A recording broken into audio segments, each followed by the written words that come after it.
In the year 615 of the Oceanic calendar, on a desolate island beneath a cerulean sky, a 7-year-old boy with violet hair, standing a height of 1.1 meters and possessing a frail physique, walked barefoot across the sandy shore. Feeling a slight sting, he bent down to pick up a beautifully patterned shell, placing it in his pocket before resuming his repetitive task. After approximately an hour, the boy deemed his collection sufficient and began to cleanse the gathered shells, placing them in a pristine location. Closing his eyes, he inhaled deeply, and as he did so, purple lightning began to flicker around his sealed lips. The boy shouted, "Thunder Demon's Roar." It was somewhat juvenile to announce his abilities that a small purple tornado of lightning manifested before him, and moments later, the shells on the ground began to crackle and pop. With a pallid complexion, a smile finally broke across his face, and the boy thought to himself, "Today, I shall secure my sustenance." He began to savor the delectable shells, and as he finished the last morsel, the delightful taste lingered on his palate. For a long while thereafter, he continued to gaze at the expansive blue sky, in the depths of despair. A resolute determination began to blossom within his eyes. He vowed to escape this wretched place and to become a formidable force. "I am that violet-haired boy. I am Hugo, might I be? Let me ponder for a moment." After a brief contemplation, I realized that naming myself felt rather cumbersome. Originally, I was Lu Hui, a 23-year-old recluse from the 21st century that a few nights ago, after an encounter with a goddess, I found myself in this inexplicable world upon awakening. In this new realm, I could not continue to bear the mundane name of my former self. It would be a disservice to my new identity. Thus, I sought a name of grandeur. As I observed my surroundings, devoid of vitality, my mind conjured an attribute panel. Character: free input, age 7, born on March 21st, 608 of the Oceanic calendar. Ability: title: Thunder's Demon Slayer, a sorcerer dedicated to vanquishing demons. Passive skill 1, Devouring Might. For each demon fruit user vanquished or demon fruit consumed, current physical strength is enhanced by 10 and a slight increase in magical prowess. For each non-demon fruit user creature eliminated, vitality can be converted based on the target's life force. The minimum life force of a creature is set to 1. Passive skill 2, Demon Annihilation.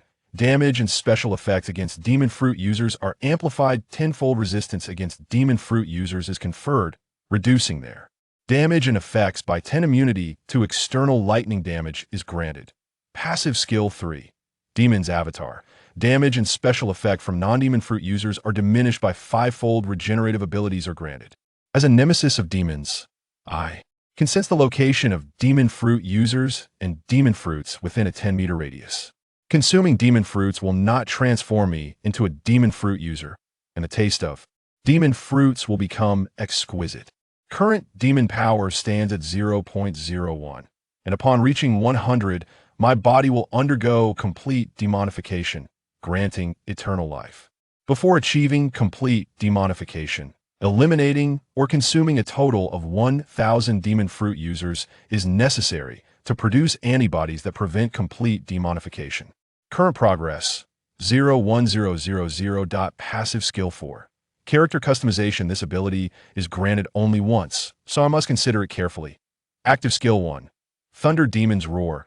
Consumes 100 magic points, inflicting lightning attribute magical damage in a straight line within a 100-meter range, with paralysis effects. Damage and effects are determined by the character's abilities. Active skill 2, Half Demon Transformation. A fearsome demon with 4 wings, even in a half-demon state, I am remarkably powerful. It consumes half of my current magic points, temporarily enhancing physical strength, reaction speed, and magical prowess, with effects and duration dictated by my abilities. Current physical strength is insufficient to activate this skill. Active skill 3, Devour. Consuming lightning attribute beings or items can rapidly restore stamina, magic, and injuries, with a slight increase in magical prowess effective even outside of combat. Active skill 4. This skill remains undeveloped, but may be unlocked in the future. Its specific effects will depend on my development level and are limited by my current physical strength and magical power. Future active skills will not appear on the attribute panel, yet I can still utilize them. Physical strength. 0-30 strength training can slightly increase physical strength. Magic points, 120,200 restores 5 magic points per minute. Magical power MPF, 12 magic. Potency, strength 1000, SS 10,000, SSS 100000 cannot be enhanced by vitality. Secondary magic source, requires 100 million life force to unlock current physical strength is insufficient to activate. Current stored life force, 43. Quest. The sole mission is to eradicate all demon fruit users. No demon fruit user or demon fruit shall remain in the world of One Piece. There is no deadline for this quest. Upon completion, I may return to my original world. Incomplete. I have perused this attribute panel countless times, yet there is no mythical task sprite to guide me. I must navigate this journey alone. Having been cast onto this solitary island for 5 days, I found myself harboring resentment toward the unknown entity that brought me to this world. Yet simultaneously, I had no desire to return to my former life. Since I am here, I must continue to persevere. As I contemplated, the vexation of naming myself resurfaced. In fairy tale, only Gray possesses the title of Demon Slayer. His father has passed, so that does not apply. Well then, I shall simply adopt the name Gray henceforth. I shall be known as Gray, Full Buster. My body is still weak, and I wonder if I can endure until I escape this desolate isle. Otherwise, it would be game over, and I would feel remiss towards the original owner of this blank memory. Though I do not know who you are, I am grateful nonetheless. As a Thunder attribute Demon Slayer, I shall undoubtedly be able to employ lightning magic to strengthen my physique. For now, I cannot afford to gamble with my life, but I shall attempt it in due time. One small shell grants a mere 1 point of life force. I ponder how long it will take to elevate my physical strength to one. That the life force I accumulated over the past few days has been devoted to enhancing my physical strength, yet I have seen no results. Still, I can faintly sense that my strength is indeed improving. With that thought, I realize that contemplating such matters was inherently troublesome. It is best to focus on happier thoughts. Within the attribute panel, there remains a passive skill that I can define for myself, which brings me a measure of joy. The specifics of this skill could dictate the course of my future life, and with my eyes closed, I once again found myself ensnared in a web of contemplation. I must certainly devise a life-preserving skill. As a recluse who has watched countless anime, I have observed many life-saving abilities that are quite applicable. Finally, I recalled the most suitable one for me, Gaara's absolute defense. As he manipulates sand, I shall wield lightning. However, there's a flaw in Gaara's absolute defense. While it offers protection, it lacks sufficient offensive capability. Mine, however, is lightning. Anyone who breaches my absolute defense is sure to face dire consequences. This realization brought me joy. Yes, I have decided. Absolute defense it shall be. Yet, Gaara's absolute defense prevents anyone from approaching him. I shall need to modify this aspect of my design. Thus, I began to establish my unique skill within passive skill 4. To be continued. Note: the protagonist's attribute panel will not be presented with such detailed explanations in the future to avoid any suspicion of padding the text. Henceforth, the attribute panel will appear sparingly, or only relevant attributes will be displayed, rather than a complete showcase. Chapter 2. Survival on a deserted island. Having arrived in this world for 2 months now, I have resorted to scavenging for shells approximately 3 to 4 times a day to satiate my hunger. Each night, I gradually familiarize myself with my body and capabilities. Occasionally, a few fish appear in the waters, offering me a modest feast, yet I remain uncertain about the duration of this existence. Sitting upon a stubborn rock, I gaze at the distant dark clouds, feeling a tinge of discontent. I am acutely aware that I have entered the realm of One Piece, and as the manga commences, the year is already 1520 in the Sea Circle calendar, while I find myself in the year 615, a disparity of over 9 centuries. This notion of 9 centuries evokes thoughts of Nico Robin, who tirelessly seeks the missing pirate history spanning 800 to 900 years. It seems I have landed in the very epic she yearns to uncover. A rush of excitement courses through me, as I ponder whether the current world of One Piece is as bewildering as it is in later narratives. The desire to behold the true essence of this world feels somewhat extravagant at present. A peculiar sensation arises. Having spent over 2 months here, the size of this small island seems to diminish daily, though I cannot ascertain whether it is sinking or succumbing to the encroaching sea. The island has shrunk from an expanse of 500 square meters to less than 200. Throughout this period, I have begun to master the art of swimming, a vital survival skill. Yet as I gaze upon the boundless ocean, I question whether I can reach the next inhabitable isle. Furthermore, I must remain vigilant against the threats posed by formidable sea creatures, such as sea kings and marine beasts. Strangely, during these 2 months, I have yet to encounter any sizable fish. The only ones I have seen are mere half-meter specimens. Each meal of fish lacks flavor, devoid of any seasoning, as I consume them burnt and charred. Moving forward, I must exercise caution in managing the potency of my skills. In these 2 months, I have not seen a single one of the avian messengers that deliver news in the pirate world. It remains unclear whether such services are yet to be established or if they are simply absent in this locale.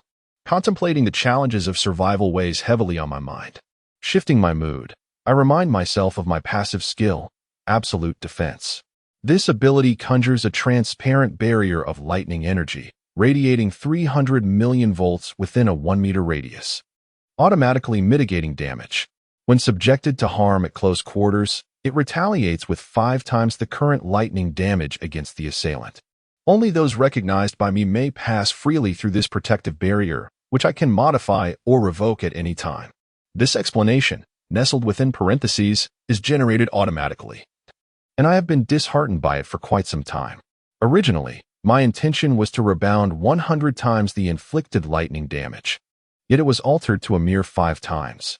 Additionally, the stipulation that the skill becomes ineffective if the damage exceeds 10 times my threshold is also automatically generated. Oh, what a nuisance.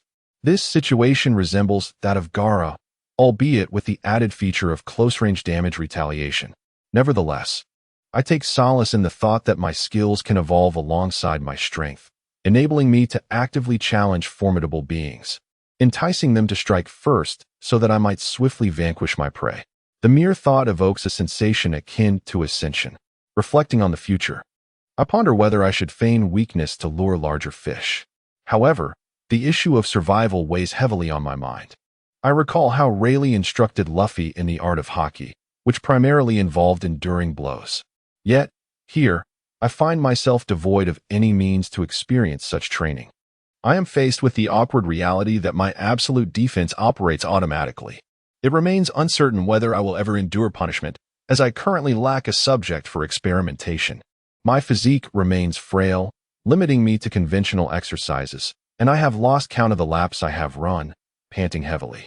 Eventually, I collapsed on the ground, my garments tattered and worn.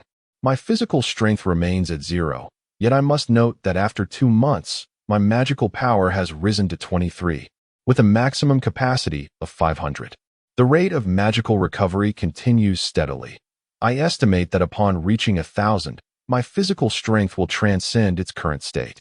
Suddenly, I am reminded of my previous life, a peculiar thought, indeed. My former existence as a recluse stemmed from my own laziness, gradually leading to a preference for seclusion. A tinge of envy washes over me as I recall Kazan gliding across the water on his bike. If only I could do the same, I would not find myself ensnared in this predicament. I am unable to partially demonize or take flight, leaving me with a profound sense of vulnerability.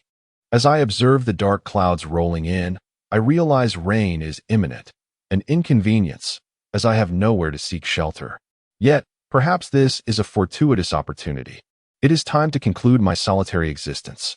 As I silently watch the rain descend in a steady drizzle, I note that this downpour is more substantial than previous ones.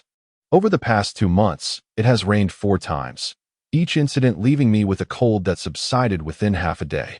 During one of these rains, 3 wooden planks and scattered branches floated ashore, providing me with makeshift paddles.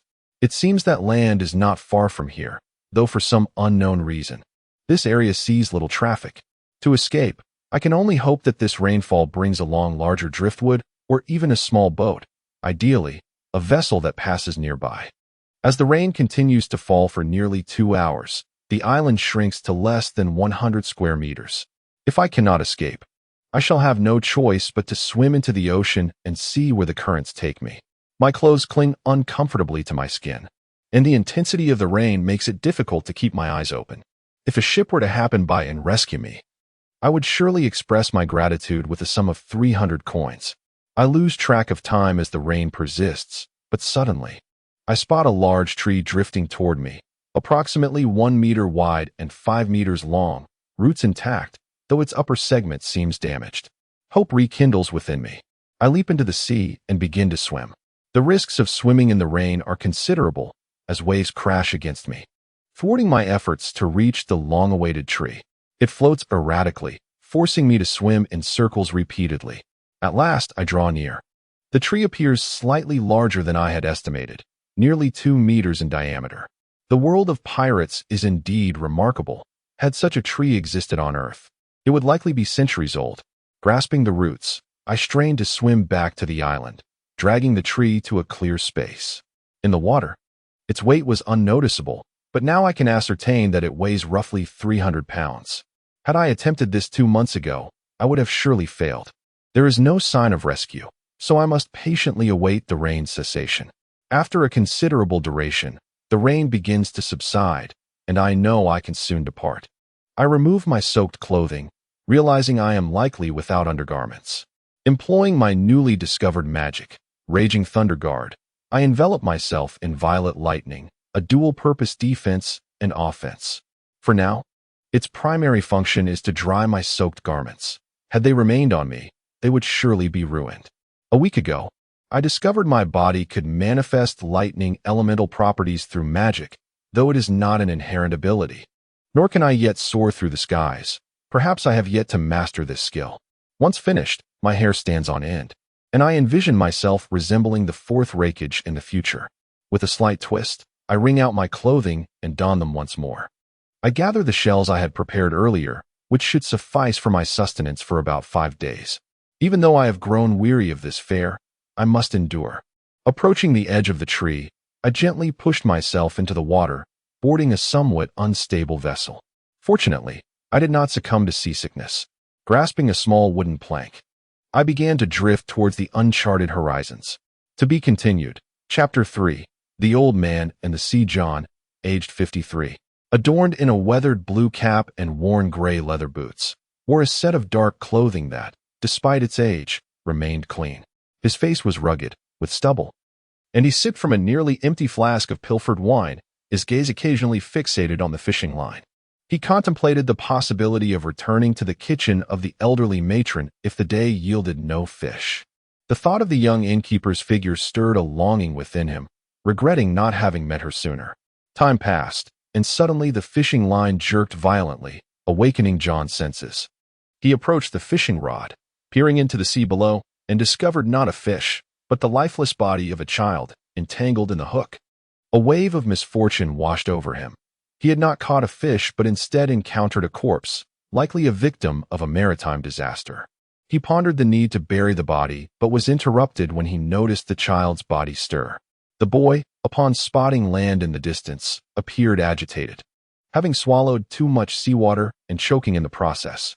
Suddenly, a figure plummeted from above, and John's vision blurred. A faint smile graced his lips before he lost consciousness. Awakening later on a makeshift bed crafted from tattered garments, he found himself in a modest cabin, clean enough, with a small window beside the bed. He crawled toward it and beheld a vast expanse of blue sea and a nearby town, bordered by a small grove. Relief washed over him. As long as there were people about, he would be safe. Yet, a troubling thought crossed his mind. What if he could not understand their language? Fluent only in Chinese. He realized he would need to learn the local tongue. Leaning back against the bed, he gazed for some time, realizing he was inside a boat, albeit not afloat. The sound of heavy footsteps signaled the approach of the cabin's owner. Panic surged within him at the thought of communication barriers. The door creaked open, revealing an elderly man. Their eyes met in silence until the old man left, returning shortly with 2 pieces of dark bread and a cup of hot water, placing them down without a word. John, ravenous, moved closer and began to eat, the sounds of his consumption echoing in the small room. After a while, having barely satisfied his hunger, the old man finally spoke, approaching the bed and uttering words John could not comprehend. Although he recognized a familiar term, he shook his head, and the old man appeared to understand. For the next 2 months, The elder patiently taught John to speak and read. John refrained from venturing into the nearby town, preferring to remain aboard the boat, occasionally peering at the flowing waters beneath the cliffs. While he struggled with fluent communication, he gradually improved. Learning the old man's name was John, though he would not disclose his surname. The elder showed no curiosity about John's past, merely remarking, "In these times, many wanderers exist." John discovered that the old man's abode was this abandoned ship, a medium-sized wooden vessel with 5 compartments suitable for habitation. Over 20 years prior, he had repurposed it as a home after finding it by the shore. He had dragged the ship to a secluded spot near the town, nestled against the cliffs, a safe distance from the edge. Though sustenance was assured, John suspected it did not originate from the old man's own stock. The most delightful meal he experienced was a whole roasted chicken accompanied by several bottles of wine, which he was not permitted to drink. Over the past fortnight, John observed the elder gazing at the cliffs each night before retiring. This evening, he found the old man still outside, staring at the cliffs, lost in memories. Sitting beside him, John inquired, "Grandfather John, why do you gaze at the cliffs each night?" After a prolonged silence, the elder emerged from his reverie and began recounting tales from his youth. In his younger days, he had served as a soldier in the local army. On one occasion, accompanying his commander, they embarked on a routine maritime patrol with over 100 troops. Typically, fog was rare, yet that night it enveloped them, rendering navigation impossible. The young commander, unfamiliar with the stars, gave erratic orders, and the crew, initially quiet out of respect, grew uneasy when a monstrous roar echoed, causing the ship to tremble. The commander, maintaining his composure, dispatched 3 soldiers to investigate. Moments later, a chilling scream pierced the air, followed by silence.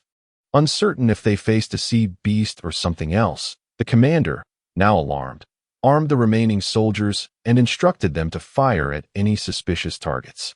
With trepidation, the soldiers opened the hatch. One, in a panic, fired wildly, while the others, slightly steadied, spotted an enormous tentacle slithering across the deck and fired. The creature shrieked in agony, retracting its appendage, but soon retaliated, and the 3 soldiers vanished without a trace. The commander, now frantic, urged the navigator to increase the ship's speed. After an indeterminate period, believing they had escaped danger, the vessel shuddered violently as a colossal octopus emerged, its numerous tentacles thrashing.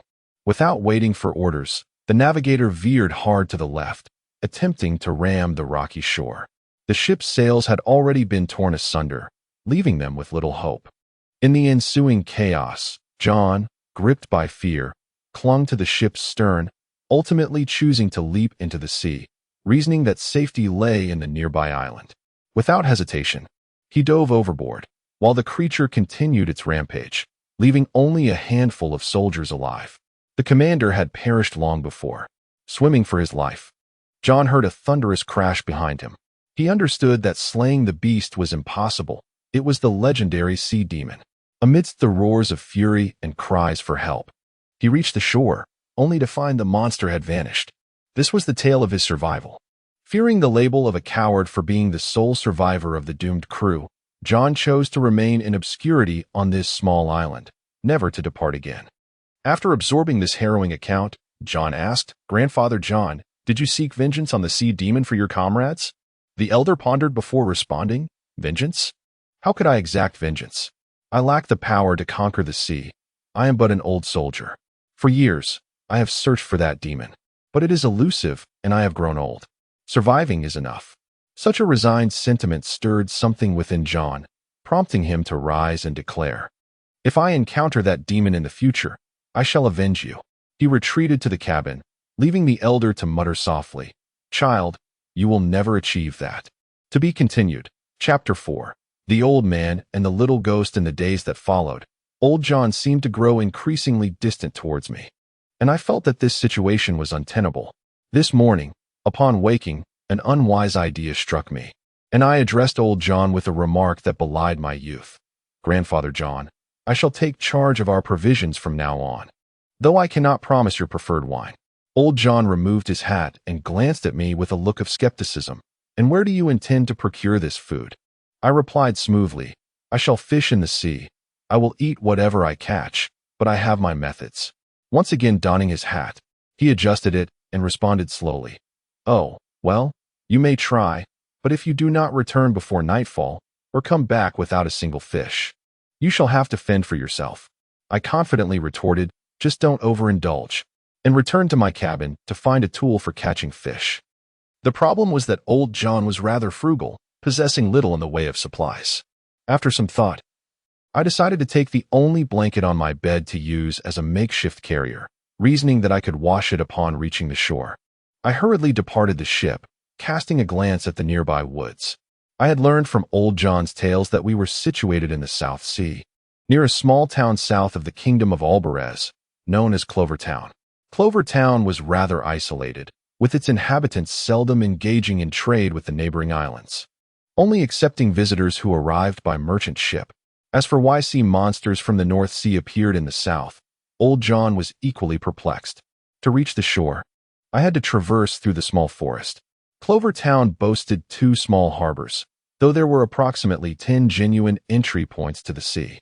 Approaching the townsfolk now would be rather reckless. Since I was no ordinary person, I needed to take an unconventional route. I walked back to the front of the ship and took a few steps towards the cliff at the back, peering down at the sea below, estimating it to be over 30 meters high. Alas, I had yet to master the moonwalk and could not simply leap down. I would have to develop a new spell. Yes, a flight spell. I returned to the woods to hone my skills, practicing diligently for the entire morning until I successfully developed my flight magic, Thunder Wings. This spell, infused with lightning attributes, consumed 200 magic points, allowed me to soar through the air at a swift pace for 20 minutes, with the option to dismiss it early. Beyond that, it would consume 10 magic points per minute. Upon reviewing the spell's details, I felt a sense of satisfaction. I must mention that prior to encountering old John, I had already drifted at sea for 34 days. Originally, I had thought 5 days' worth of provisions would suffice to reach the next island, but I had been in a state of semi-starvation ever since, electrocuting any fish I encountered. My physical strength had now increased to 1, and my current status read, Physical Strength, 130, Magic Points, 400-1000, regenerating 10 magic points per minute, Magic Power, MPF 53. After resting for an hour, my magic was fully restored. I returned to the edge of the cliff and activated Thunder Wings. Translucent purple wings sprouted from my back, allowing me to maneuver them as I pleased before I leapt off the cliff. Suspended in midair, I felt a pang of regret for my foolishness. Had I developed this spell on that small island, I would have long since escaped. I began fishing, searching for nearly 2 hours. My efforts yielded a modest bounty, over 10 half-meter fish and around 30 to 40 fish measuring 20 centimeters, all in a state of paralysis, many with their eyes rolled back. I still struggled with controlling the spell. Next time, I would need to reduce the intensity of the electric current.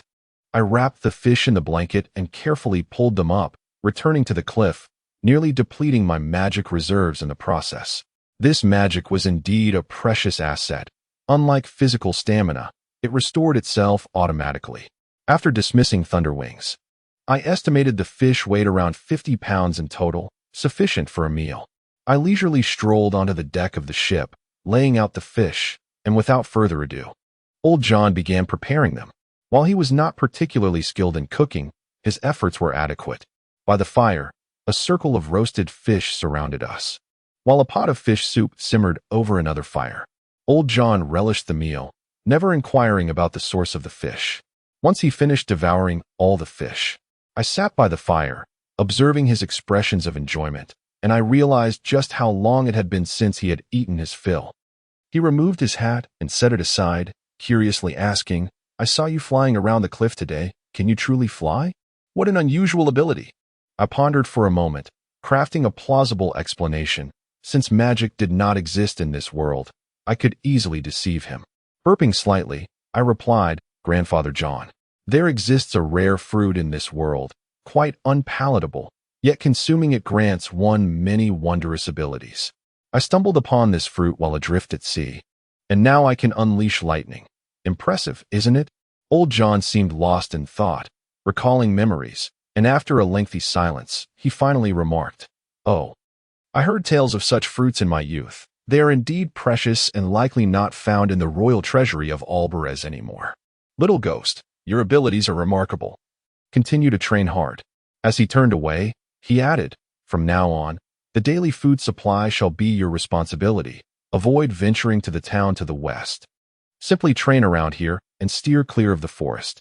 I nodded in agreement and rose to my feet, assuring him, rest assured. I have no desire to engage with the townsfolk. I shall retire now. Grandfather John, do not linger by the cliff too late tonight. Returning to the cabin, I realized I had forgotten the blanket I had taken for fishing, leaving me without one for the night. However, it mattered little. After my physical strength had increased a level, I was no longer susceptible to the cold, a truth I had already tested during my days adrift. Now, I was determined to enhance my power. I committed to a regimen of consistent training each day, for my body was still frail and could not withstand intense exertion. Yet, I needed to seize every moment to cultivate my strength. Over the 2 months of nights spent here, I had adhered to a routine of practicing 100,000 volts of lightning magic for 2 hours each night before sleep. This basic lightning magic allowed me to control the current flowing through every part of my body, strengthening my physical prowess and honing my precision in wielding lightning-based spells. Presently, I could barely endure 100,000 volts of electric shock. Tonight, I resolved to extend my training time to 4 hours. My daily schedule would consist of running 10,000 meters in the morning, followed by 300 frog jumps. In the afternoon, I would fish to restore my vitality, and in the evening, I would enter a self-imposed trial. Thus, 3 tranquil months passed. Over this period, my physical strength had risen to 3, seemingly surpassing even old John's capabilities. The vitality gained from the sea fish ranged between 5 and 10, considerably better than the fixed value of 1 from shells. Over the course of 3 months, I accumulated approximately 8,000 vitality points, though I could not recall the exact figure. I knew I had a surplus, which I could directly use to enhance my physique. My attribute panel had also seen significant improvement, now displaying physical strength 330, magic points 5,500, regenerating 30 magic points per minute, magic power MPF 453. The serene days, however, are often disrupted. Tonight, old John did not return as punctually as usual. To be continued. Chapter 5. The transformation of the little demon into the great demon. Old John bore upon his back a purple lightning mark that I had stealthily inscribed during a moment of inattention. Regardless of distance or position, I could always sense our connection. I too possessed a purple lightning magical mark on my back, which enabled me to easily perceive old John's whereabouts in the small town, less than 500 meters from the first port.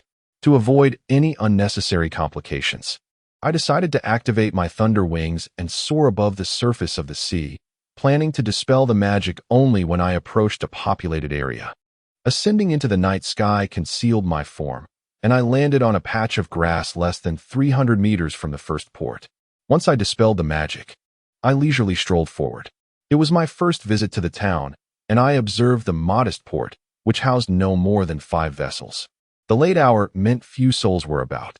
To the right of the port lay a small alley, and I sensed that old John was hidden within its depths. I recalled his mention of a quaint bar located there, where the proprietress was quite charming. Had old John perhaps engaged in some mischief with her? Caution was prudent, I thought, as I heard boisterous voices emanating from within the bar. Upon pushing open the bar's door, I found only a handful of patrons inside. Their surprise at my entrance was fleeting, as they likely assumed I was searching for a guardian.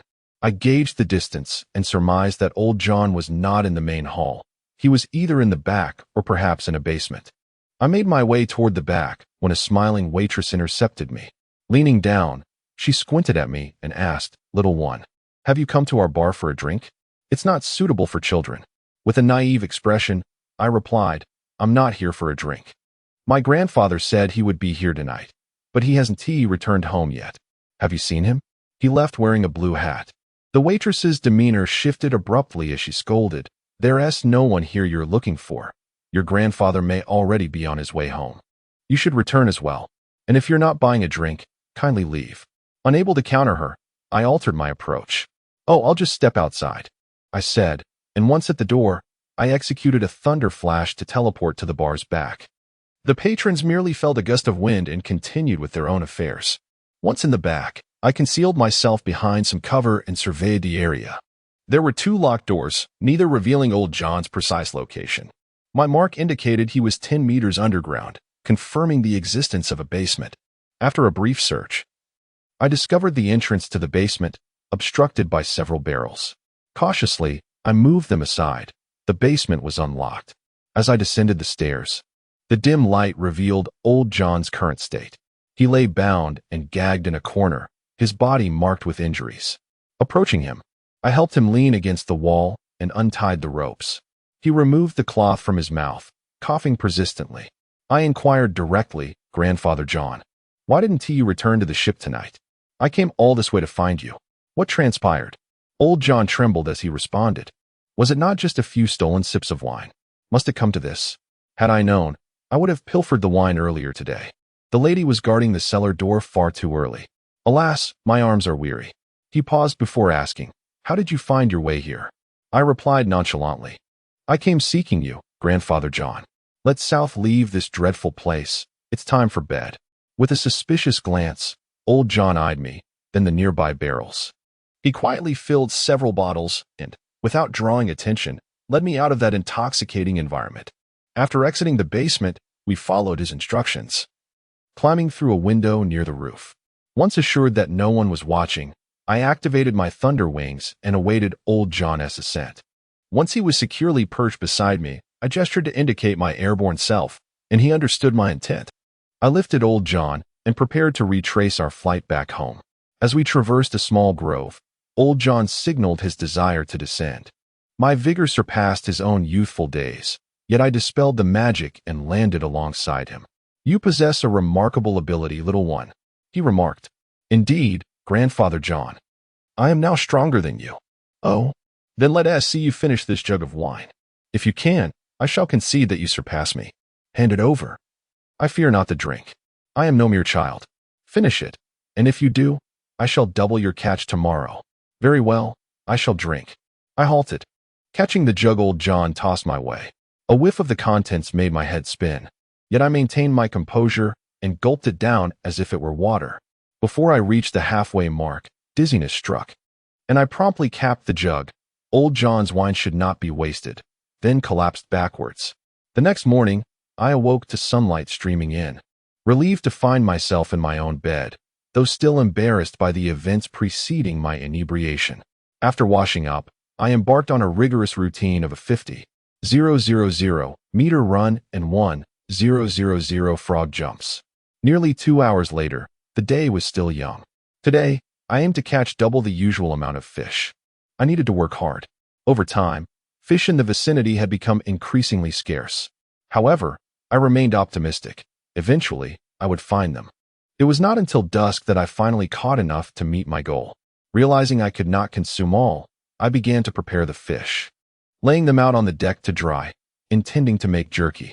After completing this task, old John returned, bouncing with energy.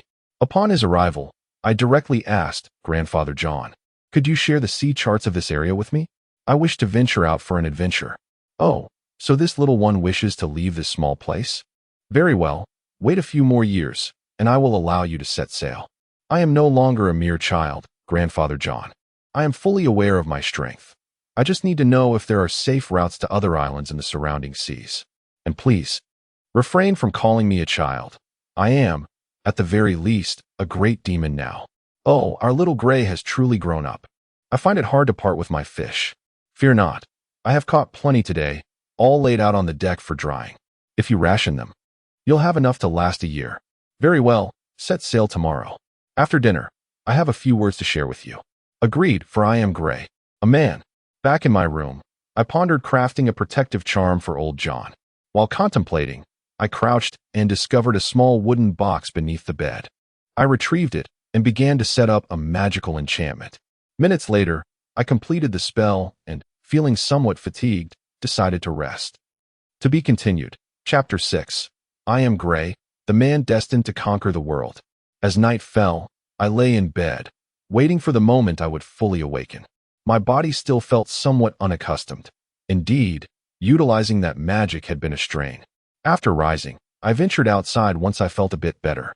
I spotted old John leisurely enjoying his meal by the fire. I approached him, picked up a bowl, and began to eat in silence. Having eaten his fill, old John retreated to the cabin aboard the ship. This might very well be my last meal here. Reflecting on the passage of nearly 9 months in this world, I slowly came to terms with the reality of my inability to return home. Sighing, I reminded myself that I was a demon slayer. If I did not eliminate those with the devil fruit abilities for an extended period, I pondered what calamity might ensue. Tomorrow's expedition would serve the dual purpose of enhancing my strength and eradicating those wielding devil fruit powers. Any I encountered would not escape my grasp. After finishing my meal and tidying up, I settled beside the fire. Shortly after, old John emerged from his quarters, carrying 2 books, which he handed to me. Upon receiving them, my attention was drawn not to the books themselves, but to one of them, which contained a map nestled within its pages. This map appeared to be crafted from animal hide. Illuminated by the flickering firelight, I examined it closely and discovered it to be an older map of the South Sea, marking only the known waters, islands, and nations, while omitting any uncharted territories. Nevertheless, it sufficed. The map indicated over 30 nations, with the kingdom of Albarez positioned somewhat on the outskirts and modest in size. However, the right edge of the map revealed a vast expanse of dark waters labeled as the Demon Sea. I had forgotten that prior to Roger's conquest of the Grand Line, it was known by this ominous name, only to be rebranded as the Grand Line following his triumph. It seemed the isolated island where I first appeared was indeed near the vicinity of the Demon Sea, devoid of even the largest fish, likely due to some colossal sea beasts having devoured all nearby marine life before departing in search of more hospitable waters. At the top of the map, the words Red Line were inscribed alongside Twin Cape. However, to traverse from the kingdom of Albarez to Twin Cape, one would have to travel northward, passing through 4 nations along the way. For the moment, I decided to memorize the map's markings rather than rush. After folding it away, I scrutinized the 2 books. One was a journal without a cover, while the other, thicker volume, bore the title Dear Noah. I assumed it translated to the Dear Noah. I set both aside for now, intending to return the map to old John, who gestured for me to keep it. If it was to remain with me, so be it. As the fire began to dwindle, casting a feeble glow, the 2 of us sat in its warmth, exchanging intermittent words. Tomorrow, young one, you set sail. Should you encounter a family whose crest resembles the blue hat upon my head, please convey my message. I am thriving, and they need not worry. Oh. If I happen upon them, I will certainly relay your message. I thought you were warning me not to seek vengeance on that sea monster. You naive child. That creature is beyond your current capabilities. It is my prey. Do you have plans for your future? At your size, you will surely return within half a day of setting sail. You constantly refer to my stature. I am not small. And what of you? Can you truly contend with that sea monster? One side apart, you should simply enjoy your life. The sea monster is merely elusive. I can certainly handle it. For I possess a secret weapon. You claim you're not a child, yet you become inebriated after so little drink. You are undeniably a child. Humph. Let us not dwell on this topic any longer, Grandfather John. I have a gift for you. Take this, but do not open the box. Find a safe place to hide it. It may save your life someday. Upon receiving the small wooden box, old John glanced at it and attempted to open it, only to find it stubbornly shut. His cheeks flushed as he accepted the box. Can this ridiculous little box truly save my life? Do not jest. Only time will reveal that. In any case, keep it. It will not trouble you. Very well, I shall keep it. However, my flask is empty. Could you procure some of that never-ending wine for me? How could that be possible? Grandfather John, perhaps you should drink less in the future. It is getting late now. I must return to rest. Good night. After slipping back into my cabin, a familiar feeling of solitude washed over me. I resolved not to indulge in self-pity tonight, and instead sought restful sleep. A blood-red night enveloped the world outside, streets illuminated and filled with cries. Blood stained the ground. Yet no bodies remained. Following the crimson trail, I arrived at the entrance of a grand courtyard, devoid of light and sound. The high walls loomed, and observing the faint blood smears on the iron gate, I surmised that the owner had scaled the gate in haste. Looking for the identity of this estate's proprietor, I noted the name Richard beside the gate. After climbing over, I prepared to leap down when a sudden gust swept through, making it increasingly difficult to breathe. When I opened my eyes, I found myself struggling for breath. It was merely a dream. Strangely, after so long in this world, it was my first dream. Recognizing it as such, I chose not to dwell on it. Gazing out the window, I noted that dawn had arrived. As I sat on the edge of my bed, realization dawned that today was the day of my departure, yet I had little to take with me, only 2 books and some food. It seemed I would need something akin to a spatial ring in the future. Otherwise, I would have nowhere to store my belongings. Yes, I must utilize magic to create such an item.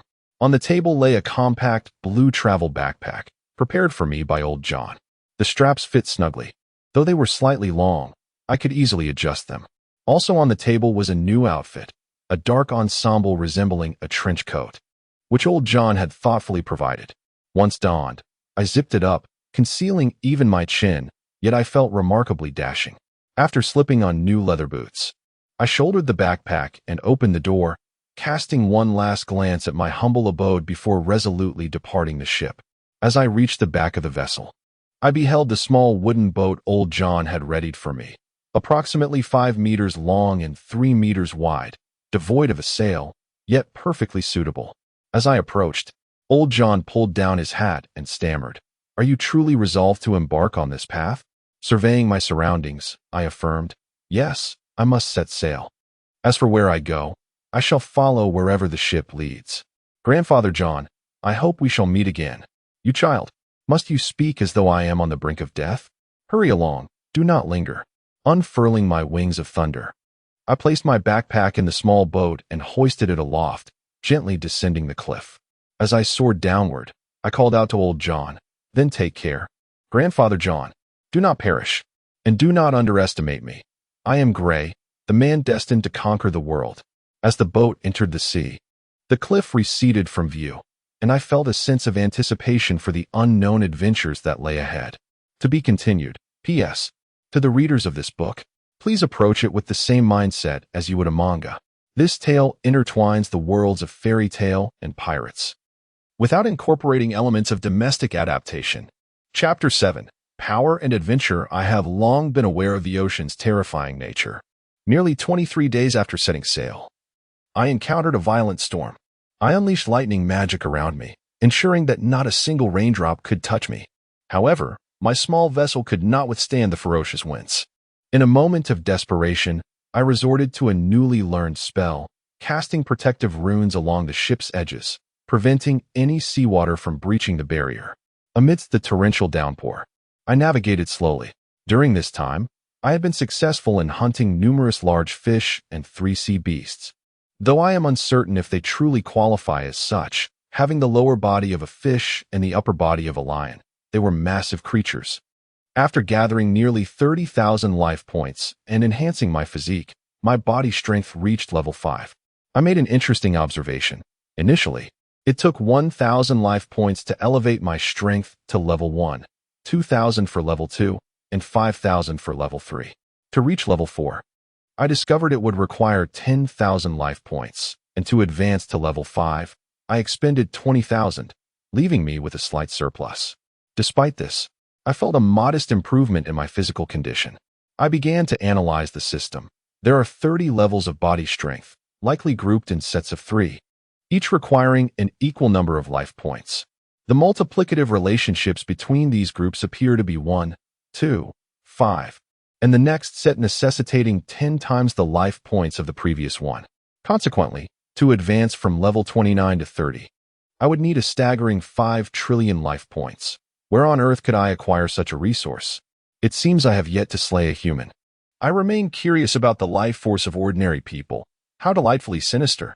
Upon reaching level 5, I felt a marked increase in my physical prowess, though my height still barely exceeded 1 meter.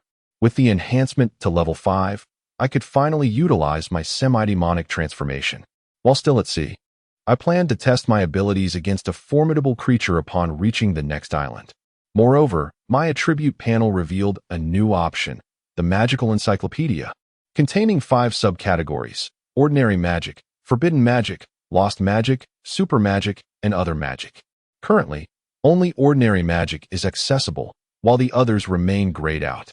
The plethora of spells available requires life points for exchange, with the minimum being 1,000. Among these spells, I found the runes from Fairy Tale to be particularly convenient. I spent an entire day fishing, leaving no catch unaccounted for. Upon exchanging my bounty, I discovered that the exchange merely granted knowledge of the corresponding spells. The potency and efficacy of magic would require personal practice. Fortunately, after the exchange, a myriad of symbols flooded my mind, as if I had recognized them all before. I spent half a day familiarizing myself with the usage of these runes, though opportunities for practice were scarce. However, I made a significant discovery. These rune symbols bear a striking resemblance to the historical texts from One Piece. Despite not having paid much attention during my otaku days, I retained some vague recollections. If the ancient scripts recording history are indeed the symbols I recently learned, there may be countless secrets to uncover. I have ample time for investigation later. The runes, classified as written magic, proved to be quite practical. Earlier, I inscribed a rune of lightning on my ship, which functions as a barrier. This spell establishes a rule. When only one person exists within the barrier, external influences cannot affect those inside unless the individual exits or the barrier is forcibly breached. My first attempt at inscribing nearly destroyed the ship, without proper tools. It proved perilous. I must acquire suitable instruments moving forward. After successfully navigating through the stormy seas, I felt acutely aware of my own frailty. The world of pirates lacks a unified power system. No individual is inherently strong or weak. However, I wholeheartedly agree with the notion that weakness is a sin. The only true measure of power is to align oneself with the Navy. Possessing the Haki grants one the potential of a rear admiral. Defeating a rear admiral confers the qualification of a strong individual. Effortlessly contending with an admiral establishes one as an elite, and vanquishing an admiral marks one as the pinnacle of excellence. Strength is paramount. Without it, one must rely on superior weapons and equipment. Lacking both, one should gather a legion of subordinates to do one's bidding. Alternatively, one could employ cunning to navigate among various factions. Currently, I possess little combat experience and am unsure how to gauge my strength, but humility serves me well. In my current state of weakness, I must strive to avoid drawing attention to my peculiarities. I have no means of learning the 6 styles of the Navy, and I find myself overly reliant on magic. When my magic points dwindle, I must resort to martial arts, though that seems flawed. My absolute defense is impervious to most. Only formidable foes can breach it. Presenting a challenge I may struggle to face. I must conserve my magic. Should my points run low, I will seek a refuge, confident that no one can harm me. I neglected to mention that my absolute defense becomes ineffective when my magic points fall below 10%. Henceforth, I must ensure my magic points never dip below this threshold during combat. While this strategy may seem somewhat cowardly, it is the most suitable for my circumstances. Nevertheless, I must still train in martial arts. Sufficient skill will suffice. I also need to master Haki, particularly observation Haki, as it consumes stamina and does not conflict with magic, allowing for a harmonious blend of abilities. As of now, I am yet to grasp perceptual magic, but once developed, it will pair nicely with observation Haki. Though that terminology seems off, perhaps it should be referred to as mindnet. I do not anticipate needing either armament Haki or conqueror's Haki, though a basic understanding would be beneficial. My demon erasure magic grants me a significant advantage before combat even begins. Damage and effects against devil fruit users are amplified tenfold. This is unparalleled compared to armament and conqueror's Haki. Especially noteworthy is that damage from devil fruit users directed at me is diminished tenfold, and for non-devil fruit users, 5-fold. Any formidable attack aimed at me is reduced to a mere shadow of its former self. Even if I were struck, my regenerative abilities ensure my victory from the outset. If the battle proves insurmountable, I can retreat with confidence. I cannot fathom why I was granted such formidable abilities in this world. I merely need to prevent complete demonic transformation, though my current demonic power stands at 0.43. The following 5 days passed peacefully at sea. My only embarrassment arose from my inability to address hygiene issues aboard the ship. Fortunately, as a boy, I had some toilet paper in my backpack.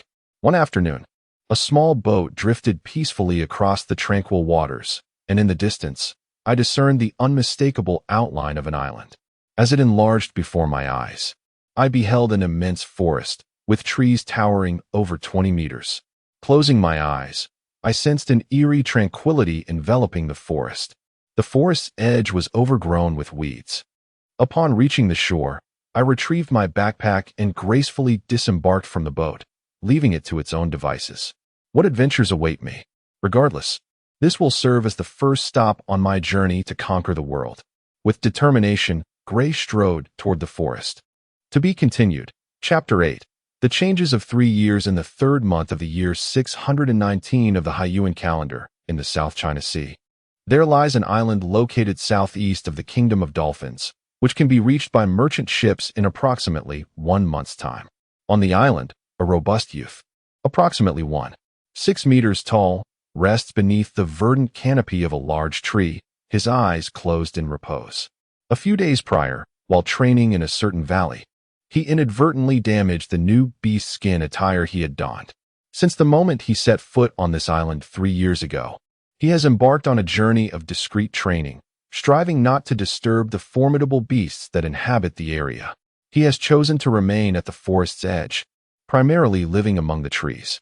During his initial foray into the woods, he was fortunate enough to react swiftly to a patch of poisonous plants. Though he still suffered from their toxins, it seems that this forest is rife with venomous flora, compelling him to stay aloft. The towering trees offer a sanctuary, and as he grew more accustomed to the wilderness, he began to hone his skills. Now his physique is remarkably strong, allowing him to hunt ferocious creatures and absorb their vitality. His physical strength has ascended to level 8. Upon reaching this level, he decided to conserve the remaining vitality until he could accumulate a sufficient amount to advance further. His abdominal muscles have become visibly defined, and with the enhancement of his strength, his agility and reflexes have also improved, along with an increase in lung capacity. Yet, he remains curious about the extent of damage his body can endure. As he gently opens his eyes, his handsome face reflects a contemplative gaze directed towards a nearby pond. This time, I shall fashion garments from rhinoceros skin, he declares, vanishing from his spot with a speed that defies the eye. This is no sorcery. It is a testament to the agility acquired through rigorous training. Previously, he had sensed, using his observation haki, that 2 rhinoceroses were residing by the lake. He awakened this ability 2 years ago, although he has yet to master the armament haki or the conqueror's haki. His current sensing radius extends to a range of 200 meters, enabling him to detect the presence of any living being within that vicinity. While he cannot rival Enel's ability to envelop an entire sky island, he has gradually grasped the nuances of combat. He remains convinced that Enel's heart network is a capability far superior to mere observation haki. Should the Navy acquire such an ability in the future, it would be akin to possessing a GPS system, allowing them to monitor every entity within their scope at any time. It is likely that Rayleigh, too, fails to comprehend the essence of the heart network, mistakenly equating it with the fixed human perception of observation haki, a notion often fraught with error. He steadfastly believes that the heart network is a more advanced and profound skill. Approaching the 2 rhinoceroses stealthily, he unleashes a jolt of electricity to paralyze them, rendering them unconscious before he takes action. He then drags the 2 beasts away from the shore. Nearby, a small creek is saturated with the scent of blood, attracting both wild animals and weaker aquatic creatures. After 3 years of survival in the wilderness, his dissection skills have become increasingly proficient. With a single hand, he envelopes it in lightning and deftly slashes open the belly, discarding the entrails into the creek. He first removes the head and tail, then takes a deep breath and begins to skin the animals, creating a strikingly beautiful scene. Once his task is complete, he washes the 2 hides in the creek and sets the meat aside, beginning the cleaning process for the rhinoceros flesh.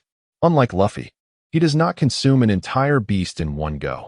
After starting a fire, he meticulously prepares the meat, making small incisions in each piece to enhance the flavor. He skews the meat on a branch and places it by the fire, while he himself cleans off the scent of blood. Minutes later, after climbing out of the creek, he waits by the fire for the meat to cook. Soon, a few oblivious creatures, attracted by the aroma, approach. Activating his observation hockey, he discerns that their strength is beneath him, making them ideal for a pre-meal workout. There are still 3 areas of the island he has yet to explore.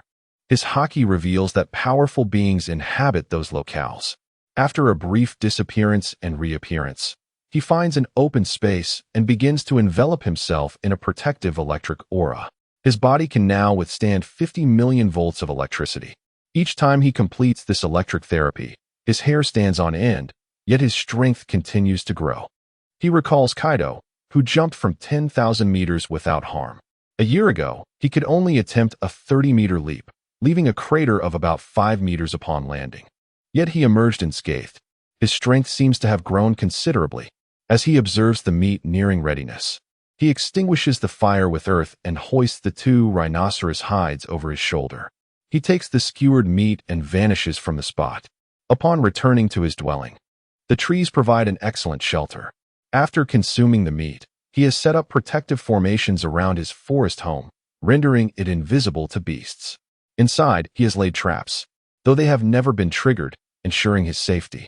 Now, still unclothed, he finds himself unable to tailor the hides. The garments gifted to him by old John no longer fit his physique, though he appreciates their style. Comparing his form to the hides, he hangs them up to dry before commencing the crafting of clothing. His sleeping quarters are nestled within a large tree trunk, surrounded by several animal skins, ensuring a comfortable rest. As he lies down, he drifts into contemplation, pondering when he might acquire a devil fruit once again. Recently, he stumbled upon a peculiar plant near a ferocious beast's den, which, in his perception, seems to bear the fruit of a devil fruit. He wonders if such a fruit requires flowering before bearing fruit. Presently, the strange plant displays a pink fruit resembling a cantaloupe. He plucks it and takes a bite. Immediately, he is struck by an irresistible taste, reminiscent of the protagonist in Gourmet Captive, unable to resist the allure of this delectable offering. How could anyone claim that devil fruits are unpalatable? I would ensure they never speak again. After finishing the fruit, the flavor lingers in his memory. Akin to indulging in pudding, he is curious about the flavors that may await him next. Following his consumption, his body begins to strengthen gradually. As it is his first encounter with a devil fruit, he feels every bone in his body crack and shift. After a considerable time, he checks his attributes. While his physical strength remains unchanged, his magical power has surged by 200, now totaling 2877. If surpassing 1000 denotes S-level prowess, he has nearly attained the strength of an 11-year-old Urza. Returning to his senses, he recalls the 3 uncharted areas of the island and resolves to conquer them. Vanishing from his location and heading northward. That night, concurrently, a new group of visitors arrives on the island. As a small boat docks, 2 figures emerge. The first, a youth with black hair and a square face, exclaims, "The air here is so fresh. Is this Iron Island? I shall reside here." Beside him, a stern-faced mature man retorts, "We are not here for leisure, Warren." Unfazed, the square-faced youth replies, "I was merely jesting." After a few moments of the small boat rocking, one figure tumbles into the water. The red-haired youth declares, "We have finally arrived." Warren responds, "The chatterbox has awakened." The red-haired youth asserts, "Listen up, everyone. There is no doubt that the sea stone lies on this island, and we shall claim it for ourselves." In the year 619 of the Hyuan calendar, on this day, the wheels of fate began to turn. To be continued. P.S. The narrative of this book is officially commencing. Chapter 9. The encounter of fate. A purple silhouette soared swiftly through the air before coming to an abrupt halt. I had finally discovered a solution to my clothing dilemma, rifling through various spells in my mind. I stumbled upon the transformation spell, which could address my current predicament. Transformation spell, a magic that allows one to summon pre-stored weapons from another dimension to one's hand at any time and place. The storage space can only contain weapons and garments. Any damage incurred must be repaired by the user. However, I currently lacked clothing. and I resolved to purchase several spare sets when I reached the clothing store. After reading the description of this spell, I found myself questioning how Urza from Fairy Tail managed to automatically repair her numerous armors. Each set must have been destroyed over 10 times, yet she always donned them in pristine condition. With my clothing concerns addressed, I continued to glide through the air, anticipating my destination. Upon arrival, I prepared a greeting. Extending my hands into the distance, several bolts of purple lightning descended, and I could faintly hear the anguished cries. As I approached slowly, I beheld several charred corpses. Beside them shivered 2 small creatures, evidently the guardians of these little beings. TCH. How disappointing. I had expected formidable beings.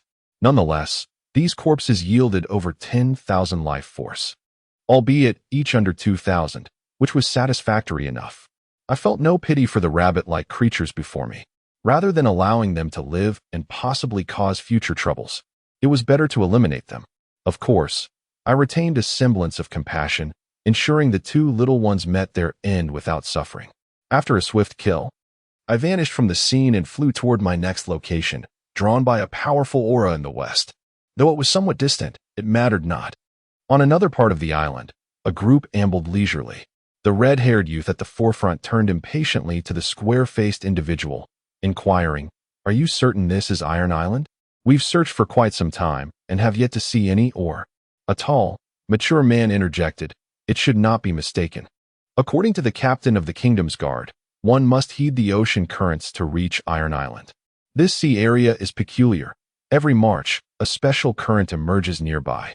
It is indeed March now, and our ship reached this place thanks to the current. Otherwise, we would have been lost at sea." The square-faced individual responded, "Exactly. If there is evidence that this is Iron Island, it is the poisonous plants we encountered along the way. If you hadn't taken a wrong turn and gotten injured, you would have perished by now, absorbing the special nutrients and transforming into a toxic plant. There must be, or here." "True," the tall man replied. "Repair yourself, Shuzi. It is wise not to move recklessly. This island is quite strange. If anything were to happen to you, it would be difficult to explain to His Majesty." "Indeed," another chimed in. "Who knows who snuck out in a fit of boredom? If I hadn't followed you, you would have likely been caught by the guards already, our prince." "Huh, do not say such things, but please, refrain from calling me prince. Just call me Shuzi as before. I have grown weary of the royal castle." Overhearing the captain speak of Iron Island piqued my interest. This adventure promises to be exhilarating. But when we return, you must inform my father that I did not sneak out. Of course, we understand. But do you truly believe that acquiring sea stone will shield our nation from the harassment of the neighboring nation, the Porcine Kingdom? Although our Tea Kingdom has only recently been established, it does not seem to fear war, does it? You do not grasp the situation. While the Porcine Kingdom thrives on trade and lacks military prowess, I have heard our king mention that they are a newly joined member of the world government. They may hire skilled warriors for warfare, and should a devil fruit user join the fray, only sea stone serves as a viable countermeasure. Indeed, our learned union is quite remarkable. But what exactly is a devil fruit? And what is the world government? Although our Tea Kingdom is an independent entity from the former Tea City, my father has managed the realm well during his reign. I have only read about devil fruits in books. Those who consume them gain extraordinary abilities, but are forsaken by the sea, unable to swim. While I have yet to meet such individuals, it is said that sea stone is the only effective deterrent against them. Union paused before continuing. The world government is an alliance that has emerged over the past century, with fewer than 30 nations currently as members. While it is merely a trade alliance for now, one cannot rule out the possibility of clandestine actions. Ah, I see. But such convoluted matters are better left unpondered. What does sea stone look like? If we encounter it but fail to recognize it, how troublesome that would be. Fear not, for we have Warren with us. He is attuned to nature and can hear the voices of many plants, Union remarked. Isn't that right, Warren? I cannot be bothered to indulge your banter. Ahead lies a valley where the plants have spoken of unique black stones. That sounds promising. However, let us wait until dawn to investigate. We should eat something and rest here. Agreed. Upon reaching the valley, it was already the following morning. They discovered numerous black stones of varying sizes, extending into a cave. Shuzi, Draw your sword and test the hardness of these stones. All right, here I go. Swinging his sword down upon a large stone, he was met with a recoil that sent his blade bouncing back. It cannot be mistaken. My 100 blossoms, though merely a fine blade, is certainly among the best. Chosen from the treasury, it can slice through iron with ease. Union frowned. This presents a dilemma. With so many ores here, we cannot carry them all, nor can we process them. If we do not take them, others will eventually excavate them all. Warren stepped forward. Then let us take a few that we can manage. I have heard from the plants that powerful beasts have appeared nearby, so we must tread carefully and avoid disturbing them. Shuzi's excitement surged. Oh, powerful beasts?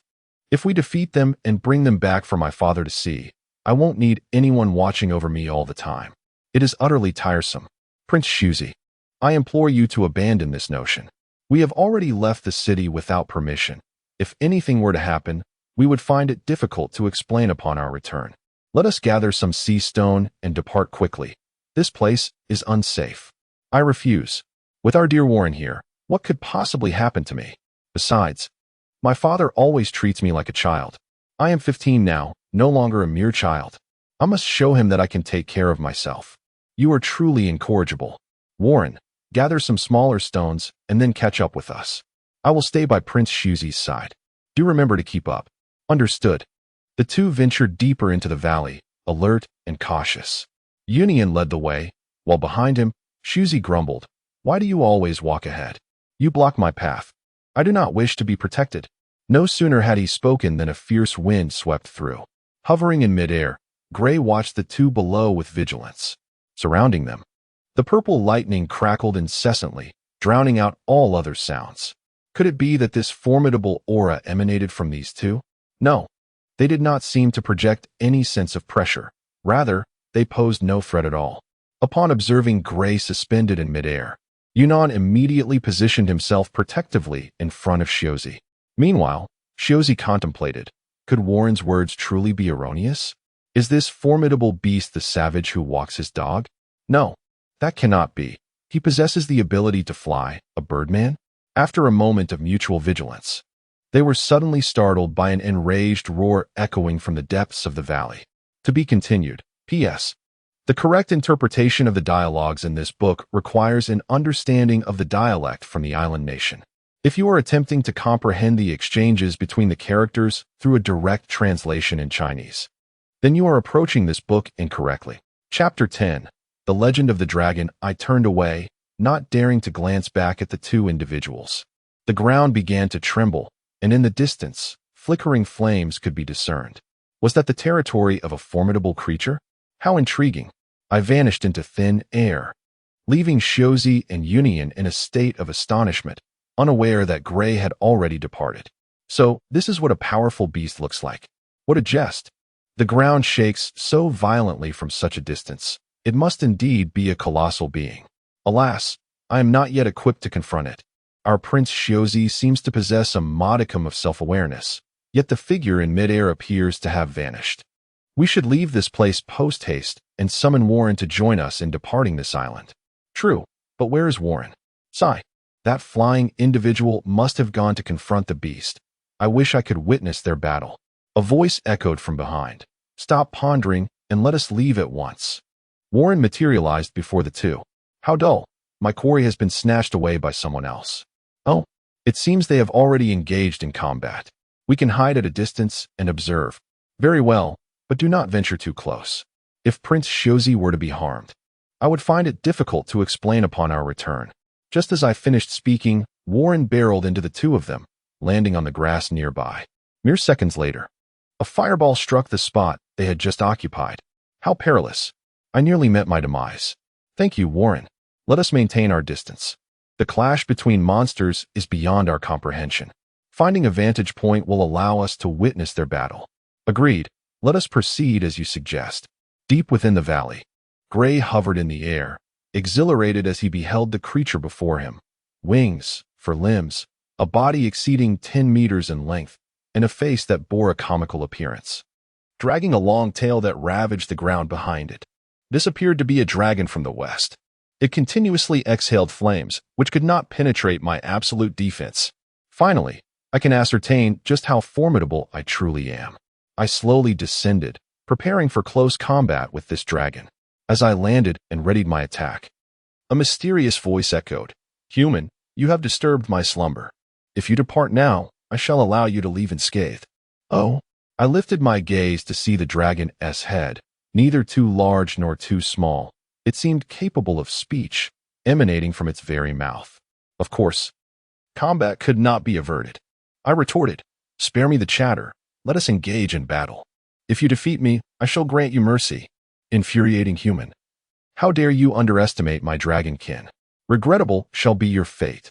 I pondered whether to relinquish my absolute defense. Should the dragon perish unexpectedly, my newfound plaything would be lost. The seemingly massive dragon was surprisingly swift, its tail sweeping towards me. The anticipated lightning did not manifest. The dragon's tail grazed my body, leaving a trail of blood on my shoulder. Interesting. Since my absolute defense proved ineffective, it seems your dragon's might exceeds my own tenfold. How delightful. Let us indulge in a fierce battle. However, I must test the extent of your power. I shall remain here, motionless. Unleash your attacks freely. Fear not. I shall not retaliate. After about 10 seconds, my wound began to heal. The dragon, observing my unscathed state, felt a twinge of uncertainty. Its flames bore no effect on me. The melee left only superficial injuries, and my recovery rate was astonishingly rapid. This bodes ill. Before me stands a formidable human. It scrutinized me with an absurd expression, inciting my fury. I lowered my voice. "If you do not strike, you shall forfeit your chance to attack. Do not regret it. Let us engage in a thrilling battle, scoundrel. Do not underestimate my dragon lineage. Witness my prowess." The dragon initiated a fierce assault. Numerous wounds adorned my body, all inflicted by this dragon. I suddenly realized I might possess an inclination towards masochism. Not sufficient. The injuries I bore were inadequate for me to regard this dragon seriously. Its power pales in comparison to the dragons from Fairy Tale, even though it can speak. The flames it carelessly unleashed lacked intensity. They could merely be classified as ordinary. Not to be compared with Igneel, the Fire Dragon King of Fairy Tale, whom I have never witnessed firsthand. Are you merely toying with me? Should you not take this more seriously, I shall stew you and feast upon you. The mighty creature gazed at me, bemused. Despite sustaining numerous injuries, I healed rapidly. Am I truly so weak? No, I am a dragon. The dignity of my kind shall not be belittled. It took a few steps back, readjusting its stance, and addressed me. "Mighty human, we have no enmity, do we? There is no need to continue this fight. Shall we call it a day? I shall consider it as though you never disturbed me. Do not jest. While I harbor no animosity towards you, this world belongs to the strong. My pursuit of you is purely for entertainment. Should you not take this battle seriously, I will personally bring it to an end. Yet, it seems you remain oblivious." Seeing that my words could not sway the dragon, it had no choice but to reveal its true abilities. Its claws began to radiate heat, and a ringing in my ears temporarily dulled external sounds. Suddenly, 2 fiery projectiles hurtled towards me. I warned you, your flames are ineffective against me. Nevertheless, those 2 flames pierced my absolute defense, their temperature significantly heightened. Intriguing, it appears this is your trump card. Thus, I too shall unveil my true capabilities. In a moment of peril, I evaded the incoming flames as the dragon continued to unleash more scorching fire from its claws. Utilizing my speed advantage, I swiftly maneuvered onto the dragon's back, striking at its wings, which it seemed unfamiliar with, having not flown for quite some time. However, my attempts to penetrate its wing proved futile. It appears the dragon's body is a treasure trove. The dragon sensed my presence on its back and began to thrash wildly. I soared into the air, gathering purple lightning in my right hand, enveloping my entire arm with the electric energy, which possessed piercing properties.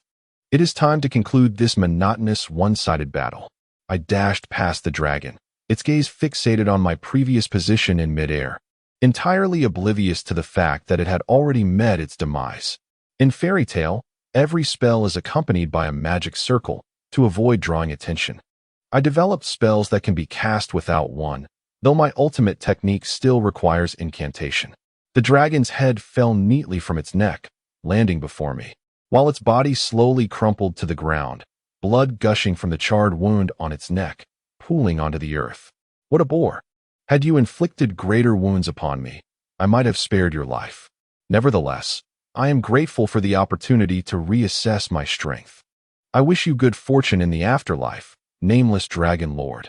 The vitality gained from this dragon slaying amounted to a staggering 800,000, sufficient to elevate my physical prowess to level 9. However, I shall pause for a moment, for I noticed 3 figures lurking in the nearby trees. Come forth. I have already seen you. There is no need to continue hiding. After a brief interval, 3 figures emerged, revealing the devastation around us. I gathered some leaves from the ground and grabbed a vine to fashion a makeshift covering for my vital parts before approaching them. You are truly remarkable. To have defeated such a formidable beast. Would you consider becoming my companion? Inquired the optimistic young man before me. I appraised the youthful idealist and, after some contemplation, replied, "Very well, but you must first agree to one condition: prepare me an outfit." Aha. Indeed, even you, the exhibitionist, understand the concept of modesty. Warren, please retrieve my spare clothes from the backpack for this young man. By the way, I am Shiozi. And you? Gray. Welcome, Gray, to our company. However, to commemorate Gray's triumph over the fierce beast, we shall host a banquet in celebration. Shall we, Gray? I am not particularly adept at dealing with such individuals. The hermit within me stirs. Nevertheless, I nod in response, as you wish. To be continued. Chapter 11. Birthday blessings for the following 3 days. I found myself enveloped in a festive atmosphere. Among the trio, I had only met Warren once, during the occasion he delivered clothes to me. Since then, he had been preoccupied with collecting stones from that side to transport to the shore, as well as rebuilding a boat, which was insufficient for accommodating these items. The blue attire I currently wore felt somewhat snug, yet it was manageable. I would consider acquiring a new outfit when conditions permitted. However, the red boots fit perfectly. During these 3 days, we became acquainted. Shiozi's 2 companions were childhood friends and bodyguards. The taciturn Union hailed from a humble background, while Warren's family owned a flower shop, selling a variety of blooms. I took it upon myself to handle our meals, as they were unfamiliar with the terrain. Should any danger arise, I would be left to fend for myself. It was a relief to have company to converse with.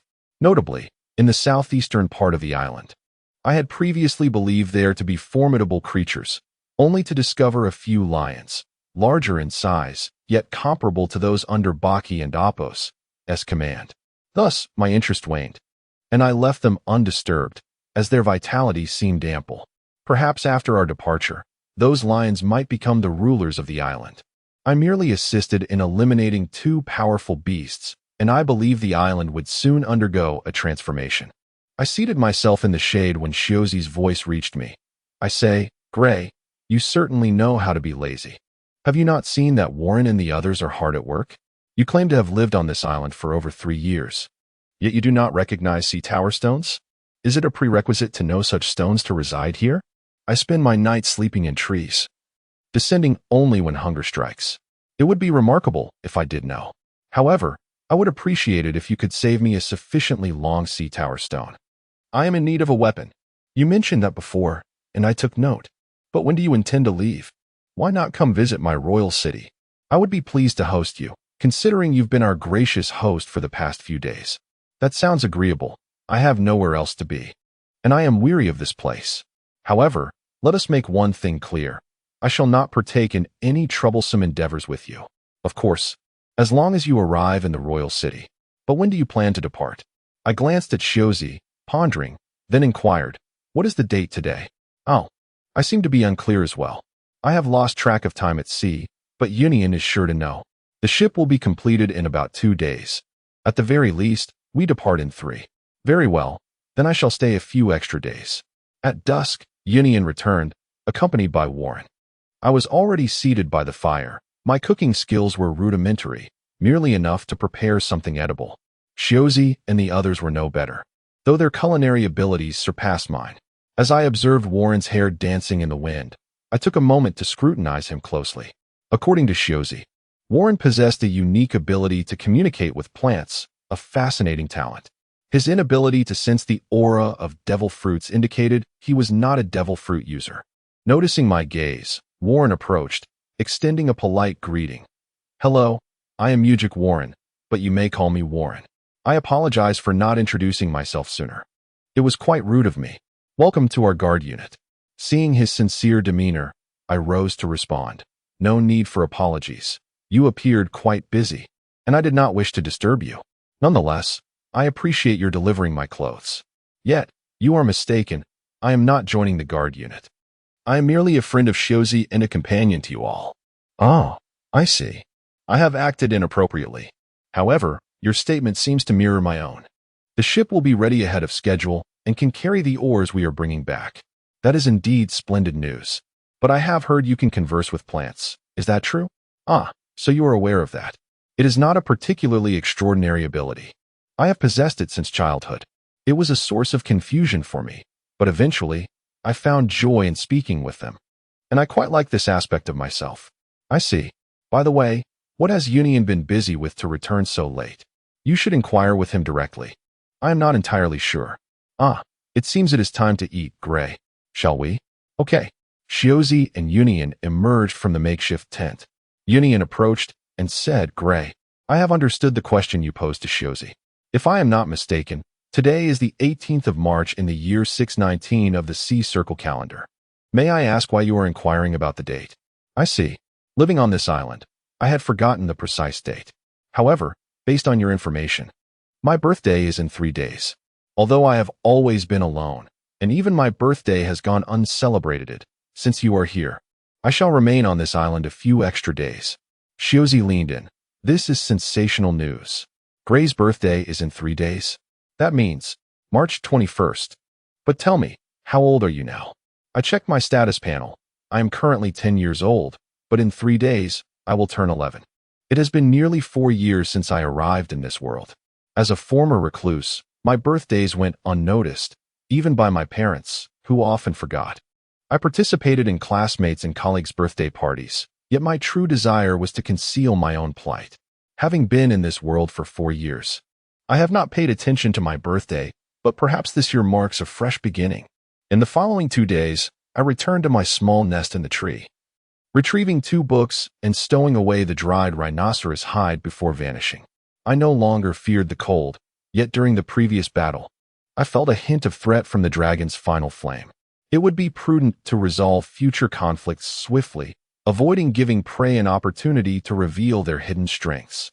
I must train in warmer environments, otherwise, if I encounter a similar foe again, I may become their target. Upon returning to the tent, I presented 2 pieces of rhinoceros hide as a token of gratitude for my clothing and then settled down to sleep. However, I was awakened in the middle of the night by Shozi, for after tonight, it would be my birthday. Though drowsy, I resisted the urge to succumb to sleep, surrounded by the 3 of them offering their blessings. No birthday cake was prepared, we had only meat. Yet, they inscribed Gray Happy Birthday on the meat. I was unsure whether to laugh or cry. "Well, Gray, were you moved to tears?" "Haha, I knew it. Our Gray is truly adorable. Hurry, eat up. We are still busy and have yet to sleep." Observing the plentiful cooked meat prepared for me, I quietly devoured every last piece. After finishing, the expectant gazes of Shozi and the others met mine, and Shozi spoke first. "I told you Warren's cooking is delightful." "Gray, when you were eating, I hesitated to ask, what is your birthday wish?" "It is a secret. If I reveal it, it will no longer be a wish. Please, do not inquire further. However, perhaps this year's birthday wish has already come true." "Haha, indeed. Well, good night. See you tomorrow." To be continued. Chapter 12. The land of tea in a sea shrouded in thick fog. A wooden ship sailed aimlessly, its crew anxiously glancing at one individual. "Yunin, did you not claim you could navigate through this mist? Why are we still ensnared within it?" "I am uncertain. I am not a seasoned navigator. My knowledge of sailing was gleaned from Mickey during my childhood, but I am confident this time." "Confident, you say? How many times have you uttered that word? Yet here we remain, trapped in this fog." Warren interjected, "Enough of the bickering. Ruzi, could you possibly keep quiet? At sea, one must place their trust in the navigator." "Humph. It's so dull when there is nothing to see. I sat cross-legged, with 2 boxes of sea stone weighing over 200 pounds behind me. We had been at sea for over 10 days, and as I closed my eyes, listening to the three of them squabble, I began to empathize with Zorro's plight. Having such a noisy crew, I wondered whether it was a stroke of luck or a curse. I slowly rose and approached them, saying, "Are you aware that your incessant noise has yet to resolve our predicament? Shall I take matters into my own hands?" Yunan glanced at me and replied, "You make a valid point. By the way, Gray, your abilities are indeed quite convenient. Initially, I did not believe that those with devil fruit powers were as extraordinary as legend suggests. However, after witnessing your strength, my belief has been entirely transformed. Not at all. I am merely an exception. Not every devil fruit user possesses such strength. Nonetheless, I appreciate your compliment. Now, it is my turn to take action." Having alleviated Yunan's embarrassment, I grew concerned about his rudimentary navigational skills. Standing still, I opened my mind's eye, perceiving everything around me. The area within a 300-meter radius was under my surveillance. Still insufficient, though I encountered no immediate danger, the fog remained troublesome. After elementalizing and soaring into the air, I swiftly traversed the area, returning to the ship minutes later. Arriving before Ruzi and the others, I began sketching a map of the nearby waters and the currents, though it was rendered in purple. The magically conjured nautical chart was a simple spell I had recently mastered before departing the island. Although I lacked a light pen, a magical tool that can inscribe words out of thin air, I could still inscribe letters using magic.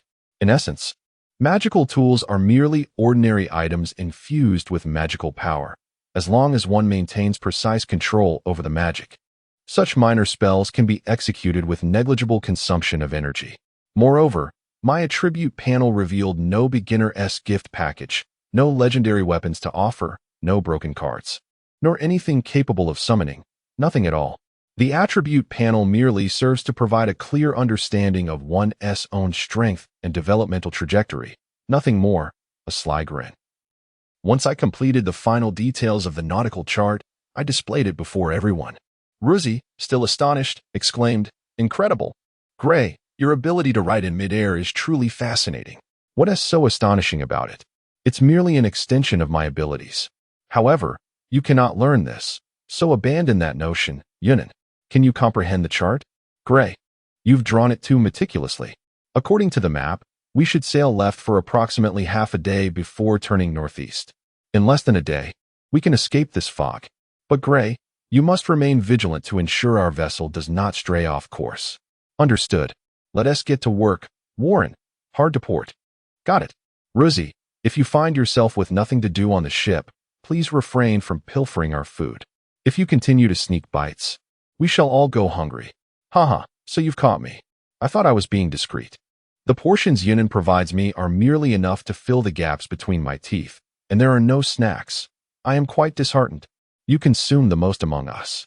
Spare us your grievances, or perhaps assist Warren. And remember to check for leaks in our wooden vessel periodically." "Very well, I am indeed quite bored." A small ship navigated through the mist. Several days later, the crew finally spotted land. Revived. Food. Once we dock, I shall feast on meat to my heart's content. Stop your incessant prattling. What is the name of this island? Perhaps it is an island belonging to our outer tea kingdom. As for its name, it seems to be a town. Yes. It is called Green Tea Town. Oh, this is the town known for its substantial green tea exports, but I still prioritize meat. I certainly do not refuse delectable cuisine. The ship anchored at a shallow shore, and I remained aboard, having instructed Warren to procure some food for me, while also sending him to the clothing store to buy several suitable outfits. Sizes already communicated to him. With sea stones aboard and my strength the greatest among us, I chose to stay behind, especially since I was unfamiliar with the current world. Half a day later, Ruzi swaggered back, and Warren had purchased 3 outfits for me, along with a pair of new blue leather boots, quite stylish.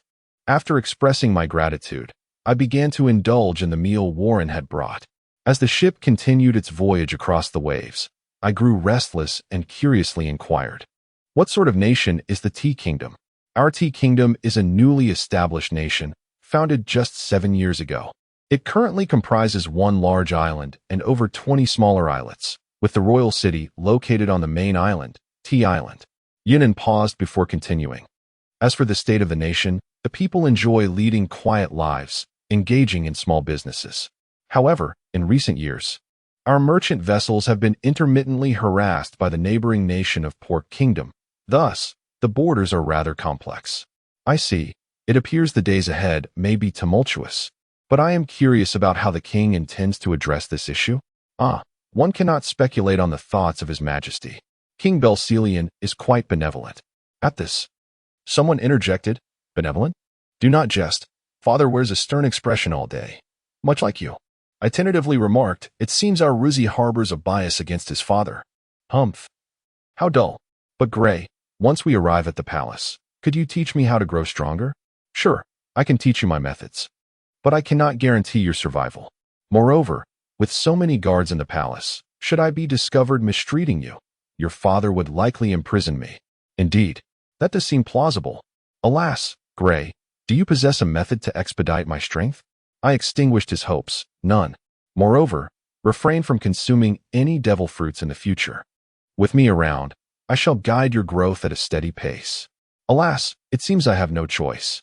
I glanced into the distance, spotting several merchant ships nearby. It appeared we were nearing our destination. Yunnan emerged from the deck, addressing Ruzi and me.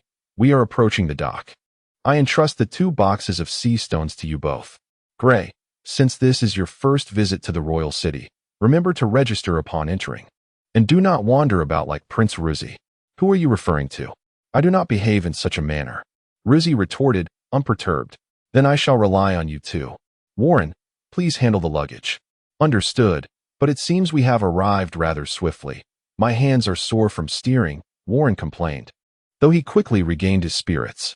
As we slowly approached the dock, I observed the colorful merchant ships and the bustling crowd. Realizing that this nation as trade appeared quite prosperous, I returned to the ship, and along with Shiozi, we each lifted a wooden crate onto the deck, preparing to dock. To be continued. The most challenging aspect of writing pirate fanfiction is selecting place names. WT has not presented a complete map of the 4 seas, and after contemplating numerous names, none seem quite satisfactory. Chapter 13. Brandy Michi. Upon entering the city gates, I discovered that this place, unlike the toy-laden memories of Dros Rosen, was adorned with numerous garden-like scenes, complete with tables and chairs for guests to enjoy tea, admire flowers, and engage in conversation. This authentic tranquility stirred a certain restlessness within me, despite my tender age of 11. I followed Yunnan closely until we arrived in front of a building where he abruptly halted. 2 guards from the security room approached, and upon Yunnan presenting the next document, their demeanor shifted remarkably, as if eager to assist me in lifting my box. I declined their offer directly, as the box was rather light. The previous box of seafloor stones that Shiozi had carried was soon replaced by Warren, who was summoned away shortly after. I continued to trail behind Yunnan until we reached the entrance of a palace. To my surprise, instead of entering the palace, Yunnan directed me to a side path. I complied, with Warren trailing behind me, seemingly anxious since our arrival. Eventually, we reached a basement, which marked our destination.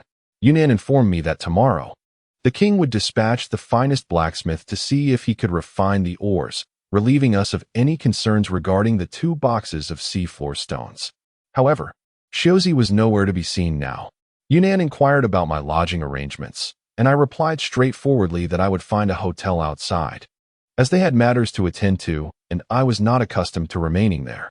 Yet, I had no money, having lived a life untouched by currency, encountering the concept of berries only a few times with old John. Yunnan seemed to comprehend my situation and produced a backpack, retrieving 5,000 berries to hand to me. Frankly speaking, that sum was substantial, as the small sack was filled with numerous 10-berry notes. Uncertain of the current market prices, I hesitated to express any inadequacy. After Warren escorted me out of the palace, he vanished from sight. I wandered until I stumbled upon a bar, the entrance adorned with a gun. Was that truly necessary? Did they not fear theft? Upon entering, I sensed a myriad of patrons through my mind network, including a corner occupied by individuals engaged in dubious services. I sought to gather information about this world and approached the bar to order a cup of red tea. I was not much of a drinker, yet the menu offered tea and snacks as well. To my dismay, the barmaid regarded me with skepticism, seemingly questioning my choice of red tea. I spent 50 berries on the cup of tea and settled into a corner on the right, feigning a leisurely sip while discreetly eavesdropping on conversations. After tasting the tea, I was shocked to find it bore no resemblance to the red tea I had previously enjoyed. It was more akin to spicy water. The barmaid, noticing my expression, began to chuckle and pointed at a poster on the wall. Flushed from the peculiar tea, I realized I had misjudged the situation. Exiting the bar, I spotted an inn across the way, where I spent 300 berries to secure a room for 3 nights. Upon entering my room, I immediately sought the restroom for water. Although I had hastily found lodging, I had already gleaned the information I desired from the bar. 2 groups had engaged in conversation that piqued my interest. One group spoke softly, conversing idly while holding telephone bugs. If one did not pay close attention, one might easily mistake them for mere chatter. They were adept at their undercover work. Their discussion revolved around a plot set for the 20th of the following month, wherein an assassin from the world government's direct agency, a user of a devil fruit, would infiltrate the land of tea to assassinate the king, with orders to eliminate as many members of the Berselian royal family as possible. How intriguing it was to arrive in this place and immediately encounter a user of a devil fruit. I pondered who would become the prey. The other group consisted of 2 ladies clad in attire reminiscent of sailor suits, revealing their identities as sisters, one serving as the secretary to an army officer, the other a low-ranking sailor in the naval branch. Their conversation revealed that the world government was intent on consolidating the navy within its allied nations. Most amusingly, the current navy was tasked solely with coastal patrols, eschewing the pursuit of thieves and pirates. Bounty hunters had grown increasingly dominant, with bounty tasks published by the clients themselves. Just days prior, an army unit had clashed with a bounty hunter while pursuing a mountain bandit. The bounty hunter had killed several army members and departed with the bandit's corpse in tow, leaving the soldiers helplessly watching. Ah, what a convenient identity. Perhaps I should become a bounty hunter myself, as it would afford me greater opportunities to encounter users of devil fruits. After resting on my bed for a while, I sat cross-legged, activating my mind network to monitor the activities in the bar across the way. The following day, I arrived at the designated meeting point at the King's City Gate at the agreed time. After a quick bite of meat from a nearby barbecue stall, I awaited Yunan's arrival. The same 2 guards stood at the entrance, yet they kept their distance, occasionally casting disdainful glances in my direction. Had I truly become so unimpressive? Their demeanor had been cordial yesterday. Now it had transformed so abruptly. I chose to ignore them, standing still while activating my mind network, which appeared to them as if I were merely sleeping. Warren arrived early, greeting me before tending to the flower bed nearby with a watering can. Well, he certainly exhibited dedication. Yunnan, however, was tardy, emerging from the palace over an hour past our scheduled 8 o'clock meeting. He approached with a few books in hand and, upon spotting me, offered a rare smile, saying, "Ah, Gray, you've arrived quite early. Prince Xiaozi is quite busy, and we shan't see him for now. But come with me to another location. Let us not concern ourselves with Warren for the moment." I nodded and followed Yunnan inside, the guards saluting him, though not directed at me, which was inconsequential. We entered a courtyard filled with small tables, some cluttered and others neatly arranged with books. Numerous elderly individuals were present, engrossed in their own affairs, while a few engaged in spirited debates. Upon seeing Yunnan escort me, one particularly sprightly elderly gentleman in military garb, wearing reading glasses, approached us. He disregarded my presence entirely, saluting Yunnan. "Lord Yunnan, I have heard that Prince Xiaozi has returned safely. I must express my gratitude for your assistance in his retrieval." "Mr. Abel, it was not I who retrieved him. Prince Xiaozi returned of his own accord. There is no need for thanks, as I am merely the princess guard. Ensuring his safety is my duty," Yunnan replied, the 2 exchanging pleasantries. I interjected, "Is it truly acceptable for you both to ignore my presence?" Both men paused, and old Abel feigned a cough, finally acknowledging me. "Apologies, I did not realize we had a friend of the prince in our midst. What is your name, young man?" "Simply call me Gray." "Oh, youth is indeed a blessing. I heard from Yunnan that you've slain formidable beasts. Quite impressive, young lad, he exclaimed before returning to his chair, closing his eyes in a repose. What manner of individual was he, so fond of disregarding others? After Yunnan ascended the stairs, a maid politely led me to a spacious room, excusing herself upon arrival. To my right was a collection of books, while the left resembled an office, albeit somewhat disorganized. As I approached, I noticed a long-haired girl bent over, nervously scribbling on the floor with a pen. Upon noticing my gaze, the girl let out a startled exclamation. Was such a loud reaction truly necessary? She seemed to recognize me and courteously introduced herself, saying, "Pleased to meet you. I am Brandy Michi. But you may call me Michi. I had heard from Shiozi that you had taken care of him recently." "Thank you. It was nothing," I replied. "My name is Gray, and I am equally delighted to make your acquaintance. I look forward to your guidance in the future." To be continued. Chapter 14. The cost of peace. The girl adjusted her dress and gathered the sheets of drawing paper scattered on the floor. Observing the room's decor, I noted the abundance of art supplies in addition to the books. A measuring ruler lay on the table, indicating her pure enthusiasm for such pursuits, reminiscent of Nami. However, should I embark on a voyage in the future, taking this girl along might prove to be a prudent decision. Given the circumstances, it appeared she had not ventured outside this room for quite some time. As I gazed intently at her, she lowered her head and timidly inquired, "Could you refrain from looking at me with such eyes? By the way, how old are you? You seem younger than me." I felt somewhat embarrassed, responding, "I am 11 years old. But from the items in your room, do you possess knowledge of navigation?" "Ah, so Gray is 11," she exclaimed. "But I am 14. Older than you. As for your question, I am now a navigator, albeit with little sailing experience. I fell in love with the sea during childhood voyages with my father, who warned me of its perils. It is challenging to survive at sea without understanding its dangers, and I yearn to learn everything about it."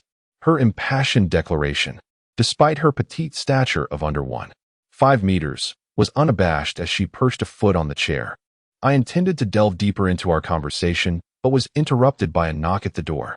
I took the initiative to open it, revealing the familiar square-faced figure with a poker face who complained, "Where have you all been?" "We are members of the King's Guard and have our duties," I replied. "Unlike you, who seem to have ample free time. But you must have met Miss Mickey." "Miss Mickey, His Majesty has summoned Gray." "My apologies, Gray must come with us." "TCH, just because the king summoned me does not mean I must comply. Tell him I am busy." "Gray, when the king summons you, you will also have the opportunity to meet Prince Zayas." "Well, it seems there is no alternative. Let us go." "Mickey, we shall continue our conversation later." "No, it is of no concern to me." "Then I shall take my leave first." "Warren, you all follow promptly." I vanished from the spot, leaving Mickey momentarily stunned. I had already sensed Zaya's location, requiring several teleportations to reach it. I materialized before the palace gates, where several guards, upon noticing me, instinctively prepared to shout "Intruder," but promptly collapsed. I had incapacitated them with electric shocks, ensuring they were not in any life-threatening danger. If left unattended, they would recover within an hour. Since the king had summoned me, I felt irritated by his presumptuousness. It was an opportune moment to test the guard's capabilities, which appeared only marginally superior to the average navy I recalled. With such feeble defenses, this nation was bound to encounter trouble. I gradually pushed open the grand doors and beheld a middle-aged man seated in a high chair not far away. He was likely Zaya's father. A few guards encircled the king and several royals. Zayas, upon seeing my arrival, exhibited no surprise. Instead, he chuckled softly, for he understood my temperament. I despised being commanded. I scrutinized the wary guards surrounding me, who seemed to be mere novices, and lost interest. I glared at the so-called king. The middle-aged man, undeterred, instructed the burly guard beside him, "Bell, tell your men to stand down. This youth is not an attacker. He is a friend of young Zayas. Young Zayas, do introduce your new friend promptly. Rest assured, he is a mercenary brought by young Zayas." The princes regarded me with suspicion, but the guards, having received their orders, stepped aside. I observed the other youthful royals eyeing me as if I were a mere exhibit. I targeted the one wearing sunglasses, thinking, what bravado is this? wearing shades indoors? Upon catching my gaze, he seemed unconcerned and promptly collapsed, frothing at the mouth. The atmosphere shifted dramatically, and the young royals panicked. The guards quickly resumed their protective stances around the princes. The middle-aged man, seated in the high chair, merely furrowed his brow but remained silent. Outside the palace, chaos ensued, and I sensed we were surrounded. A woman who entered first approached the unconscious lad in sunglasses, stating, "There is no danger to life. The second prince has merely fainted. He will be fine after some rest. You two guards, quickly carry the second prince away to rest." I paid little heed to the unfolding events, noting that with every step I took, the guards retreated. Zayas watched the scene unfold, realizing it diverged from his expectations. He grew anxious. Yet knowing my character would not lead to excessive actions, he remained seated, quietly sipping from a goblet at the table. One by one, the young royals were escorted out of the palace by the guards, leaving only the king, Zayas, the captain of the guard, and around 20 more guards. The middle-aged man slowly rose and descended the stairs, the burly man following suit, sword in hand. The king uttered an astonishing statement. "Everyone, please withdraw. I wish to converse with this young man privately. Since he is a friend of Zayas, he poses no threat. All of you, step aside." The burly man hesitated but eventually ordered the remaining guards to escort Prince Zayas out of the palace. Zayas observed the entire exchange in silence.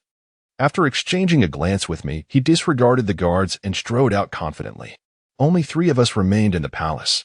The middle-aged man approached a nearby table and gestured to the captain of the guard. "You may leave as well. Do not worry, I will be fine. I merely wish to have a private conversation with this intriguing young man."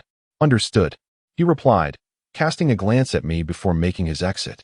Closing the palace doors behind him, all guards maintain a 10-meter distance from the palace. His Majesty requires privacy for an important discussion. I took a few steps, observing the king's robust physique, and began to help myself to the meat on the table. He merely watched me. After a short while, savoring the delectable flavors, I glanced at the man across the table and remarked, "Speak. What is it you require of me? I have heard from young Zayas that you are a devil fruit user." Initially, I found it hard to believe, but now I am convinced.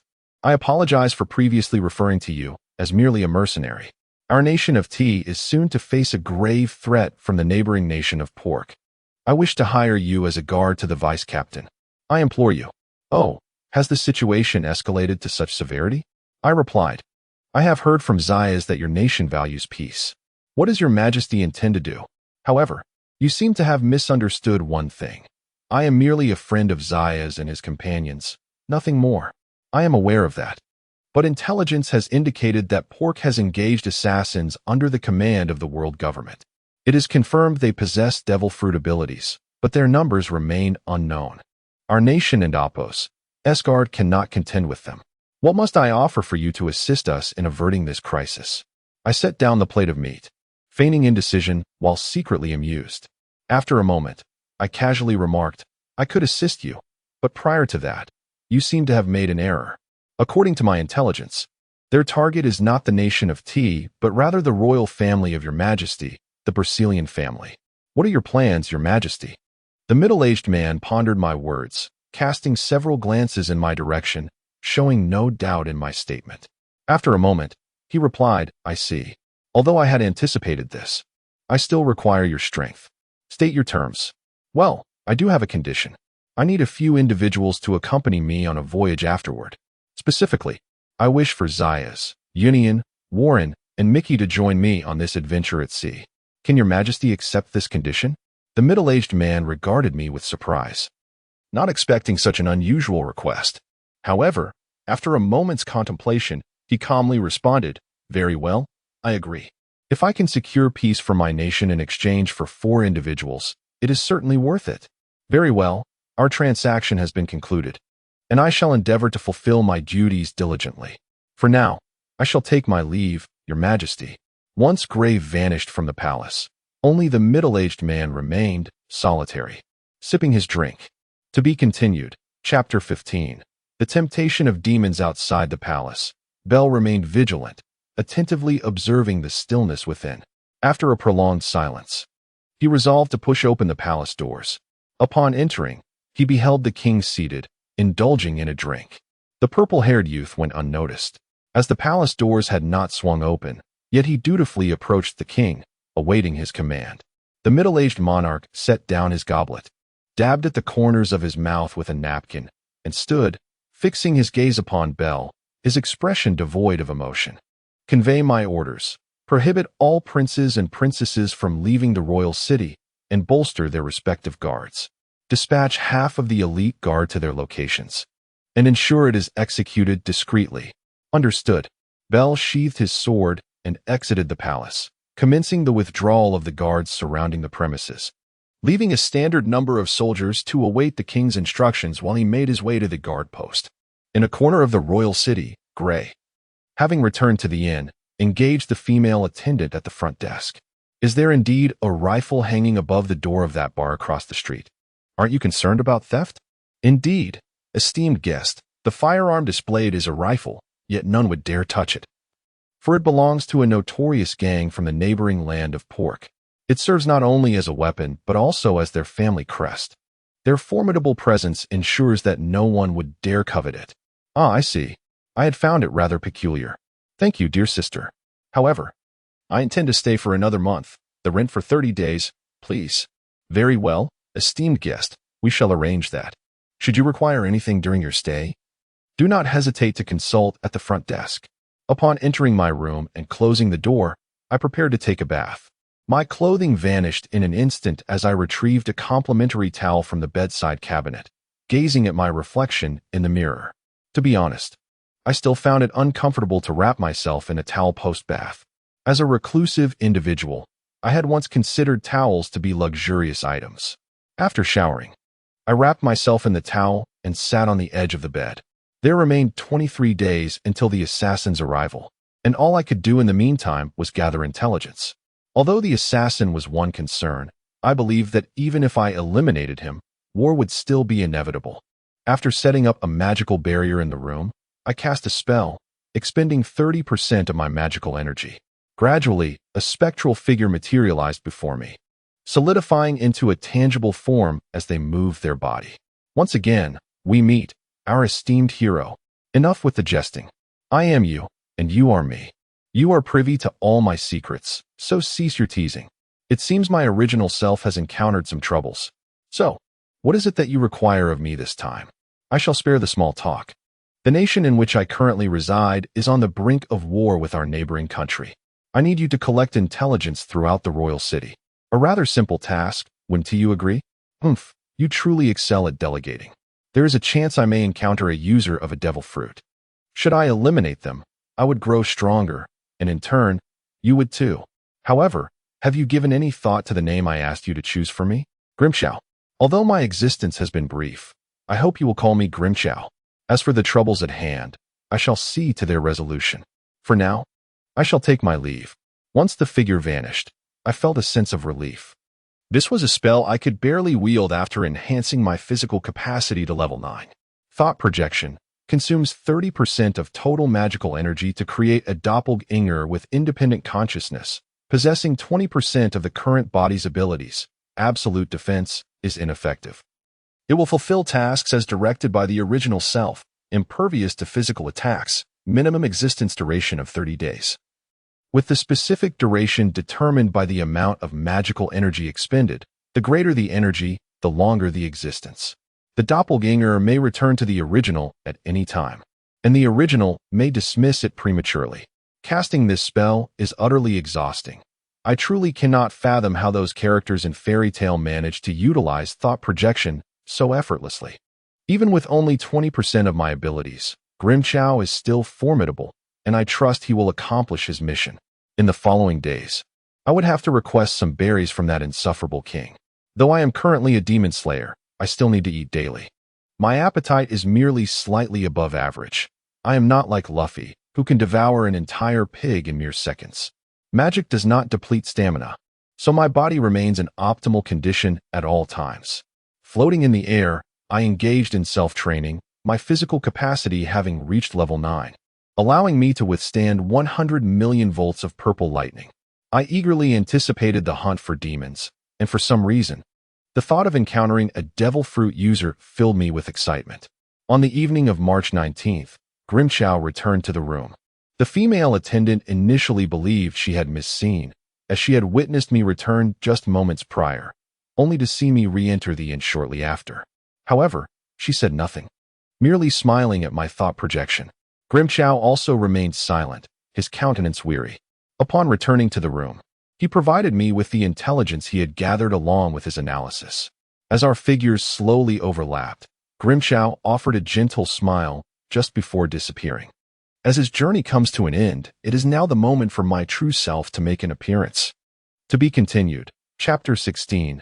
An intriguing discovery in the pre-dawn hours of May 20th, precisely at 2:00 a.m. A group of men clad in formal attire awaited instructions near an underground harbor, approximately 500 meters from the regal palace of the Tea King. Despite their weariness, they maintained their vigil, anticipating the arrival of their expected guests. Meanwhile, within a secluded courtyard of the royal residence, a youth concealed behind dark glasses reclined on a divan. Attendants presented 3 cups of verdant tea upon a low table. The young man delicately sipped from one, his gaze intermittently drifting towards 2 figures seated opposite him.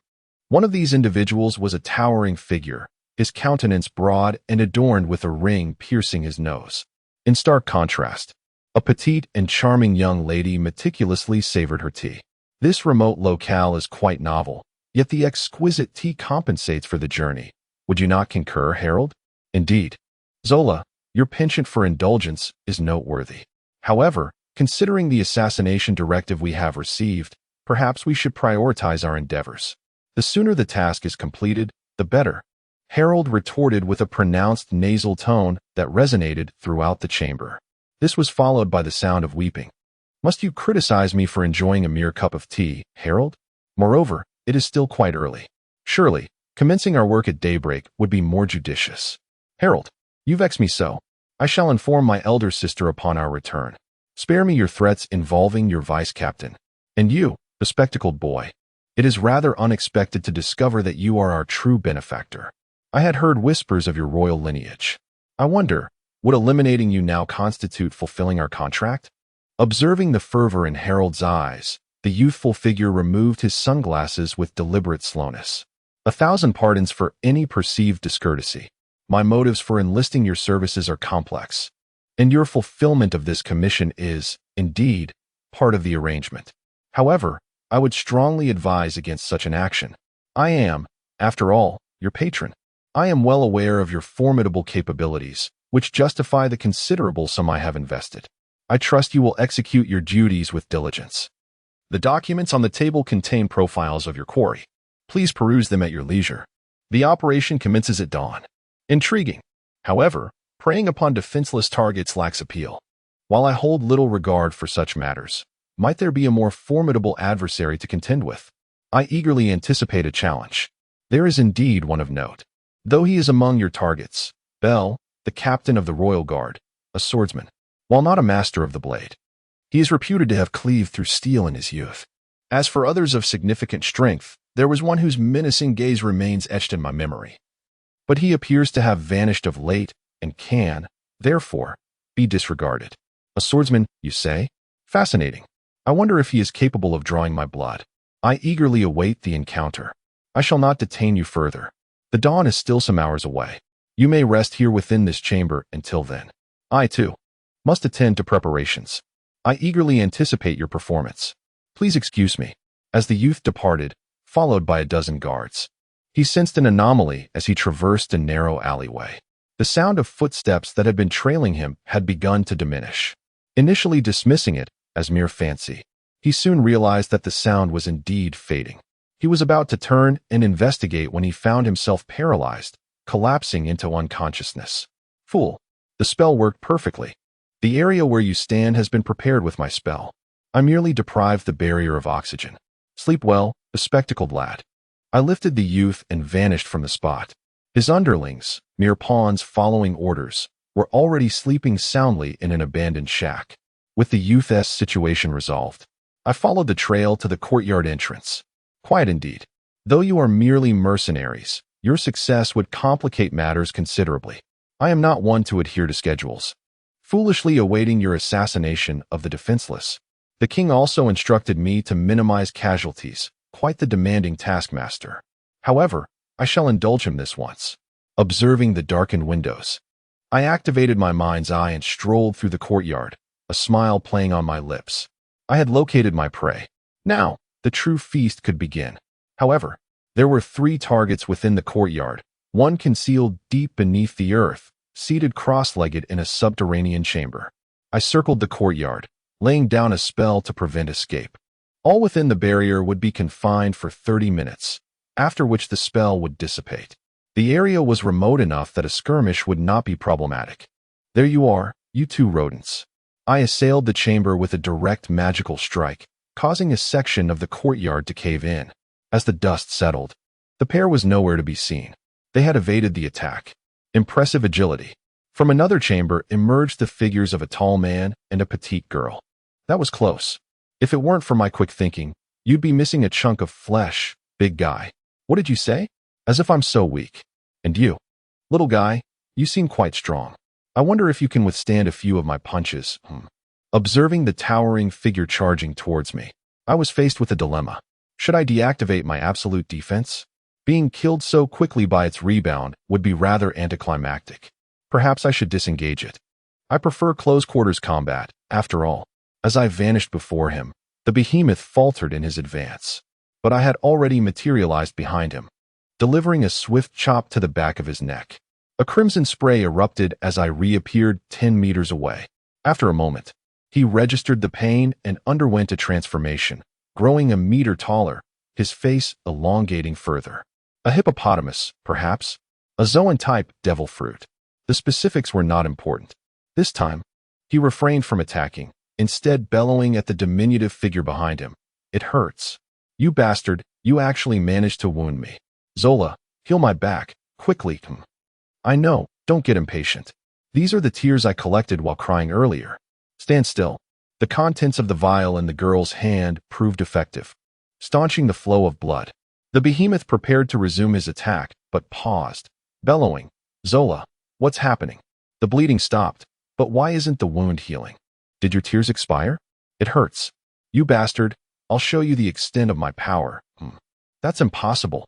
My tears of healing can mend any wound. Why are they ineffective this time? Harold, be careful. This man is dangerous. I know. Though my back still aches, I'll show you my true power. Throughout their exchange, I refrained from interfering with the girl's actions. Hearing that the wound was not healing, I wondered if my demon slayer magic possessed the ability to prevent the wounds inflicted upon devil fruit users from healing. But this was a battle, and there was no time for contemplation. Gazing at the blue-haired lowly, I surmised that she had consumed a paramecia-type devil fruit. But it mattered not. Enemies were not to be pitted. I struck my signature pose, a magic circle forming before my lips, and began to chant. Roar of the Thunder Demon. A surge of violet lightning coalesced, leaving the pair dumbfounded, unable to evade it. As the thunderous roar engulfed them, I surveyed the ruins, scattered with residual electricity that did not extend beyond the courtyard's perimeter. From within the wreckage emerged a figure. From beneath the rubble, she pulled out another figure. The young girl, apparently rescued in the nick of time. But the figure before me was a newcomer. Sister, what are you doing here? Where's Harold? Cough, cough. The young girl continued to cough, a sharp pain radiating from her feet, her body trembling incessantly. I glanced at the corpse not far from me. Its animal form had vanished, reverting to its original state, devoid of breath. Suddenly, a surge of energy enveloped me. To be continued. P.S. I will be preoccupied with urgent matters for the next 2 days and anticipate resuming updates on the 27th. Thank you for your understanding. Chapter 17. The choice of humanity in this desolate expanse. 2 factions exist. On one side are a newly engaged blue-haired woman and an injured young girl, with one man having already perished in battle. The blue-haired girl gazes intently at a figure not far away, who appears to be in considerable distress. To an outsider, this individual seems to be suffering. However, he is, in fact, exhilarated. A surge of energy, invisible to outsiders, courses through Gray, lingering for a few moments before dissipating into a weaker current that slowly fades into the air. Is this the feedback from defeating a devil fruit user? I sense my body growing stronger, though I cannot articulate the difference. A prompt appears on my attribute panel. Strength enhancement from defeating a devil fruit user does not contribute to physical strength progress. My magical power has also increased by 50. Though modest, any gain is preferable to none. I redirect my focus to the battlefield. It is prudent to conclude this conflict swiftly. I unleash a bolt of lightning. But alas, my attack is evaded. I observe the woman, cradling the healing girl, as she flits about with agility. Is this akin to the Navy's 6 powers? Or perhaps a manifestation of observation hockey? In terms of speed, she has miscalculated. While not a devil fruit user, I am nonetheless intrigued by her abilities. Stop your acrobatics. I call to the woman. If you can divulge the training method for that technique you just employed, I may consider allowing you to depart. Upon hearing my words, the woman halts, though she remains vigilant. Earlier, she had hidden in a basement, drawn to the sounds of conflict above, and had cautiously emerged, only to find herself trapped by an invisible barrier that encircled the courtyard. After futilely searching for an escape, she resigned herself to observing the battle from within the building. In light of the perilous lightning unleashed by the young man, her priority had been to rescue her sister, Zora. As for Harold, though he is one of her subordinates, she cannot afford to risk it. This boy is far too dangerous. The moment the dangerous youth uttered a remark, the woman paused, her heart filled with trepidation.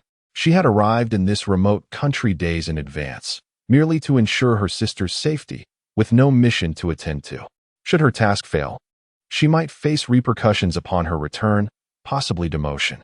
Yet, for Zora's sake, she tentatively responded, though I cannot ascertain the veracity of your words, you are undeniably powerful. I lack the capacity to confront you. May I inquire what technique you covet? One arm cradled her sister, while the other discreetly concealed a hand that gradually enveloped itself in a thin layer of black film. Surely it is everything you already know. You executed that technique with remarkable proficiency. Upon hearing this, the woman was taken aback. She relinquished her hockey, tightening her embrace around her unconscious sister. I never anticipated that you were familiar with Soru. Such knowledge is a closely guarded secret of the world government. The fact that you are aware of this technique from the 6 powers indicates you are privy to sensitive information. Although our CP3 mission may result in penalties, preserving our lives takes precedence. I will comply. She tossed a notebook, containing the training methods imparted by her superior, towards me. I accepted it without scrutinizing its contents. After all, this woman had no incentive to provide me with false information in the face of death. The truth of humanity is revealed under such dire circumstances. I shall accept this notebook, but to ensure you do not retain any memory of my existence, I must impose a minor penalty. Ignoring her potential objection, I approached her and the young girl, casting bolts of lightning upon them. In due time, the memories of me would gradually fade, erasing all traces from their minds. Before departing, I inquired, "What is your name?" The woman, enduring her pain, saw the figure of the man before her growing increasingly indistinct, but managed to reply, "Zoe. I hope you uphold your promise and spare my sister, Zora. Fear not. I shall not harm you further. I am a man of my word. However, do remember to vacate this country before dawn. Rest assured, now that the mission has failed, I will return to report." "Very well, then I shall take my leave. I suspect our paths shall not cross again. However, I should mention, in approximately 10 minutes, you will be able to exit this courtyard with your sister." As the young man's figure faded into the distance, the woman assessed her sister's injuries, noting that only her feet were severely affected. With time, she would recover. Yet, who was that individual who had appeared earlier? What did he look like? There seemed to be no one else present. Upon returning to my hotel room, I found myself covered in dust and decided to take a shower. Emerging from the bathroom, I gazed into the mirror, noting that I still appeared quite handsome, albeit with slightly drooping eyes.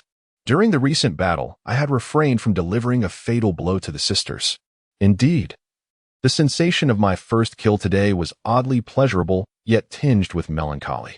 I simply could not bring myself to harm that little girl. I would not resort to taking the lives of those unable to resist for the sake of power. I steadied my emotions. It was still dark outside. The second prince had been securely bound, and delivered to the king. After hearing my report, the king's mood lightened somewhat and requested my presence at the royal palace come dawn. I understood what was expected of me, requiring no further instructions. After disappearing into a secret chamber of the royal castle, I returned to the hotel. With another performance awaiting me at daybreak, I chose to rest. Around 7 a.m., all princes, excluding the second prince, Jimin, princesses, concubines, and other royal family members had received the king's summons to convene a royal meeting in the hall.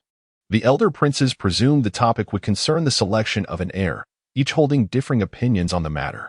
Among them, Shiozi remained particularly sullen upon receiving the news. "Gray, where have you vanished to? Mickey has been incessantly mentioning you, expressing a desire to have a serious discussion. And you, when will you teach me your training methods? Father, what are your intentions? I am aware of your strictness. Indeed, you were severe even before ascending the throne. I have no desire to be the heir, especially concerning Gray. Mickey had grown up alongside me, and her recent inquiries about your whereabouts had left me feeling rather strange. Should I attend the royal meeting?" I had previously managed to escape several tedious gatherings without consequence. At that moment, Yunnan and Warren entered the room, with Yunnan stating dutifully, "Your Highness Shiozi, the time is drawing near. Tardiness will incur punishment." "I understand. Enough with the reminders. Have you located Gray?" "Not yet. But he did have a private conversation with the king, so he may be deliberately avoiding us. However, there is a chance we might encounter him at this meeting." "Very well, let us proceed. Warren, fetch my sword." At once. With less than an hour until the royal meeting, Gray sat in a secret chamber prepared by the king. Hearing a knock at the door, he realized the time had indeed arrived, and he slowly stepped out of the room. "Shiozi, what choice shall you make?" To be continued. Chapter 18. Gathering of companions. Just a few steps out of my chamber, I paused, issuing a few instructions to the attendant beside me before retreating back into the dim corridor. Lying on my bed, I could tap into the heart network and sense the palace above. I had promised not to interfere with Suzi's decisions, and thus I would not intrude upon his deliberations. The palace above was already filled with people, guards serving various lords encircling the entrance in several layers. The middle-aged man seated at the center observed that all had arrived. Thus, the meeting could officially commence. "Esteemed members of the royal family and my beloved children," he began, "I have summoned you primarily due to the neighboring nation of Tun preparing to wage war against our cherished Cha kingdom. Although they have been a nuisance to our merchant caravans in recent years, recent intelligence indicates they are now fully prepared. I wonder if anyone has any prudent strategies to propose." The surrounding royal members began to converse cautiously, with a few appearing utterly bewildered. After a moment, Bell, standing beside the king, addressed the gathered royals. "Everyone, please settle down. His Majesty has several directives to share with you all." The guards uniformly positioned themselves on either side, while the middle-aged man reflected on the scene before him. Once the hall fell into an unusual silence, he commenced his soliloquy. "You might have noticed that young Jiamon is absent today. My mischievous son has conspired with the nation of Tun against his own father. He is now secretly imprisoned."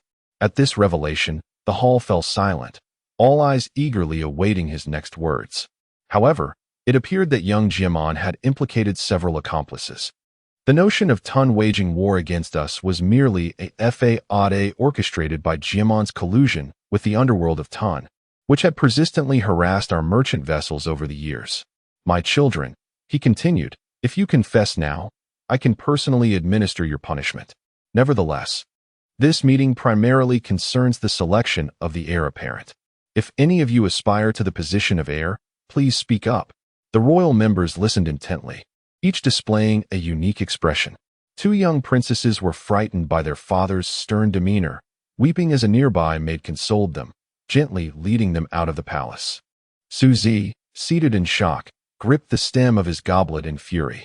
How could his generally affable elder brother commit such an act? What did accomplice even mean? Was their brother also involved? Although their father was in his prime, Suzi had long anticipated this discussion, yet there seemed no need for an immediate decision. Lost in contemplation, Suzi caught the middle-aged man's gaze, who then uttered a chilling remark. "I believe that young Suzi is the most suitable candidate for the heir. I wonder if my children have any objections?" Even if there were dissenting opinions, they would likely be rendered moot. Their father had probably already made his choice. However, a single remark shattered the tension. Suzy slammed his palm on the table and exclaimed, "What nonsense! I have no interest in the selection of the heir. Father, please choose one of my brothers instead. You still have a decade or more to live. Is it truly necessary to decide now?" Everyone in the hall heard this, and the middle-aged man remained unperturbed, responding calmly to Suzy. "It seems you possess considerable grievances toward me, my child. Yet, despite my stern demeanor, it is all for your future, and thus I have no regrets." Subsequently, two princes confessed their misdeeds and were escorted out by the guards. Suzy observed these events unfold, while his companions, Union and Warren, urged him to remain calm. Nevertheless, he ultimately drew his sword, Baiwa, and pointed it defiantly at his father. "Father, if you can defeat me, I shall consider becoming the heir you desire. If you lose, grant me permission to leave this kingdom. I have long wished to voice this. You have taught me swordsmanship. I trust your skills have not diminished." Ah, how nostalgic those times were. "Well, young Suzy, I accept your challenge. However, your opponent will be Belle. Is that acceptable?" "Perfectly acceptable," Belle responded, readying himself for the duel with Prince Suzy in the adjacent corridor. After a brief interval, Suzy fell to the ground, overcome with discontent. Union and Warren watched anxiously, and once the battle concluded, they gently assisted the unconscious Suzy to his feet. Warren picked up the fallen sword, and, together, they slowly exited the palace. "My children," the middle-aged man declared, "although young Suzy has lost, let us temporarily set aside the matter of the heir." He surveyed the room, stretched his arms, and added, "I am still well. As for the crown prince issue, let us revisit it in 5 years. Henceforth, do not discuss it again. You may all leave." Once the assembly dispersed, only Belle remained. The middle-aged man opened a hidden compartment within the hall, revealing a small passageway that unfolded before them. He stepped inside, followed closely by Belle.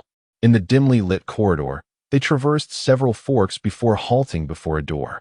Belle approached and knocked, uttering a few words before the door creaked open. A young boy lay within, his languid expression surveying the pair as he yawned. "How dull. I expected a grand spectacle. Our king of Gapu certainly knows how to perform. Indeed, I merely wished to observe my children's performance. Some did quite well, though young Suzy was utterly disappointing. But I am curious. Can you see the happenings within the palace without stepping in? That and Oppos. A secret. Merely a simple trick. However, Suzy is still too weak. Do you truly trust him to venture out to sea? He constantly complains about my strictness, so I shall indulge him this time. Yet, I cannot assure you he won't sneak away from the royal city with you. Rest assured. But have you prepared the ship and crew as I requested?" The vessel was completed a few days ago. Though the materials are not the legendary atom wood, they are the finest my country can offer. The ship is now docked at your designated port, ensuring a safe voyage. As for the crew, I have instructed Mickey to remain aboard. She has long desired to set sail and is eager to embark on this journey. Union and Warren will accompany Suzy as well. Ah, I see. However, dear king, I have flawlessly executed our transaction. Might you grant me a bit more belly? Of course, Belle. Here are the 100,000 belly already prepared for you, along with provisions sufficient for a lengthy journey. Consider it a token of gratitude. They shall be entrusted to you. Farewell, dear king. I shall take my leave." The purple-haired boy vanished from the chamber, leaving Belle marveling at the boy's sudden appearances and disappearances, pondering the nature of his abilities. Upon returning to the inn, I stowed away 2 books, shouldered a sack of belly, and vacated my room, leaving the extra payment as a tip for the front desk attendant. That night, as I arrived at the port, I spotted Mickey, who was marveling at every aspect of the ship. Upon seeing me board, her surprise was palpable. "I thought the king was referring to some grand surprise. I never expected you would be on this ship. I have examined every part of the vessel. It is quite impressive. The materials are robust." At that moment, 3 figures emerged from a distance, one calling out, "Gray, why have you been playing hide and seek? Now that we are about to depart, why haven't you brought me along?" I learned from Mickey's maid that she was here, which prompted me to bring Yunnan and Warren along.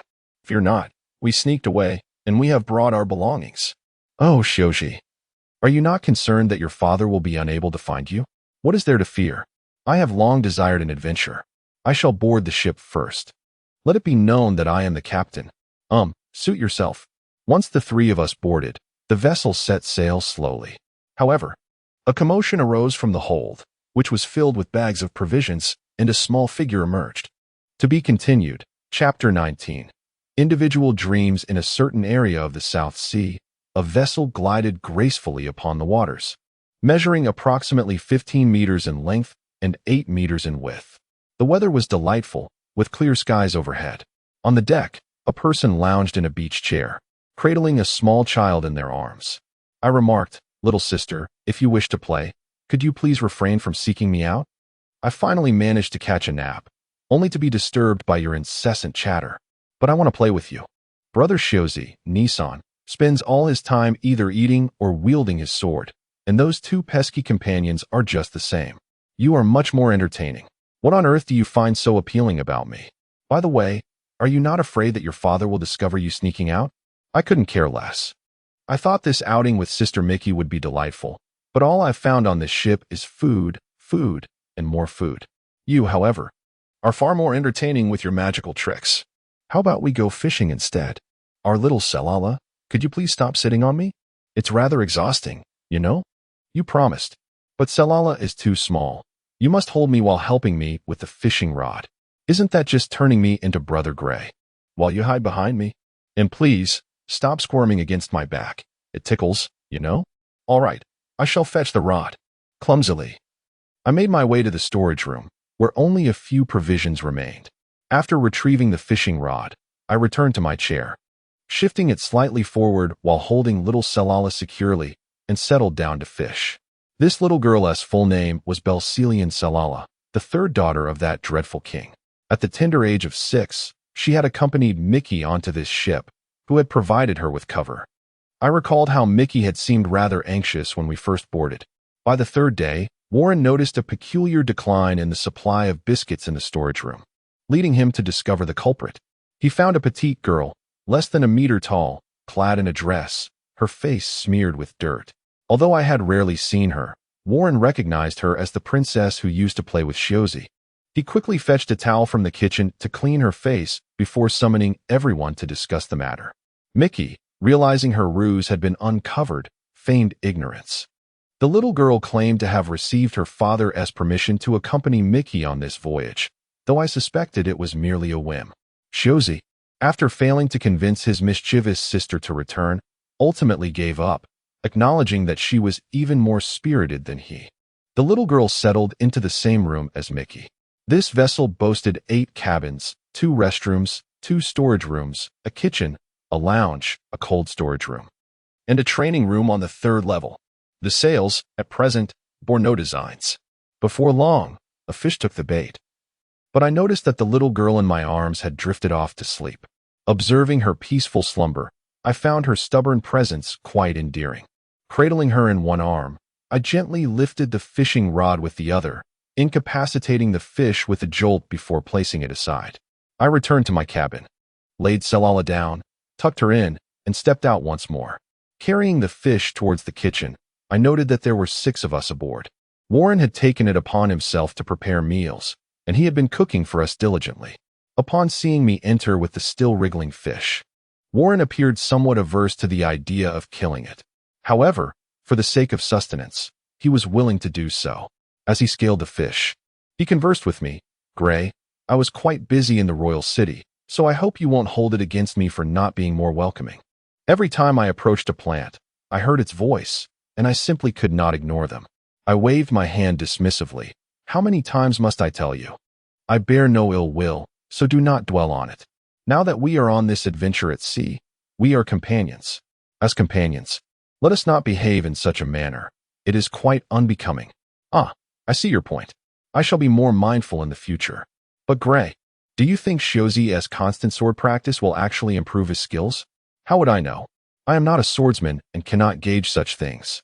However, I do have methods to assist him in enhancing his abilities, though they may not pertain to swordsmanship. Is that so? I have grown up alongside Shoji and Yuna. Yuna is perpetually serious, making conversation with him rather tedious, while Shiozi's incessant chatter can be quite bothersome. Yet, they are both my friends. They never mock me for spending my days in the garden, and though others may doubt my ability to hear the plants' voices, they wholeheartedly believe in my truth. I am truly grateful for them. I understand now, but I have yet to discern any particular strength you possess in battle. Rather than worrying about Shiozi's training, why not consider enhancing your own abilities? I am not fond of combat, but I appreciate your concern. Since you feel this way, I shall not press you further. Whenever you have made up your mind, do let me know. I shall return to the deck. When it is time for dinner, please remember to inform me. I will. I reclined in the chair, closed my eyes, and searched my mind for magical knowledge related to trees. At present, I could only select from the basic magical options. Having exchanged 3,000 life force for knowledge of low level would attribute magic.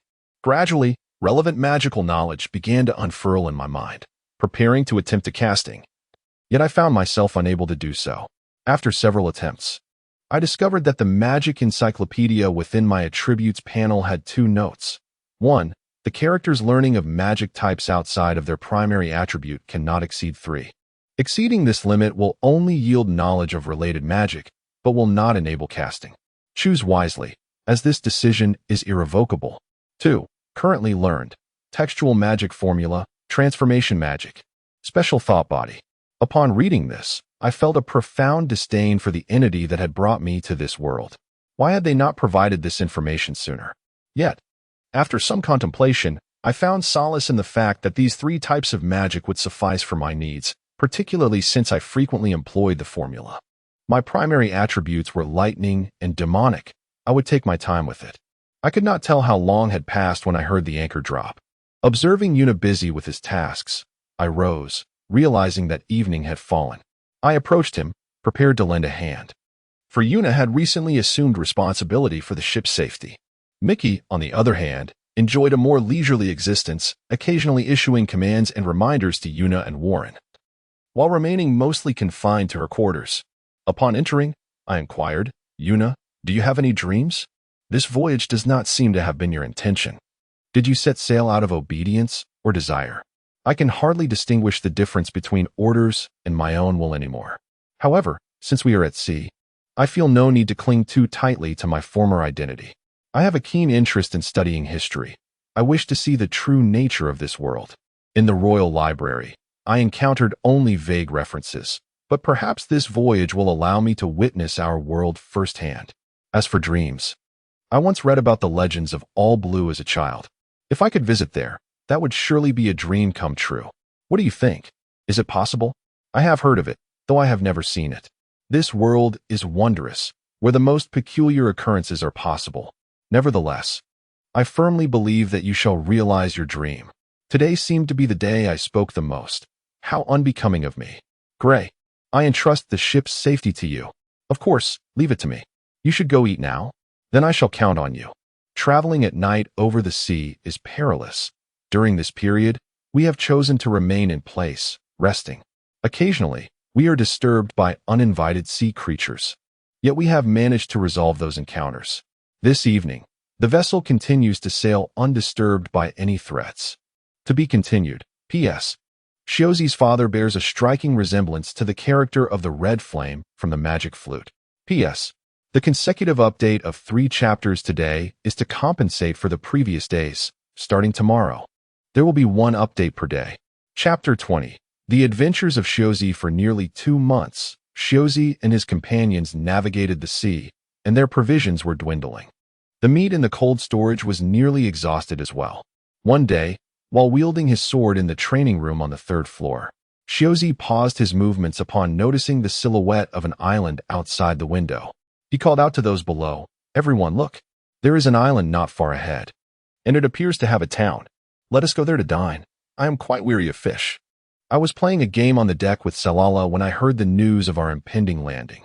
I turned to little Salala and said, "Salala, we will be disembarking soon. I believe we'll be replenishing our supplies on the island, and we can play there for a while, even for a few days." "Wow, is that true, Brother Gray? But I want you to take me down. I wish to eat many delicious things and buy all sorts of fun items." All right, Gray has money now, so I am not afraid of you spending it all. However, little Selala, I wonder if there are any bad people on that island who might bully children like you. Aren't you afraid? With Brother Gray here, why should I fear? You are far more formidable than my brother Shiozi. But, Brother Gray, could you teach me your little magic tricks? Well, you might not be able to learn it, and I cannot teach you. But don't you have the necklace I just gave you?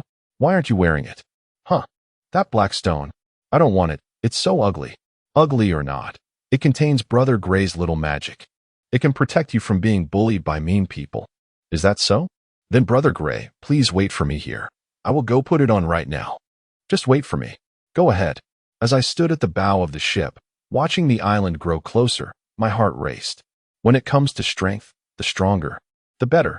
Currently, my physical strength stood at 9, and it would take 1,000,000 vitality to reach 10. I had only about 360,000 left, which was far from sufficient.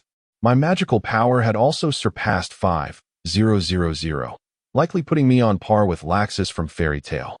The only rapid method to enhance my strength, aside from developing new magic, was to consume substances imbued with lightning attributes. In this world, there seemed to be an island in the new world called Thunder God Island. Should I consume all the lightning from that island? I shook my head. It was too far. I would have to set that aside for now.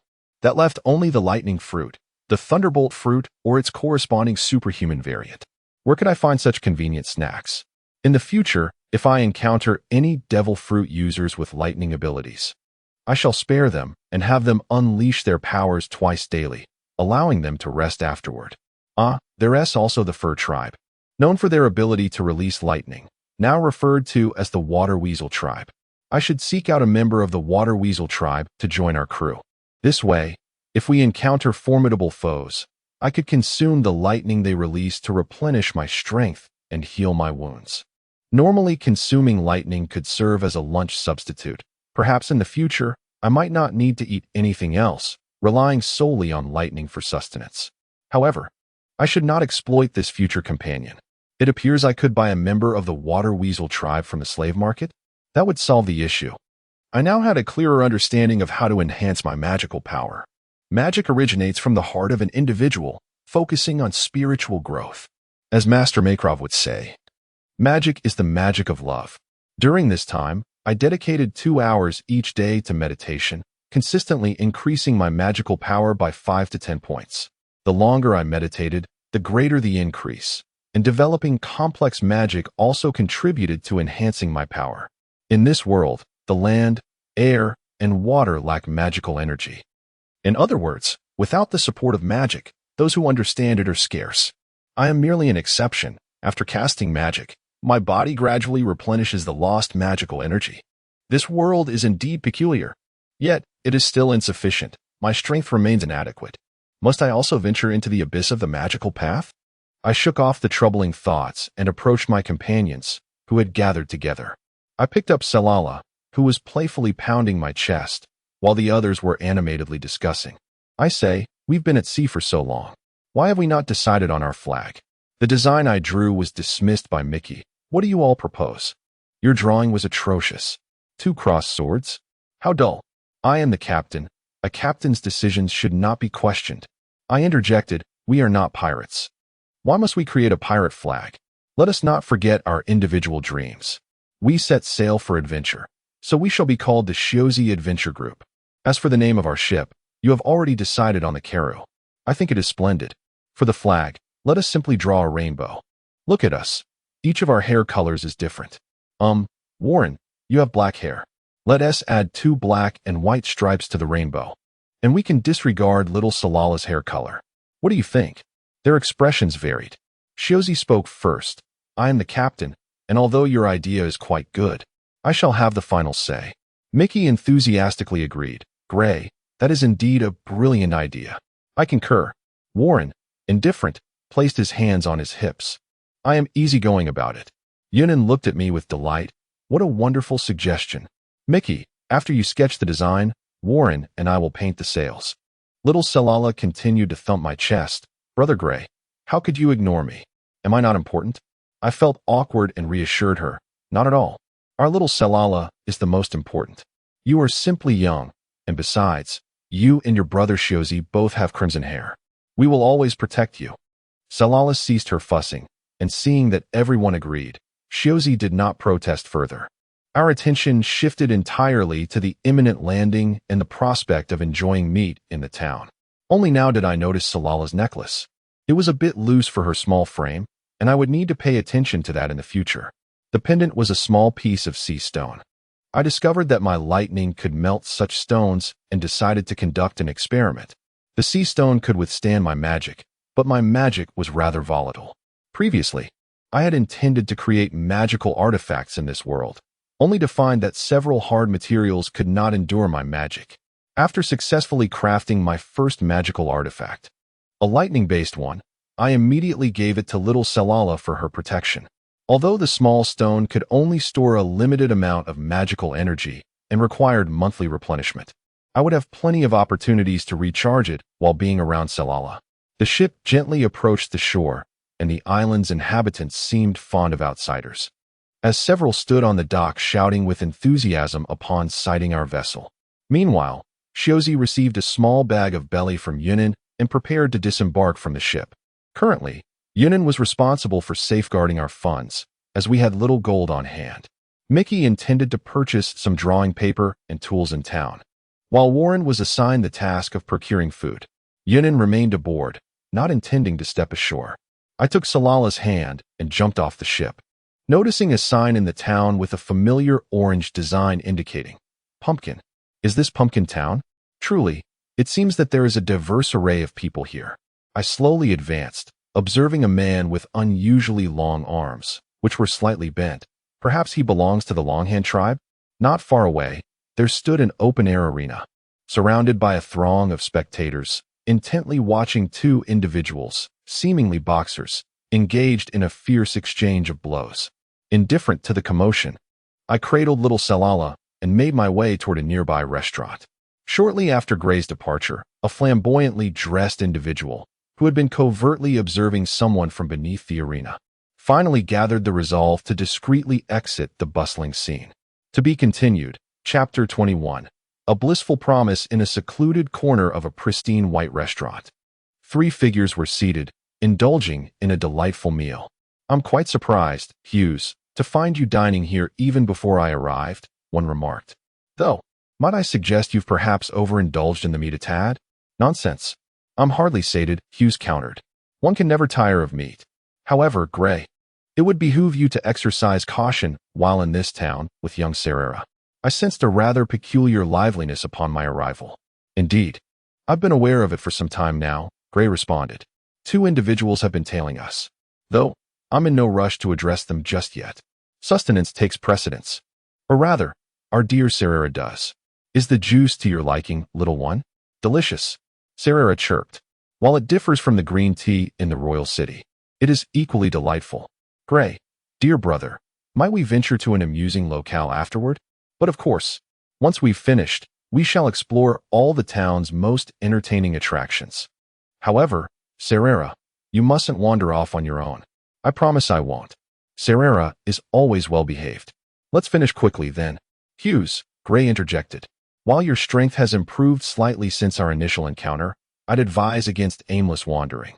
Return to the ship promptly after your meal. Don't underestimate me. Though, I shall indeed return after acquiring some meat to take with me. It's not a matter of underestimation. Your body wouldn't withstand another rigorous training session like the one I administered. Once you've grown stronger, we shall resume our training. You have my word on that. In that case, I must redouble my training efforts.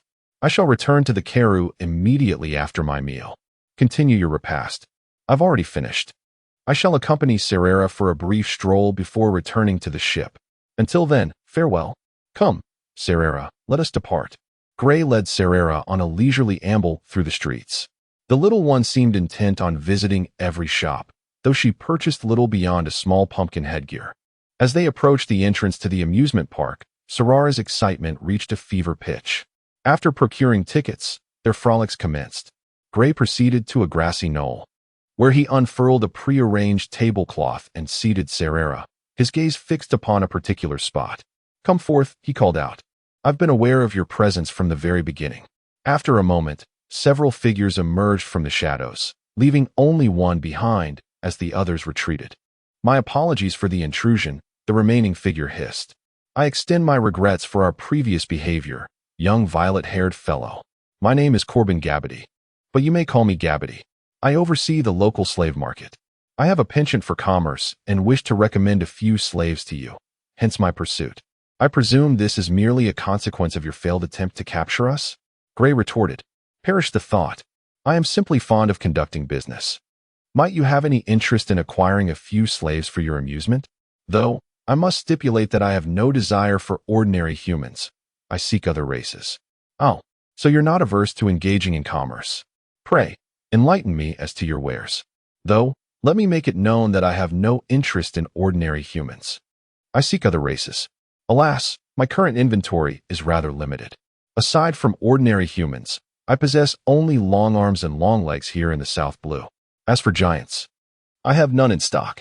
Other races would need to be imported from other islands. Which race piques your interest? I had hoped for a more extensive selection. I find none of those particularly appealing. It seems your business venture shall be fruitless this time.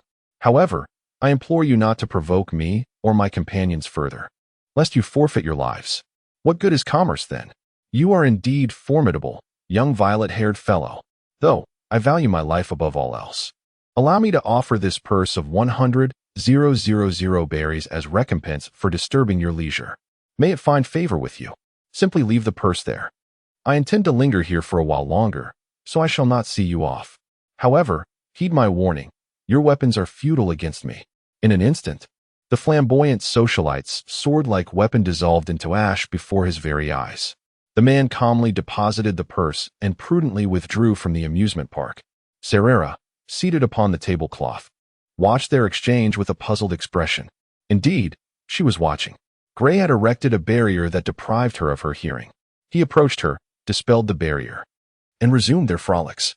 At the docks of Pumpkin Town, Warren and Mickey had long since returned to the ship. Hughes, having spent the remainder of his berries on packaged cooked meat, also returned to the ship. After distributing the meat among his 3 companions, he secluded himself in the training room, doubling his training regimen for the day. Gray, a quintessential homebody, had never known such joy. Back on Earth, he had never frequented such amusement parks, only glimpsing them through electronic screens. Lost in these emotions, his pocket suddenly vibrated. Puru, puru, puru, puru, puru. Gray, where are you? You and Serera are the only ones left to return to the ship. Where are you now? Ah, yes. I'm at the amusement park in town with Serera. Is something amiss? Why are you in such haste? I merely purchased a few tools and some clothes, though I didn't spend much. When will you return to the ship? Understood. We shall return forthwith. Farewell for now. Gray found the Den Mushy's mimicry of Mickey's expression rather endearing. Mickey had raised several of these creatures before departing the tea country. Serera, it's time to return to the ship. Mickey is urging us to return. Let us depart. Very well then. Serera has had her fill of amusement. Serera is a good child. She removed the pumpkin headgear and handed it to Gray. With Serera in his arms, he vanished from the spot, a violet blur appearing in the sky. He reappeared on the deck of the Carew. Oh, Gray, dear brother. I'm never quite prepared for your sudden departures.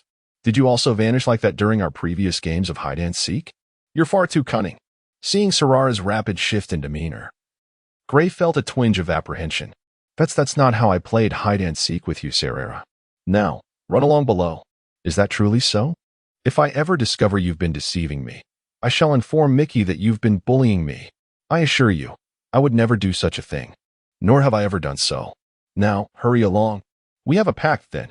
Gray is truly the strongest. Serera, weary from her day of amusement, promptly returned to Mickey's room to sleep. Gray shared a few words with Mickey before retiring to his own quarters. Soon after, the Carew resumed its voyage. Gray retrieved the 100,000 berries from the grassy knoll and secreted them away in his room, his personal funds, to be kept under his own guard. The following morning, Serera clung to Gray once more, though he found her company rather endearing. As he stood on the deck, preparing to retrieve the enigmatic book from his room, Serera tugged at his trousers. Gray, dear brother, when Serera grows up, might she marry you and become your bride? Gray was taken aback, hearing such precocious words from the little one. Yet, he smiled gently at Serera and replied with composure, "Of course. Serera is the most adorable child. To have such a lovely bride would be my greatest happiness. The agreement is set, and Serala will surely grow up swiftly." Indeed, Serala, with her tiny hands lowered, gazed at me with immense joy. Meeting her enchanting eyes, I felt a twinge of bashfulness, yet I ultimately retreated to my room. To be continued, Chapter 22, The Perils of the Doldrums, gently closing the door behind me. I found myself enveloped in a myriad of emotions within the confines of the room. My current form, though standing at a height of 1.6 meters at the tender age of 11, still bore an air of youthful innocence. Since my arrival in this world, I had never contemplated matters of this nature. My thoughts were consumed by survival and the pursuit of strength. It was a novel experience to reflect on emotions, largely spurred by old John's unwavering kindness toward me. I often wondered if he was thriving, or if the sea monster had claimed him. No, he was likely still living his life, pilfering spirits. The book he gifted me remained an enigma, its words decipherable, yet its meaning elusive. Was it a tome that required unraveling to unveil its secrets? I retrieved the cherished volume from my backpack, its dark red cover drawing my gaze as I pondered its mysteries for what felt like an eternity. It seemed that a proper interpretive approach was essential for understanding its contents. Setting that aside, I took out a small piece of sea stone, intending to craft a finely wrought magical artifact for little Serala. I recognized the sincerity in her previous words, and thus I resolved to honor her, despite the difficulty in articulating my feelings. Soon after, I emerged from my quarters, and upon spotting me, the playful Serala's eyes lit up at the sight of the item in my hand. I adorned her with the necklace I had fashioned, though the chain was merely ordinary. The sea stone pendant glimmered with a faint luminescent sheen. This was a product of my 3 years on that island, derived from a substance secreted by a certain plant. It required careful containment, for it would harden if not preserved properly. After several failed attempts, I managed to secure 3 small wooden boxes. The luminescent layer I applied to the sea stone emitted a ghostly blue glow, enhancing the pendant's mystique. Serala's delight was palpable, and without uttering a word, she dashed off to showcase her treasure to Michi. Observing her retreating figure, I shook my head, bemused by the simplicity of youth. I contemplated whether to procure a special devil fruit for Serala, one that would suit her rather than be exceptionally powerful. Alas, I currently lacked a catalog of devil fruits to discern their specifics, though I was a demon slayer who dictated that a demon could not exist in my vicinity. Silver, the ice demon slayer, was himself entrenched within a demon guild. If I were to encounter natural or superhuman-type devil fruits, I would reserve them, while resolving to eliminate animal-type ones myself.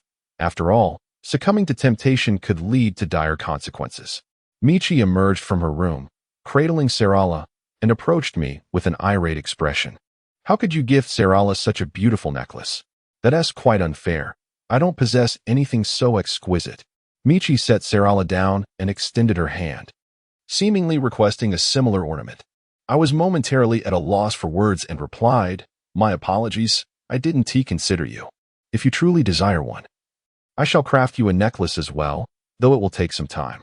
Will that suffice? You better remember your promise. I shall await your creation." Serala pouted, displeased, and exclaimed, "Does Gray want Michi to be the bride? How utterly unfair." Serala is angry. Of course not. I'm not quite sure how to explain it. But I apologize, Michi. Michi appeared baffled by the unfolding situation and waved her hand dismissively. To redirect the conversation, I feigned interest and asked, "Michi, are you certain our route is correct? Will we reach the magical sea swiftly?" "Absolutely. I am Michi after all. Since departing the land of tea, our ship has been riding a favorable current, and soon we shall arrive at the Live-Ass Mountains. Zayas has been incessantly nagging me to hasten our journey to the magical sea, and I am utterly vexed. Is that so? Then we shall soon glimpse the Red Earth continent. Michi, once we reach the magical sea, I may not always be able to attend to you. Have you considered what you would do if danger were to arise? Do you wish to grow stronger?" "Well, I find myself quite troubled. I have never trained my body nor excelled in combat. If peril strikes, I can only cower behind everyone else. It is rather disheartening to rely on others for protection. I do not even know what talents I possess in battle. Then let us do this. Before we reach the magical sea, I shall prepare a weapon for you. What sort of weapon do you envision? Share your preferences with me. That is truly kind of you. I haven't decided yet, but I will ponder it. Gray, I have always wanted to ask. Your abilities seem quite unique. Can you reveal the specifics of your power? Well, it's rather difficult to articulate the essence of my abilities. They have been with me since I gained consciousness and have only been honed through practice. Ah, I see. Gray, your powers are remarkably convenient. But Michi's words were abruptly interrupted as a monstrous creature loomed approximately 500 meters ahead, silently observing our vessel. I shielded Michi and Sarala behind me, gazing at the gargantuan figure. Its head resembled that of an earthly cobra, albeit with some distinctions in its form. I couldn't help but wonder if Oda had grown weary of drawing. Many sea kings bore heads resembling terrestrial creatures, their necks rendered with minimal detail, akin to the minor demons in Inuyasha, yet here they appeared as portly figures. How dare you stick out your tongue at me? I declared, and with a swift motion, I dispatched the Sea King with a jolt of electricity, its body crashing into the water, sending ripples of residual energy cascading outward, forming a vortex. Distant roars echoed, a cacophony that was unbearable. The vanquished creature possessed a vitality exceeding 3,000. It seemed I would need to specialize in hunting sea kings to harvest their life force henceforth. Zayas and the others had long ceased their tasks, captivated by the turmoil on the water's surface as monstrous beings surfaced. Just as Zayas opened his mouth to speak, Yunnan pressed a hand on his shoulder, signaling for silence. To Michi, I instructed, you should escort Sarala back to your quarters. The ship and Appo's course may have slightly deviated, but not by much. Direct Warren to steer the helm, and Zayas, please stow the sails. Yunnan, retrieve the oars from the storage. After Zayas has stowed the sails, ensure he takes in row. As for these sea kings, leave them to me. It would be best for a lady not to witness such bloody affairs. Then we entrust this to you, Gray. Do exercise caution. Rest assured, should I find myself overmatched, I can always take to the skies and retreat unscathed. You all focus on navigating. I guarantee no sea king shall approach our vessel, the Karoo. Then I shall leave it to you. Sarala, this place is perilous. I will escort you back to your room. Do remember not to leave. Yes, Sarala shall be a good child. Gray will surely handle these monsters. Once the two departed, Yunnan and the others busied themselves. They understood that I would handle the threat of the beasts, allowing them to concentrate on sailing. After casting protective spells around the ship, I hovered in midair, observing as Michi emerged from her room and made her way to the helm. We had now entered the doldrums, rendering the sails ineffective, and this expanse of sea lacked currents. The vessel had merely grazed the edge of the doldrums. A mere turn would return us to our original course. As I observed the slowly turning Karoo, I lingered in midair, gazing at the ferocious beasts that towered over me, their presence overwhelming. A surge of exhilaration welled up within me. Come forth, let me witness your true strength. To be continued. Chapter 23. The Feast of Slaughter. I observed that the Sea Kings seemed disinterested in the Karoo, raising the question of whether they were intrigued by me instead, or perhaps deemed me a threat. As I watched the ship recede over 200 meters behind me, I felt liberated to unleash my pent-up emotions. During my previous encounter with that dragon on my island, I had not fully indulged myself. Although the flames it unleashed hinted at a threat, I ultimately chose to evade. The skirmish at the royal city of T was hardly a battle. The devil fruit user was far too feeble, succumbing before I could even engage earnestly. While I did let those two women go, it marked my first instance of sparing the life of a vanquished foe. Upon returning to the inn, I established a personal combat principle: spare the weak, eliminate the defiant. I am no saint. Should an adversary persist in their assault despite knowing they stand no chance, I would grant them their demise. Above the sea, dark clouds gathered. Yet the lightning lingered in suspense, refusing to strike. Suspended in midair, I felt my long-suppressed emotions coalesce, my form enveloped in violet lightning. A grand magic circle manifested above the ocean's surface. This spell demanded little mana, but required considerable effort. Observing my hands, I saw arcs of lightning coalesce, one tethered to the tempest above. As I exhaled the words thunder judgment, the gathered purple lightning descended upon the sea. The sea kings, unaware of my intentions, sensed the imminent peril posed by my diminutive figure.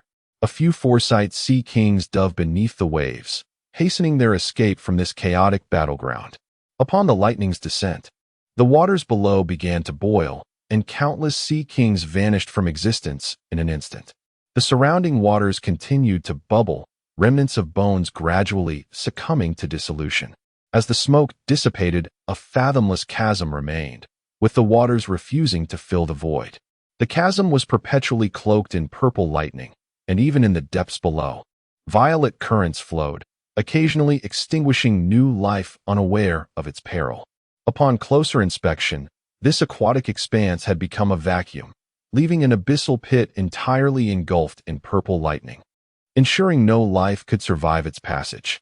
I pondered the duration of this lightning domain, gazing from a distance at the marvel of my own creation, feeling a mix of disbelief and elation. This was my inaugural use of such magic, claiming nearly 8 million life forces, a figure that continued to grow. I found myself troubled by the scale of destruction wrought. My essence of life energy had reached 11 million and continued to rise. I lamented my choice of such a lethal spell, hoping the sea kings that fled had indeed escaped. As for those who perished, their demise inadvertently enhanced my strength. I would, as a formidable being, observe this world on their behalf. Rest in peace.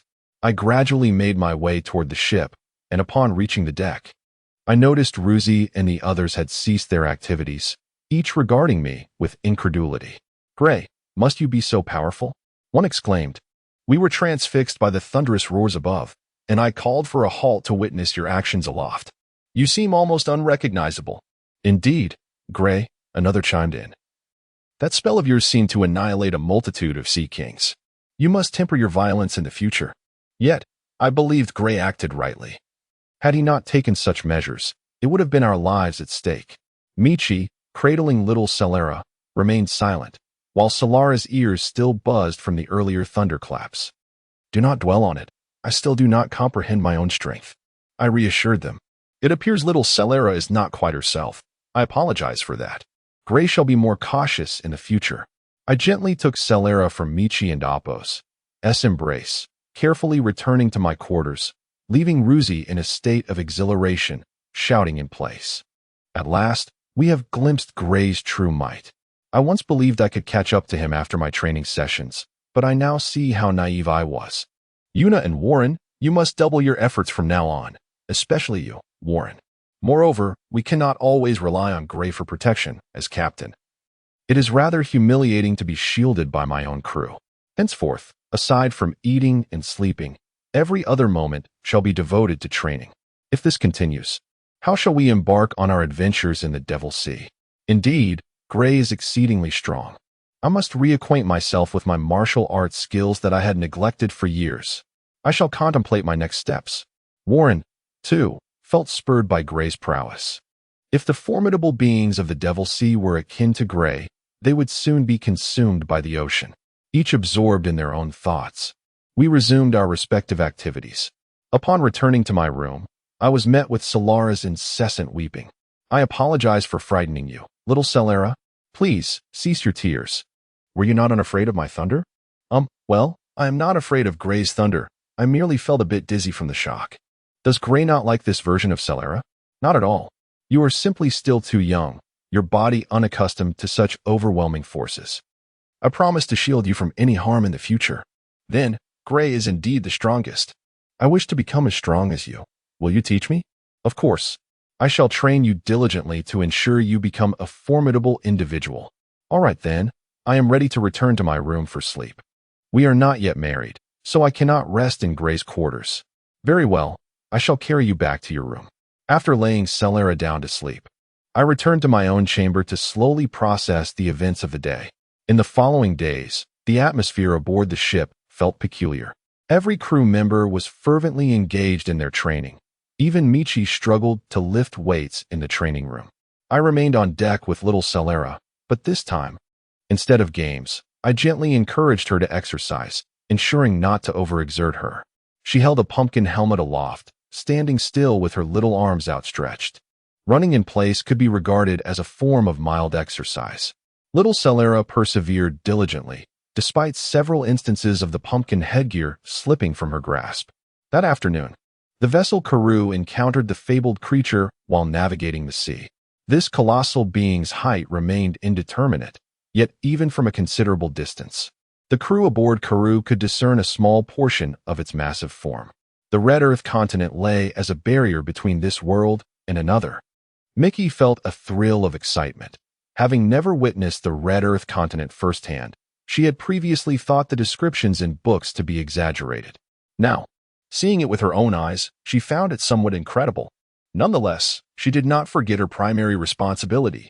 Unane, Warren, keep your eyes on the horizon. Hard to port.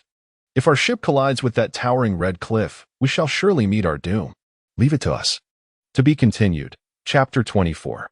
The horizon of records. The vessel Karoo was sailing with increasing velocity, the surrounding waters churning violently, occasionally splashing droplets upon the deck. A dense fog enveloped the sea as dusk descended, obscuring our view ahead despite the absence of rain. Standing on the deck, I held little Solara's hand. Marveling at the scene before us, my heart filled with myriad sentiments. Unlike Luffy and his companions, I would not find myself in disarray while ascending the upside-down mountain. At this moment, I had activated my heart network, which increasingly resembled a sound wave system, akin to the aura cultivation circles in Hunter x Hunter. It felt like a diminished version of the Byakugan. While I could not perceive the internal structure of living beings, every movement within my sensory range was under my command. This ability was ideally suited for the current predicament. Sensing a fissure in the rock face, I instructed Mickey to navigate towards it. The navigator, unable to see the surrounding landscape, seemed ineffective. However, the vessel appeared to heed no command, being forcibly drawn towards the opening by the raging currents. Celera, on the other hand, was exhilarated, her gaze fixed ahead, captivated by the towering cliffs. Having never ventured beyond the royal city, this new spectacle delighted her immensely. At the helm, Warren strained to manipulate the wheel, yet to little avail. He exchanged awkward glances with Yunnan, exclaiming, "It seems to be of no use." I had no idea such a perilous place existed in the ocean. "Do not fret. This is merely the terror of the sea," I reassured him. In my youth, I had pondered many questions about this world. Why, apart from ordinary humans, do races such as giants, dwarves, fishmen, and others exist? What is the essence of the red line? This world is so peculiar. We humans are the rulers yet are affected by these anomalies, leading to numerous transformations. I yearned to uncover the true nature of this world. Shiozi stood outside the training room on the 3rd floor, observing the scene outside. Indeed, this is the adventure I seek. Without danger, what is adventure? As the ship sped onward, the crew beheld the fissure's very essence and discovered that the waters within the narrow passage flowed ever upward. The enigma of this defiance of common sense was not at the forefront of their minds. I mused. Indeed, I wonder who constructed this square-like edifice extending toward the clouds. Shiozi pondered the potential calamity of a collision with such a structure. I soared into the air, descending to the right side of the ship, using my hands to gently push the vessel, adjusting its angle to avoid a collision with the rock face. My strength had grown significantly. Steering the Karoo was effortless. Warren sensed the change in course and felt reassured. Previously, his attempts to maneuver the ship had been futile. He silently acknowledged how fortunate we were to have Gray among us. A while later, I returned to the deck, only to be approached by Shiozi, who had descended to my side and patted my shoulder. He scrutinized me with curiosity and remarked, "Gray, I recall you are a devil fruit user. Such reckless actions in perilous situations should be avoided. Are you not afraid of the seawater splashing upon you?" The others, intrigued by his words, turned to gaze at me. After a moment of contemplation, I managed to respond, "Well, I acted out of impatience and failed to heed my surroundings. Besides, should seawater approach me, I can simply evaporate it with lightning." Rest assured, the crew nodded in understanding. Indeed, being a devil fruit user was quite convenient. I could not discern whether they truly grasped my words or not, but little Celera gazed at me with curiosity, her thoughts evidently contemplating the potential of acquiring such abilities. Wishing to remain close to her brother Gray, unperturbed by their thoughts, I instinctively lifted Celera into my arms. This little girl seemed infatuated with me, and I found myself wondering what was truly on her mind. Holding her while gazing at the horizon, the ship had safely entered the channel. Its hull tilting slightly as it ascended, the surrounding waters still turbulent. An air of unease permeated the crew. They feared the vessel might plunge backward. Mickey offered a reassuring statement. The ship will not fall into the depths we previously traversed, yet her body betrayed her, trembling as she clutched the railing. Yunnan and Warren steadied themselves at one side of the deck, while Shiozi stood at the bow, sword raised, enthusiastically waving it about. Yunnan and Warren exchanged glances, seemingly muttering, "Fool, ignore him."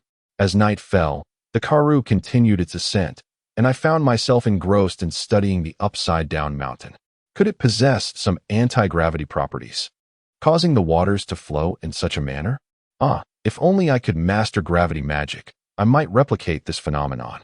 Initially fascinated, little Celera soon grew weary as darkness enveloped us.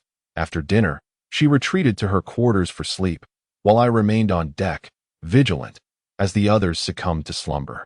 Alas, fairy tales are deceiving. Previously, I had watched Luffy's adventures in the anime, where his ship ascended the upside-down mountain and encountered Laboon in mere minutes. Yet here I was, aboard my own vessel, struggling to reach the summit for what felt like an eternity. The peak is the most perilous part. At other moments, one need only exercise caution. Should we carelessly ascend, the ship may glide through the air, descending slowly due to inertia, necessitating my protective intervention. Thus, I resolved to meditate in silence. Time passed, though I could not gauge its length, until I was awakened by the sound of rushing water. The sky remained dim, though slightly brighter than before. Ahead, I noticed the waters had ceased their upward flow. I knew it was time for my duties. To avoid disturbing the others, I cast a silent spell upon the ship and flew to the bow, gently applying pressure to the ship's prow to prevent it from overshooting. Though I was splashed by the sea, the vessel landed safely, and my sleeping comrades remained undisturbed. After changing into a fresh set of clothes, I returned to the deck. With my eyes closed, I savored the crisp air. Despite the cold temperature outside, my body was resilient to such chill. I wore attire reminiscent of the clothes old John had gifted me. Though merely a size larger, I felt an affinity for this outfit, evoking the sense of yearning I had upon arriving in this world. Old John, you said I would return to your rickety ship after half a day at sea. Yet here I stand, having reached the heights of Lihua's mountain. I certainly would not succumb to your lowly expectations. Once we depart this place, I shall commence my grand conquest. As dawn approached, I found myself questioning the authenticity of the One Piece anime I had once adored. Luffy and his crew embarked on countless adventures, yet the narrative rarely depicted the night, save for the encounter with Moria, attributable to the sea's peculiarities. Did the author believe daytime was more conducive to storytelling while nighttime hindered it? What, I wondered, transpired aboard Luffy and Appo's ship during the dark hours? This is the real world. If one only crafts daytime narratives and neglects the night, what does that imply? Are they unaware that night is fraught with peril, offering villains greater opportunities to showcase their malevolence and cunning? On board, only Mickey and Appo's quarters housed a clock, and I was oblivious to the actual time. However, I noticed Yunnan emerging from his cabin, preparing for morning ablutions. Warren followed shortly after, heading to the kitchen to prepare our breakfast. Mickey and little Celera emerged a bit later, both dressed and ready, as we gathered in the dining area to enjoy our meal. The ship continued its rapid descent, though the fog gradually dissipated, and everyone now stood on the bow, leisurely admiring the morning's beauty. At last, we have reached the destination. Gazing into the distance as the sun gently rises, this magnificent scene is indelibly etched in everyone's memory. To be continued. Chapter 25. The choice of route. The scenery is breathtaking. From this point onward, we have entered the enchanted sea. If only the waters ahead could remain this tranquil, wouldn't that be splendid? Am I right, Shioji? Not at all. If the enchanted sea were like this, it would not earn its ominous name. Rest assured, Mickey, I will protect you from now on. I suggested that our vessel sail forward. And we should dock the Karoo at the open space beneath the rocky cliffs. Union chimed in, indeed. How is it that the entrance to the Enchanted Sea is not frightening at all? TCH Shioji, you are always slacking off. It and Appos, as always Union and me who are busy on the ship. When will you take on some of our responsibilities? I sincerely apologize. I was preoccupied with my training recently. I will pay more attention in the future. Now, everyone, let us venture onto that nearby shore. Once the ship reached the land, Shioji discovered there was nothing here. Feeling somewhat awkward, he proposed we hold a banquet. Nevertheless, to celebrate our successful crossing of the Liwas Mountains, everyone agreed to the feast. Warren and Union brought the cooking utensils ashore, and for the first time, Shioji took charge of transporting food from the storeroom. Mickey had gone back to her room immediately after disembarking, while I continued to hold little Selala closely. Selala appeared to dislike moving on the ground. I noticed that the little girl had a bit of a cleanliness obsession, except for when she first boarded the ship and her clothes were slightly disheveled. She was otherwise always neat and tidy, her hair frequently washed, seemingly immune to sweat no matter how much she fidgeted. Ignoring the others, I settled into a beach chair that had been placed in advance, leisurely surveying the desolate surroundings, noting that there was still no lighthouse in sight. I wondered who would come here in the future to construct a lighthouse, as its presence is inevitable, particularly for vessels passing through at night. Without a lighthouse to guide them, ships could easily fall into peril. Fortunately, we had arrived here in the early morning. After observing for a while, I noticed Mickey had come down from the ship, wearing a spherical device on her left wrist, which I presumed to be the recording compass. Mickey, when did you prepare that thing on your wrist? I've never seen you take it out before. This was given to me when I was summoned by the king in the royal city. He instructed me to wear it and provided instructions. And he also emphasized that I must take good care of little Selala. Gray, I hope you are not upset that I didn't mention this earlier. The device I have is a recording compass. I had heard about its purpose from my father several times before seeing it, so I was afraid of damaging it and kept it safe until now. The routes ahead will not be as secure as those in the South Sea. The magnetic forces of each island within the Enchanted Sea are distinct. We can no longer rely on our previous nautical knowledge. We must depend solely on the recording compass to guide us accurately to the next island. Of course, the compass currently does not indicate anything. Perhaps it will only do so after we select a route, considering this is merely the starting point of the Enchanted Sea. Oh, when we party later, you can tell everyone that I am indifferent about which route we choose. However, Shioji might act recklessly, and we will need you then. Leave it to me. But, Gray, is it truly acceptable for you to be so idle? They should stretch their legs. After all, they have been cooped up on the ship all day. By the way, have you learned to use the weapon I gave you before? I can barely manage it now. I just can't wield it with the same formidable power as you. Gray, that's good to hear. Don't be too concerned. Once you grow stronger, you will likely master it. Yes, I truly appreciate your help, Gray. I will go assist Warren and the others now. Go ahead. I watched little Selala, who remained calm in my arms, quietly listening to my conversation with Mickey. I could not fathom what this mischievous little girl was truly thinking. Observing Warren and the others preparing the food, I intended to add to their meal. Slowly rising from my relaxed position, I gently lifted little Selala, who had never climbed onto my shoulder, only gripping me tightly with her hands. I approached the shore, watching the swift currents of the sea, pondering whether there were any sea beasts or aquatic royalty in these waters. My expectations were not high.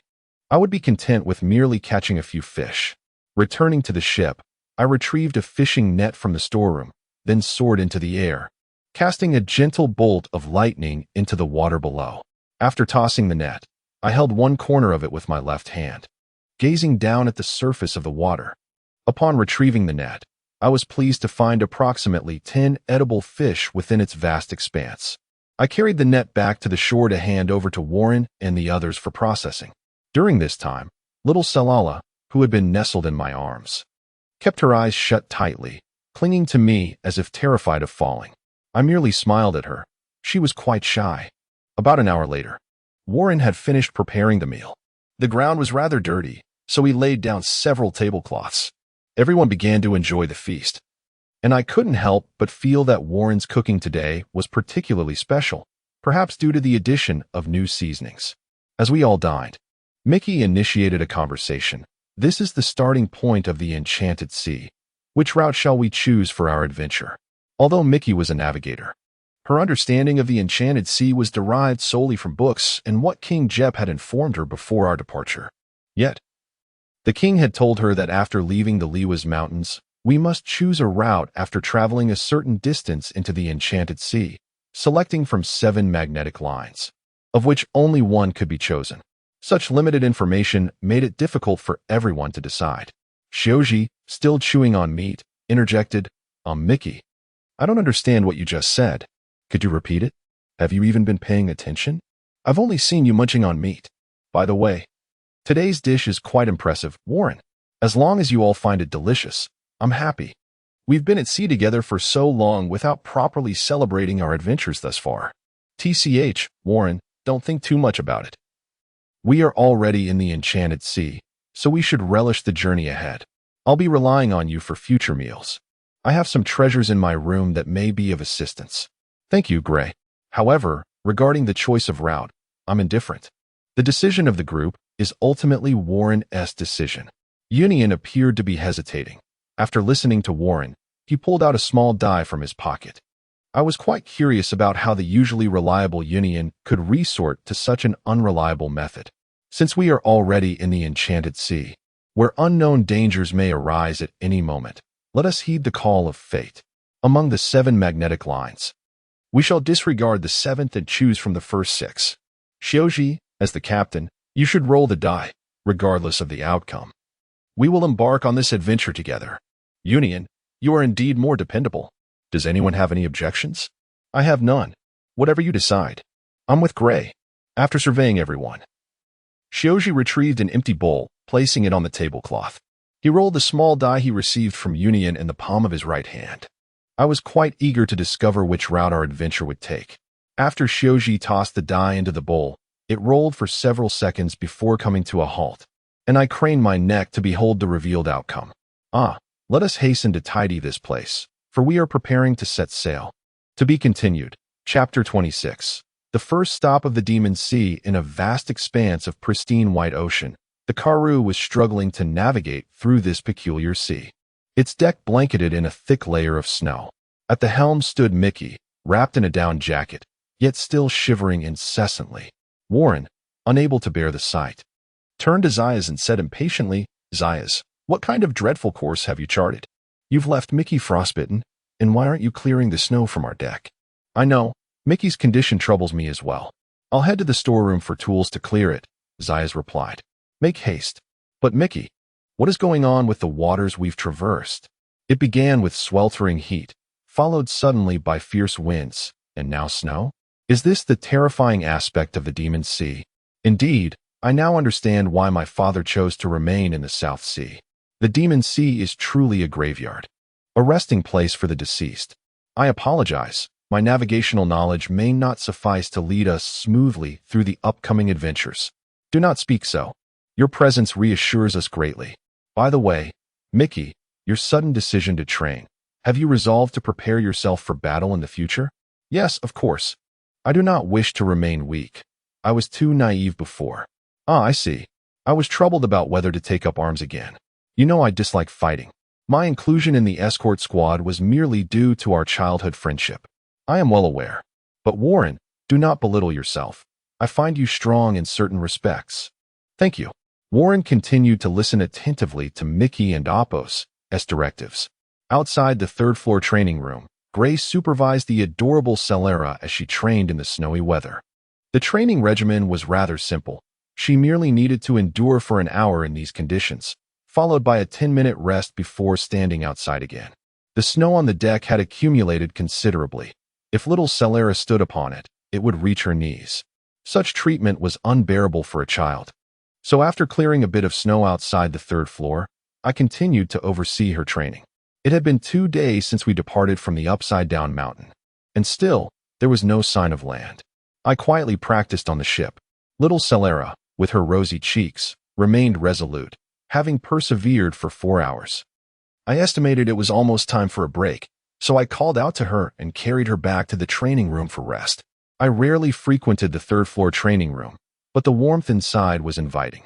I had set up a magical barrier from the outset, which was why Zayas preferred this room for training under specific conditions. I could accommodate any requirements he had. The basin of warm water I had prepared earlier still retained its heat. After brushing the remaining snow off little Celera, I handed her a warm towel, and she obediently wiped her face. Gray brother, will I become as strong as you in the future? Certainly. However, little Celera must also take care of her health during training. We currently have no doctor aboard, and if you fall ill, I would not know how to assist you. Being sick is painful. Celera does not want to be ill. She wants to grow stronger. Gray brother, I wish for a suitable weapon so I can help during battles. You have a good heart, but do not rush. Take your time. Huh? Zaya's brother is actually using a broom to clear the snow.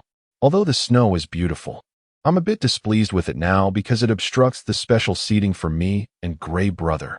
Do not dwell on such matters.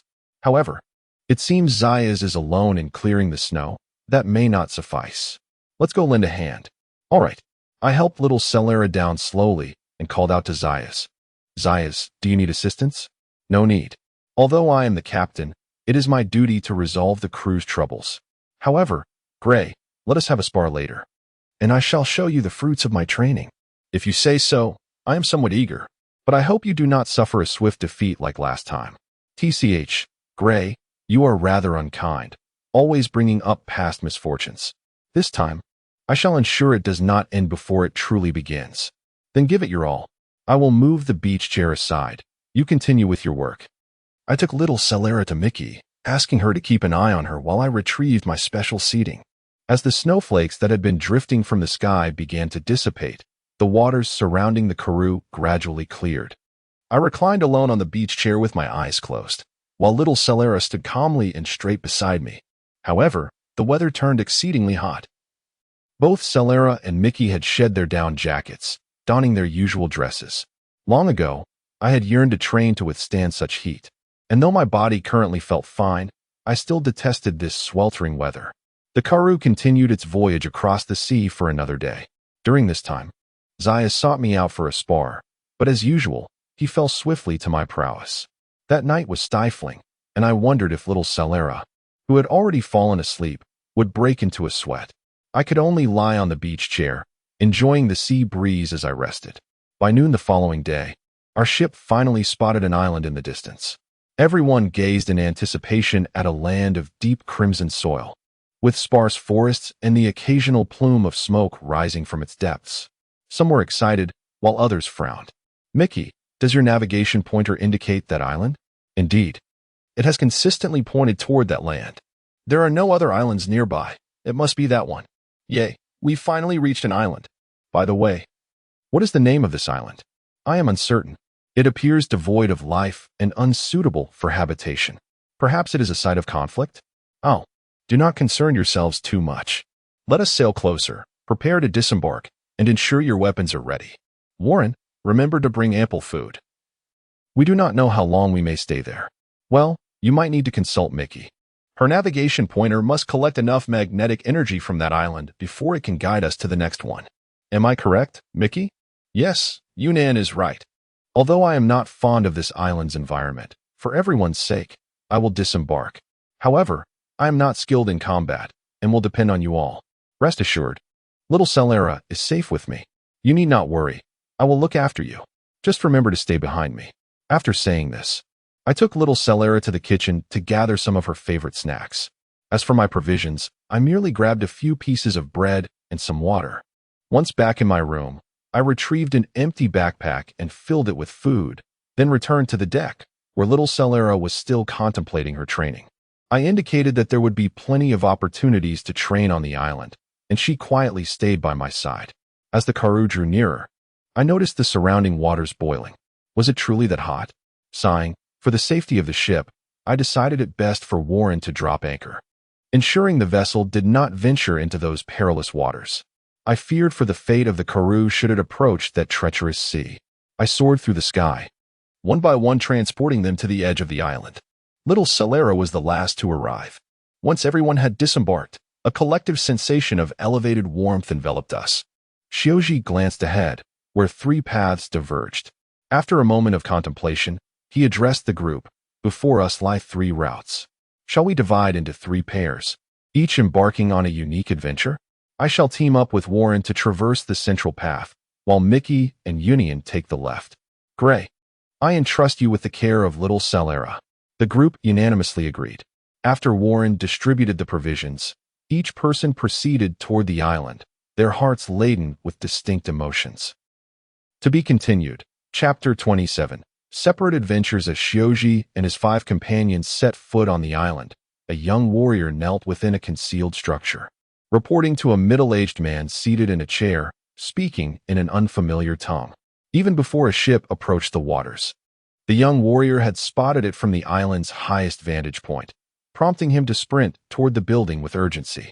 After listening attentively to the young warrior's account, the middle-aged man pondered for a moment before issuing a few commands, subsequently dismissing him.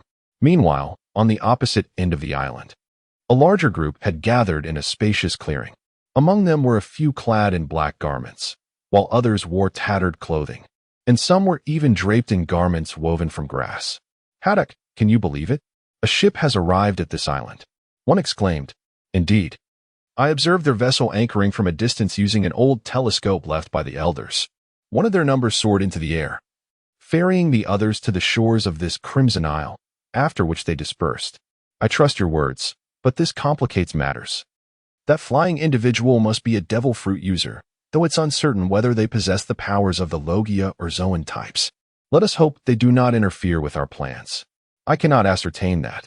Based on your report, it remains unclear whether they traversed the Lihua's mountains from the 4 seas or arrived here with ulterior motives from other islands or nations of the Magic Sea.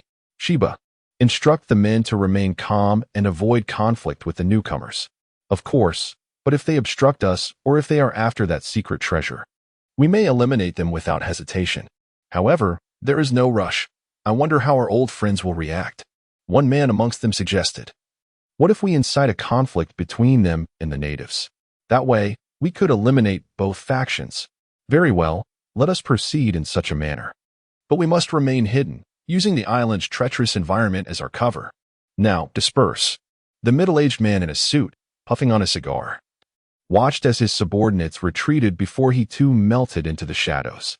Meanwhile, Gray, advancing along the right path, cradled Celera and ambled forward.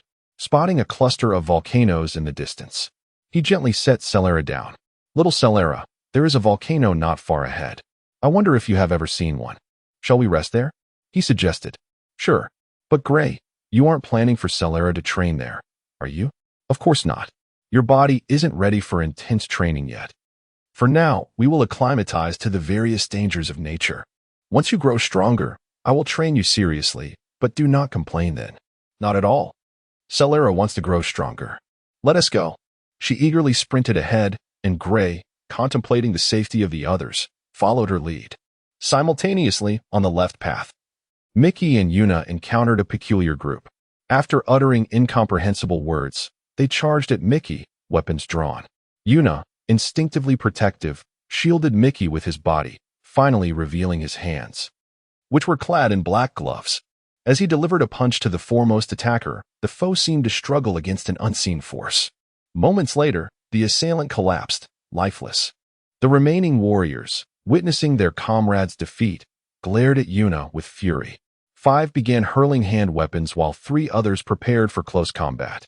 Yuna narrowly dodged the first barrage of wooden spears, but the second wave struck too swiftly. Calmly, he raised his hands, ready to counter the incoming assault. The 3 warriors poised for close engagement halted, for they believed that any strike from their weapons would surely be fatal. Amidst swirling wooden splinters, Yuna stood firm, shattering the incoming spears, his black gloves unscathed, save for a few scratches on his arms. Sensing the minor injuries, he instinctively turned to Mickey, uttering a few words before collapsing. The surrounding warriors recognized the outsider's formidable strength. Though he had fallen, he was not dead, merely poisoned. They resolved to capture the intruders. Mickey, silent and unable to comprehend their language, followed closely behind, her concern for the unconscious Yuna palpable. On another part of the island, Shioji wielded his sword, slicing through the dense, unruly grass that obstructed their path. Warren persistently cautioned him against harming the vegetation, insisting that nearby plants had indicated an opening ahead. Very well. But this island is peculiar. There seems to be a notable absence of beasts, or rather, life itself. Let us proceed, Warren, Shioji replied. Understood, but I was merely jesting earlier. Warren retorted. What do you mean? Is this an appropriate time for humor? I wonder how Mickey and the others are faring. If only I had chosen a different route. This one is exceedingly arduous. Finding little amusement in banter with Shioji, Warren urged him forward. Meanwhile, Gray and Celera reached the volcano's rim. Wow, it is indeed hot. Do you feel the heat, little Celera? No, Celera does not feel hot. Let us go inside. As they entered, Gray realized they stood before a dormant volcano, uncertain if it might awaken in the future. In this world of pirates, nothing adhered to the rules of common sense. The heat enveloped them, prompting Gray to position Celera safely while he activated his mind network, scanning for potential dangers nearby. His sensory range extended to a kilometer. With an absolute limit of about 1.5 kilometers, he wondered about Inel's training methods. Suddenly, he detected life signs less than 100 meters ahead, along with several rows of buildings. It appeared that these inhabitants were deliberately evading them, or perhaps they had already noticed their presence and were observing from the shadows. Feeling a mix of irritation and intrigue, Gray turned to Celera. Little Celera, I believe I have discovered an interesting place. Let us proceed. As he took a few steps in a particular direction, the hidden inhabitants stirred, preparing for an ambush at the entrance. Cradling Celera, Gray advanced slowly, now less than 20 meters from them, unaware that they had already laid their trap. I advanced a few steps further, yet among them, one individual remained unsettled. With eyes closed, he fired a shot, prompting the others to believe that the violet-haired youth was doomed. However, as the bullet approached the young man, it inexplicably vanished. As the group prepared to fire again, they found themselves feeling dizzy, soon collapsing unnaturally to the ground. Alas, the Conqueror's haki proves to be remarkably convenient, albeit only for weaklings. Ever since I unleashed it in the Calm Belt, my Conqueror's haki has awakened, and I have since been mastering this ability. As for the armament haki, it has only just begun to manifest. Its duration is brief, but it matters little, knowing even a modicum is sufficient, as I doubt I will ever need it in this lifetime. I gazed at the fallen individuals, noting one clad in remarkably clean black attire, albeit somewhat tattered, while another donned garments of animal hide. There was also one who wore only shorts on his lower half, leaving his upper body bare, and the attire of the others was similarly unremarkable. Alas, I shall inquire about their information once they awaken. For now, I must bind them. However, I still need to check their quarters for rope. To be continued. Chapter 28. The strife on the island at a certain volcanic site. A group of individuals was seated around a stone pillar, their bodies tightly bound by ropes. At that moment, two among them had regained consciousness, while the others remained in a state of unconsciousness. I stood before the stone pillar, cradling Celera in my arms. Although I had recently discovered a sofa and a few chairs inside a nearby dwelling, they appeared somewhat unclean. Hey, you outsiders. What means did you employ to reach this island? Release us at once, or when our leader arrives, you shall face dire consequences. I found their threats rather puzzling. How could they utter such menacing words when they were already captives? I feared that, in a moment of impulse, I might inadvertently end their lives. Please, do not act recklessly. We are all from the Sea of Magic. Do not turn against your own kind. I implore you, set us free. Oh, so you hail from an island in the Sea of Magic, not from the Four Seas. Is it true that no vessels have traversed the Liwas Mountains to reach this island? I shall not divulge such information. Suit yourself. You may remain here while I conduct my own investigation. Farewell then. Come, Celera, let us depart. As I led Celera away from the volcanic mouth, I suddenly heard a resounding explosion. Those individuals had been eradicated. My aversion to slaying my own kind had lessened considerably. To me, they were merely manifestations of life force. My physical strength had now reached a level of 10, and with over 14 million life force points remaining, I could elevate myself to level 12. Yet I chose to conserve it. Upon reaching level 10, I could exchange for a second magical source, albeit at the cost of 100 million life force points. Thus, aside from sparing a few innocents, I resolved to eliminate all adversaries encountered henceforth. I remained uncertain as to whether physical strength or the second magical source held greater significance. My confusion persisted. Aside from my heart web ability, it seemed that this body had not been thoroughly explored. My Conqueror's Haki had only recently awakened and could be disregarded. My focus now lay upon enhancing my magical power. Once the second magical source was activated, I believed I could easily dominate even those of Emperor-level strength in the future. I ambled along, noting that this island was comparable in size to the one I had inhabited for 3 years, with the left half dominated by dense forests and the right half consisting of volcanic ranges. The central area was a vibrant tapestry of emerald hues, a truly peculiar island. Upon arriving at another volcanic site, devoid of habitation, I discovered a creature crawling near the lava that spilled from the volcano's mouth. After swiftly dispatching it, I gained a remarkable 10,000 life force points. Could it be that I needed to scour every volcano in this vicinity? Resolute, I estimated that there were hundreds of volcanoes in my current location. I would take my time, purposefully cradling Celera as I swiftly maneuvered through the air. On the opposite side of the island, Yunnan and Mickey were confined within a wooden cage, ignored by the surrounding individuals. Although Yunnan had regained consciousness, he seemed to be in a poor state. He sat within the cage, feebly gazing at Mickey beside him. Concerned for her safety, Yunnan resolved to observe their surroundings for a time. The brutish captors, adorned with tribal markings, had not brought them any food. Did they intend to starve them? Yunnan glanced at his hands, realizing that his black gauntlets had been confiscated. It appeared that his only formidable skill lay in martial arts.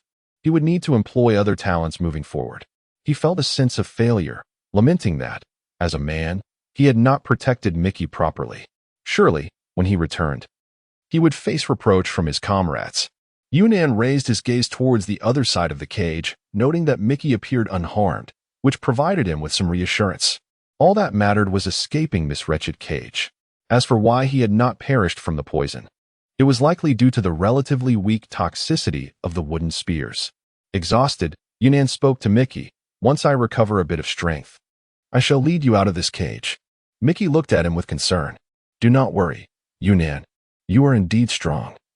You simply did not notice the toxicity of their weapons. Let us remain here for now. Earlier, while you were unconscious, those individuals came by, but they have not returned. It is now night. I doubt they will check on us again. It would be wise to leave sooner rather than later. We must reunite with Shuzi and Warren.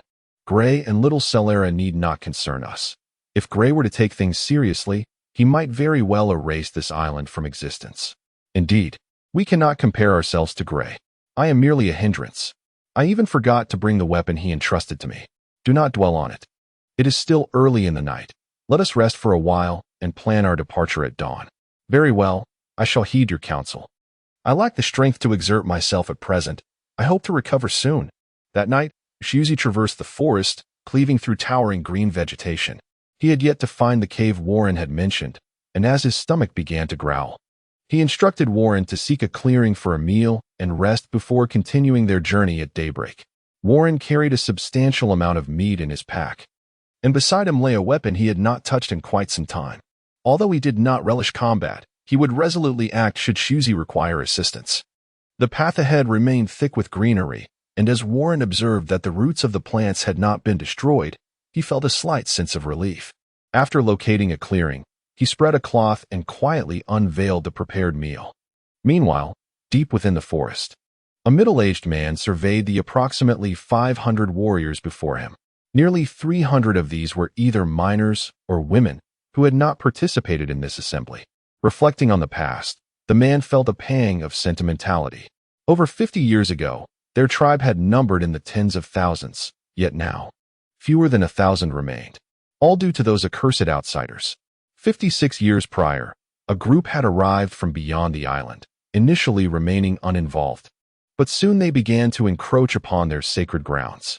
The ensuing conflict had been fierce. Though language barriers existed, the desire for survival remained universal. Over the years, the descendants of both sides had quieted down.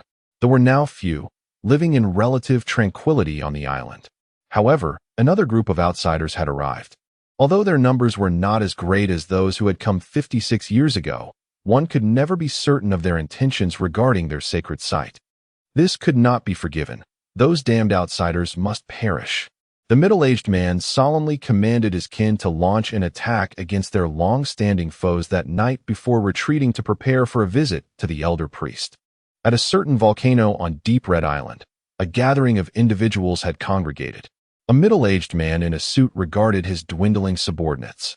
After hearing their report, he learned that the two youths heading toward the altar had inexplicably halted to rest. This was a prime opportunity. Those two boys were also pursuing the great treasure on this island, and they must not be allowed to seize it first. Enraged, the middle-aged man ordered his subordinates to eliminate the pair with all their might that night. Yet, he heard an unsettling report. Commander Gerudes. It seems that the volcano where our comrades reside at the edge has suddenly collapsed, and it is likely that those within have perished. Is that so? Then send 50 men to investigate the area. If you encounter any suspicious individuals, eliminate them without hesitation. Understood. Moreover, with Sheba leading 500 men to guard against the sudden onslaught of the indigenous people, I shall take the remaining fewer than 100 to eliminate those two audacious fellows who dare to contest us for our belongings. Understood. Each faction is diligently preparing. Yet Gray is unabashedly indulging in the slaughter. To be continued. P.S. The eyeless, crawling monstrosity that emerges from the volcano bears a striking resemblance to the guardian creatures in the Tower of Paradise arc from Fairy Tale. Chapter 29, Nighttime Battle at the Mouth of a Volcano on Crimson Island.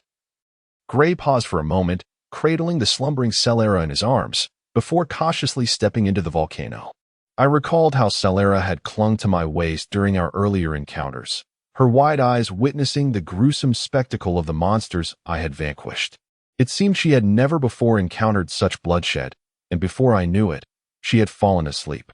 Although our haul this time was considerable, with several of those creatures gathered within the volcano, little Celera was now fast asleep. It was best to remain composed. Nothing was as important as her well-being. As I ventured deeper, I discovered the area was spewing lava, and it appeared to be the largest volcano in the vicinity. My observations revealed no signs of life in this treacherous environment, and I resolutely pressed on. Ever since I realized that little Celera was unperturbed by heat, I was curious to test the limits of her resilience. The molten rock had obstructed my path, but fortunately, I possessed the ability to fly, and the splashes of lava were neutralized by my absolute defense before they could reach me. It seemed that my enchantment could withstand even environmental harm, a testament to its power. Standing on a clearing, I surveyed my surroundings. Although I could adapt to the conditions, this place was far from hospitable. As I gazed at the peculiar sight before me, I stumbled upon an extraordinary object. How could something like this exist here? Little Celera remained peacefully asleep, indicating that this was not her limit. I found a spot beside a rocky wall to sit down, holding her close as I gazed at the structure that loomed less than 10 meters away. I was uncertain how to classify it. It resembled the historical text discovered by Nico Robin in the anime I had watched, albeit in a deep crimson hue and devoid of any inscriptions, an enigmatic, blank stone tablet. I decided to take a moment to rest before delving into further exploration upon Celera's awakening. A frown crossed my face as I pondered the fate of Yunnan and the others. On the other side of the island, a middle-aged man visited the elder priestess, discussing matters with her before leading a group of warriors to prepare their weapons for a long-standing enemy. Shortly after their departure, the elder priestess, adorned with feathers in her headdress, emerged from her dwelling and proceeded to the location where two captured outsiders were imprisoned, as directed by the chieftain. In the deep of night, after satisfying his hunger, Shiozi laid down on the tablecloth and drifted into slumber. Warren, seated beside him, attentively listened to the whispers of the plants, shield in his left hand and a standard one-handed sword in his right, remaining vigilant to the sounds around them. Approximately 2 kilometers away from Shiozi and Warren, a group of travelers abruptly halted. The middle-aged man in a suit, who had been smoking while on the move, heightened his alertness as he observed the large troop ahead, though they were not allies. He stood rigid, contemplating. What bad luck tonight, no sign of those two little mice. Yet here are the natives. In the past, with weapons, We could easily dispatch them, but now our arsenal is dwindling, with only a few having sufficient ammunition. These natives favored underhanded tactics, having previously forced our forebears back to the volcanic region on the right side of the island, yet he still looked down upon them. The suited group did not rely on the flickering flames to guide their path, while each native bore a torch. The middle-aged man mused, "Are they attempting something new? Perhaps a fire attack?" As the impending battle loomed, he removed his hat and silently gestured, prompting his followers to rush forward with eagerness to confront the enemy. However, they were oblivious to the sly smiles of the natives, who, under the cover of night, stealthily released some bred venomous insects towards their detested foes. As the clash commenced, the suited group had not yet reached the natives when they suffered the first casualties, losing over 10 men. The middle-aged man clenched the cigarette between his teeth, deftly drawing a concealed handgun and firing several shots at the natives. The outcome of the battle was already foreshadowed. The disparity in numbers was significant. Had Seba, whom the suited man had ordered to guard against the natives with 500 men, been entirely overwhelmed? Absolutely impossible. To minimize losses, the suited man resolved to engage what appeared to be their leader. He fired a shot at the individual, who managed to evade it, and the suited man pursued, continuing to shoot. After about a minute of combat, Seba, accompanied by approximately 500 men, finally arrived, having been ensnared by traps set by the natives. Although some had perished, it mattered little. Seba, armed with 2 handguns and ample ammunition, joined the fray, taking down several adversaries before noticing that the natives were retreating. Drawing on past experiences, both Seba and the suited man instinctively commanded their subordinates to fall back as well. As expected, the moment the main forces retreated, the natives began to hurl wooden weapons frantically, resulting in nearly 40 more casualties among Gerudis's men who could not escape in time. Gerudis turned to scan the faces of his remaining troops and kin, fewer than 500 in number. A few of his subordinates handed him a secret weapon, a bomb. He lit the fuse and threw it towards the wretched natives, witnessing the devastating impact it had on their ranks. Bombs were indeed effective. His mastery of armed color was still lacking, rendering him ill-equipped to counter the toxic weapons. Nonetheless, he continued to hurl multiple bombs toward the natives, inflicting significant losses. Nearly 100 warriors down. The composed leader of the natives seethed inwardly. These detestable outsiders are unforgivable. Clenching his fists, he instructed several strong warriors, who had gathered stones nearby, to commence their assault against the suited men. After a series of distant exchanges of fire, the native leader commanded his warriors to cease their attacks and prepare to head to the altar. He believed that directly confronting these outsiders would be disadvantageous.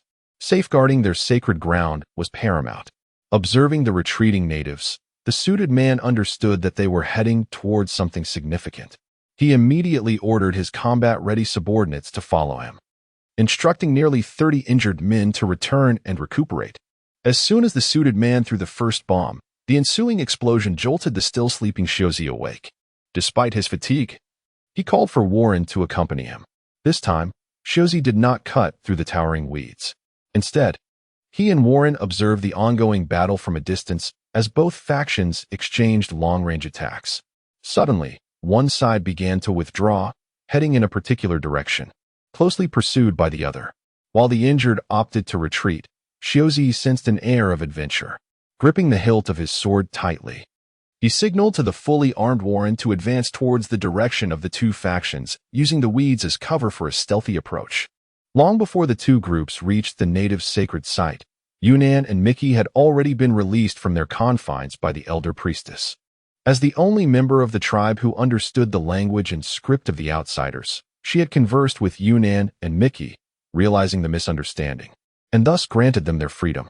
The old priestess, having shared some food with the two individuals, guided them towards the altar. At this moment, they found themselves within what appeared to be the altar itself. Yunnan gazed around the spacious cavern, where a structure resembling a sacrificial edifice stood at its center, illuminated by torches affixed to the walls, dispelling the shadows that cloaked the space. As the three continued deeper into the cave, the two newcomers discovered an unfamiliar pattern etched upon the underground structure. The old priestess smiled warmly at them, exclaiming, "Welcome, Dear children, to our sacred site. Do not be overly concerned. Find a place to sit. Well then, Union, let us take a seat on the nearby wooden bench, he replied. Indeed. To be continued. Chapter 30. Altar and treasures in the dead of night. I observed the slumbering Serera in my arms. A trickle of saliva escaping the corner of her mouth. I had been sitting there for some time, though my limbs remained unyielding. I extended a finger towards the blank crimson monolith, releasing a tendril of lightning, only to find it utterly ineffective. The monolith remained unscathed. How foolish of me, having endured the volcanic heat for so long. It remained intact. How could my meager spark of electricity possibly affect it? If this were indeed a poneglyph, a marker of future roads, then one of the 4 pieces was before me, albeit blank. Were the other 3 also blank? Theoretically, they should be. For this monolith was uniquely impervious to any external harm. I felt Serera stir slightly in my arms, likely awakened from her slumber, which was undoubtedly disturbed by the harsh conditions. I looked down at her still groggy gaze, believing she had been roused by my actions. Serera, you're awake. Perhaps you should stretch your legs. But how are you unaffected by the intense heat? Serera wonders too. But, Brother Gray, were you searching the volcano for something? Indeed. Look ahead. That large, red stone remains unscathed, even submerged in magma. How peculiar. Oh, it seems so. How strange. I wonder who concealed it here. Are they playing hide and seek? Impossible. Serera is awake, so let us depart quickly. Wait for me, Brother Gray. Yes. I soared into the air, inscribing a spell array around the spacious rock walls. As I gathered Serera in my arms, ready to leave, I detected the faint sound of approaching footsteps. Hey, lads, are you certain?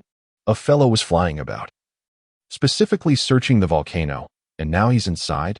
Absolutely. We've never set foot in this volcano, nor could we. Several men were incinerated before reaching the entrance. So, we could only ambush him from 200 meters away. How could anyone enter? I know not. But, Commander Haddock, can we defeat this monster who can enter the volcano? We must. Furthermore, before Haddock could finish, they all collapsed, a current of electricity coursing through the ground beneath them. Moments later, their bodies vanished. Holding Serera, I appeared directly above the group, gazing down with a look of disdain. I counted 51 rodents in total. Eliminating them yielded a mere 2,300 units of life force, averaging about 40 to 50 per person. Even an adult fish provides 5 to 10 units. How feeble. As my figure vanished, I noticed a glow to the left, emanating from the forest. I carried Serera towards it. Within the altar, Anon and Mickey sat listening to the elder priestess as she described the altar's purpose. When our children reach 16, they undergo a coming-of-age ceremony at the altar. Every worthy warrior must hunt beasts in the forest or challenge monsters in the volcano. The elder priestess paused, then continued. The warriors then sacrificed the beasts' heads to Hephaestos, our god, the god of fire, one of the 12 Olympians, whom we have served for generations. Our people have lived on this island undisturbed. But 56 years ago, the first outsiders arrived, numbering over 5,000. They lingered on the other side of the island, seemingly searching for something. Later, our people discovered that these outsiders had trespassed upon our altar.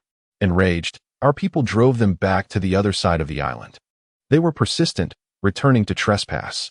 We engaged in a fierce battle with those detestable outsiders, a war that has endured, leaving only this unwanted old woman. Their situation is similar. The altar now holds few artifacts, and 20 brave warriors guard the entrance at all times. Over 2 centuries ago, a red monolith stood within our altar, leaning against the rock wall behind the altar. But it disappeared or was stolen. No one knows who took it. The elder priestess paused, parched from speaking, and took a long drink of water from a wooden flask at her waist. The monolith had been in the altar since long ago. Our people believed it was a sacred relic left by Hephaestos, so we valued it greatly. The elders searched for many years, but eventually gave up. You 2 children and your comrade are the first outsiders I have seen in many years. Though you were guided here by the device in the girl and Apos' hand, we welcome you nonetheless. As for our chieftain, Sho Jerome, I apologize for his actions. It and Apos' all right. It was a misunderstanding. The log pose is fully charged. We won't be staying long. We simply wish to reunite with our companions. I see. That is regrettable. I would have liked to extend our hospitality. As the elder priestess finished speaking, the sound of frantic footsteps and familiar voices echoed from outside. She knew that Chief Jerome was approaching with his people. As the tribesmen entered the cave, the elder priestess ceased her conversation with Anon and Mickey. She spoke with her people, and a clamor arose as they voiced their opinions. Meanwhile, a large group gathered not far from the cave entrance, cautiously approaching. The suited man peered through binoculars at the blazing light and the commotion within. Gerudes felt it was too far. It would be better to get closer. Wait. The altar and Apo's entrance was unguarded. Should he blow up the entrance with explosives, killing everyone inside? One bomb might not be enough, so he and Apo's use more. Previously, guards had always been stationed here, and the natives had never allowed them so close to the so-called sacred altar. This was a golden opportunity that must not be missed. Gerudes was about to lower his binoculars to issue orders when he heard cries for help behind him. Turning, he saw through his binoculars a red-haired youth wielding a sword, cutting down his men and tribesmen. When did he appear? Wait, wasn't this one of the two rodents mentioned in the reports? Where was the other? As Geraldus stood lost in contemplation of these matters, a figure emerged from the surrounding underbrush, plunging a sword into the chest of the suited man.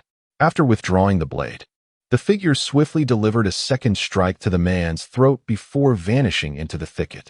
In his final moments, Geraldus pondered with deep resentment the dire consequences of failing the prolonged mission entrusted by CP0. Nearby, several individuals became aware of their commander's demise, plunging into a state of panic. At that moment, Warren, concealed in the shadows, raised his shield anew, gripping a bloodied sword in his other hand as he joined the fray. To be continued. P.S. The status of this book has officially changed to contracted. Chapter 31. Individual gains as Shiozi and Warren, who participated in battle for the first time. Engaged in combat with the peculiar band of hundreds, the indigenous inhabitants within the cave heard the fierce sounds of conflict outside, prompting them to cease their ongoing debate. The nearest warrior to the cave's entrance was the first to venture outside, followed cautiously by the others who emerged from the altar. Union and Mickey were the last to exit. Mickey observed the skirmish not far away, noting that Shiozi appeared unharmed, and Warren, shielded, seemed to have suffered only minor injuries. At that moment, the enemy numbers had dwindled to less than 100. Union and Mickey felt awkward watching the two combatants. After a brief observation, they averted their gazes, with Union clenching his fist in shame. Meanwhile, the indigenous chief, Sho Jerome, calmly regarded the duo from a distance. Realizing they were the two outsiders mentioned by the old priest, captured and now fighting against the long-standing foes of his tribe. As he watched them strike down their adversaries, his initial confusion began to dissipate. The old priest was indeed correct. They were merely here to seek adventure. It seemed he would have to adopt a more favorable attitude toward outsiders, although he would remain resolute in protecting their altar against any threats. When Shiozi felled the last enemy, his body was splattered with blood, and he stood panting, a sense of foreboding creeping over him. Upon catching sight of Union and Mickey, especially Mickey, he wondered if she would disdain him for his current appearance. Having trailed Warren closely behind the group, he felt uneasy, sensing that these seemingly nefarious figures were engaged in wrongdoing. Furthermore, Warren had mentioned that these individuals were destroying numerous plants in the nearby forest, solidifying Shiozi's resolve to halt their malicious activities. However, with Warren by his side, he felt reassured. The source of Warren's extraordinary abilities remained a mystery.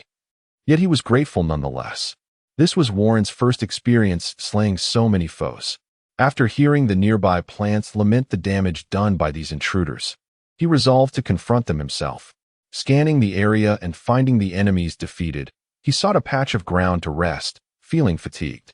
Shiozi observed Warren's actions in silence, turning his attention to the approaching Mickey and Union.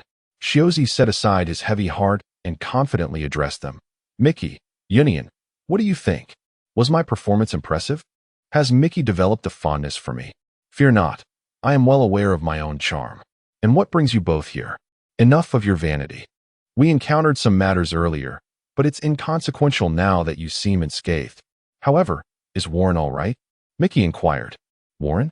Pay him no mind. He just needs a moment's respite. Now, let us return to the right path and search for Gray. Ah, and little Selala as well. But what was the situation with those people you encountered? Shozi replied. Well, that's a tale for Union to explain. Where to begin? In essence, they are the island's indigenous people.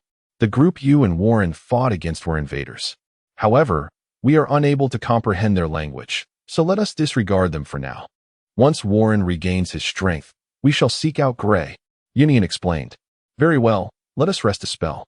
By the way, Union, did you and Mickey finish the food Warren allocated earlier? Of course, we devoured it all. Is there a problem? Union responded nonchalantly. No, no problem at all. However, I must say, Union, your appetite seems to have increased. Mickey's has remained constant, so it must be you who consumed everything.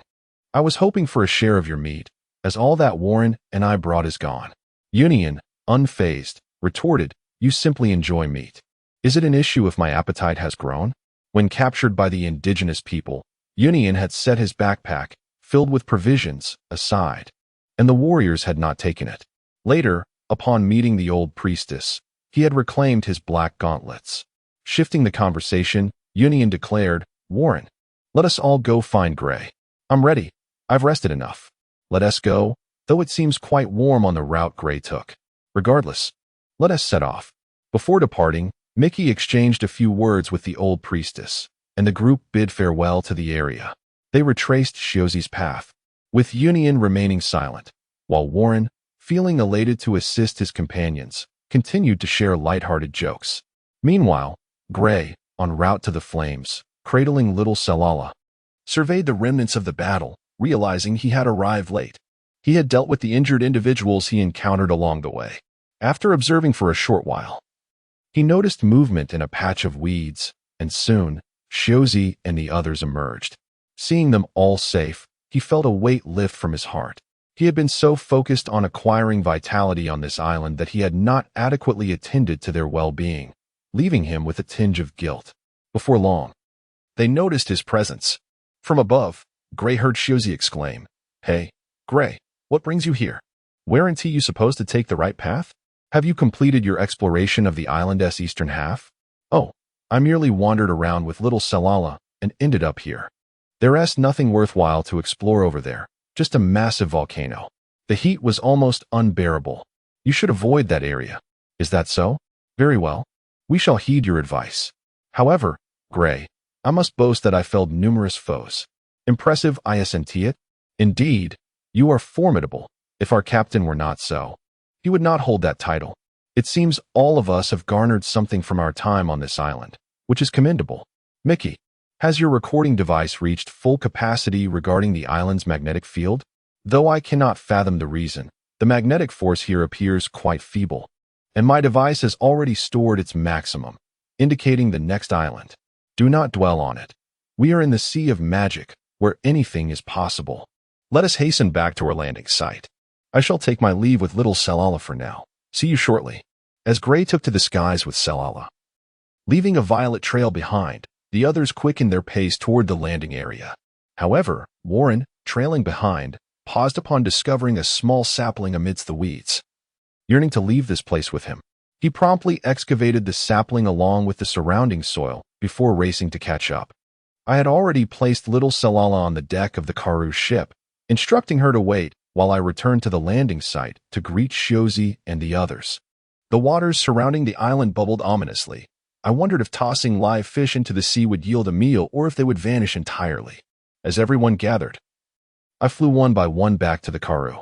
They continued to chatter about how convenient my abilities were, which brought me joy, yet the repetitiveness became somewhat tiresome.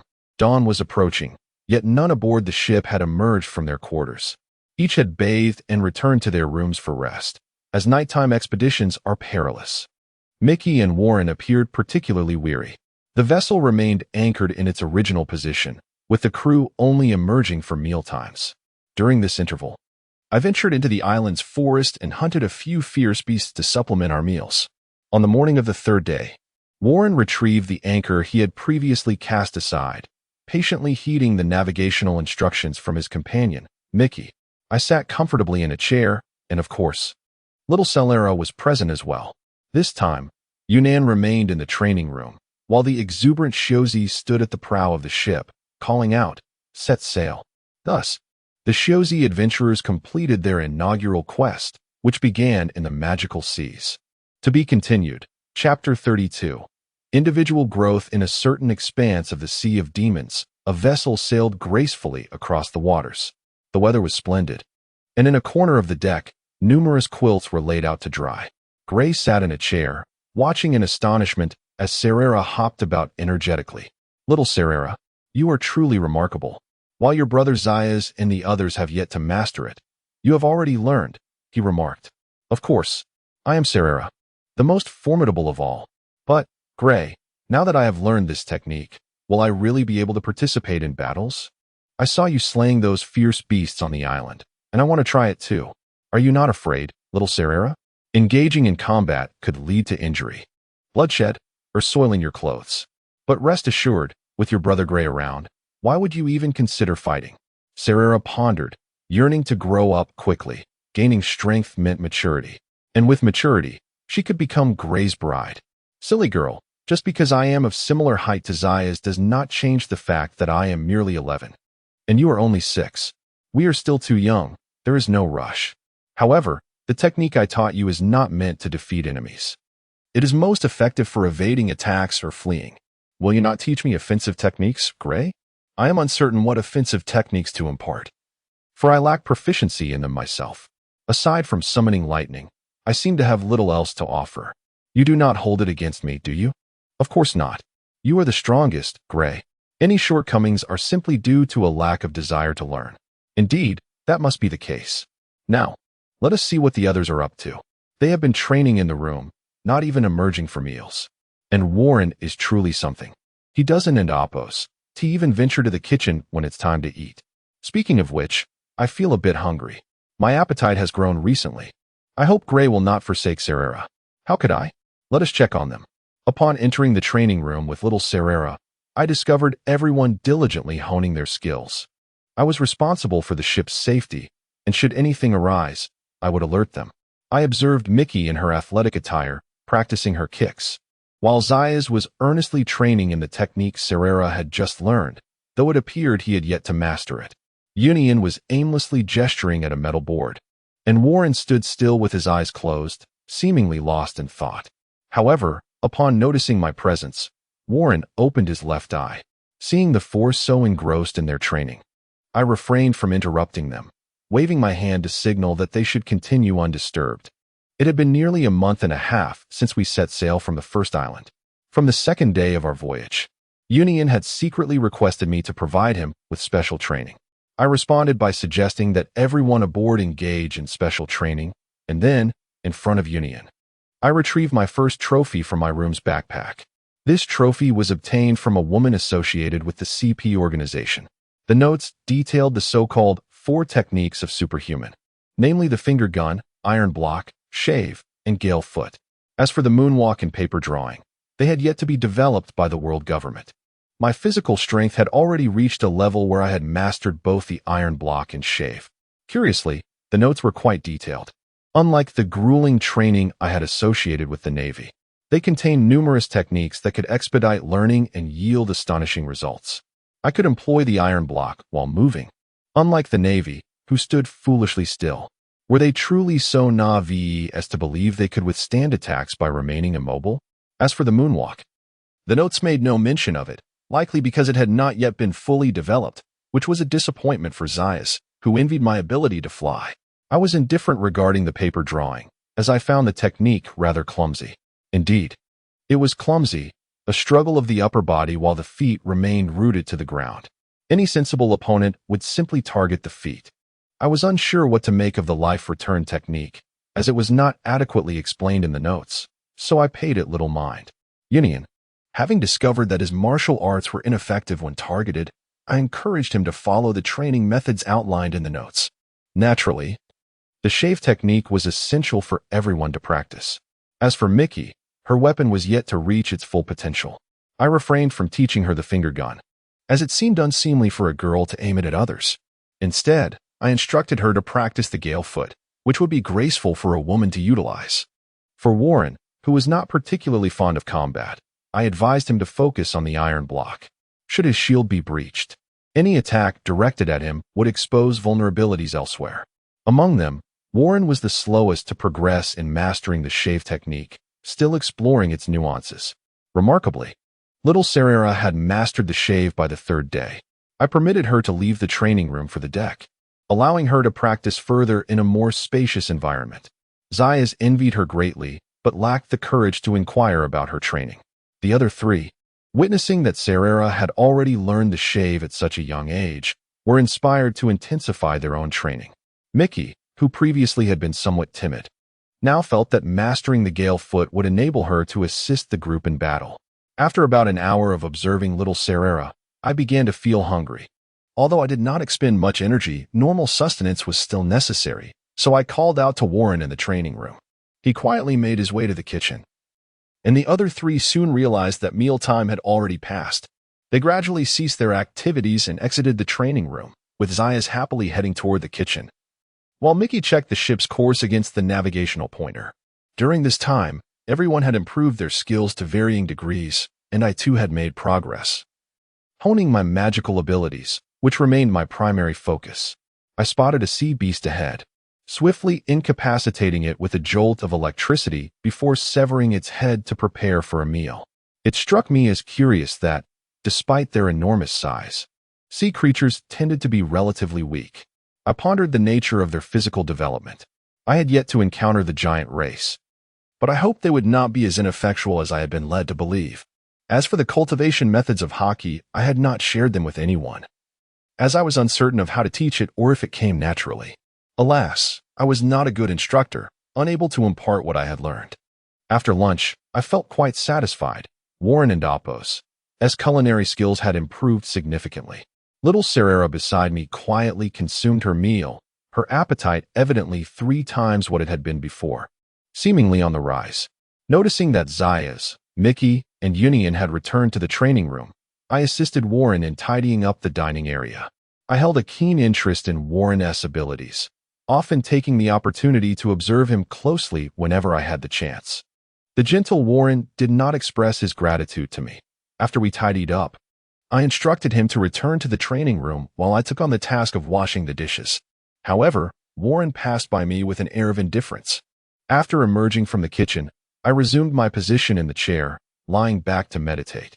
I lost track of time until I was roused by the cheerful tugging of little Serera, who playfully shook my arm and pointed ahead. Slowly, I opened my eyes and glanced in the direction she indicated. At last, I beheld a new island. Everyone from the training room had come out, particularly Mickey, who hurriedly rushed forth. There was indeed an island ahead.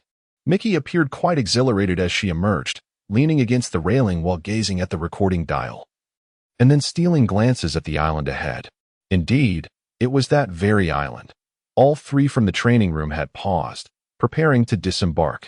Is it for real? You'll know for yourselves if you come out and take a look. How intriguing. Let us prepare to land. Warren, go to the helm and keep watch. I am aware. To be continued. Chapter 33, Destined Fate. As the Karu docked, the individuals standing on the pier were momentarily taken aback. Warren felt that this island appeared more prosperous than the royal city of T Kingdom, though its exact size eluded him, as merchants abounded everywhere. However, Yunnan, still on the deck, furrowed his brow in contemplation, pondering whether they were unaware that they were in the Devil's Sea, fearing that their merchant ship could be plundered. Upon stepping onto this land, I sensed a gaze fixed upon us.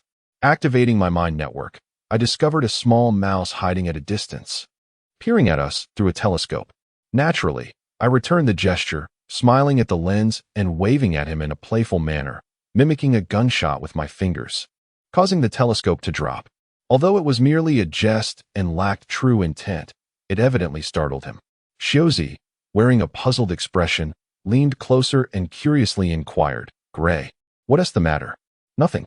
I merely noticed that this island is larger than your royal city, and there seem to be many more people." "Indeed. This is the Devil's Sea, not our Southern Sea. Moreover, our Tea Kingdom is not particularly renowned in the Southern Sea," I replied. Warren interjected softly. "The air here is pleasant, but there are many merchants, and even more pirates. We should exercise caution on this island." "Relax, it's an adventure after all." We must explore every nook and cranny of this island. How can it be called an adventure otherwise? I want tea bicker with you. By the way, Shiozi, it seems Yunnan has tea given you any belly? That appears to be the case. However, Yunnan, please do not guard the ship as you did last time. Mickey's record pointer also needs to store the island's magnetic field, so let us stay here for a few more days. Yunnan, disembark the ship. Yunnan hesitated, as the ship was fundamental to their adventure in the Devil's Sea. If it were severely damaged, they would have to rebuild it. And everyone had grown attached to the Karoo, making it difficult for Yunnan to bear the thought of any harm befalling it. I waved reassuringly at Yunnan from below, indicating that he need not worry. I had set up protective spells on the ship before leaving. After observing my actions, Yunnan maintained his stoic expression, nodded in acknowledgement, and shortly after returned to the ship. Turning to Shiozi, I announced, "Everyone, I have a personal matter to attend to, so I shall take my leave. However, little Celera will accompany me. Rest assured, I have Belly with me. Let us plan to return to the ship in 3 days. Of course, the Karoo will be safe. Aside from us, no one else can board. Is that so? But Gray, do not indulge excessively. The rest of us will head to the restaurant first for a meal and then explore. Then I shall take my leave. Little Celera, let us go." This time, I made a deliberate effort to avoid drawing attention, gently leading little Celera as we walked slowly, while the other 4 advanced towards what appeared to be the city gates. As Shiozi and his group set foot on the island, approximately 1,300 meters away atop a towering structure, 4 figures were intently observing the movements at the dock, monitoring every ship that came ashore. However, one among them seemed particularly unfortunate, believing himself undetected, yet was startled by a gesture from another. The remaining 3, tasked with surveilling other areas, halted their actions upon hearing their companion's commotion, each curiously inquiring what transpired. The man's gaze had evidently caught sight of us. "We must retreat. Quickly. If we're discovered, we're finished." In a state of panic, he hurriedly descended, forgetting the telephone bug left atop the tower. The other 3, heeding their comrade's warning, nodded and followed him down, though the one leading the way stumbled nervously on the stairs. I continued walking with Celera, observing the surroundings, which felt reminiscent of entering Dressrosa, where the populace held a deep admiration for combat. Not far off was an arena, its exterior unguarded by sea prism stone, and I could already hear the enthusiastic cheers of the audience from outside. However, entry appeared to require a ticket. I was in no rush. I had matters to attend to today and could revisit the arena tomorrow. Meanwhile, Celera gazed curiously at the ticket booth. I interrupted her thoughts. "Little Celera, we shall return tomorrow. For now, let us explore another exciting place." Celera sighed in disappointment. "Oh, then we shall come back tomorrow." Seeing her forlorn expression left me at a loss for words, yet I said nothing further and continued walking. Earlier, when I activated the Mind Network, I had noticed a structure in the city where slaves were being sold. Uncertain whether the Mink tribe was represented, I approached with cautious hope, and I noticed various delicacies around, hoping to uplift little Celera's spirits. As I strolled, I sensed an increasing number of individuals trailing behind me. I had no desire to confront them, so I continued my leisurely pace. I paused at a stall adorned with an array of masquerade masks, some fully concealing the face, others partially. They appeared quite exquisite. Celera and I each purchased one, with me covering the modest cost of 500 belly. Nearby, a few observers grew intrigued as they witnessed our purchases. Their curiosity piqued about the 2 of us, particularly eyeing my bulging coin pouch while remaining cautious in their pursuit. Continuing my walk, I stopped at a stall before the entrance to the slave market, where an array of grilled meats was available. Selling at the entrance of the slave market, was this vendor not concerned about being captured and sold himself? I approached the elder vendor. "Excuse me, could I have 5 skewers of octopus?" The vendor, busy with his tasks, glanced at me briefly before returning to his work. After a short wait and completing the payment, I received the 5 skewers of grilled octopus and handed them to little Celera. Her eyes sparkled with delight as she watched me. The vendor had noticed her focused gaze on the meats while she remained unbothered by the heat, though she inevitably burned herself and began to cough. I chuckled, guiding her toward the ornate entrance. Inside, I carefully held Celera's hand. The atmosphere felt somewhat stifling, with casinos and bars surrounding us. Next to the casino was the slave market, where buyers scrutinized the available goods, some arguing over the exorbitant prices, expressing their dissatisfaction with the merchandise. Shortly after entering, one individual noticed me, but upon glancing at little Celera beside me, he assumed I was there to sell her, which was a common occurrence in these times. Dressed flamboyantly, with a rose in his mouth, he set the flower aside, stepping forward with a smile. I wonder if this esteemed patron is here to select a slave, or... I lowered my gaze to Celera, understanding his insinuation, yet I remained unperturbed, maintaining my smile. If you do not satisfy me shortly, I shall extinguish you. Leisurely surveying the surrounding slaves, I responded, well, this is a slave market, so naturally, I'm here to purchase a slave. However, do you happen to have any slaves from the Mink tribe? Upon hearing my inquiry, the man's eyes lit up with excitement, sensing a potential sale. He dramatically introduced himself. Since you have such a request, allow me to introduce myself. I am Untold. We have a wide variety of goods for sale, including giants, though their size requires separate accommodations. Indeed, the tribe of Minks also possesses slaves. Recently, a slave was captured, yet remains untamed, subdued by anesthetics. However, I have faith that you, esteemed guest, who dares to make a purchase, will surely master its training. Please, follow me to behold our offerings. I cradled little Celera as I trailed behind this individual until we arrived at a door. Curiously, Hugh and Toby refrained from entering and interrupting me.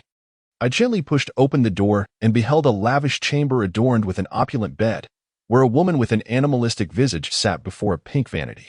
Upon hearing the creak of the door, the woman turned to gaze at a man entering with a young girl, her eyes wide with trepidation at the sight before her. Nearly 2 months had passed since the riotous adventure team set sail from the Sea of Magic, and the girl selected by Gray today would soon become intricately entwined with his destiny, unbeknownst to him. T.O.B. continued. Chapter 34. The rose made in the room's decor exuded a certain ambiguity, and I remained rooted in place, hesitant to take a step forward. In the gaze of the young girl before me, I discerned a reflection of my own past, a look imbued with a sense of helplessness and a palpable fear of the fate that lay ahead. I surmised the girl's history. She had likely been lured away and subsequently confined within these 4 walls. I shook my head slightly, words unspoken, until the small creature nestled in my arms. Celala broke the silence, addressing the girl. Dear sister, please do not regard my brother Gray with such suspicion. He is not a bad person. By the way, you are very beautiful. May I touch your ears? The watermink girl, taken aback by the little one's innocent inquiry, hesitated, fearful of possible reprisals from the 2 before her. Those who had captured her had administered numerous doses of sedatives to prevent her from using her abilities to escape or harm others. The girl remained silent, her eyes darting towards the 2 individuals who had entered the room, sensing that they were not part of her captor's malevolent group. Having departed from the Fluffy Kingdom over a year ago, she had been captured shortly after arriving on this island. She presumed that the presence of the little girl was merely to gauge whether she could attract the attention of the man before her, and thus she refrained from resisting. I gently set Celala down, who then scampered to the bed. The girl instinctively followed her lead, sitting by the edge of the bed, her head bowed in submission, eyes tightly shut, hands gripping the edge of her trousers. After a moment of gentle caressing, Celala clapped her hands and exclaimed to the man behind her, Brother Gray. Her ears are real. They are so lovely and soft, and they smell delightful. If only Celala had ears like hers. But, sister, what is the matter with you? Why do you have so much fur on your body? The girl, still silent, opened her eyes, and I seized the opportunity to address Celala. I hope you do not mind your curiosity. Celala can be quite forward. However, we mean you no harm. Would you care to join us? It would be wonderful if you could become our companion. The girl regarded me with disbelief, her appearance reminiscent of a feline creature, adorned with a coat of yellow and white fur and a tail akin to that of a cat. After a moment of contemplation, she tentatively inquired, Are you speaking the truth? I affirmed her question with certainty. Indeed, I am. However, I have other companions you will come to know in due time. Celala chimed in. Sister with the cat ears, please join us. Celala notices you have some injuries. Should I fetch the bad people who have been bullying you? At Celala's words, The girl suddenly broke into tears. This was a situation I had never encountered before. Outside, Hugh and Toby, hearing the anguished cries, assumed that the boy was mistreating her or that she was dissatisfied with her circumstances. He attempted to enter but was gestured to remain outside, where he waited in silence. After a prolonged bout of weeping, Salala, assuming a comforting role, embraced the girl and reassured her, "Sister, do not cry. The past is behind you. From now on, with Gray and me by your side, no one will harm you. Brother Gray is the strongest." Since leaving the Fluffy Kingdom, despite encountering a few kind souls, the girl had primarily faced hostility, with many attempting to capture her upon seeing her form, often summoning others to join the hunt. She had anticipated that departing her homeland would allow her to embrace a new life, but instead, she found herself perpetually hiding. Recently captured, she had feared for her life, only to discover that her captors administered sedatives daily while keeping her confined in this room, albeit with basic provisions provided. I stepped closer, producing an object and extending it towards her. "Put on this mask and come with me. I will take you away from this place. We can discuss matters later." "Oh, I almost forgot to introduce myself. I am Fall Pastor Gray, but you may call me Gray. What is your name?" Still sobbing intermittently, the girl finally managed to respond, "My name is Lily." "You are so kind, and your little sister is adorable." I lifted Salala, seated on the bed, and urged Lily, "Please wear the mask and let us leave together." Lily quickly donned the mask, anxious to avoid recognition upon exiting. After exchanging glances with me, she extended her hand. As the three of us slowly exited the room, Hugh and Toby, who had been waiting outside, listened to the intermittent dialogue within. Although he could not discern everything, it was apparent that the boy held a fondness for the water mink girl. As long as a transaction could be made, he was content. Yet he perceived the boy's naivety in treating a slave as a companion. However, he maintained a facade of cordiality, smiling as he addressed the boy. "It seems our guest has taken quite a liking to this girl. It is our honor that you find her appealing. This time, we shall offer a special price of 300,000 berries." He extended his hand, signaling for payment, which I observed quietly, reluctant to interject. After I produced 2 coin pouches and handed them over, Hewen began counting. After several attempts, he realized something was amiss and continued to squint and smile. "You jest. My friend, just moments ago, you provided only 150,000 berries. Where, pray tell, is the remaining 150,000 berries? Can we not trade items for berries here?" "Of course. But do you possess any rare treasures?" When they had captured the girl, several of his men had been injured by her electrical abilities and were still nursing their wounds. 300,000 berries is already the most favorable price. Hewen regarded me for a moment, then fished a small piece of black stone from his pocket, presumably the black stone he had mentioned. "My dear guest, you truly jest. What value does this stone possess?" At this moment, Hewen's true nature emerged, his gaze turning somewhat menacing. I remained unfazed by his words, calmly responding, "In this world exists a remarkable fruit known as the devil fruit. Those who consume it gain extraordinary abilities. This piece of stone in my possession is capable of countering such individuals, and it is undoubtedly worth 150,000 berries." As I tossed it over, Hewen fumbled to catch it, regarding me with suspicion as we three departed the premises. He did not pursue us, preoccupied with contemplating the stone's authenticity. Should the violet-haired boy manage to leave, he was not overly concerned. With his own network of information, he could track the boy's movements as long as he remained on the island. If what the boy claimed were true, it would indeed be a stroke of fortune. Should he possess more of these stones, he could continue to present lucrative opportunities. Yet the best approach would be to seize them from him, perhaps first testing his strength with a few subordinates. After I led Lily away from that stifling place, she kept the mask firmly in place, carefully trailing behind me, her form swathed in clothing to avoid detection. "Relax, with me by your side. There is no need for tension. Let us find an inn to rest. Once there, you can sleep soundly, undisturbed." I gripped Lily's hand firmly, striding purposefully towards a nearby street, my senses detecting an inn approximately 500 meters ahead.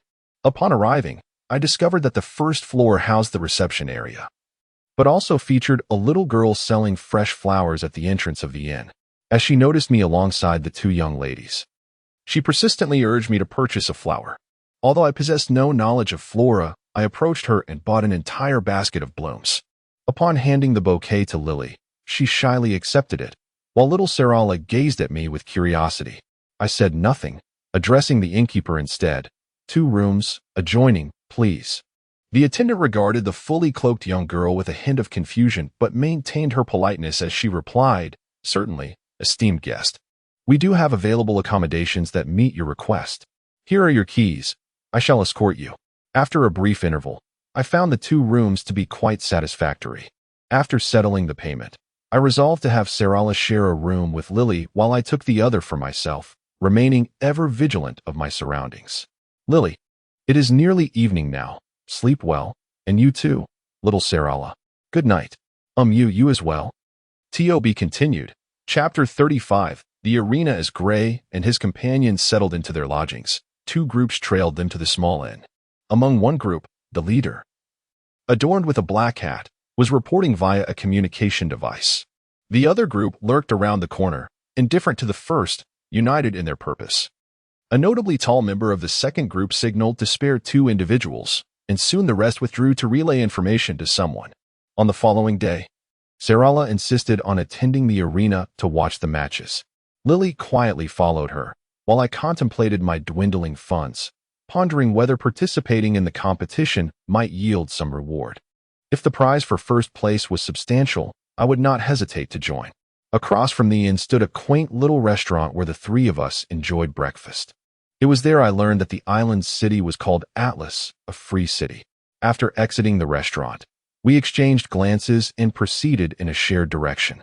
This time, I did not need to hold or guide Sarala, as she and Lily walked hand in hand. Their camaraderie had evidently blossomed overnight, though I remained unaware of their conversation. Lily wore the mask I had gifted her. Life without money was untenable. To acquire funds, one might resort to robbing the wicked. Perhaps the arena's prizes might entice me. The city was vast, and my mental perception spanned less than 2 kilometers. The streets were lined with diverse stalls, and I found several intriguing items.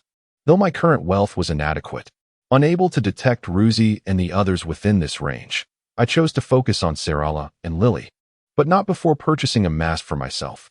Upon reaching the arena, we encountered a ticket agent who barred our entry. I inquired with keen interest. "I wish to participate in the competition here. May I ask what the entry fee entails? What rewards await the victors?" "Young man, if you intend to compete, you may well meet your demise. While I do not wish for such an early end for you, it is my duty to inform you of the Atlas Arena's competition rules. The entry fee is merely 100 baileys. Once paid, no one shall hinder your participation. As for the rules, there are 4 preliminary rounds. Typically, each round hosts 50 competitors, commencing once filled. On significant occasions, the count may rise to 100 to 150 participants. Only the last competitor standing in each round qualifies for the next stage. The 4 victors will rest in a waiting area, albeit for a mere 10 minutes, before engaging in the final battle together. During regular times, victors may opt out before the finals, securing the 4th place prize of 500,000 baileys. However, on important days, those advancing from the preliminaries cannot forfeit the finals. The final rules are simple. Only one may remain standing, and no competitor may perish. For each death, the first place prize diminishes by 500,000 baileys. The mayor has decreed that each preliminary victor is a potential powerhouse. This city cannot afford to lose such talent. Once the finals commence, participants may neither concede nor withdraw. While the rewards during regular times consist solely of baileys, they are indeed generous. 3 million baileys for first place, 2 million for second, 1 million for third, and 500,000 for fourth. Except for the first place, the remainder will fall based on who succumbs first. It is not uncommon for only the victor to emerge from each final, albeit such individuals only claim one. 5 million baileys, a curious choice indeed. Young man, have you made your decision to participate? Indeed, I shall enter. Here is 100 baileys, and my 2 companions wish to purchase tickets to spectate. Oh, though they are but girls, I hope the sight of battle does not frighten them. Nevertheless, I must collect the ticket fees, a total of 1,000 Baileys for both. I felt a pang of frustration at the exorbitant ticket prices surpassing my entry fee, yet I acquiesced and paid a total of 100 Baileys. I had little sense of the currency's value, only recalling that my last meal in Pumpkin Town had cost less than 400 Baileys. Upon glancing at my number, A50, I felt a sense of kinship with Luffy's competition, though I anticipated my own arena would be less bloody and devoid of conspiracy. Excitement surged within me. Through my mental perception, I sensed 3 devil fruit users within the arena, poor souls, unaware that I had marked them as targets. Before departing, I confidently addressed Lily and Sarala. You two may enter the audience section to watch the matches. I am in the first bout, and you will soon witness my prowess. Lily, Gray brother is the strongest. Let us enjoy the spectacle together. Following the staff's guidance, I entered the waiting room, where many gazes fixated on me, some filled with disdain, others with curiosity. The room was not yet at capacity. As A50, I awaited the remaining competitors for the other 3 rounds. Settling down beside a pillar, a registrar approached, inquiring if I desired to prepare weapons. I waved my hand dismissively, choosing instead to close my eyes and meditate. The waiting room was spacious, with individuals scattered about, and I spotted one devil fruit user bearing the number A12. He met my gaze, dressed in blue, and gestured towards his neck, uncertain of the nature of his powers. I remained unperturbed. I welcomed all challengers. As for the other 2 competitors, if they did not draw me into their round, I pondered whether I should eliminate them preemptively. After a wait of over 10 minutes, a newcomer entered, resembling a hunter and brandishing 2 firearms. Could weapons be employed in the arena? Regardless, it was irrelevant to me as he was not in my match.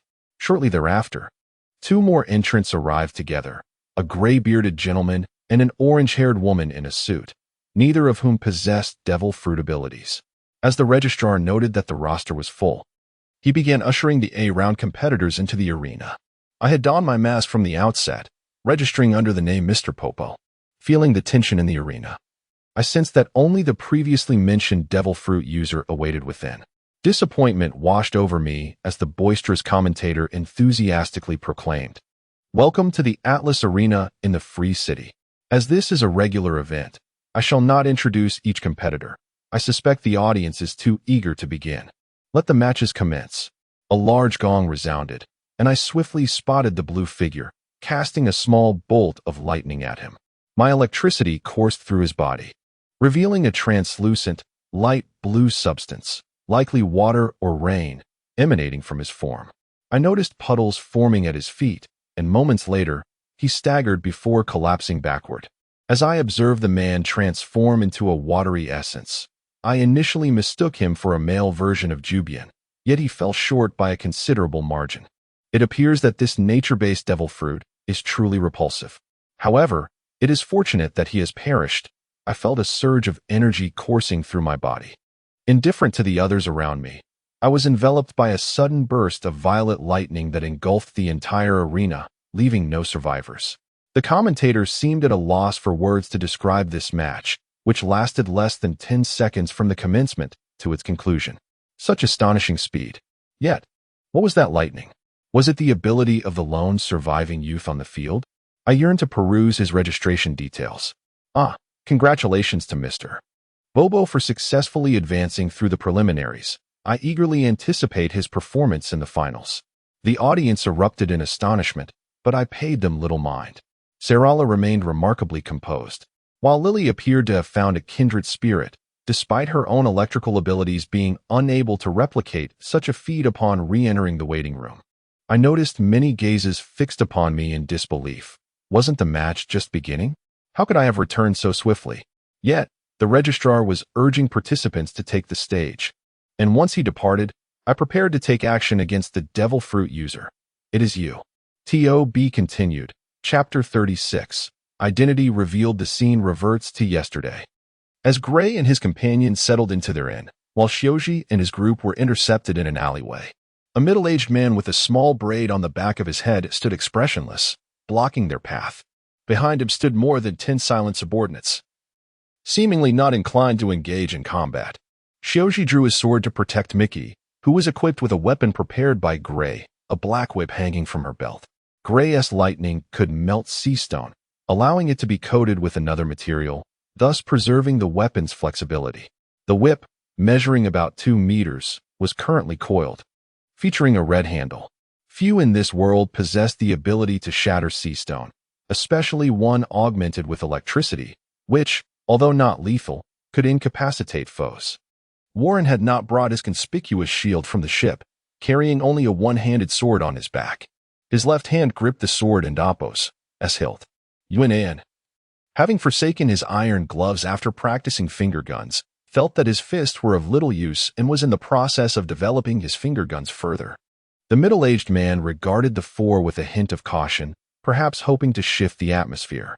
Do not misunderstand, esteemed guests. I am the secretary to Mayor Fiki of this city, Atlas.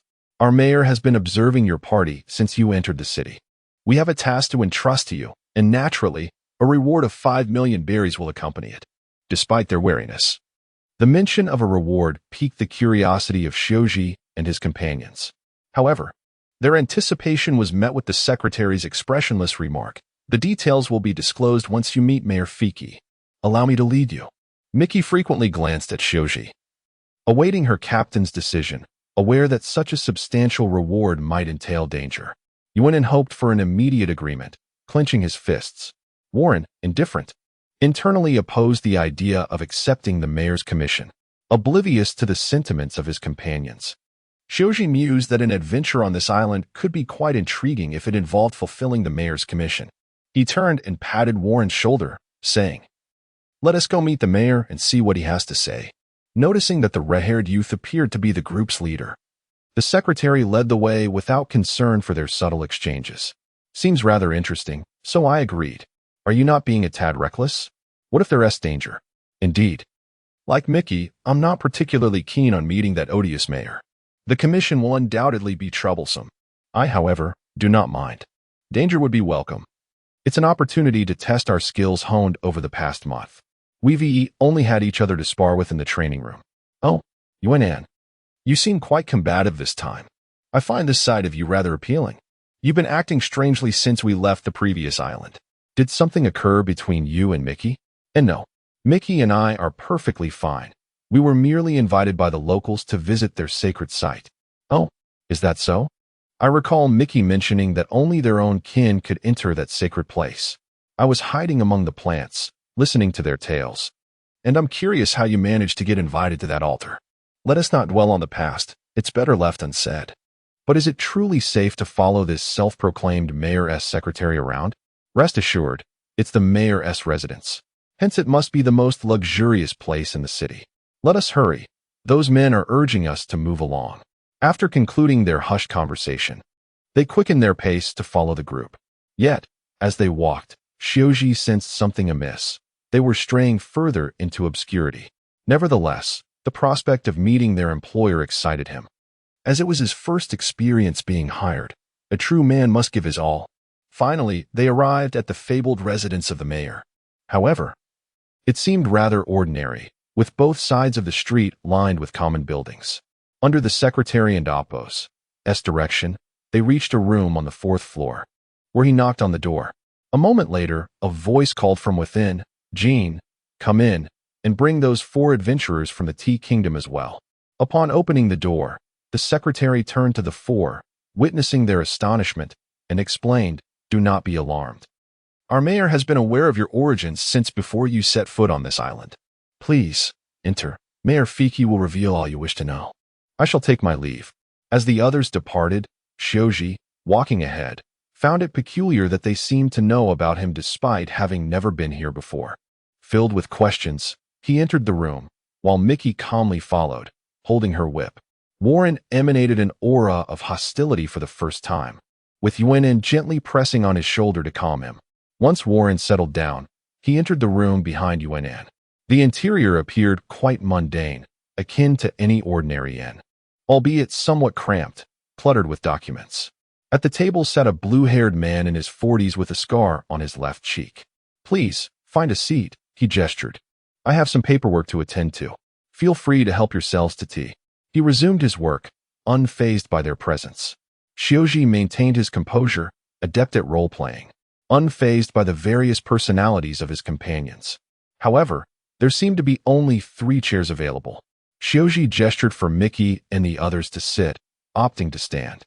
Mickey took her seat, while Warren and Yuenin cast disapproving glances at the man engrossed in his documents. "Hey, are you that insufferable mayor? Why have you been watching us from the start? And why should we accept your commission? What is with your current demeanor?" Warren's sharp words caught the middle-aged man's attention. Unperturbed by the inquiry, the blue-haired man replied casually, "Oh, it seems you are unaware. I received word of your voyage shortly after your ship departed from the royal city of the Tea Kingdom. I must admit, I did not expect you to arrive at the Devil Sea so soon. I presumed you would only be nearing the Lihua's mountains by now. Am I correct? Our adventures do not require your scrutiny. What do you mean by knowing we departed from the royal city of the Tea Kingdom? Well, you should inquire with your foolish father. It is no wonder you are unaware of my existence. For that imbecile has never mentioned me and has not been in contact for many years. Just over 2 months ago, I was taken aback when, out of the blue, your dim-witted father managed to uncover my phone number and called me, informing me that his little rascal had embarked on a daring adventure at sea, alongside a few companions. He instructed me to take good care of you should these young ones ever arrive on my island from the treacherous waters, but I have no intention of complying." At that moment, the sword in Shiozi and Appo's hand clattered to the ground as he exclaimed in disbelief, "What? My father knew from the very beginning that I secretly followed Gray to sea?" To be continued. P.S. The blue-haired middle-aged man bears an uncanny resemblance to IGO President I Long from Food Wars, aside from his hair color. P.S. This chapter draws inspiration from the Curse Island arc in Fairy Tale, where Natsu and his companions secretly pilfer an S-Class quest. Chapter 37. Commission task. The middle-aged man with blue hair sat leisurely in his chair, observing the stunned Shioji as he remained frozen in place. Indifferent, he swept the documents off the table with one hand, propped his feet up, and, with eyes closed, relished the moment as he spoke. "Well, you ought to ask your foolish father about that. He hasn't contacted me in over 20 years. Yet he expects me to look after you little brats. Does he truly believe we share such a close bond?" Mickey, Shioji, and Yunin simultaneously inquired, "Uncle, do you know our esteemed king of the Tea Kingdom?" Shioji gradually pieced together the implications of the man's earlier words, realizing that he must have known his father in his youth. Why had his father never mentioned this? How could this uncle be the mayor of this town? The 4 of them patiently awaited the answer from the man who was still enjoying himself. "Let me think," he began. "Over 20 years ago, your father, Jep, wasn't he reigning as a king in that wretched corner of the South Sea?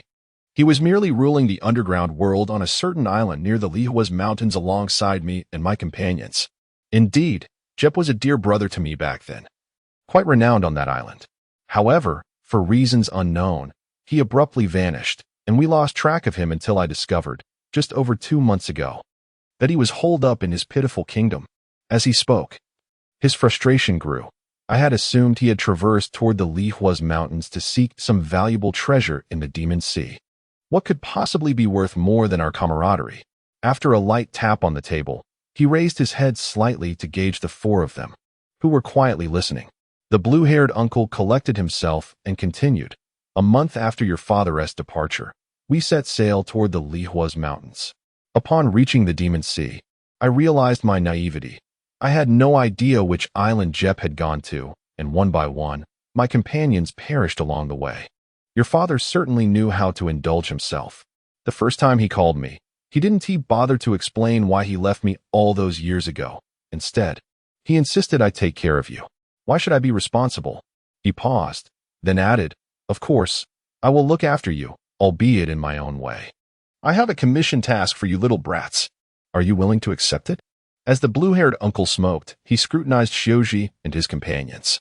Shioji had never imagined that his father had once been a figure of power in the underground world. However, he stepped forward, determined to make amends for his father's past with this man who claimed to know him. Bending down, he retrieved his fallen sword and, brandishing it toward the visibly displeased uncle, declared, "Rest assured, as long as you offer a reward, we shall accept." The blue-haired uncle flicked the ash from his cigarette and, deflated, replied, I'm afraid I don't have the reward ready just yet. However, I will send someone to check if there's any money at tomorrow's gladiatorial arena. I sincerely hope that by then, only one contender remains, allowing me to acquire 5 million belly in construction funds from the organizers. Shoji, somewhat irate, retorted, What did you say? If you lack sufficient reward, why come to us? Behind him, Warren sensed that this man was toying with them. Yunine remained wary, while Mickey began to question her decision to be in such a place. Observing the expressions of the four, the blue-haired uncle felt a twinge of helplessness. Despite being the mayor of this free city, Atlas, he was devoid of funds. After being stranded here over a decade ago, he was inexplicably elected as mayor one day. Initially thrilled, he began planning for the city, only to find himself mistaken. Certain individuals sought him out to toil in their service, sifting through documents while they basked in comfort behind the scenes. After extinguishing his cigarette, the blue-haired uncle, having remained silent for a while, finally expressed his discontent. You may laugh at me, but although I am the mayor, I rent this office myself. There is no actual mayor's office in this city. My subordinates and I only have 2 phone bugs, myself and Jean. Gathering intelligence is a challenge, and they can only report back to me after receiving it. Let me be frank with you, he continued. 9 years ago, even as mayor, I had no subordinates. Those who brought you here were all individuals I rescued from the gladiatorial finals. As for my commission, listen closely first, then decide whether to accept. Without waiting for Shioji and the others to respond, he continued, This city is not as prosperous as it appears. Wealth is hoarded by a select few. Most of their riches stem from slavery, and I presume you have some understanding of what that entails. I am merely a figurehead mayor. The true ruler of this city is a clandestine leader of the underground world, known only by the name of the noble house. His identity is shrouded in mystery, but his subordinates refer to him as the noble house. Though rarely seen in public, nearly every citizen is aware of his existence. He reigns, while I serve as his laboring mayor. The noble house's dominion extends over the underground world and even encroaches upon the slave market, capturing and selling outsiders. Thus, the so-called free city is but a facade. It is said that he possesses immense power, and only a few of his closest subordinates have ever seen him. Of course, his subordinates are formidable. Any one of them could emerge victorious in the gladiatorial arena. I have recently received intelligence that the noble house has set its sights on a particular target, intending to participate in tomorrow's gladiatorial match. My commission task for you 4 is to annihilate their stronghold while the leader of the underground world engages in battle. Not a single one of his subordinates must be spared. What do you think? Though I have not yet gathered the reward, perhaps by tomorrow it will be sufficient. As you will be responsible for eliminating the noble house's subordinates while my men follow behind to collect the spoils. So what do you say? Shioji leaped up and exclaimed, Uncle, you are quite cunning. While my companions and I are battling enemies, your subordinates will be right behind us collecting the spoils. That is exceedingly shrewd. I refuse to participate. He turned to leave, intending to take Warren and the others with him. Yunine hesitated, thinking that as long as he could fight the enemy, the reward was of no consequence. Mickey, too, reattached her whip to her belt, preparing to depart. It was late, and she needed to find an inn to sleep. At this moment, the blue-haired uncle no longer appeared composed. He arrogantly retorted to Shioji, I've heard tales of your prowess, but I do not know the extent of it. Depart at once. You little brats are utterly unreliable. What did you say? Who are you calling little brats? Shioji retorted angrily. Uncle, don't go too far. We Haven Tea accepted your commission. What gives you the right to call us unreliable? Shioji drew his weapon and aimed it at the blue-haired uncle, who merely pinched the sword between 2 fingers, unfazed by the display. Moments later, he flicked Shioji's weapon aside, causing him to stagger backward. He languidly remarked, And you claim to be reliable? Attacking the one who commissioned you? How can you assert your reliability? Warren, unable to stand idly by, stepped forward and interjected, Uncle, you've already decided that we've accepted your commission. Haven to you? If we are to proceed, please provide us with intelligence on the enemy so we can strategize and commence the task tomorrow. Nonetheless, you little rascal are quite sensible. I can share the information with you. As for resting, The two adjacent rooms are vacant, and you may make do for the night. Please refrain from disturbing my work. However, should you fail to perform adequately tomorrow, I shall adjust your remuneration accordingly. Impudent uncle, await our performance with bated breath. Now, let us proceed to the nearby room to rest. TOB continued. Chapter 38. The mission commences at dawn the following day. In a quaint CAF located approximately 500 meters from the underground headquarters of Atlas, the proprietor, just awakened, was alerted by the commotion outside. This CAF, which struggled to attract customers, welcomed its first patrons of the day, 6 individuals seated at 2 tables, engaged in hushed conversation. The young owner, accustomed to the routine, donned his work attire and began preparing coffee for his guests.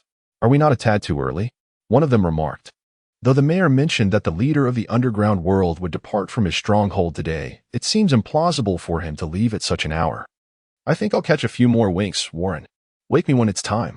With that, Shiozi reclined on the CAF sofa, while Union, unfazed, recalled the previous night's cramped accommodations. 3 men sharing a room with only 2 beds, leading to Shiozi and Warren sleeping together, likely resulting in a restless night for Warren as well. However, Secretary Jean, sporting a small braid, had accompanied Shiozi's party with a subordinate, patiently sitting at a table with closed eyes, awaiting the departure of the wealthy families from their spider stronghold. He leaned in from an adjacent table. "Please enjoy a cup of coffee. Rest assured, we shall cover the expenses. Once my subordinate receives word that the affluent have vacated their headquarters, I will notify you, marking the commencement of our mission." "Ah, we understand. Why hasn't he, the owner, brewed the coffee yet?"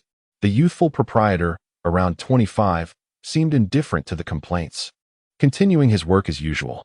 Miki, unable to hear the owner's reply, rested her head on the table, having had a poor night's sleep due to mosquitoes. Now, in the morning, she felt a twinge of hunger but had to endure. Meanwhile, Warren sat quietly on the sofa with his eyes closed, hands resting on his waist, while Union attentively stared at the table, taking the assignment seriously after having received enemy intelligence the previous night. The data revealed that 5 skilled adversaries were lurking nearby, one of whom was the leader's granddaughter, referred to as Lien. Another enemy of particular interest lacked a photograph, only described by certain features, a fighter like himself, whose punches seemed to have explosive effects, often leaving opponents' bodies in a state of disarray after each encounter. The 4 of them remained in quiet anticipation of the mission's initiation. During this time, Jean instructed his subordinate with a few words before sending him away to continue monitoring the departure of the affluent. Although he had only encountered 1 leader, he felt compelled to complete the task assigned by the boss. Soon, the CAF owner brought forth steaming cups of coffee, placing 1 before each patron. Warren continued to sit. Shiozi remained asleep, and Miki leisurely sipped her coffee, only to find it scalding to her tongue. Union, from a humble background where coffee shops were a rarity, had only tasted it twice, fixating silently on his cup, while Jean sat at another table, quietly awaiting news. Time passed slowly. Following the departure of Jean's subordinate, who wore a black hat, he cautiously approached the spider stronghold, feeling a twinge of anxiety about potential danger. Eventually, he halted at a udon stall, ordering a bowl and patiently waiting, occasionally glancing at the large door nearby. Nearby, 10 guards recognized the udon eater as a lackey of the foolish mayor. "How odd," one guard pondered. "The mayor usually doesn't let his subordinates get this close to us." Yet, the mayor had done commendably in developing their leader's territory, prompting the guards to stifle their laughter as they resumed their watch for the leader's appearance, hopeful of witnessing the elusive affluent leader. Shortly thereafter, the iron door creaked open, revealing 2 figures, a man and a woman. The guards, serious and silent, recognized one as their beloved Lien, the leader's granddaughter, and the other as their leader himself. The elder man, sporting a white beard, placed his hands behind his back and smiled. "Let's not be so serious, my dear subordinates. Fulfill your duties well." Lien, clad in black, merely shook her head in silence, trailing behind her grandfather toward the arena. 5 minutes later, the udon eater, having finished his meal, discreetly departed to report back to Secretary Jean. Minutes later, the now hatless figure entered the CAF, whispering a few words into Jean's ear before retreating to summon his companions. Upon receiving the report, Jean stood with a serious demeanor and addressed Union. "Esteemed guests, the time has come. I eagerly anticipate your performance." He gradually exited the CAF, following the boss's instructions to observe the four young fighters in action. Shiozi remained asleep until Union roused him, who mumbled incoherently. Warren opened his eyes to see Shiozi awake, signaling that he too must prepare for battle. Miki, invigorated after her coffee, awaited Shiozi's full awakening to join the others in what would be her first true combat experience. After rubbing his eyes, Shiozi noticed the three gazing at him and sheepishly exclaimed, "Why are you all staring? I merely took a brief nap. And where has that braided fellow gone?" Union replied, "He has departed, but mentioned that the mission time has commenced and is eager for our performance." With a slap to his forehead, Shiozi began to take things seriously. "So that is how it is. Now that the time has come, let us show them what we are made of. Onward." Prepared, they exited the CAF and strolled toward the Iron Gate, where the guards took notice of their approach, weapons at the ready, wary of their intentions. The Atlas Arena, designed to accommodate spectators, typically commenced events at 9 a.m. However, today as preliminary competitors had yet to arrive, pushing the start time to 9:15. As the audience clamored for the match to begin, while the event staff diligently worked to quell their impatience, the elegantly attired woman and the elderly gentleman with a white beard arrived outside the arena, unfazed by the cacophony of spectators within. They had employed their own methods to ensure that the last contender in each preliminary round, specifically the 50th participant across 4 matches, remained vacant until their quarry made an appearance. According to intelligence gathered the previous day, this quarry was accompanied by a young girl, who exhibited a keen interest in the gladiatorial contests, albeit hindered by her guardian's interference. Based on the elderly gentleman's astute analysis and reports from the slave market, it was certain that the quarry would arrive today and participate in the competition. The duo discreetly orchestrated the forthcoming match. Upon registering, they discovered that he was assigned to Arena D, 50th number, while his granddaughter was placed in Arena C, also 50th number. They proceeded through the entrance into the waiting room, where they began their search for the quarry within the spacious confines. Their attention was drawn to a youth adorned with a mask, seated in a corner, which piqued the elderly gentleman's interest further. After casting a few glances at an empty space, he instructed his granddaughter to remain silent as they awaited the commencement of the finals. TOB continued. Chapter 39. Individual battles. Before the entrance of the spider stronghold, Shiozi and his companions approached cautiously, alert to the enemies stationed at the gate. Shiozi was the first to strike, swinging his sword at the adversaries alongside Warren.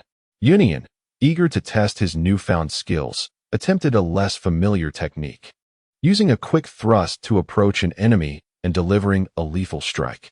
Retracting his hand, he swiftly targeted another foe, creating a gaping wound in the enemy's neck, blood oozing forth as the body collapsed to the ground.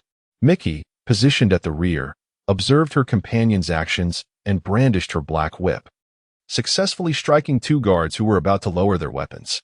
Moments later, those 2 lay trembling on the ground.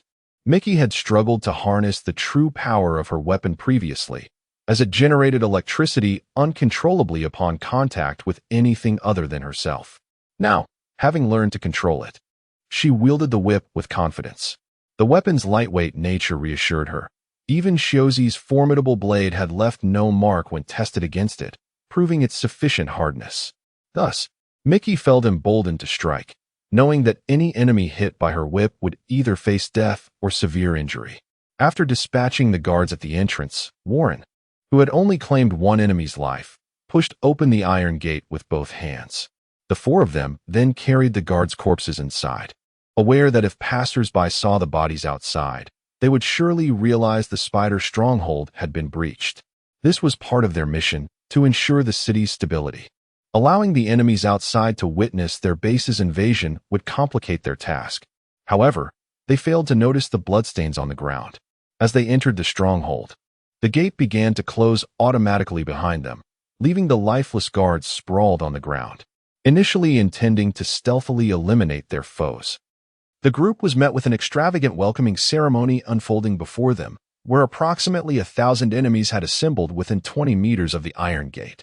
The commotion outside alerted the nearest subordinates, prompting some to immediately report to their superior, while others remained vigilant to prevent further incursions. Li Chai Duo sat in his chamber, listening intently to a nervous subordinate report the invasion of their spider stronghold. He was rather intrigued by these so-called intruders. Although the leader of the affluent faction and Lien had warned the officers that their base might be attacked, they all knew the identity of the intruders, the foolish mayor and his incompetent subordinates. For too long, this mayor had been under their oppression, denied even the land to construct a mayor's office. Now that the situation had unfolded, Li Chai Duo resolved to make a significant impression. As his subordinate continued reporting, he suddenly vanished from sight, fully aware that he was heading off to intercept the intruders. This realization brought relief to the subordinate, knowing that Li Chai Duo was a formidable force. Rising from his seat, he exited the room, shutting the door behind him as he made his way toward the residences of other officers. Observing the ostentatious welcoming ceremony, Shiozi and his companions recognized that they had been deceived by Mayor Fiki. What happened to the promised secrecy? Nevertheless, having accepted the commission, they understood the necessity of fulfilling their duty.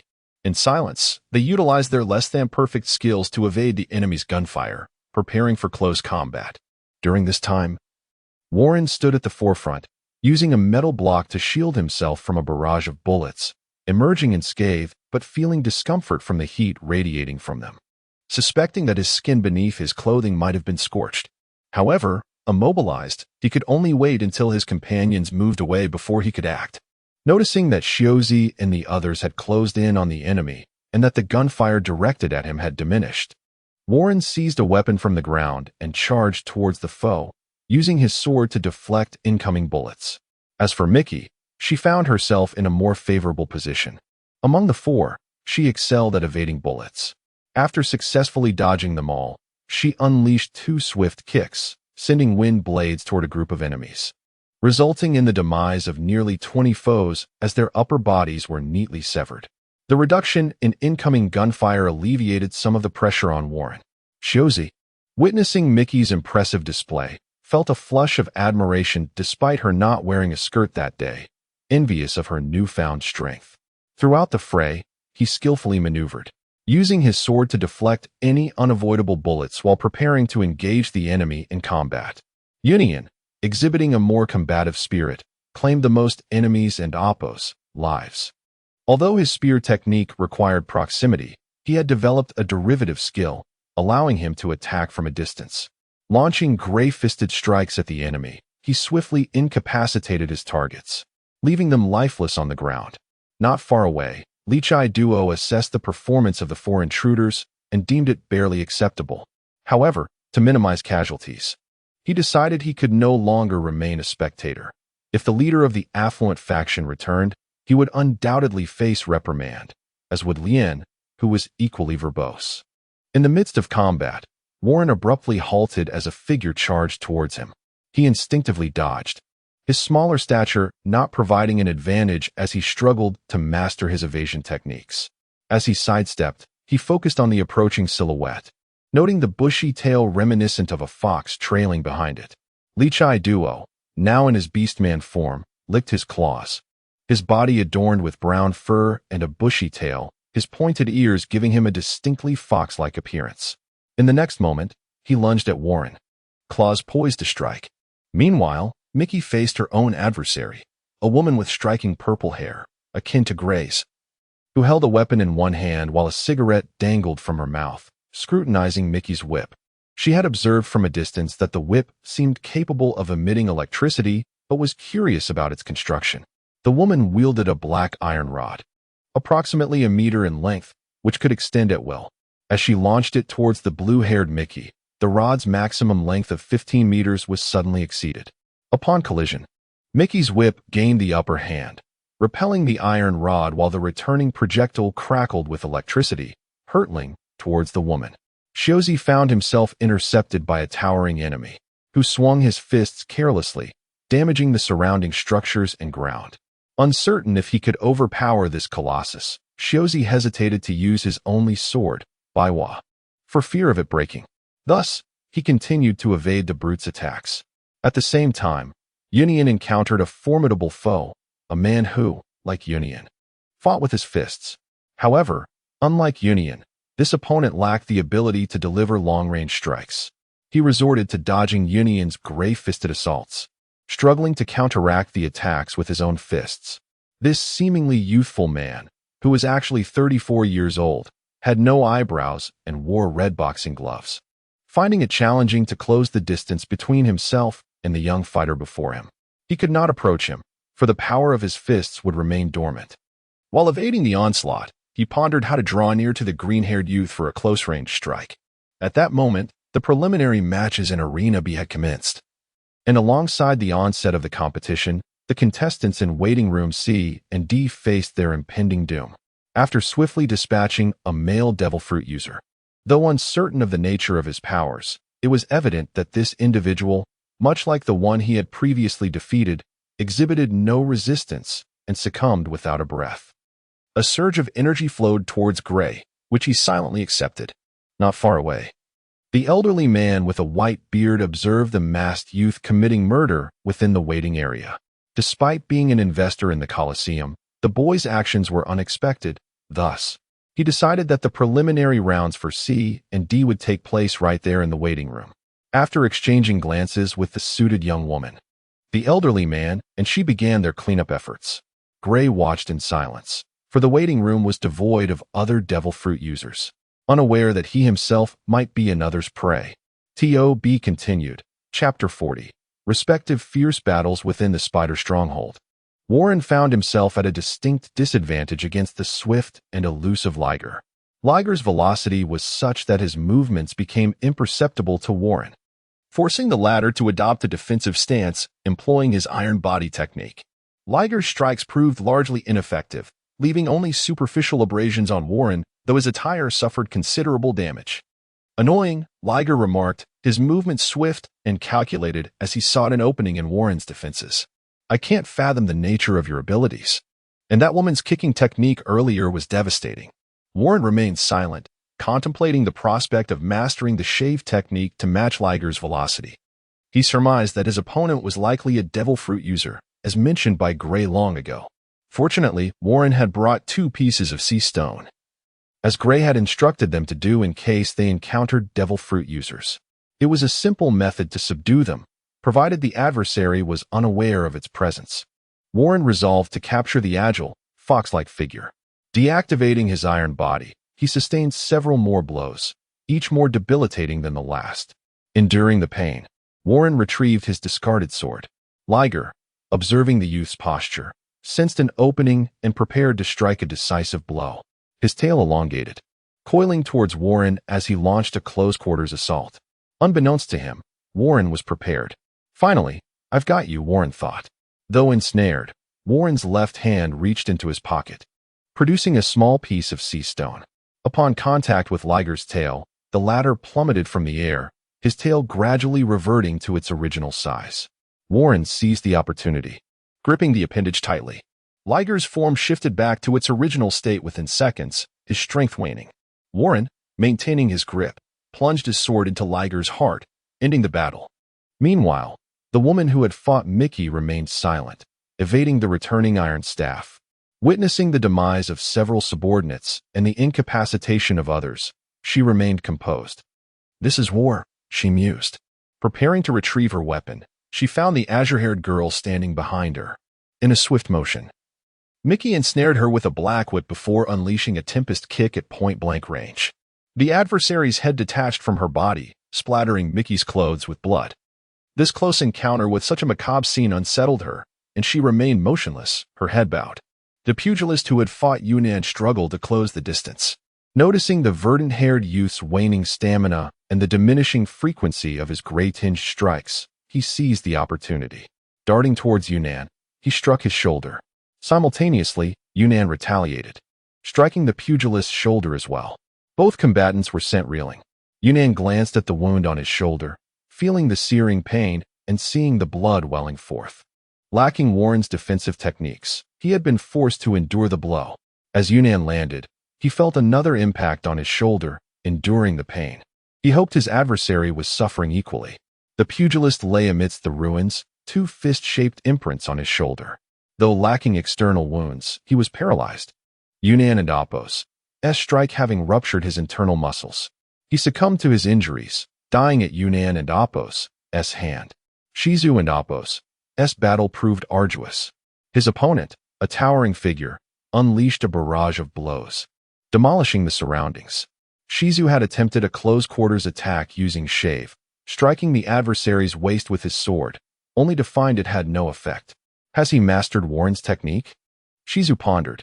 No, something is different. Evading the relentless attacks, Shizu struck the behemoth's back during a momentary respite, but still to no avail. However, he noticed a component on the enemy and Apos' back, revealing various mechanical parts beneath his clothing. Shizu, unfamiliar with cyborgs, found his blade ineffective. The towering man. Witnessing the fall of his comrades, his composure crumbled, replaced by fury.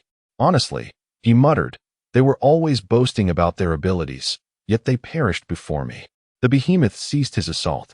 His body's components began to coalesce, and he launched over 20 projectiles in all directions. Realizing he couldn't evade them, Shizu cleaved the projectiles in two, uncovering the enemy's secrets. Having found shave easier to execute while dodging the wild attacks, Shizu realized that training alone was insufficient. Sparring was essential. Evading another projectile, Shizu noticed the absence of mechanical components on the behemoth's knees. He unleashed a strike, targeting the enemy's left leg. The attack succeeded, and the prepared projectiles veered off course, wreaking havoc throughout the base. The spider base was now a ruin, with survivors being hunted down by Warren. The behemoth, witnessing the destruction of his home, was consumed by rage but powerless to stop it. As a final strike approached, his head was severed from his body.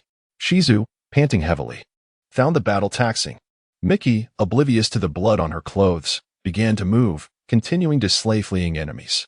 After a moment's respite, Shizu, spurred on by Mickey's efforts, ventured deeper into the enemy's stronghold. Enduring the pain, Yunnan rose to his feet, limping towards the location where his formidable foe had fallen. He sought to confirm the enemy's demise before he could rest easy. However, he was forced to evade a group of armed enemies. Despite his injuries, Yunnan dispatched the minor threats with ease, employing finger pistol to eliminate them before continuing towards his fallen opponent. He confirmed the enemy's death and continued his grim task. Meanwhile, Gray observed the two figures silently eliminating the other occupants of the waiting room, piquing his interest. "You two are quite formidable," he remarked. "However, this is merely the waiting room, not the preliminary round. You are both number 50 in blocks C and D, correct?" The man, appearing to be in his 40s but actually 63-year-old Howman, calmly replied, "Since only the three of us remain, what difference does it make? But young man, why did you attack that contestant earlier? It seems that you do not celebrate any festivals, do you? It appears that engaging in combat within the waiting room may lead to disqualification. The elder certainly possesses the gift of gab. I have only slain one. Yet the two of you have far surpassed me in that regard. And you, sir, I kindly request that you refrain from regarding me with such a gaze. And you over there, the elder's sister, please do not point your finger at me. I fear I might not be able to restrain myself from taking your lives. You, young one, are indeed quite fearsome. Rest assured, our interest in you is solely due to the peculiar black stone you carry. If you are wise, you will relinquish it. For we are rather disinclined to engage in battle. I had presumed you to be mere contestants, yet it seems you are aware of the stone I possess. It appears that the elder is indeed the leader of the slave market. Although I wish to assert otherwise, it is somewhat accurate. Lien, when I launch my attack on this youth, I need you to observe from a distance and see if you can inflict any harm upon him." "Yes, grandfather. Please exercise caution." To.B. continued. Chapter 41. The unpredictable battle. The old man with white beard swiftly advanced towards me. As I observed his approach, I dared not underestimate him. It was better to confront his assault than to be pursued and battered, my entire being enveloped in crackling lightning. I charged forth to meet the exhilarated gaze of the white-bearded elder. He seemed to anticipate my move, but before his attack could reach me, a woman standing not far away, armed, had already unleashed 3 bullets in my direction. I paid them little heed. Upon contacting my absolute defense barrier, the bullets vanished into thin air. The old man furrowed his brow, shifting his strategy from close-quarters combat to mid-range attacks. As the white-bearded elder disappeared from my sight, reappearing to my flank, I stole a glance at his figure before fixing my gaze on the woman clad in a suit. She was my target. It was prudent to strike the weakest foe first in battle. The moment she realized I had vanished, I was already poised behind her, ready to deliver a decisive blow. However, the white-bearded elder intervened, his hands generating an oppressive wave of air that caught me off guard. Evading to the side, I finally discerned the nature of his hands. To my astonishment, the old man, not a user of the meatball fruit, could compress air like a bear. I was baffled by his capability. Lien, be cautious. This youth's speed surpasses even mine. The bullets you fired barely approached him before they disappeared. We should stick to long-range attacks, but let us not go overboard. If someone realizes we are fighting here, it could spell trouble. Unbeknownst to the white-bearded elder, a registrar who had stepped out earlier was observing from the corridor. Although the preliminary rounds of Arena B had commenced, he was habitually preparing to return to the waiting room to check on the contestants' weapon readiness. He was unprepared for what lay before him when he cautiously approached the door, peering through the crack to witness a grim scene. 3 individuals stood in the waiting room, while the others lay sprawled on the ground. Though he wished to announce their disqualification, he opted instead to remain silent outside, his life at stake. He meticulously flipped through the registration forms, noting the details of all the contestants. He recognized the masked youth, the victor of Arena A, a definite powerhouse. Yet, as he turned to the final pages of the registration, he noted the true name of the white-bearded elder, Howman. In this city, no one could impersonate that name, so it must be the genuine article. The male registrar nodded slightly as he continued reading. The young woman's registration bore only the name Lien. After listening closely to the not-so-quiet exchange within, he confirmed she was the granddaughter of the Howman leader, the largest investor in this coliseum. Though he had never met her, the upper echelons of the arena certainly had. Upon noticing that all 3 bore the number 50, he pondered, when did 50 become a lucky number? However, this made for a convenient explanation, as if the next 2 preliminary rounds had begun early, albeit with only himself as the spectator. Hey, old man, if you covet the stones on me, just come and take them. Don't be bashful. It's rather tedious chasing you. You truly are a formidable youth. Lien, if I perish here, do not seek vengeance for me. The composed Howman prepared to unleash a technique he could execute only once in his lifetime, disregarding whether Lien approved. He mused, who would have thought he would sacrifice his life over an inability to acquire C-prism stones? Was this his karma? With his sleeves rolled up, he charged at the purple-haired youth, ready to deploy a perilous maneuver, his hands gradually melding together before vanishing from sight. On the other side, I felt the air around me compress, and in an instant, the old man breached my absolute defense. I had no choice but to retaliate. A tempest of raging lightning erupted from my being, resulting in a colossal explosion that reverberated throughout the waiting room. The deafening blast momentarily stunned the judges, audience, and competitors in Arena B. Yet, amid the chaos, a few contestants seized the opportunity to eliminate others while attention was diverted to the waiting room. Moments later, only I remained standing in the waiting room. My attire lay in tatters, my mask shattered, and I bore wounds that healed within seconds, while the figure of the white-haired elder had vanished. I glanced at the woman in the room. She was evidently affected by the shockwave, conscious yet immobile. It seemed the elder had sacrificed his life for a fleeting opportunity, one she failed to seize. I employed a transformation spell to don a new blue outfit. The shattered mask mattered little. As I vanished from sight, I reappeared before the woman, who regarded me with one eye, filled with animosity. I had initially intended to deliver a final strike, but in light of the elder's desperate defense of her, I allowed her to live. However, I needed to alter her memories. As the purple lightning coursed into the unconscious girl, her body trembled, and soon she succumbed to unconsciousness. I had erased all her memories, leaving only her name intact. I thought to myself, when you awaken, may you continue to live your life well, though I remain oblivious to your true identity. My magic could only ascertain what memories had vanished, not delve into others' recollections. I ambled leisurely towards the corridor, calling out ahead, "Come forth, Registrar. You have been lurking there for quite some time. Fear not. I harbor no ill will towards you. After all, I am the champion of Arena A." Eagerly awaiting the grand prize, the registrar in the corridor was taken aback, astonished that the strongest in the city had been subdued by this youth. Yet, after a few seconds, he regained his composure. Based on his assessment, it seemed the youth was merely after the prize, unlikely to provoke the Colosseum's rules. With a smile, the registrar addressed the young contender. "So, the true visage of Arena A and Oppo's champion is quite handsome. My apologies. Now, if you would prepare to take the stage, as the preliminaries of Arena B are nearing their conclusion, I shall handle matters here." Yet, after he spoke, he departed, intent on summoning several staff members to clear the devastation within the waiting room. My earlier discharge of lightning had breached the waiting room's ceiling, leaving a gaping hole, while every window had shattered from the battle's aftermath. As I stepped out of the corridor, the commentator, perplexed by my presence, questioned who this youth was. However, with the competition still ongoing, he shook his head and refrained from further comment. The audience's curiosity piqued as Sarala observed my change of attire and the absence of my mask. She regarded me with intrigue, yet I felt no desire to respond.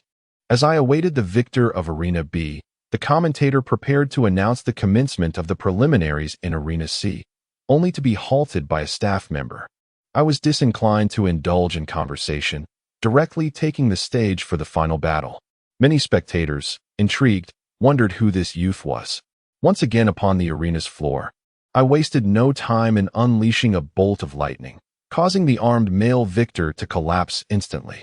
Observing the rapid transformations on the battlefield, the commentator found himself at a loss for words.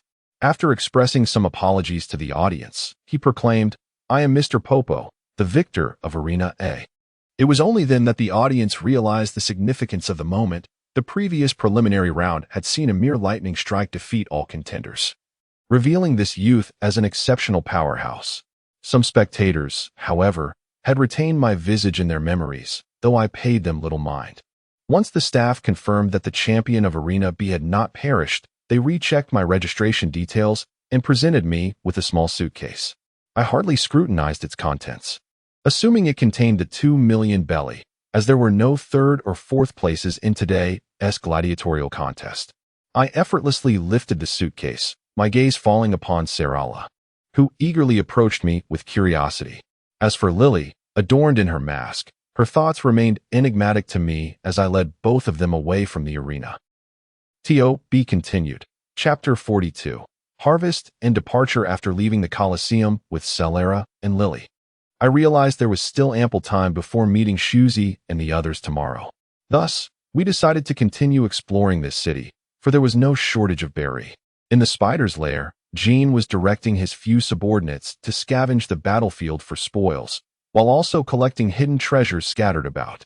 He cast a few glances at Shuzi and his companions resting in a corner and suddenly felt that it was wise for the boss to summon them. Although the green-haired youth bore the most severe injuries, Jean had previously seen Yunin applying a hemostatic agent and bandages to his shoulder. Standing beside him, Mickey was deeply concerned for Yunin. Witnessing him fight alone last time filled her with guilt. This time, after their intensive training had yielded results, she regretted not paying closer attention to his battle. "Mickey, don't look at me like that. I'm a man, and the oldest among us at 21. A few injuries are nothing. I just need a few days of rest. I'll only be teased by Gray when we return," Yunin replied.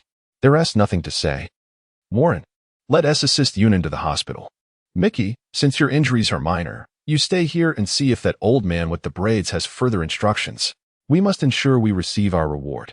"Excuse me, sir, could you send a subordinate to guide us to the nearest hospital?" "I understand. You've all performed commendably. I'll have someone escort you to the hospital now." As Jean watched a subordinate approach with various items in hand, he promptly instructed him to lead Shuzi and the others toward the hospital. Adjusting the black hat on his head, he glanced at his watch. His true work was about to commence. The boss's real objective was to acquire a natural-type devil fruit recently scavenged by a cadre from the aristocratic faction from other islands. The specifics would only become clear upon seeing it in person. Originally, Jean intended to carry off all the treasures and weapons from the lair.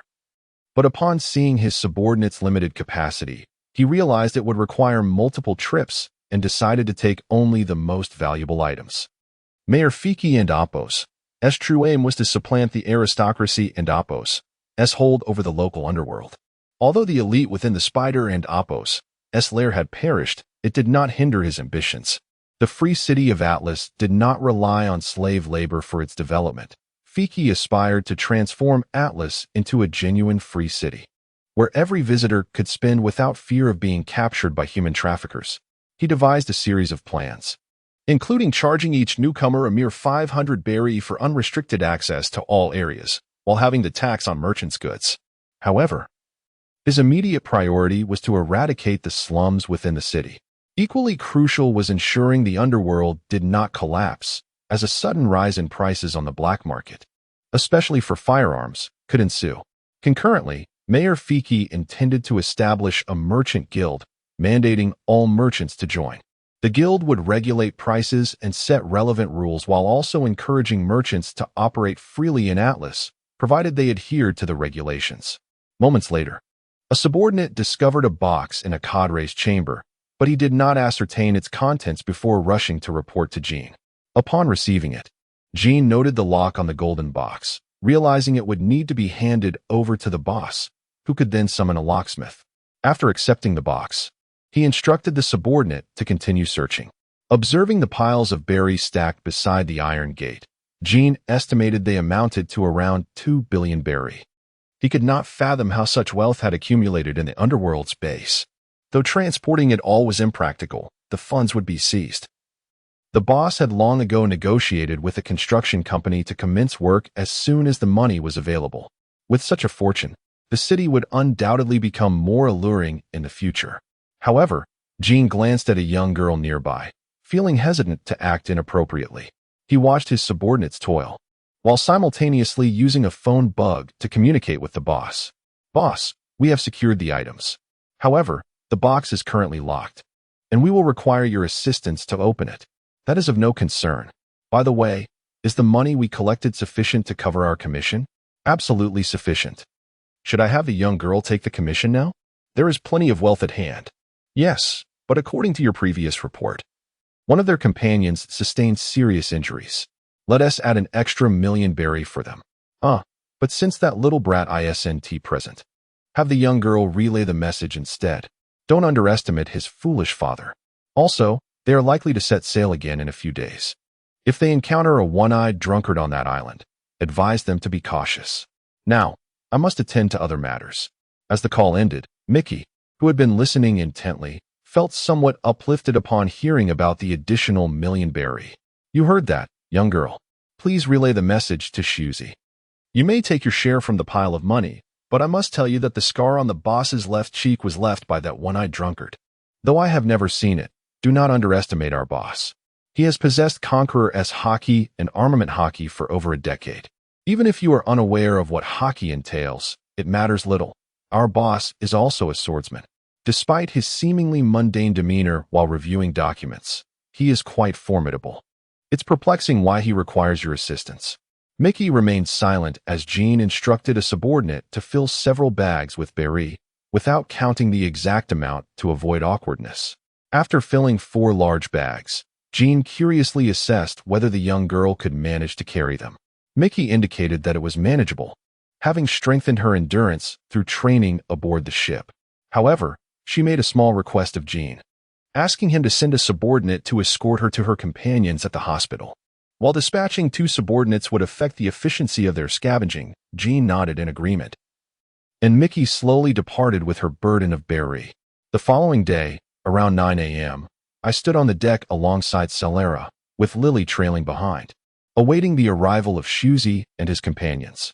Until now, Lily had not removed her mask, leaving me curious about her underlying fears. Celera tugged at my hand and dashed toward her and Mickey's quarters, her purpose unknown. "This is our ship, the Karu. From now on, You shall be our comrade.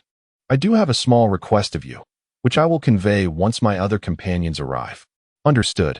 As I observed the weather deteriorating, I pondered why Shioji and the others had yet to arrive. Seated patiently, I awaited their presence. After a span of more than 10 minutes, they appeared one after another. Shioji was carrying 4 bags that emitted a continuous sound once aboard, presumably filled with shellfish. Warren cautiously ascended the ladder, bearing Union on his back. I caught a glimpse of the bandages wrapped around Union's body, but refrained from inquiring further. After Miki stored the provisions in the hold, she stood on the deck, noting that the compass needle had already pointed toward the next island. The magnetic energy of this island had been fully harnessed by the previous afternoon. Allow me to introduce our new companion, Lily. Would you care to say a few words? Hello, everyone, I am Lily. I look forward to working with you all. Your speech is rather slow. Perhaps you should save it for later and get to know each other aboard the ship, I suggested. Warren, stow the anchor and prepare for departure. Ho, Gray seems unusually eager today. Has something occurred? Do you not see that a storm is imminent? We must set sail and leave this place post-haste. Indeed, I shall do so immediately. Shioji, why have you remained silent at the bow? Nothing much. I merely realized that my father harbored many secrets. Gray, do you think our vessel requires a physician? Certainly. Having a doctor is essential. Should anyone fall ill, I am not equipped to treat them. We will depend on our future medical companion. That is a valid point. Well then, everyone, let us embark. To be continued. Chapter 43. Her ability. About 10 minutes after the Hughes adventuring group departed Atlas aboard the Karoo, Jean stood reporting to Mayor Fitch, who sat in his chair. Fitch, a man in his 40s, frowned as he listened. He hadn't anticipated the purple-haired boy's strength. Boss, Jean began, I've always harbored a question. You possess the power to confront that elite family yourself. Why entrust the task to those youngsters? I anticipated your query, Fitch responded, though I feigned being an unarmed commoner. The moment that purple-haired boy arrived on the island, I sensed a threat. I prepared to find someone to test his mettle. Naturally, I leaked information to that family, prompting them to challenge the boy, thus gauging his true strength. To separate him from his companions, I simply assigned those children a trivial task, disregarding the girl by his side. However, Fitch continued, I learned from the arena registrar's report yesterday that the family proved inept. I won't provoke the boy until I grasp his true capabilities. Yet, the report contained an interesting detail. The family's granddaughter, Lien, upon awakening after the battle, only remembered her name. The registrar employed her as arena staff since she had nowhere else to go. I'll meet her myself in a few days, after I've attended to other matters. Of course, we mustn't forget our grand scheme, to gradually dominate these seas and, if possible, expand our influence. For now, Jean, manage the underworld. Maintain order, otherwise, proceed as you see fit. Yes, boss. I shall take my leave. The Karoo had been sailing for 4 days. It navigated these waters peacefully, though some events transpired. In the mess hall, everyone ate and conversed, but Lily wept as she ate. Lily, don't cry, I consoled. It and Appos, that's not your fault. Indeed, Mickey added. Nothing drastic occurred. Only the table was destroyed. Warren chimed in. Don and Appos, teed well on it. Lily is our comrade. I hope my cooking suits her palate. Delicious, Lily replied, pausing between sobs. I haven't tasted such fine cuisine in ages. I used to steal food from shops. It and Appos, it's wonderful to have companions, but do you truly not blame me? Hughes, having finished his meal, chuckled. Of course not, Lily. You and Appos, our newest member. Don and Appos, fret over such trifles. But what happened last night? Were it not for Gray, our ship might have been destroyed. Yunin prepared to listen intently. He held a keen interest in the world's true nature and sought to further explore this topic. Last night, he witnessed Lily's transformation. Her skin turned white. Her hair grew long, electricity crackled around her, and her eyes turned fierce. She seemed not to recognize anyone, and Gray had subdued her.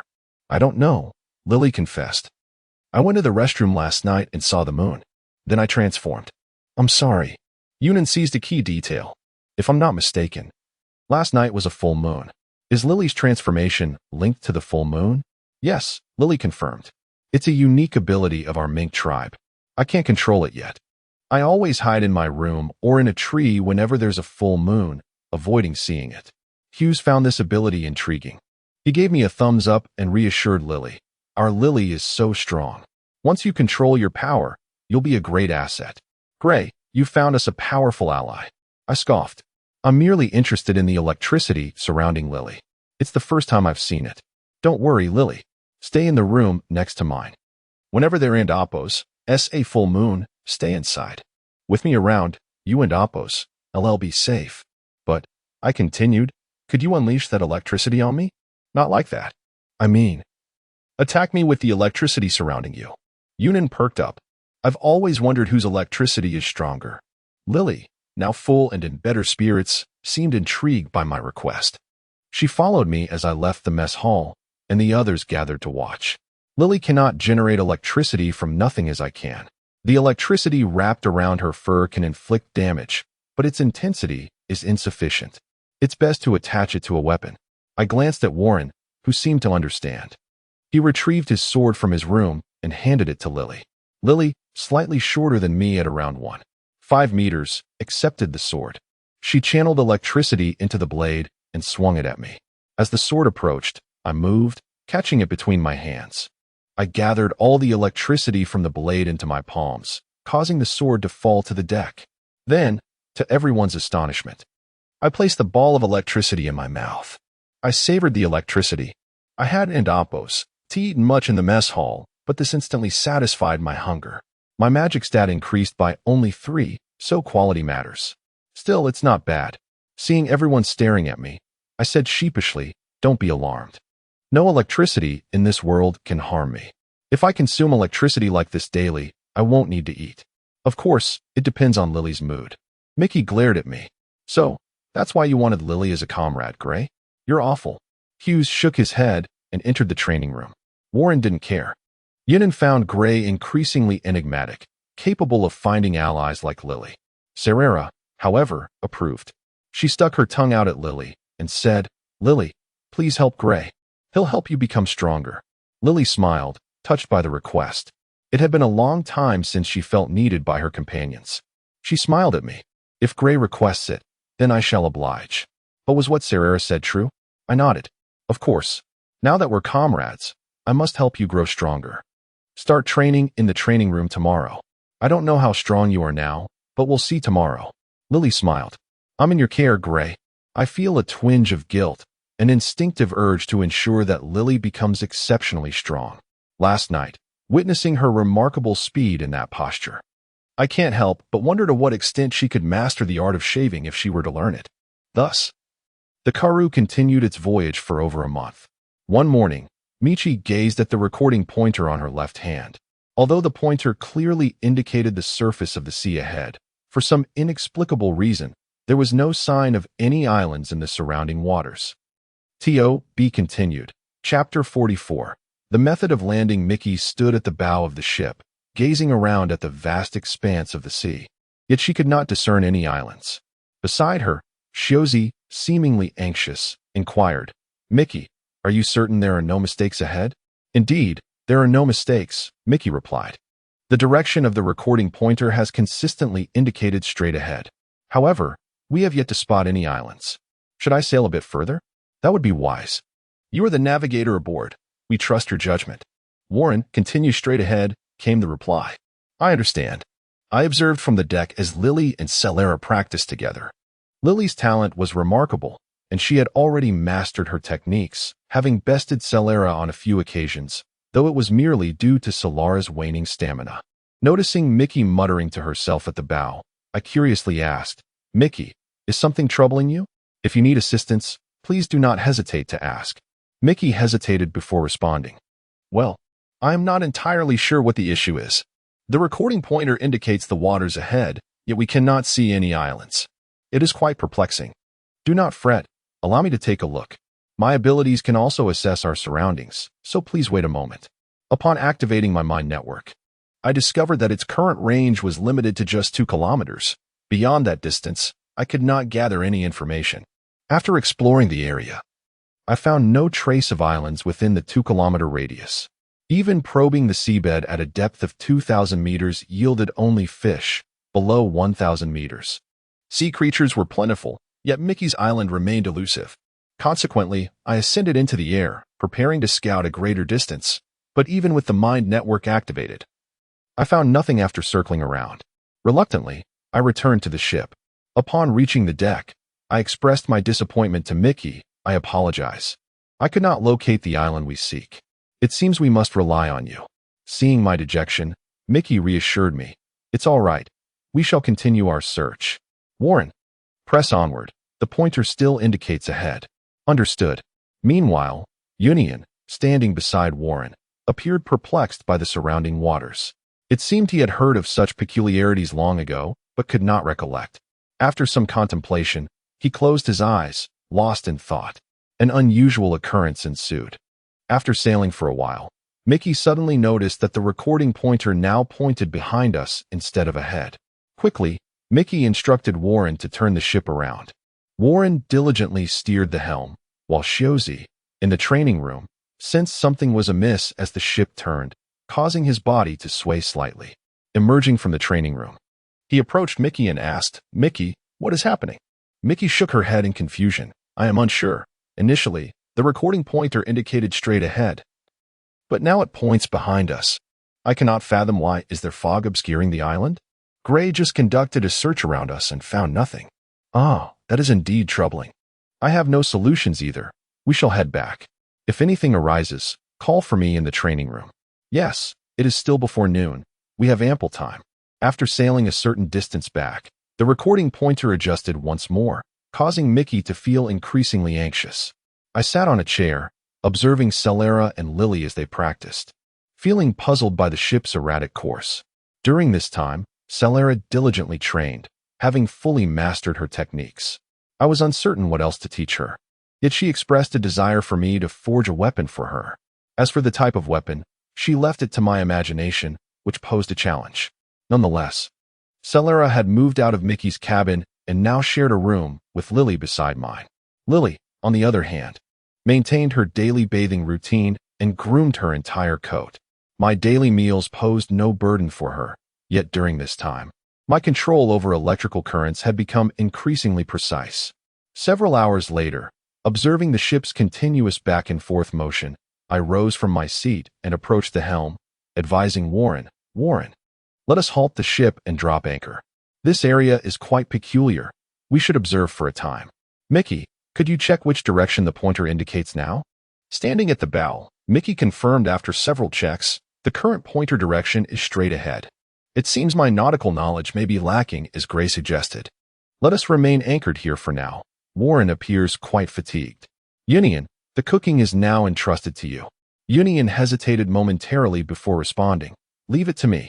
He then made his way to the cold storage. Observing Warren's exhaustion, he refrained from commenting, knowing Warren's shoulder injury had healed recently. After Warren dropped anchor, he sat on the deck to rest, feeling weary from the exertion.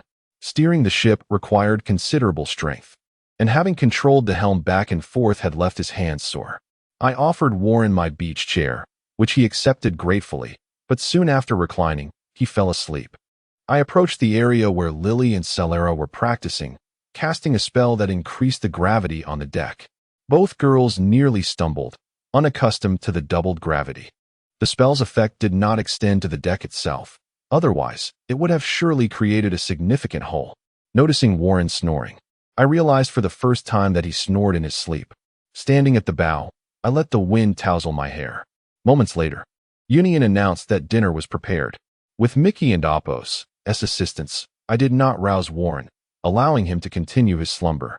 After dispelling the spell, I handed towels to the two girls, who wiped the sweat from their brows before joining me in the dining hall. We always gathered in the dining hall to savor our meals. After everyone finished eating, I set aside a portion for Warren. My appetite had gradually diminished, and after my meal, I stepped outside to awaken Warren. By the time Warren had eaten his fill, dusk had settled, and the crew assembled on the deck, gazing at the sun as it began to dip below the horizon. As darkness enveloped the sky, a thick fog rolled in. Yet we were left in awe by the sight before us. The fog encircled the entire sea, and suddenly an island emerged from the mist. I could see a vast expanse of eerie forest, and as the island materialized, Sounds of certain creatures splashing into the water echoed around us. However, my mind network proved ineffective, seemingly obstructed by some force, likely the work of the dense fog. Shiozi and Union prepared to investigate the island once the ship docked. Shiozi called out, "Warren, retrieve the anchor and steer us towards the island ahead. Everyone must be prepared. This island is most peculiar." Mickey and Lily had been trembling since the beginning, seemingly unwilling to set foot on the island. Yet Celera tugged at my pant leg, gazing at me with excitement. "Everyone, let us go ashore together. This time, let us not separate. We shall all move in one direction. Fear not, ladies, for we shall protect you. Indeed, Mickey, you need not worry. I will safeguard you, as will Lily and little Celera." The gaze of Sarala seemed to implore me to embrace her. After I lifted her into my arms, I stood beside Lily. Once the vessel docked, Michi remained concealed behind Shiozi, while Warren approached the bow of the ship. Everyone was poised to disembark. TOB continued. Chapter 45. The sinister island. Once everyone had leaped from the ship, I sensed an eerie peculiarity enveloping the island. A dense fog shrouded the entire land, limiting my sight to a mere 10 meters ahead, revealing only indistinct silhouettes. My heart's network proved futile. I had no choice but to proceed cautiously. In my arms, Sarala clung tightly to me, prompting me to offer her a reassuring smile as I continued to survey our surroundings. Ever since departing from the first island within the Magic Sea, I had scarcely referred to her as Sarala-chan, and I was unsure why that was the case. Lily, trailing closely behind me, gasped in fright and clutched my back with equal intensity. I found myself at a loss for words. Holding one person while being held by another felt rather strange. Nearly half an hour had elapsed since we disembarked, and it appeared that only Lily and Sarala remained by my side, indicating that we had become separated from the others. I had no idea where Shiozi and the others had wandered off to, so it seemed I must embark on this exploration alone. I gently patted the small hand at my waist and said, "Do not be so fearful. There is no need for such tension with me around. Gradually release your grip, and I shall hold your hand, ensuring you do not stray." Lily responded, slowly loosening her tight embrace. Her hair brushed against my back, causing an itch I endeavored to suppress. "Then, I shall rely on Gray," Lily exclaimed, immediately wrapping her other arm around mine. I murmured, "How am I to walk like this?" Lily regarded me with a peculiar expression, her eyes brimming with tears. Reluctantly, I took her right hand in mine, and we proceeded forward. As we walked, I occasionally heard the cawing of crows. The true extent of this island remained unclear. The presence of crows suggested the existence of corpses or graves. Noticing Lily's distracted demeanor, I worried she might trip if she continued to look away. Thus I firmly grasped her right hand. Somewhat anxious, Lily appeared to calm down a bit. Meanwhile, as the entire Shiozi adventure team landed, the fog caused them to disperse. Mickey found herself wandering alone amidst the ominous forest, glancing at the dark woods nearby while occasionally hearing the sounds of creatures moving through the underbrush. However, Mickey had mustered her courage this time. Tightly clutching a black whip she had named Meteor, as it resembled a shooting star when it crackled with electricity. Stealthily entering the forest, she finally caught sight of the unknown creatures. A group of over 10 sizable crocodiles congregated around a fire, the largest of which lounged upon a rock, enjoying a dental cleaning performed by another crocodile. However, the one assisting with the cleaning was unique. It was significantly smaller than the others, akin to the height of a young child. And while the other crocodiles crawled on all fours, this little green crocodile stood upright, peculiarly donning a pair of sunglasses of unknown origin. It appeared to be an anomaly among its kin, yet it seemed quite jovial while aiding the larger crocodile. Occasionally, other crocodiles would swat it with their tails, sending it tumbling a short distance away, but Mickey observed as it promptly returned to continue its task. The little creature adjusted the sunglasses on its nose and quietly murmured, "Snappy." Mickey surmised that the largest crocodile was the ruler of this island, and she remained quietly hidden, observing intently. In another part of the island, the solitary Union witnessed a bizarre spectacle. In his line of sight, he spotted a pile of decaying monsters crawling on the ground. Upon attacking one with a finger gun, it continued its relentless movements.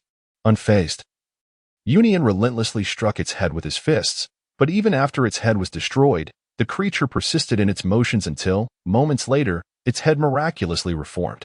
One such creature was manageable, yet a horde of these indestructible beings posed an insurmountable challenge, compelling Union to maintain his composure and flee in a specific direction. Elsewhere in the forest, Warren found himself surrounded by blackened, lifeless trees. He longed to communicate with them, but received no response. Pondering the reasons behind the desolation, he set his shield against a tree and swung his sword to sever a branch. As the branch fell, he carefully held it, attempting to sense the tree's agony in its final moments. Closing his eyes to concentrate, he discerned only the overwhelming aura of death emanating from the severed limb. Unfazed, he picked up his shield and ventured deeper into the forest, all the while remaining aware of the crows circling ominously above him. These crows hovered around his head, occasionally landing on nearby branches, their dark eyes fixed upon him. Warren swung his sword at the closest crow, managing to strike it. However, inexplicably, the damaged creature reformed and resumed its flight around him. Listening to the cawing of the crows made Warren uneasy. He moved quickly through the forest, but found it impossible to shake off the persistent flock. After what felt like an eternity, he abruptly halted, raising his shield defensively while gripping his sword, alert to the surrounding sounds. In his line of sight, obscured by the fog, he noticed an iron coffin not far away, heavily shackled with iron chains. From within, sounds emanated, as if something was scraping against the coffin's walls. The crows had ceased their pursuit, settling on the branches behind him. Watching intently, taking a cautious step closer, Warren observed numerous skeletal remains surrounding the iron coffin, including several human bones, none of which were intact.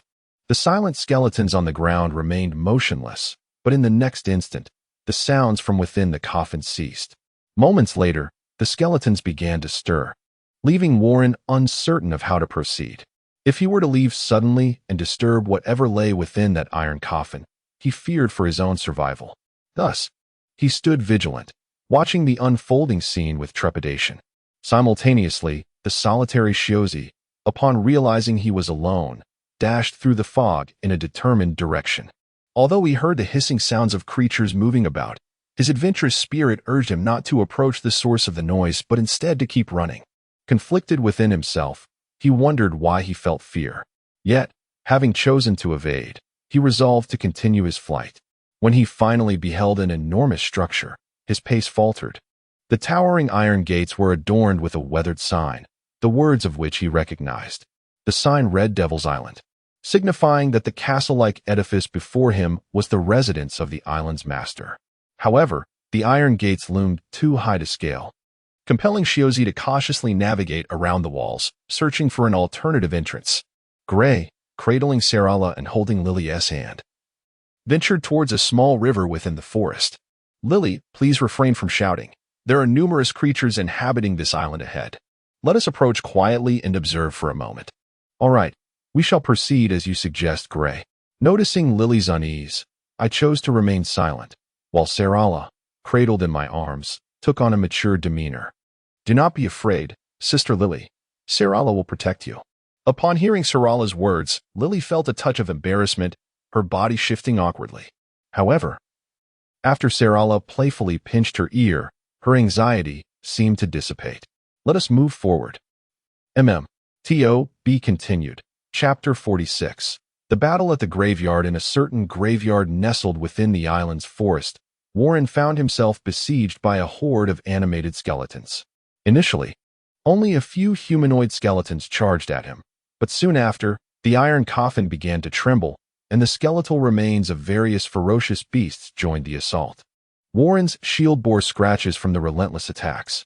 Even when the skeletons were felled, they would rise again, some grasping at his feet. Though they posed no real harm, Warren felt ensnared within this graveyard. Upon witnessing the skeletons advancing, Warren had been sprinting in all directions, only to discover that no matter how he ran, he remained trapped in this place, reappearing at the same spot after each attempt to escape. The atmosphere was eerie. He noticed dried blood on the chains affixed to the iron coffin, which only deepened his conviction that the coffin was the source of the malevolence surrounding him. If the strangeness of this place stemmed from that coffin, he knew he must destroy it. with his sword in his right hand and shield in his left. Warren cautiously approached the coffin. However, with each step he took, the number and ferocity of the monsters surrounding him escalated. His shield was on the verge of collapse, prompting him to drop it and unleash a powerful strike. A swarm of skeletons lunged at him, and his vision narrowed to a mere 5 meters around him.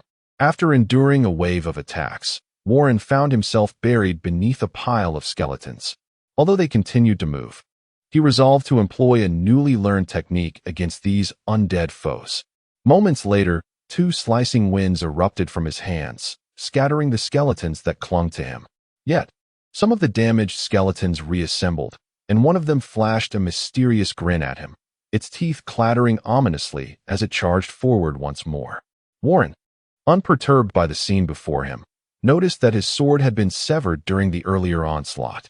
Casting aside the hilt, he gazed at the iron coffin, which seemed tantalizingly close yet remained out of reach.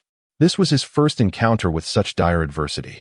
He pondered the possibility that a far more formidable undead creature resided within the coffin. What would he do then? Would this be the end for him? The thought of not being able to continue his adventures alongside his companion, Shiozi, filled him with dismay. Unbeknownst to him, Warren awakened his haki at that moment. With no weapon in hand, he clenched his fists, striking at the nearby skeletons, each falling before his haki-infused blows. The fallen skeletons did not reassemble into complete forms, and as the fragments gradually disappeared into the wind, those skeletons that had yet to attack regarded Warren with a newfound fear. However, they dared not retreat and continued their assault. Breathing heavily, Warren realized that the recent bout had drained nearly half of his strength, his disheveled dark hair obscuring his eyes.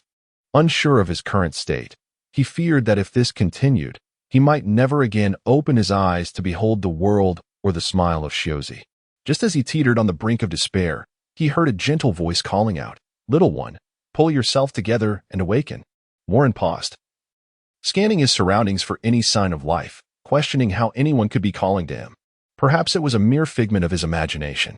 But no. The voice was indeed familiar, reminiscent of the first time he heard the plants converse when he was 3 years old, their tones as crisp as the one he now heard. Observing the desolate graveyard and the lifeless trees, he found no signs of living plants. Yet the voice persisted, "Stop searching. I'm right beneath that coffin in front of you, hidden from your sight. If you move that wretched coffin, you might be able to see me. It's peculiar that you can hear me.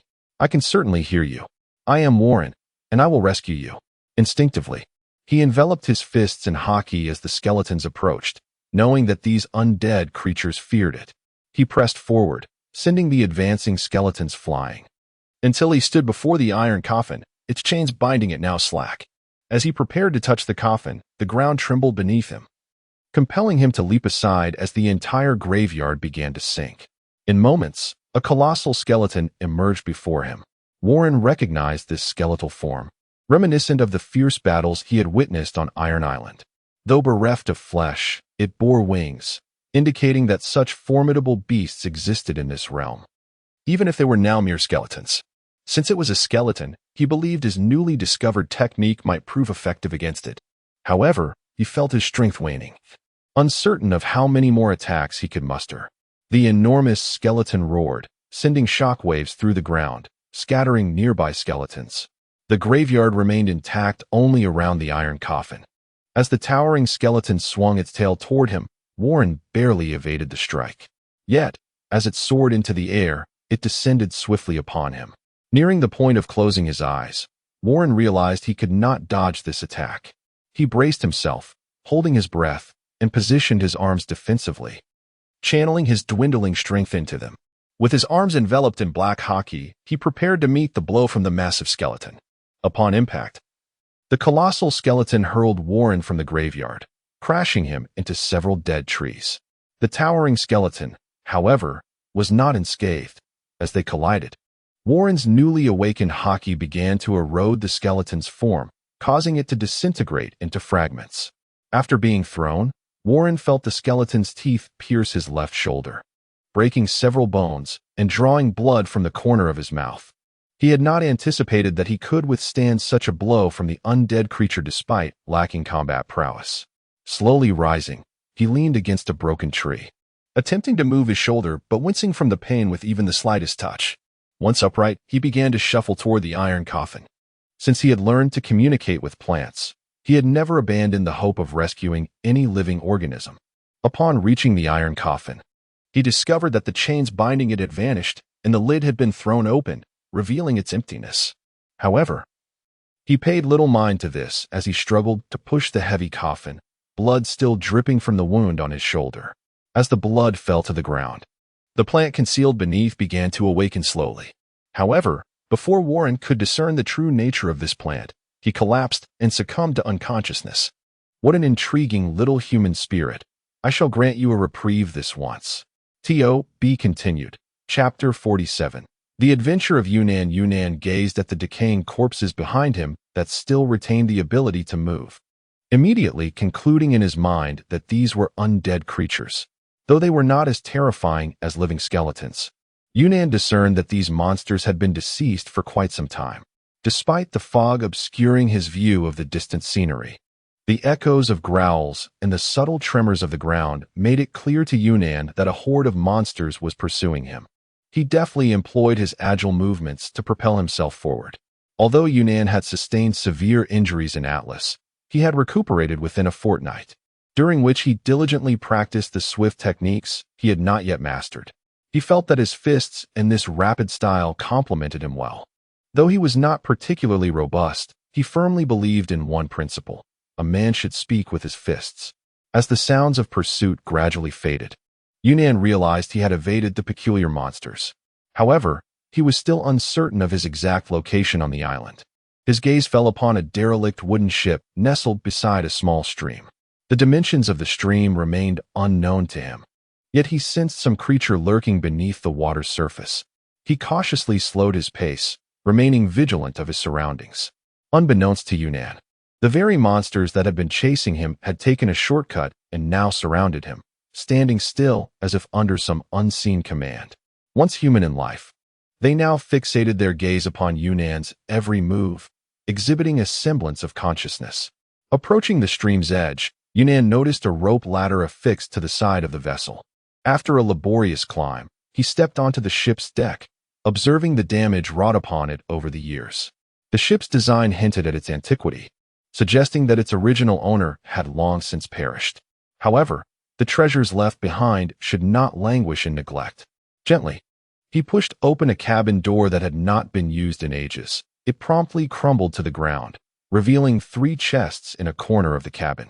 Maintaining his composure, Yunnan opened one of the unlocked chests, releasing a plume of dust. To his disappointment, it contained only tattered clothing, rendered unwearable by time. Yet, with a glimmer of hope, he proceeded to the second unlocked wooden chest. As his hand brushed against it, the chest disintegrated, revealing an ancient helmet riddled with several punctures, likely inflicted by some sharp instrument. Yunnan hesitated before the third chest, an iron box secured with a lock, believing that after such a long duration, it would succumb to a mere touch like the wooden chest. He crouched down and applied force to the lock, only to find it unyielding. Frustrated, he resolved to use his fists to break the lock. Rising to his feet, he clenched his right fist and struck the lock, causing the ancient ship to shudder. The iron chest plummeted to the lower deck, inadvertently startling a creature lurking in the stream, as well as the undead monsters that had long been observing from the shore. Though unaware of the commotion, the monsters surged toward Yunnan upon hearing the loud crash.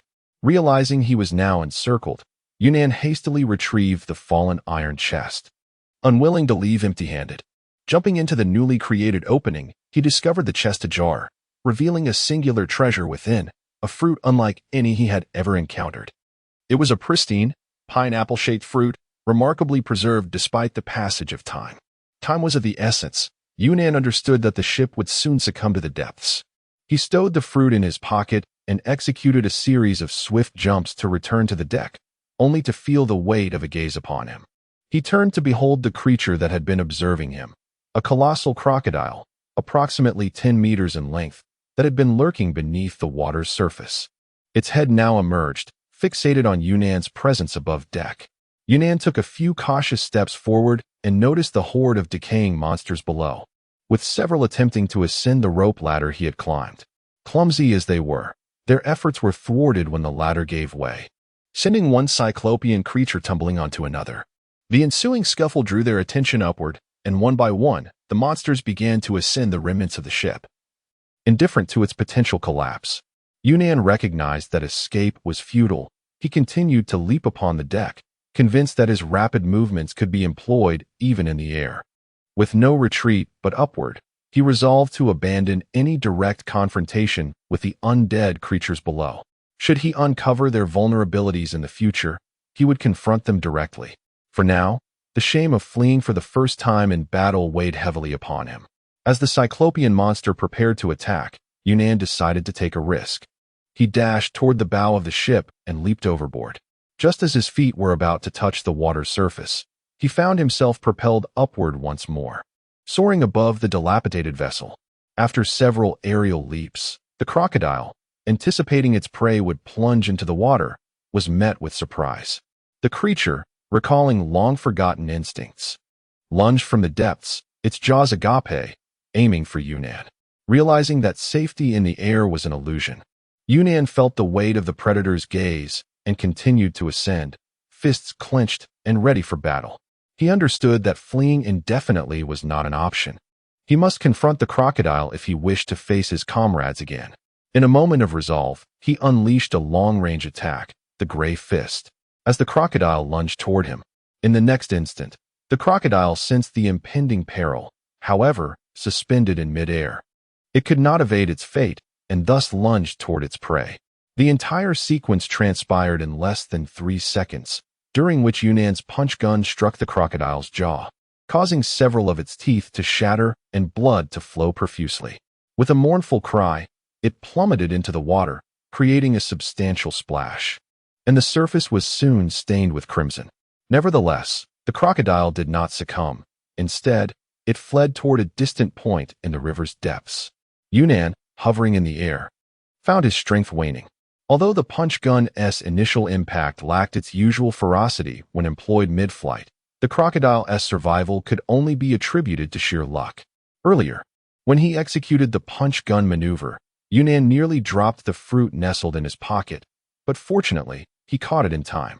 Now unscathed, he continued to navigate through the air, seeking a safe haven to rest. To.B. continued, Chapter 48. Its name in a secluded part of the island's forest. Mickey remained concealed beneath a tree, observing a gathering of crocodiles not far away. Indeed, according to Mickey's assessment, this group of crocodiles was reveling in a party.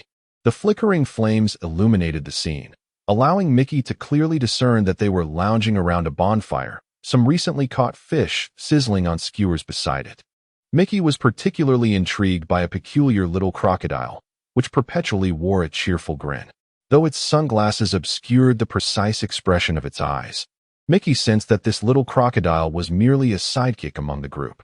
After assisting a crocodile, presumably the leader, with its dental care, it proceeded to attend to others, who seemed to revel in the little one's ministrations. Some even closed their eyes, intermittently emitting sounds that resembled a melody. Mickey listened intently, though she did not share the same excitement.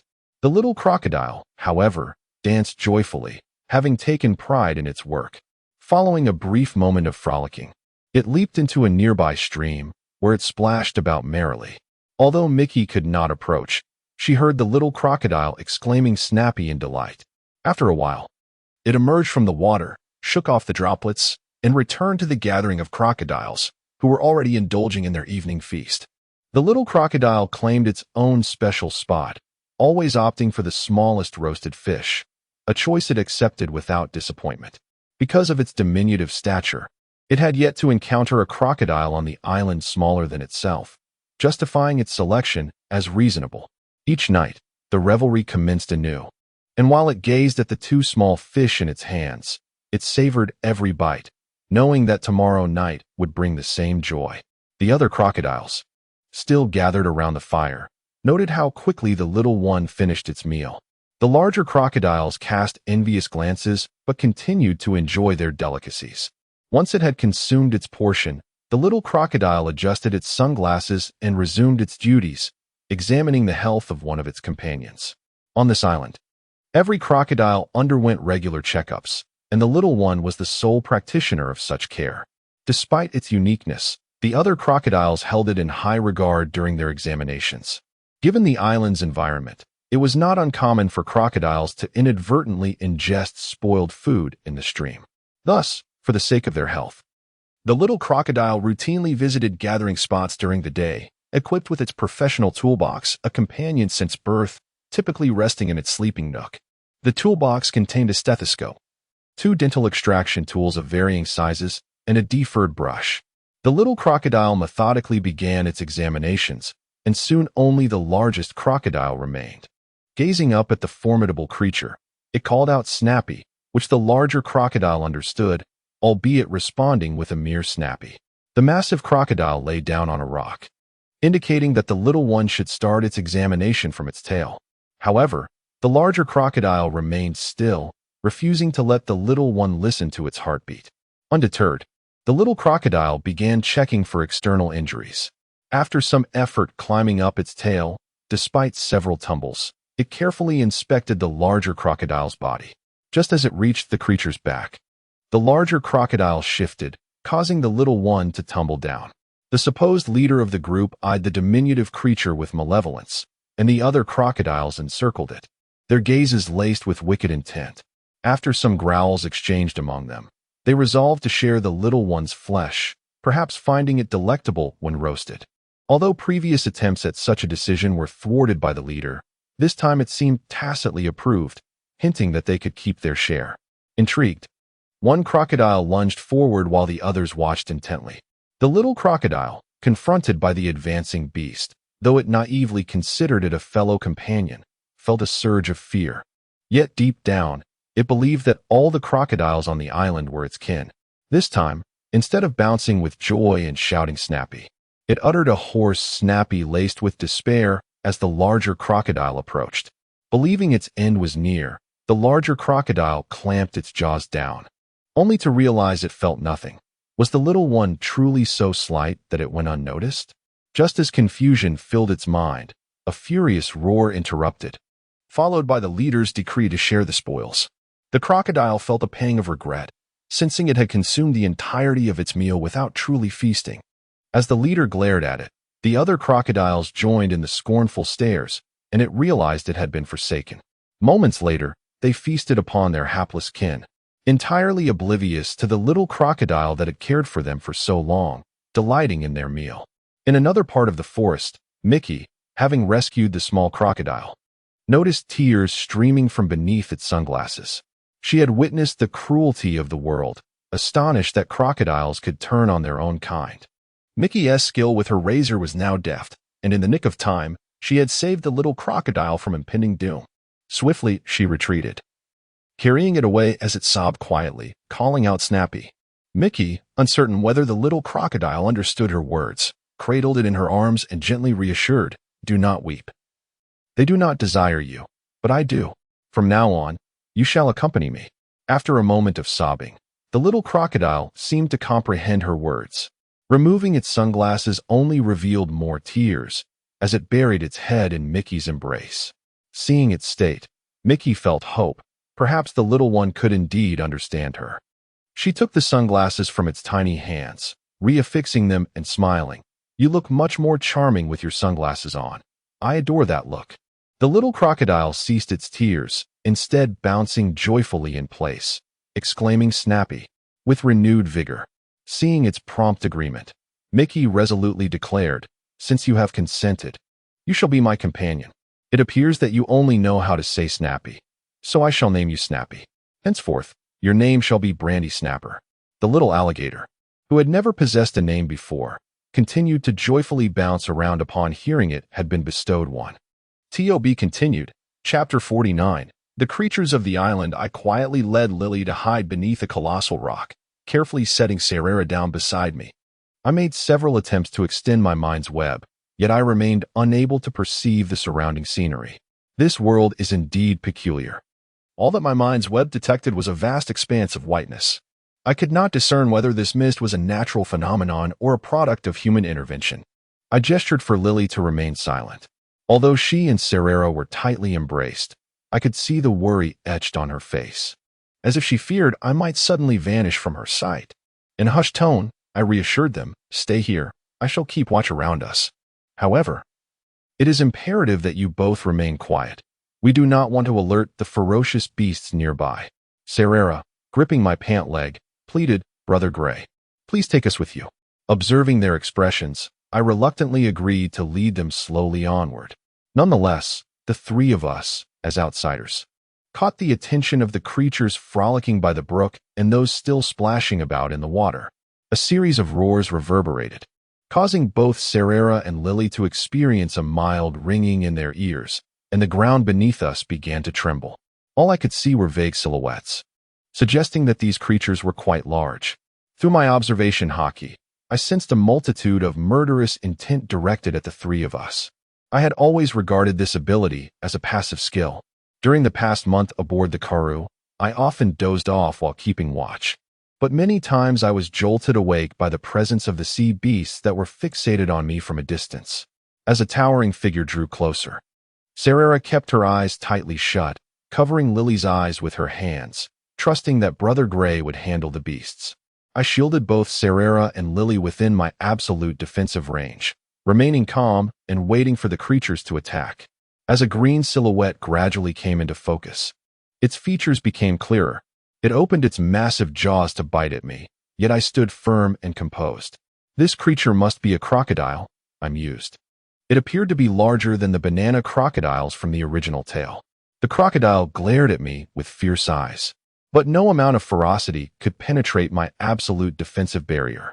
Upon contact, it was instantly electrocuted, leaving behind a charred corpse that swiftly disintegrated into the wind. The surrounding creatures sensed something amiss, yet the sudden appearance of three potential prey incited their excitement, and soon the crocodiles charged at me. No, they were rushing to their demise. Each crocodile that lunged at me contributed a significant amount of vitality, though not as much as the dragon I had slain previously. I had already dispatched more than 10 in quick succession, with each one yielding between 150,000 to 250,000 vitality points. I found myself perplexed. Why would these creatures, fully aware of their inability to conquer me, still choose to engage in such futile actions? Yet, I soon heard commotion in the water nearby. It seemed several crocodiles had submerged, perhaps to report to someone, or maybe they were wisely retreating from this pointless battle. The relentless onslaught began to wear on my visual senses, and I decided to disregard them for the moment. Gently, I pushed aside the small hands covering Lily's eyes and instructed, "Open your eyes and behold the scene before you. In the future, should I not be present, you must confront beasts of this caliber. Indeed, even stronger ones may cross your path. Gather your courage to face them." Serera, deeply trusting my words, slowly opened her eyes to witness the crocodiles charging at us, only to fall before they could reach Brother Gray. Indeed, Brother Gray is the strongest, Serera thought joyfully, observing the unfolding spectacle. As for Lily, she cautiously opened her left eye while keeping her right tightly shut. Upon glimpsing the gaping jaws of the crocodile, she instinctively closed her left eye again, only to reopen it after a moment of adjustment.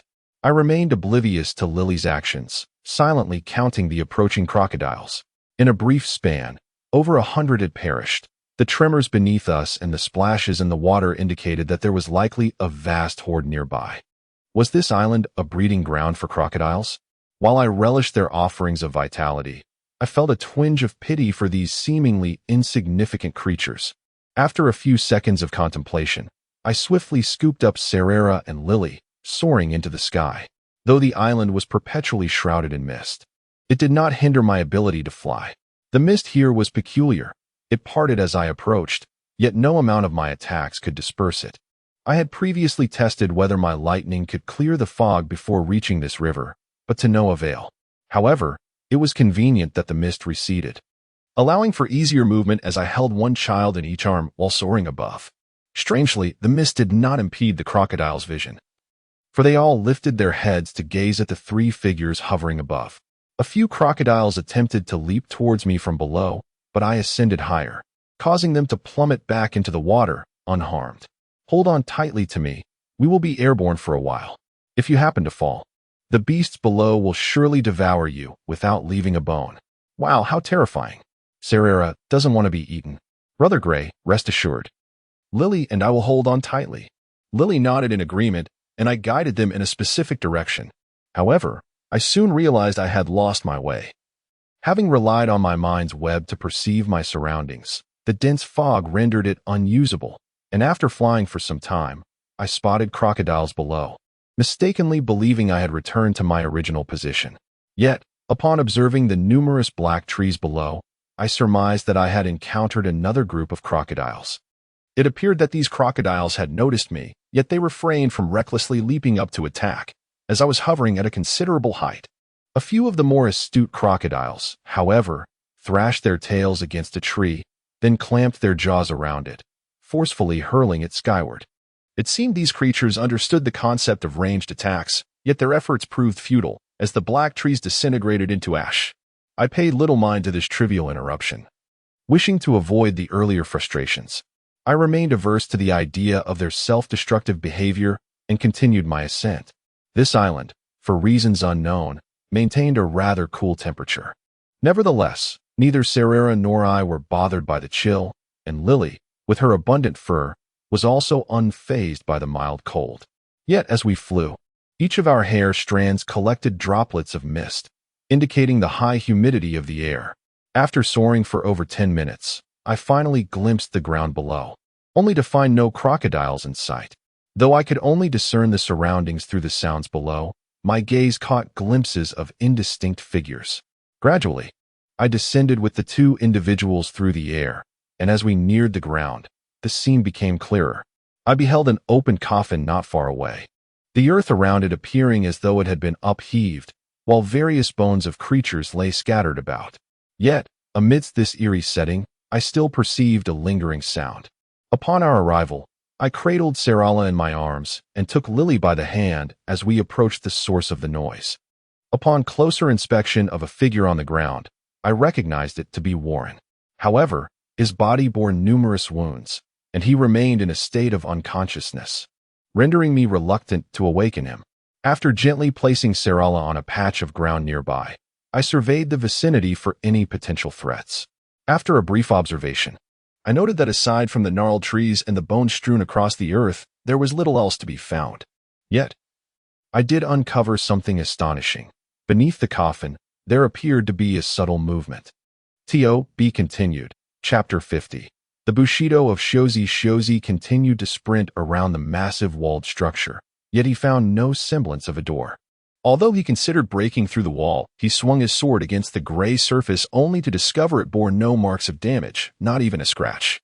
After nearly 2 hours of running around the wall, the persistent fog obscured his view, but he halted, gripping his sword tightly.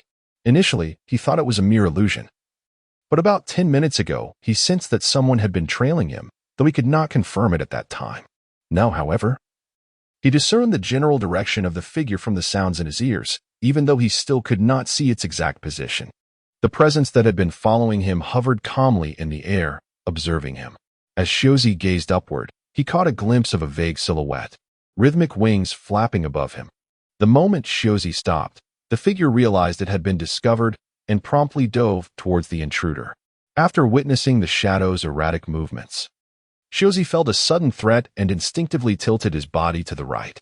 Since the battle on the indigenous islands, Shozi had been perplexed each time he faced danger.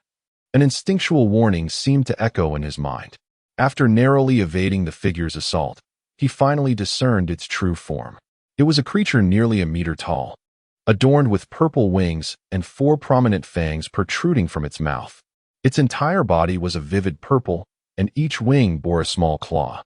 In Shozi's estimation, this could be classified as a bat, though he could not fathom why he felt deep down that this creature was already deceased. Yet, the bat's audacity to attack him could not be overlooked. It must be eradicated.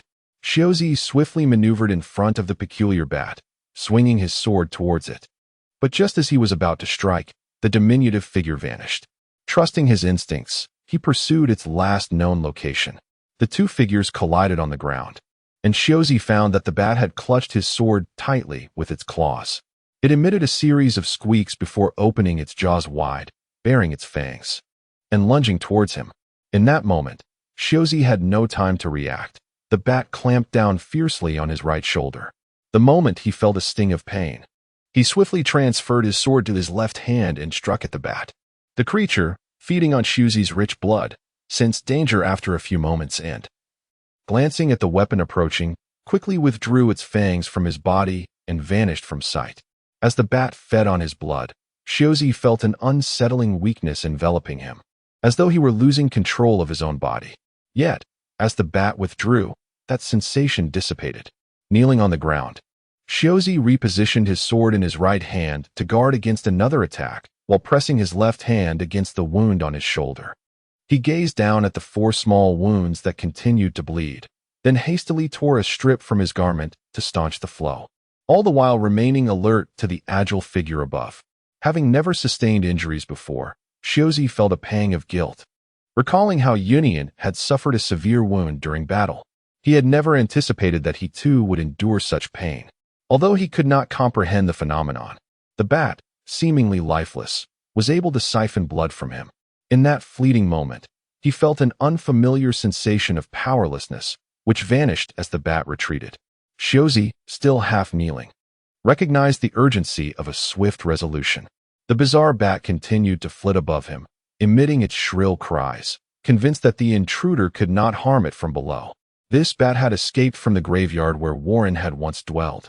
In life, it had been a larger specimen, but had mysteriously developed 4 fangs after consuming a peculiar fruit, its insatiable thirst for blood ever present. Unbeknownst to it, the bat's fangs remained intact even in death. After being entombed in an iron coffin for nearly 4 centuries, it awoke to the scent of blood, an instinct long forgotten, now rekindled. Upon breaking free, the bat discovered that its prey was nowhere to be found, so it flew toward its master, anxious about the lack of summons. As it neared the castle of its master, it spotted a human scurrying about.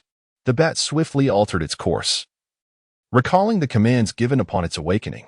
The first decree was to eliminate any intruders on sight, while the second mandated that no harm should come to the island's crocodiles, allowing them to live peacefully.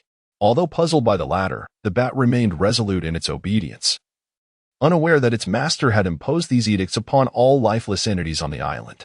After trailing the intruder for a time, the bat found itself unable to restrain its bloodlust and attacked Shozi.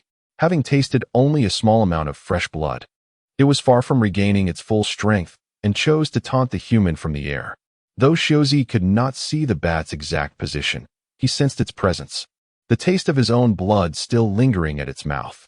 Feeling a deep sense of humiliation, Shozi recalled how he had always been looked down upon by his father in the land of tea. And after a disheartening duel with the captain of the guard in the palace, he had thought himself strong enough to confront this bat, only to find himself utterly outmatched. As he knelt on the ground, he pondered, "The bat has been hovering above, out of reach of my sword. Why must I swing?" To his astonishment, the creature hovered in midair, prompting him to realize that a long-range strike would suffice. After a brief moment of swaying, he shifted his center of gravity downward. Moments later, he unleashed a slashing strike from his sword towards the bat. The creature, taken aback by the incoming attack, had little reason for concern. Upon being struck, its shattered form gradually began to reassemble. Unbeknownst to the oblivious below, he believed the bat had been vanquished, only to find it launching an assault on his sword-wielding hand. In a flash, the bat bit down on, who was still in a state of confusion, and began to fervently siphon his blood. This sudden attack wounded him, causing the sword he held to slip from his grasp and clatter to the ground. Before he could fully comprehend the gravity of the situation, he swung a fist at the bat clinging to his arm, unaware of the latent power behind his strike. As he observed the bat's form dissipating, a smile crept upon his lips, thinking to himself, indeed, had he struck with such force earlier, he would not have sustained such grievous wounds. Moments later, collapsed, succumbing to unconsciousness. His pallid complexion reflected the loss of blood, while the sword, abandoned on the ground, began to absorb the remnants of his essence. As the bat's form continued to fade, it left behind 4 sharp fangs upon the earth. To be continued. Chapter 51. Homecoming as Michi accompanied the cheerful Snappy out of the forest, it was already the following morning. They had rested for an extended period in a secluded part of the woods. Upon awakening, Michi found Snappy joyfully hopping before her, his small hands gesturing animatedly. It took her a moment to comprehend that Snappy was eager to lead her to his little den. The ominous island had vanished from the surrounding sea, along with the karoo of the roozy adventurers. Michi observed Snappy's exuberance despite his apparent lack of food, but chose not to comment and followed closely behind. Along the way, she noticed the small scars adorning Snappy's body, which only made her find him more endearing. The frames of his sunglasses seemed a bit loose, prompting her to consider purchasing a new pair for him in the future. When they reached a small stream, Snappy paused and turned to point in a direction, repeating, "Snappy. Snappy, Snappy?" Although Michi struggled to grasp his meaning, she eventually deduced that the route to his den involved traversing the water. While she was a competent swimmer, a twinge of concern crept in, and she asked, "Aren't you afraid that your kind might see you alive and wish to consume you?" After hearing her question, Snappy continued to gesture, then closed his eyes, which Michi interpreted as assurance that the crocodiles in this area were mostly asleep during the day and only ventured out at night to hunt. Nodding in understanding, Michi followed Snappy into the water, swimming upstream. Although a mist clouded her vision, Snappy seemed to effortlessly discern her position. In a moment of playful distraction, Snappy frolicked in the water, occasionally splashing Michi, who remained silent. From their conversations the previous night, Michi learned that he was 9 years old, a fitting age for a boy like him, reminiscent of Ruzi. After a while, Snappy, feeling a bit bashful, quieted down and led the way. They arrived at the entrance of a cave, which appeared to be accessible only to Snappy among the crocodiles on the island. The cave mouth was just under 1.5 meters high, requiring Michi to bend down to enter. Snappy smiled and gestured for her to wait outside as he squeezed into the narrow opening. Michi patiently remained in the water, having shed her outer garments before entering. The surroundings were quiet, and she sensed no other crocodiles resting nearby. Moments later, she heard footsteps from within the cave and soon saw Snappy emerging, holding a rather light toolbox that, despite its original white color, was now a murky gray. Observing Snappy's worried expression, Michi sensed a special attachment he had toward the toolbox. She carefully took it from him and placed it atop her head, steadying it with one hand. In the next instant, she turned and began to swim back the way they had come. "Snappy." After a moment of hesitation at the cave entrance, called out Snappy, and jumped into the water, quickly following Michi. Upon reaching the original shore, Michi gently set the toolbox down, realizing she had no towel to dry herself off. She would have to put her clothes back on after a while. Snappy soon joined her on the shore, and upon noticing the toolbox, opened it to reveal a pair of specialized pliers about 20 centimeters long, a silver pair measuring around 50 centimeters, and an ordinary stethoscope. In one corner lay a brush, its gray bristles sparse, a relic of Snappy's past decision to abandon it there. Looking up, Snappy noticed Michi's curious gaze and, adhering to his professional instincts, promptly picked up the stethoscope and, after donning it, approached Michi, signaling for her to crouch down. After a few seconds of consideration, Michi complied, allowing the stethoscope's head to rest against her heart. Snappy, focused and serious, listened intently to the rhythm of her heartbeat. Once satisfied with her health, Snappy removed the stethoscope, bouncing joyfully and giving Michi a thumbs up, which she interpreted as an indication of her well-being. However, she was eager to delve deeper into Snappy's mindset and seized the opportunity to inquire, "This island is peculiar, filled with crocodiles. If we encounter them, we might have to fight. Do you still consider them your kin?" Snappy fell silent, returning to the toolbox to stow the stethoscope before gazing at the flowing water of the stream. After a few seconds, he resumed his playful antics in the water, leaving Michi to shake her head in contemplation. If they were to cross paths with the crocodiles, combat would be unavoidable. To spare Snappy from painful memories, she resolved to eliminate any obstructive creatures. Michi gathered her discarded clothes and the whip nearby, feeling that her body was nearly dry, though her hair remained damp. It mattered little. After dressing, she picked up her weapon, alert to her surroundings. She soon spotted a crocodile, approximately 10 meters long, cleverly concealed behind a piece of driftwood. Its skin ill-suited for camouflage against the dark forest. Observing Snappy's playful antics in the water, Michi swiftly moved in front of the larger crocodile and, in an instant, unleashed a strike with her weapon. However, the creature's tough skin absorbed the electric shock with minimal effect, leaving only a small dent. The crocodile remained oblivious to Michi's presence, fixated instead on her previous position. Realizing the challenge it posed, Michi leapt onto its back and, with a swift kick, sent a blade of wind slicing towards its neck. The crocodile sensed something amiss too late, and in less than 3 seconds from her initial jump to its demise, it lay defeated, its massive body crashing to the ground and shattering nearby driftwood. Snappy, hearing the commotion from a distance, turned his head curiously toward the spot where Michi had stood moments before. Shinobi believed that Michi had abandoned him. Anxious, he swiftly swam ashore and sprinted in a certain direction, determined to uncover Michi's whereabouts. However, from a distance, he spotted Michi standing before the lifeless body of one of her companions. He slowed his pace, ultimately coming to a halt, and recalled the question Michi had posed to him earlier. In his naivety, he had assumed she was merely being casual. He never anticipated that shortly thereafter, she would take the life of one of her own kind. At that moment, his heart was conflicted, yet he resolved to cast aside his worries. For all he needed to understand was that he was Michi's companion. Moments later, Shinobi lifted a small hand to adjust his nearly fallen sunglasses, then joyfully approached Michi. TOB continued. Chapter 52. Warren's gift in a secluded graveyard on this island. Gray felt Lily, still in slumber, as they sat back to back beneath a tree. Cradling Sarala in his arms, he gazed down at Warren, who lay on the ground, unconscious but with his bleeding wounds now staunched. Calculating the passage of time in his mind, Gray surmised it was already the morning of the second day.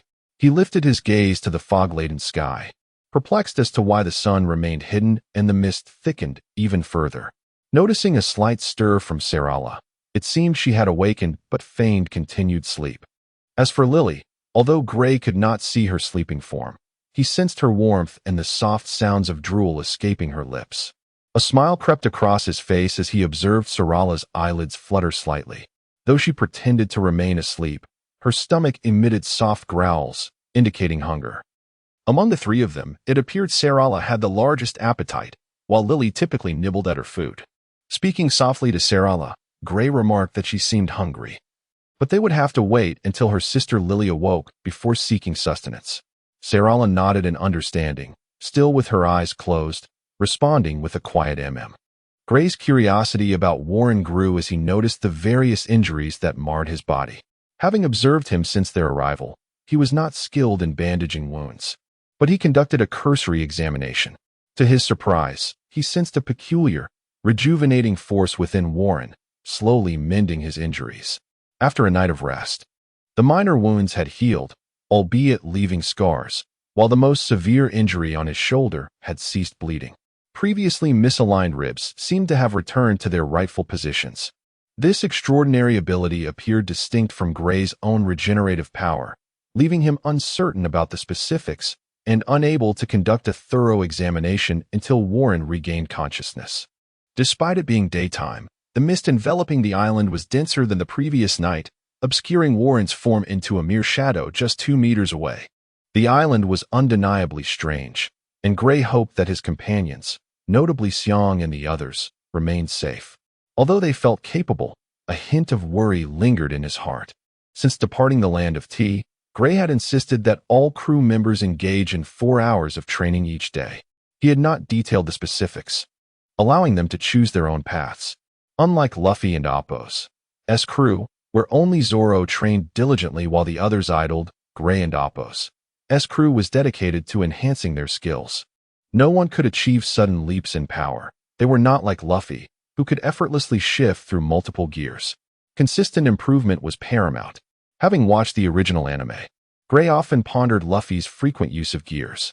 It seemed that this extraordinary ability must drain Luffy's life force, yet he showed no signs of aging. The relationship between power and sacrifice appeared uneven. Luffy could not possibly unleash these powers without consequences. Gray felt that Luffy was rather naive. His goal for his crew was for each member to be capable of facing an admiral independently, though they were far from that aspiration at present. After nearly an hour, Lily finally stirred awake, mumbling softly as she did. Observing her, Gray stretched his shoulders, carefully placing Sarala down before assisting the still drowsy Lily. With concern, he urged her to awaken fully, as they needed to check on Warren's condition. Oh, why can't I see Warren? She mused, her voice laced with confusion. It's already morning, and the fog is thicker than before. Let us shift our position and wait for Warren to awaken before we seek food. All right, as you say. Gray, I forgot to bring my comb. My hair is a bit unruly. Ignoring Lily's ramblings, Gray took each of them by the hand, guiding them to Warren's side. Listening to his steady breathing, it was clear that Warren enjoyed a restful slumber. Beside him lay a shattered shield and the remains of a sword hilt, which Gray had discovered while searching the area the previous night. Although they were no longer usable, he had gleaned some understanding of the events that transpired here.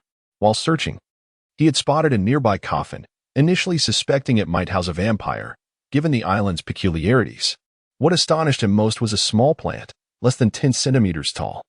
Nestled beneath it, surrounded by lifeless blackened wood. The existence of this tiny life in such bleak surroundings intrigued him. Since Warren could communicate with plants, Gray resolved to wait for his awakening to unravel the mystery. Observing the healed wounds on Warren and Apos' body, Gray noticed his eyelids twitching slightly. The three of them gathered around Warren, who, despite his tattered clothing, drew Lily's unwavering concern. As Warren slowly opened his eyes, Lily, filled with excitement, grasped his left hand and exclaimed, "Warren, wake up quickly. We're all waiting for you to cook for us." Warren, still dazed, glanced at the trio, perplexed by their presence. However, recalling Gray's ability to traverse distances effortlessly, he felt reassured. "I apologize for causing you worry. My injuries are minor. There is something important I need you to confirm, Gray. Please check if there is a plant growing beneath the coffin in the graveyard." Following Warren's instructions, Gray responded, "I inspected it last night. There is indeed a small plant beneath the coffin. I'm unsure of its nature, but it requires your abilities to identify it. Given your condition, I'm uncertain if it will survive if we extract it from the soil. You've been unconscious for an entire night. Please refrain from undertaking such dangerous endeavors in the future. Lily and I will assist you, and Sarala will stay close by my side." Warren, feeling embarrassed, attempted to lift his left hand but winced in pain. "Then I must rely on you, Gray and Lily," he said sheepishly. Together, they helped Warren to his feet, with Sarala clutching Gray's leg tightly. Upon reaching the location of the coffin, Warren gestured for us to set him down.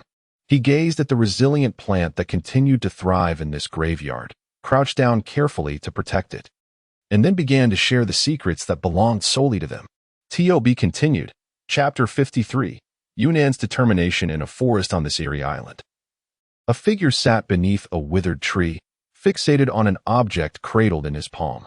Since his escape from the small river the previous night, Yunnan had traversed several locations, enduring 2 ambushes by crocodile packs. Starving and desperate, he managed to slay the smallest among them and took the carcass with him as he ascended into the sky. Yunnan noticed something peculiar. The crocodiles on this island seemed to revel in holding bonfire feasts in the forest or by the streams. He was left to ponder how such massive creatures could kindle a fire. After eliminating a smaller group of crocodiles in a less populated part of the forest, he began roasting the crocodile meat by a fire. Once satiated, he continued to soar through the air, employing a technique whose name he had yet to learn, in search of a place to rest. Having slumbered for nearly 6 hours, Yunnan awoke and retrieved the fruit he had concealed in his pocket.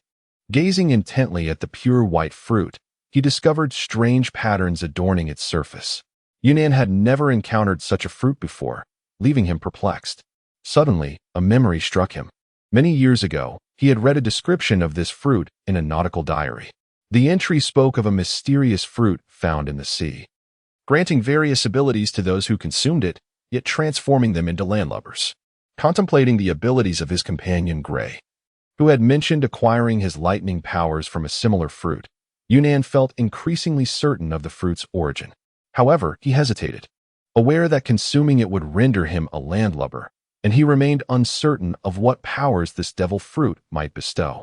Yunnan was perpetually dissatisfied with his own strength.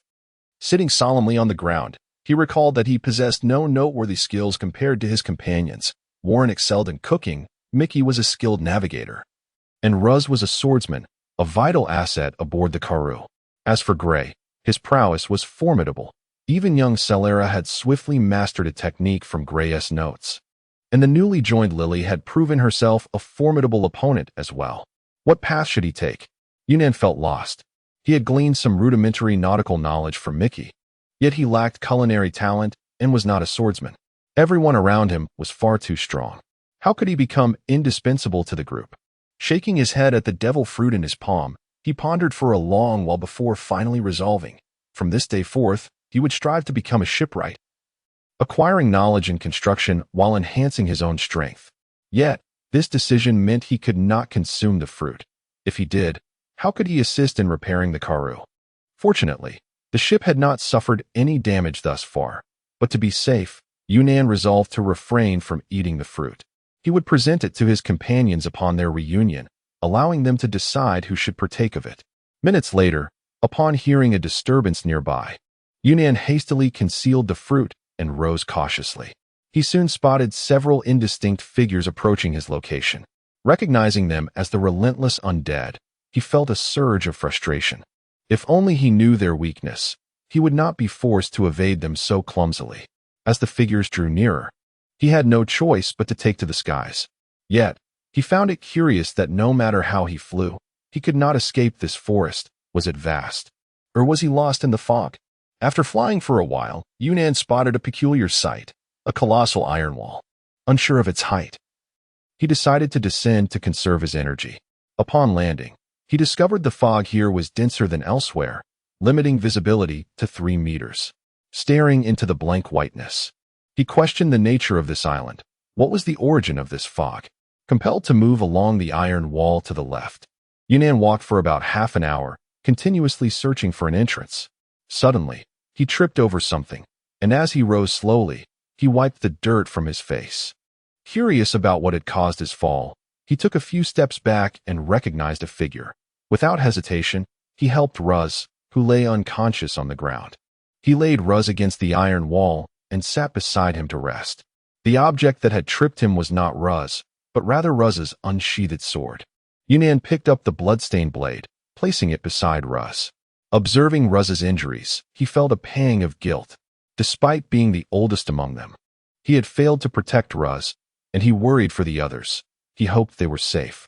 Looking at the unconscious Ruz, whose pallid face and injured shoulder reminded Yunnan of his own past wounds, a deep yearning stirred within him. After a brief examination, he noted that Ruz had 2 significant injuries, though the bleeding had ceased. Yunnan was uncertain how long it would take Ruz to heal once they returned. If only there were a ship's doctor on board. If only they had one, they wouldn't be in such a dire situation. Injuries left untreated would only worsen. And though he lacked medical knowledge, he understood that much. Did he need to take on the responsibilities of a ship's doctor as well? Ruz, still seated on the ground, shook his head slightly. No, he had made his decision and would not waver. Though Ruz could be unreliable at times, he was dependable in battle. The foe that had injured Ruz must be formidable, though Yunnan wondered if Ruz had managed to defeat it. Knowing Ruz's fondness for meat, Yunnan retrieved the leftover roasted crocodile meat from the previous night's meal and waved it before Ruz's nose. At this moment, Shiozi's body trembled slightly, indicating that his instincts had been roused. Though his eyes remained tightly shut, he quickly raised his uninjured arm. After receiving the roasted meat from his own hand, Shiozi continued to savor it with his eyes still closed. Yunnan felt a sense of relief witnessing the badly injured Shiozi still indulging in the meat. At some point, Yunnan found himself envious of such a Shiozi. Indeed, this was the true essence of Shiozi. TOB continued. Chapter 54. The master of the island in a graveyard on Devil's Island. Gray and his companions were engaged in a discussion.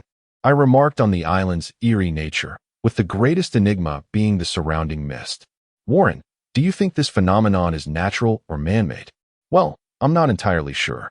However, my little friend did mention that it has been slumbering here for a long time, long before the mists appeared, and it is uncertain of the reasons behind it. From what you say, I find myself intrigued by your new companion. When did it first arrive on this island? It didn't specify, and I didn't ask. It will accompany me when I leave this island. But please, do not harbor any intentions towards it. Rest assured, I have no such plans. Based on its description and my analysis, I believe the mist may have two origins. The first is linked to the devil fruit. A creature on this island might have consumed one, releasing the mist. The second possibility is that some natural process caused the formation of these mists. This could explain why we have struggled to locate this island from the sea. I see, Gray's analysis holds some merit. However, we have lost contact with the others. What shall we do now? Let us continue to uncover the true nature of this island. We should hold on to each other. If anyone gets separated, shout out immediately. Of course, I will be holding on to Serera. After receiving nods of agreement from the others, I lifted the somewhat hungry Serera into my arms. In truth, we were all a bit famished, and I was merely suppressing my hunger. If I were to ask Lily for some electrical sustenance now, it would likely be a stretch. I led the way, remaining vigilant of our surroundings, with Lily in the middle and Warren bringing up the rear. The four of us slowly ventured out of the graveyard's confines. After nearly an hour in the mist, I heard a creature snoring ahead. I signaled to Lily and Warren to silence themselves, while Serera, nestled in my arms, was too hungry to react. As we approached, I discerned a large crocodile sprawled beside a stream, fast asleep. It seemed that fortune favored us, as I swiftly dispatched it without a sound. I noticed something peculiar. After I electrocuted the crocodile, its flesh was cooked. Although lacking seasoning or further preparation, it would suffice to satiate our hunger. Serera, eyes half closed, sniffed the air and soon leapt from my grasp upon catching the scent of the cooked meat. However, just as she was about to reach the meat, I intercepted her. Gazing at the sizable creature, I realized I needed to skin it and cut the flesh into portions for everyone. After severing the crocodile's head and tail, I had scarcely begun my task when the others had already devoured the four legs. I paused to partake in some myself. By the time we were all satisfied, we discovered that we had only consumed half of the crocodile. It seemed prudent to take some with us as we continued our journey. I observed that during the day, the island was remarkably tranquil, perhaps due to lingering apprehension. Warren incessantly cautioned me to be wary of the undead monsters on this island. His warnings began to grate on my nerves, yet despite our trek, we had yet to encounter any of the creatures he spoke of. Listening to Warren's incessant chatter about these monsters, I speculated that they might be the handiwork of individuals possessing powers akin to Moonlight Moria. However, I pondered why the crocodiles on this island seemed to live so freely. With these thoughts in mind, I guided the three of them out of the forest. Lily, who had been trailing behind me, shyly asked, Gray, could you please not grip my hand so tightly? I naturally replied, if I don't hold on tightly, what if you get lost? Let us proceed. Lily lowered her head and fell silent, while Warren urged us to move forward. I turned to see the pained expression on Warren's face. Every step seemed a struggle for him. After a brief chuckle, I quickly stifled my amusement, for two figures were approaching us.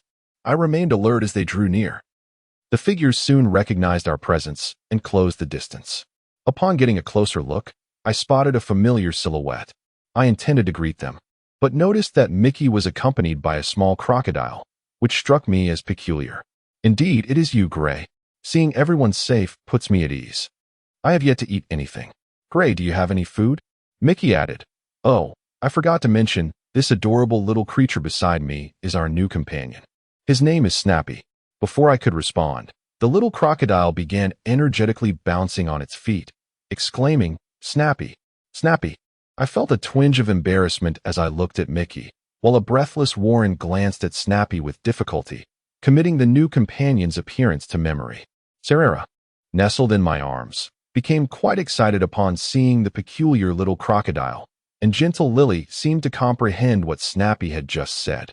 Mickey, observing my confusion, coughed lightly before smiling and explaining Snappy's words. Everyone, Snappy just expressed his delight in meeting you all. He happens to be a doctor.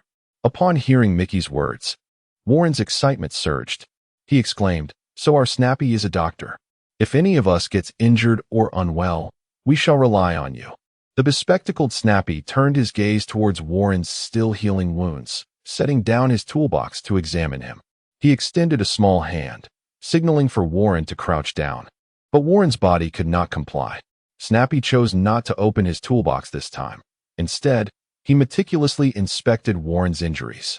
As Snappy gently touched Warren's shoulder wound, Warren could no longer contain himself and cried out in pain. Honestly, Warren, what is wrong with you? You have sustained such serious injuries and yet continue to push forward. Should we not return to the ship and let you rest? I suggested. After we ensure Warren is comfortable aboard the ship, we can search for Shiozi and Yuna and, of course, discover what the master of this island truly looks like. Warren hesitated, glancing at Mickey, as Lily encouraged him, saying, Warren, you must return to the ship to recuperate.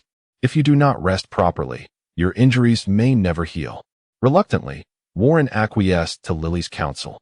Just then, I posed a question to everyone. Since we landed on this island, the presence of this mist has rendered it impossible to ascertain our exact direction, and we are unaware of the location of the Karoo. Do you think Snappy might be able to assist us? Snappy regarded me with a puzzled expression, while Mickey smiled and explained, we all entered this island from outside, and soon we will leave again. Naturally, Snappy will accompany us. And I believe he can guide us back to our ship. Snappy appeared quite invigorated, his breaths quickening with anticipation. I was somewhat skeptical about Snappy's ability to lead us back to the Karoo, but before I could voice my thoughts, Snappy had already begun to lead us in a particular direction, with Sarera eagerly trailing behind him. Meanwhile, in another part of the island, Shiozi and Yuna resumed their journey after resting beneath the iron wall. After a while, within Shioji's line of sight, he discerned an entrance that beckoned to be traversed. A formidable iron gate, standing approximately 5 meters tall, awaited those daring enough to scale it. However, in his current state of injury, Shioji had no choice but to enlist the assistance of Union, who stood nearby. Union, maintaining a stern expression, cast a disdainful glance at Shioji before he leaped into action. In the moment that Shioji looked on in astonishment, Union's form began to ascend slowly. Yet, the commotion caused by Union did not go unnoticed by the castle's master, who, after a prolonged slumber, stirred slightly. T.O.B. continued. Chapter 55. Unyielding strength in a secluded corner of Demon Island. The ship of the Shioji Adventure Group was docked, led by our newly joined companion, Shinabi. Gray and his companions were hastening towards this direction. Lily had been trailing closely behind me, quietly inquiring several times whether we would indeed locate the Karoo. Yet, I was uncertain myself and could not provide her with a satisfactory answer, so I continued onward. I carried Shinabi's toolbox, gazing ahead through the hazy mist while listening to the seemingly cheerful conversation between Shinabi and Selala, oblivious to the nature of their discussion. I am Selala. Pleased to meet you, Shinabi. Snappy. Snappy. Oh, is that so? Shinabi is already 9 years old, older than Selala. I suppose I must start calling him Brother Shinabi now. Snappy. Snappy. Do not take it to heart. Selala is indeed the youngest among us. However, having suddenly gained a brother brings her joy, does it not, Brother Shinabi? Snappy. Ah, so Brother Shinabi can be shy as well.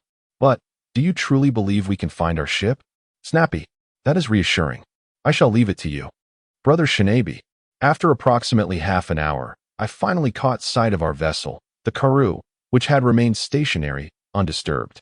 The magical wards I had set had not been triggered, yet the entire ship was shrouded in fog. It appeared that no one or nothing had approached the Karoo since my departure. I arrived on the deck ahead of the others, teleporting with Warren, who was not overly heavy. Soon after, the rest began to arrive on the deck. Lily intended to retreat to her quarters for some rest, while Mickey expressed concern over the safety of Shioji and Union. After assisting Warren to his room, I instructed Lily to keep an eye on him. Once she nodded in agreement, her figure gradually faded from my sight. At that moment, Mickey, who had been mostly silent, looked down and said, Gray, we still need to search the island for Shioji and Union. Your abilities would be quite useful, so I entrust this to you. Listening to her words, I naturally replied, Do not worry, they will be fine. But what about you? Have you filled the magnetic storage of this peculiar island on the recording pointer? No. I have only stored a little. It seems we will need to stay for a few more days. That is fine. Staying a few more days is not an issue. I shall head to find Shioji and Union now. It is best if everyone remains on the ship. Before I could finish my sentence, Shinabi, wearing sunglasses, tugged at my pant leg with both hands, calling out the same word repeatedly as he looked up at me. I helplessly glanced at Mickey. Having raised her head, Mickey understood my meaning and began to translate Shinabi's words. Gray, Shinabi was saying he wants to join you in searching for them. He is quite familiar with this island and might be of help. Looking at the small figure of Shinabi, I found he resembled a lively little crocodile from Pokemon. Bursting with energy, he also bore a slight resemblance to Psyduck, appearing somewhat dazed. I acquiesced to his wish to join us in the search for Shioji, lifting Shinabi in my arms, and before he could react, we vanished from the deck of the Karu. Somewhere within the massive castle, Union successfully executed a flight technique, entering the door, and proceeded to unleash a flurry of punches, shattering the iron gate. Injured, Shioji observed Union's formidable strength, his sense of superiority dissipating. Yet, he felt a surge of happiness, realizing that not only had I improved, but everyone was diligently training. Upon seeing the destroyed gate, Shioji found it peculiar. Previously, his sword had made no impact on the iron wall. Was the material of this small gate different from that of the others? Upon stepping through the ruined gate, Shioji attempted to draw his sword, but noticed a subtle tremor beneath his feet. Union also sensed the quivering ground and gestured for Shioji to follow closely behind. After several internal deliberations, the injured Shioji obediently trailed Union. The two believed they could stealthily navigate deeper into the castle without being detected, unaware that they had been under surveillance from the outset. In a vast bedroom within the castle, filled with countless treasures, gold, Bailey, and various riches, a moderately sized dark figure emerged from the room. Upon exiting, the figure waved a hand, summoning several pure white servants, each adorned with a small halo above their heads. After issuing a command to the servants, the figure commenced indulging in drink within the palace. Union treaded cautiously. Yet with each step, an unsettling sensation grew, as if something were trailing him. Whenever he glanced around, he found nothing amiss. However, Shioji, following behind, detected something unusual and swiftly drew his sword, slashing at a wall. Hearing the commotion, Union instinctively began to retreat. With a tremendous crash, 5 white figures emerged from the wall, seemingly unscathed by Shioji's previous attack. The 5 figures charged towards Union and Shioji, each gathering a small white orb of energy in their hands and launching it at the pair. Unable to discern their exact forms, Union, ready for battle, struck at the indistinct figures. He believed his blows would surely vanquish them, but his fists seemed to pass through them effortlessly. Suddenly, a small white orb appeared in his line of sight, prompting him to dodge to the side. The orb struck the ground, leaving 5 deep craters in its wake. Breathing heavily, Union shouted internally, "Why are the creatures on this island so impervious to harm?" Soon, he found himself engaged in a continued struggle against the unseen foes, relegated to a position of passive evasion. Watching from the sidelines, Shioji felt a surge of frustration. When had he become so injured as to be overlooked by the enemy? Seemingly devoid of value? The more he contemplated, the angrier he grew, recalling the sensation of slaying that foul bat. He resolved to demonstrate his own progress to Union. Drawing his sword slowly, taking a deep breath, unaware that a thin film of darkness enveloped the blade. Yes, this was the feeling. In an instant, Shioji unleashed a powerful strike in a specific direction. The 5 white adversaries, though initially unaware of Shioji's action, felt a flicker of alarm at the impending sense of doom behind them. They attempted to flee, but it was too late. Upon being struck, the 5 figures let out howls before vanishing without a trace. Feeling that he had barely managed to perform adequately, Shioji, now unsteady, collapsed to the ground, slipping into unconsciousness. Having witnessed the sudden demise of the enemy while being forced to evade, Union realized that Shioji had unleashed such a potent strike. He felt a pang of naivety wash over him. Turning back, he approached Shioji, ensuring he was propped against the wall for support. Union lowered his gaze upon Shioji's face, whispering, "Leave the rest to me." He yearned to further investigate the secrets of the castle. Standing firm, he spotted an indistinct yet colossal figure ahead. Heightening his vigilance, Yunane swiftly repositioned himself and unleashed dozens of punches, each akin to a gunshot, aimed at the same target. Yet, the figure remained unfazed by his onslaught, gazing at the distant human with a mocking expression. Despite the barrage of strikes landing squarely, not a trace of harm was inflicted upon the immense silhouette. In the next instant, the creature revealed itself before Yunane, its body colliding with the unsuspecting human, sending Yunane hurtling through the air, shattering several structures in his wake. Overwhelmed by excruciating pain radiating throughout his body, Yunane realized he could no longer move. He expended the last remnants of his strength to steal a few more glances at the imposing figure. Through his fading vision, he discerned a gargantuan, pitch-black crocodile, approximately 10 meters tall and 3 meters wide. Astonishingly, this crocodile stood upright, its green skin entirely cloaked in ebony scales. How could he possibly contend with such a formidable beast? Was his life destined to end here? As he beheld the bloodied yet alive human succumbing to unconsciousness, the colossal figure refrained from further attack. It had become aware of a presence above, curiously lifting its gaze to the diminutive silhouette in the sky. T.O.B. continued. Chapter 56. Gentle words. The two parties eyed each other warily, the colossal figure below sensing a hint of danger emanating from the diminutive form before it.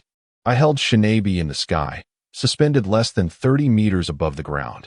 In truth, I could locate Shioji and the others without Shinabi's guidance. Long ago, Shioji had challenged me to a duel several times, and on his back lingered a purple lightning mark I had left behind. This mark, however, had been modified, visible and perceptible only to me. Initially, I had intended to brand everyone with such a mark, but I ultimately dismissed this notion.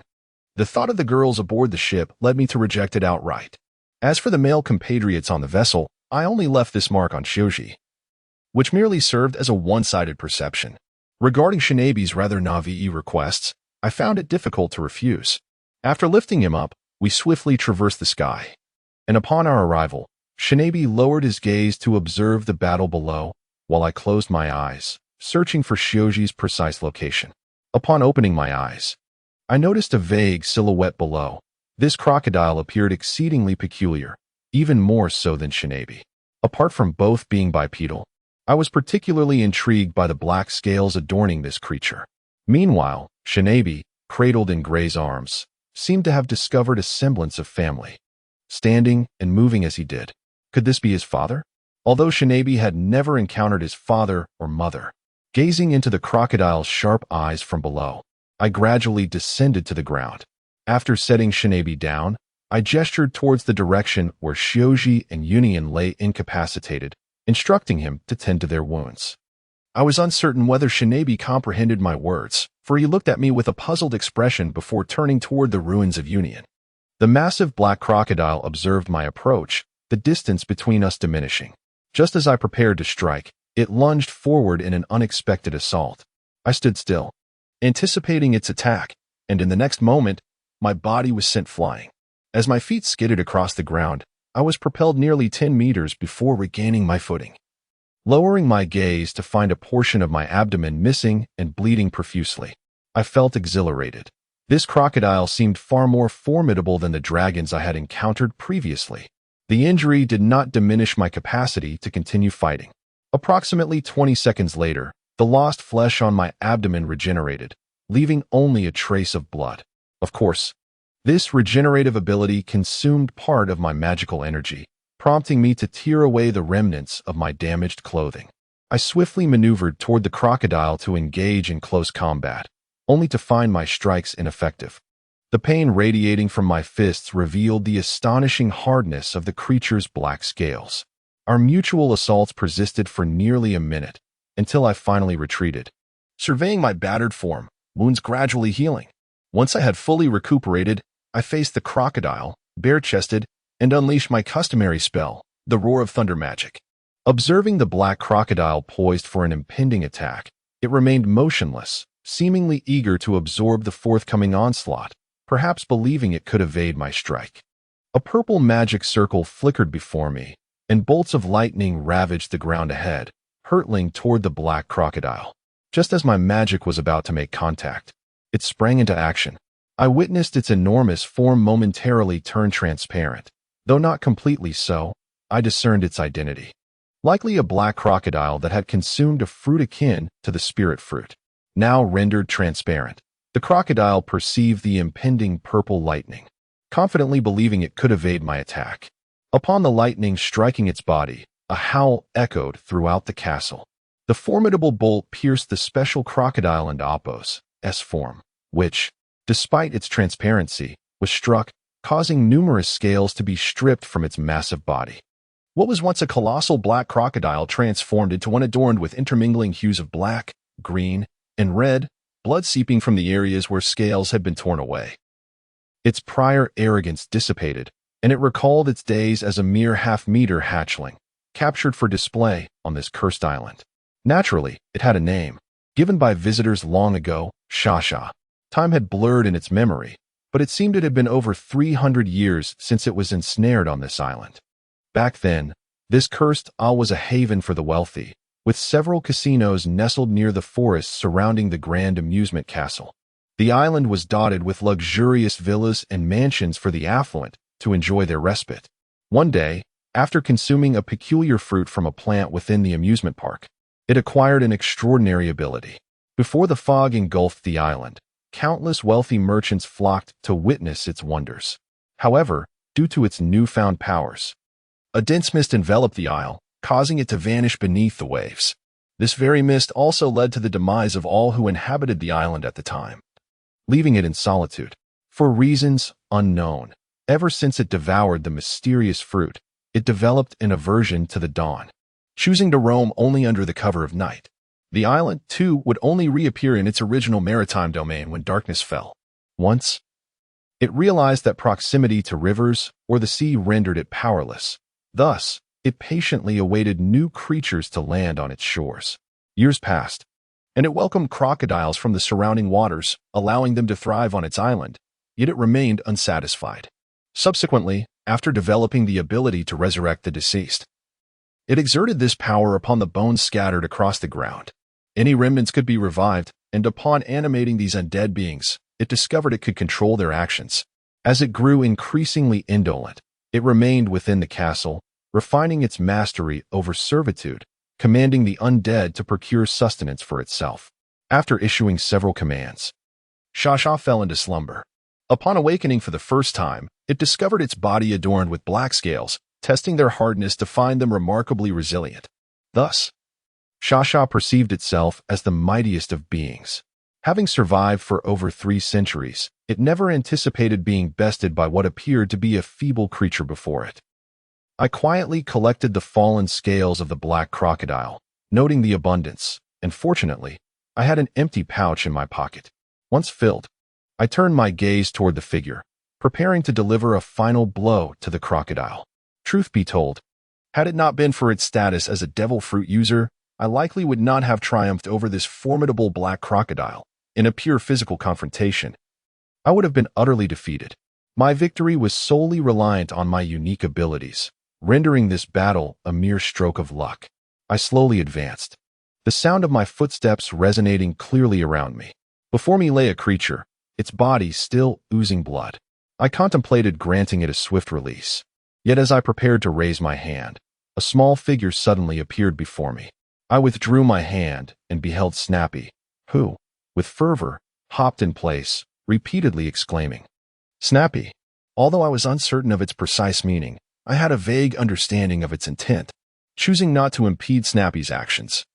I turned to head in the direction of Shioji. Grateful for the purple-haired gray's departure, Snappy glanced back at its kin. In its tiny hands, it had gathered a considerable amount of tattered fabric, remnants that resembled curtains from the recent ruins. Ignoring the pleading gaze of its immobile companion, Snappy enveloped its body in the rags, then adjusted its nearly fallen sunglasses, calling out once more, "Snappy." After turning away, it waved a tiny hand and proceeded towards Gray. TOB continued. Chapter 57. Belonging 5 days have elapsed since Gray's battle with the enormous black crocodile, and the entire crew is now resting aboard the Karu. As dusk approaches, I stand quietly at the bow, gripping a fishing rod, and turn to observe Shinabi, and Selala playfully engaged in conversation. Shanabi, ever lively, has taken over my prime seat since he joined us, appearing quite content in my white beach chair, which seems almost tailor-made for him. I realize that I shall have to procure a few more beach chairs when we reach the next island. I find myself the laziest on the ship. The others have scarcely indulged in leisure, dedicating their days to relentless training at sea. Meanwhile, the few injured crew members remain quietly recuperating. This morning, Michi's recording pointer had already filled with the magnetic data of this island, indicating the direction to our next destination. As I search for an escape route, I discovered that this island resembles an enclosed space, likely requiring us to wait for nightfall to depart, much like our previous experience. The waters surrounding the Karoo seem devoid of fish, likely hunted to extinction by the crocodiles inhabiting this island. Bowing my head to observe the still waters, I slowly reeled in my fishing rod. The mist that envelopes this island appears unaffected by my victory over the colossal black crocodile. Shortly after our battle, I led everyone away, inadvertently taking with us a fallen devil fruit from the ruins. Before departing the castle, I cast a glance back at the black crocodile. Judging by its condition, it is unlikely to have perished, perhaps requiring only a fortnight to return to its former self. Truly a resilient creature. I suspect this crocodile has lived for at least a century. As I stowed my fishing rod and began walking towards the storage area, I overheard Zayas discussing matters in the hall with a look of distress. Union spoke first, stating, "This white fruit is indeed a devil fruit, but I have no intention of consuming it. Those who do will gain extraordinary abilities akin to grace. You all can deliberate amongst yourselves." Warren, seated comfortably, echoed Union's sentiments nonchalantly. "Exactly. I have no plans to eat this so-called fruit either. As the helmsman, I must remain vigilant about the ship's course. Let Zayas decide." Zayas, who had been staring intently at the pristine fruit on the table, appeared slightly embarrassed by Union and Warren's remarks. After a prolonged moment of contemplation, he finally stammered, "I feel the same way. I don't wish to eat. What is this fruit called again? Perhaps it should be given to our 2 female crew members." He quickly corrected himself. "No, 3 female crew members." Before Michi could respond, Lily shook her head resolutely. "No, I will not consume this devil fruit either.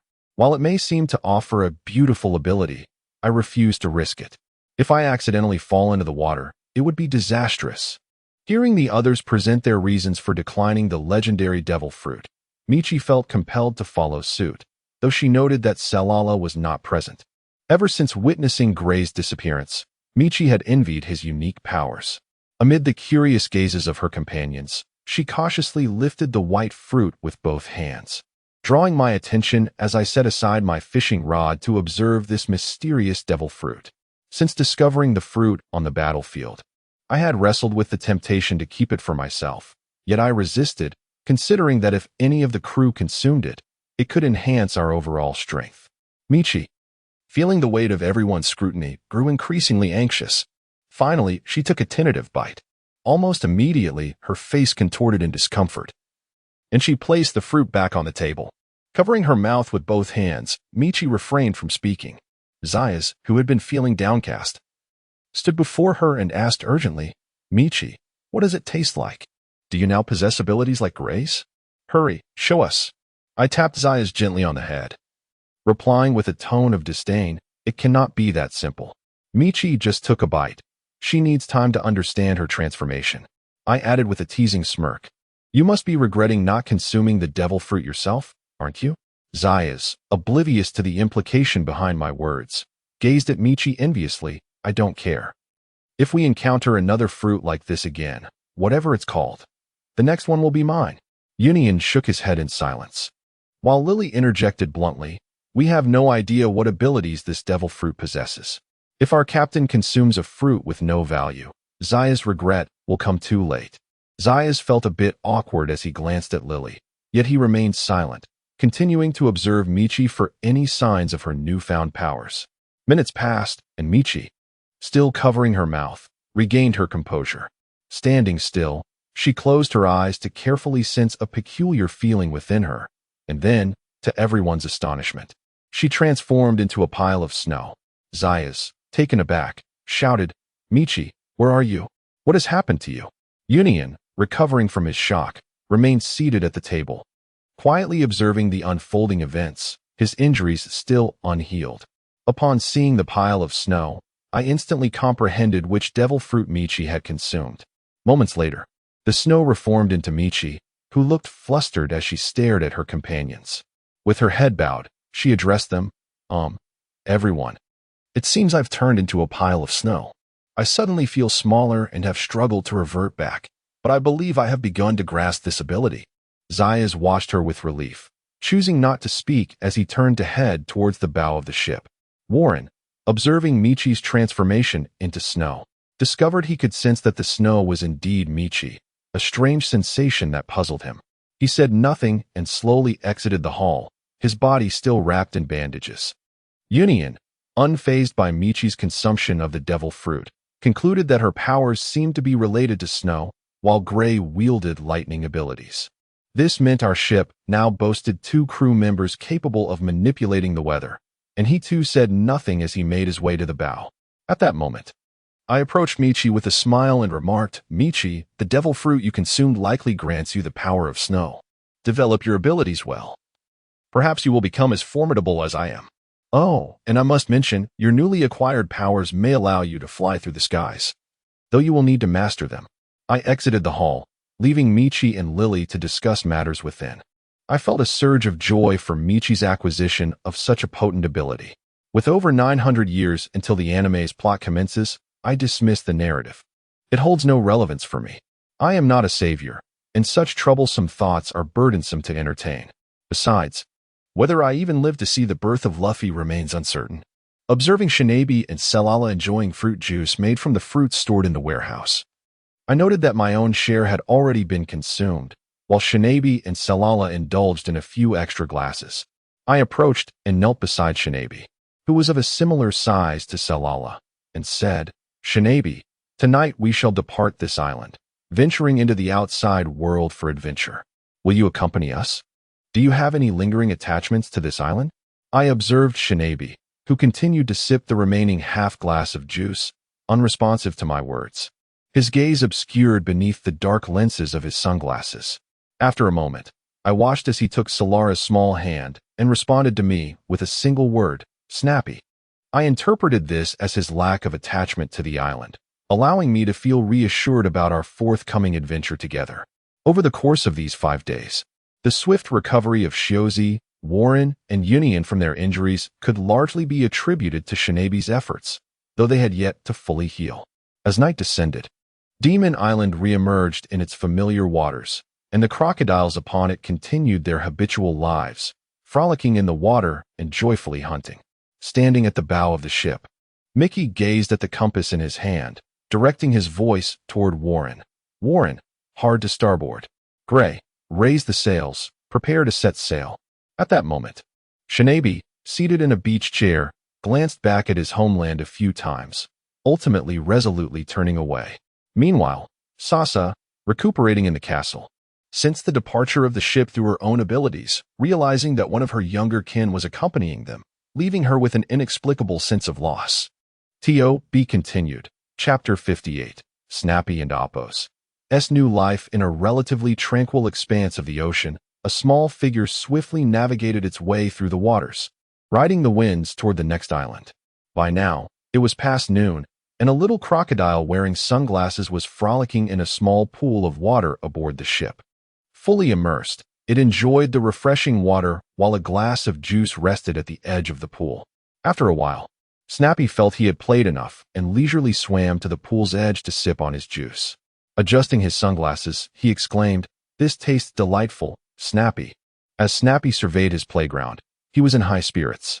He ambled away from the small pool, approximately 4 meters wide, which had been constructed by Yunnan according to Snappy's preferences. The water in the pool was seawater, a fact that Snappy was not particularly fond of, as he preferred to frolic in freshwater. However, given the limited drinking water on the ship, it did not hinder his playtime. He settled into his special seat, reclining under a small red umbrella generously provided by Michi, shielding him from the blazing sun. He closed his eyes, preparing for an afternoon nap.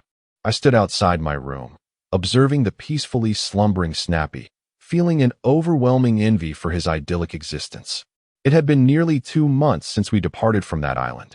And just a day after leaving, everyone learned that the island inhabited solely by crocodiles was known as Devil's Island, a place Yunnan had read about in a book during his childhood.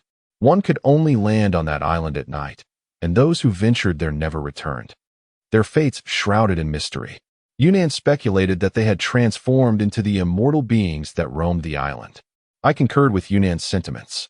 Regarding Xiuxi's injuries, despite my persistent inquiries, he remained tight-lipped about his harrowing experiences, and I refrained from pressing further. Only a handful could comprehend Snappy's utterances, but Michi diligently taught him. And now, 2 weeks later, Snappy could articulate normal speech, albeit with Snappy as the final word in every sentence. I found Snappy to be quite remarkable. While Chopper required the consumption of a human fruit to speak like a human, Snappy, a completely wild creature, learned to communicate through Michi's guidance. However, it seemed he had never engaged in battle and appeared incapable of doing so, a fact I did not press him on, allowing him to gradually reshape his understanding. Since my encounter with that enormous black crocodile, I realized my strength was far from sufficient, a realization that prompted me to intensify my training. The comfortable days had lulled me into complacency, and while I had been practicing my magical abilities as usual, I began to push myself toward rigorous training.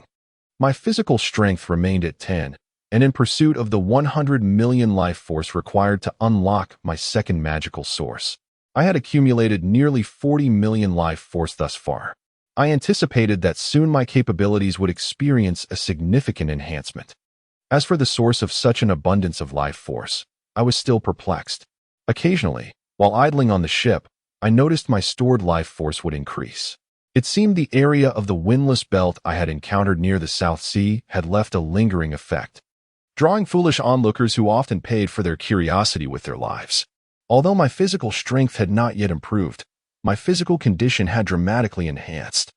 I now engaged in 2 hours of training with 300 million volts of electricity daily, yielding remarkable results. I was confident that I would no longer find myself relying solely on my regenerative abilities to recover from injuries after my defenses had been breached in combat. My muscles and bone density had reached impressive levels. During this time, Michi had begun to gain control over her abilities, even managing to fly through the skies. However, her ultimate technique could not be utilized aboard the ship. Like me, she could manipulate the weather and unleash wide-ranging attacks. As for Lily, she adhered to my method, quietly training in the exercise room each day, while Xiuxi dedicated himself tirelessly to mastering the new abilities he had gleaned from our last battle, though I believed he was merely engaging in futile efforts. The most eccentric among us, Yunnan, devoted his spare moments to poring over his cherished collection of books. Speaking of books, I felt a twinge of regret, despite my efforts. I had yet to decipher the tome old John had entrusted to me. The mischievous Salala had recently taken to quietly spending time with Lily in the training room.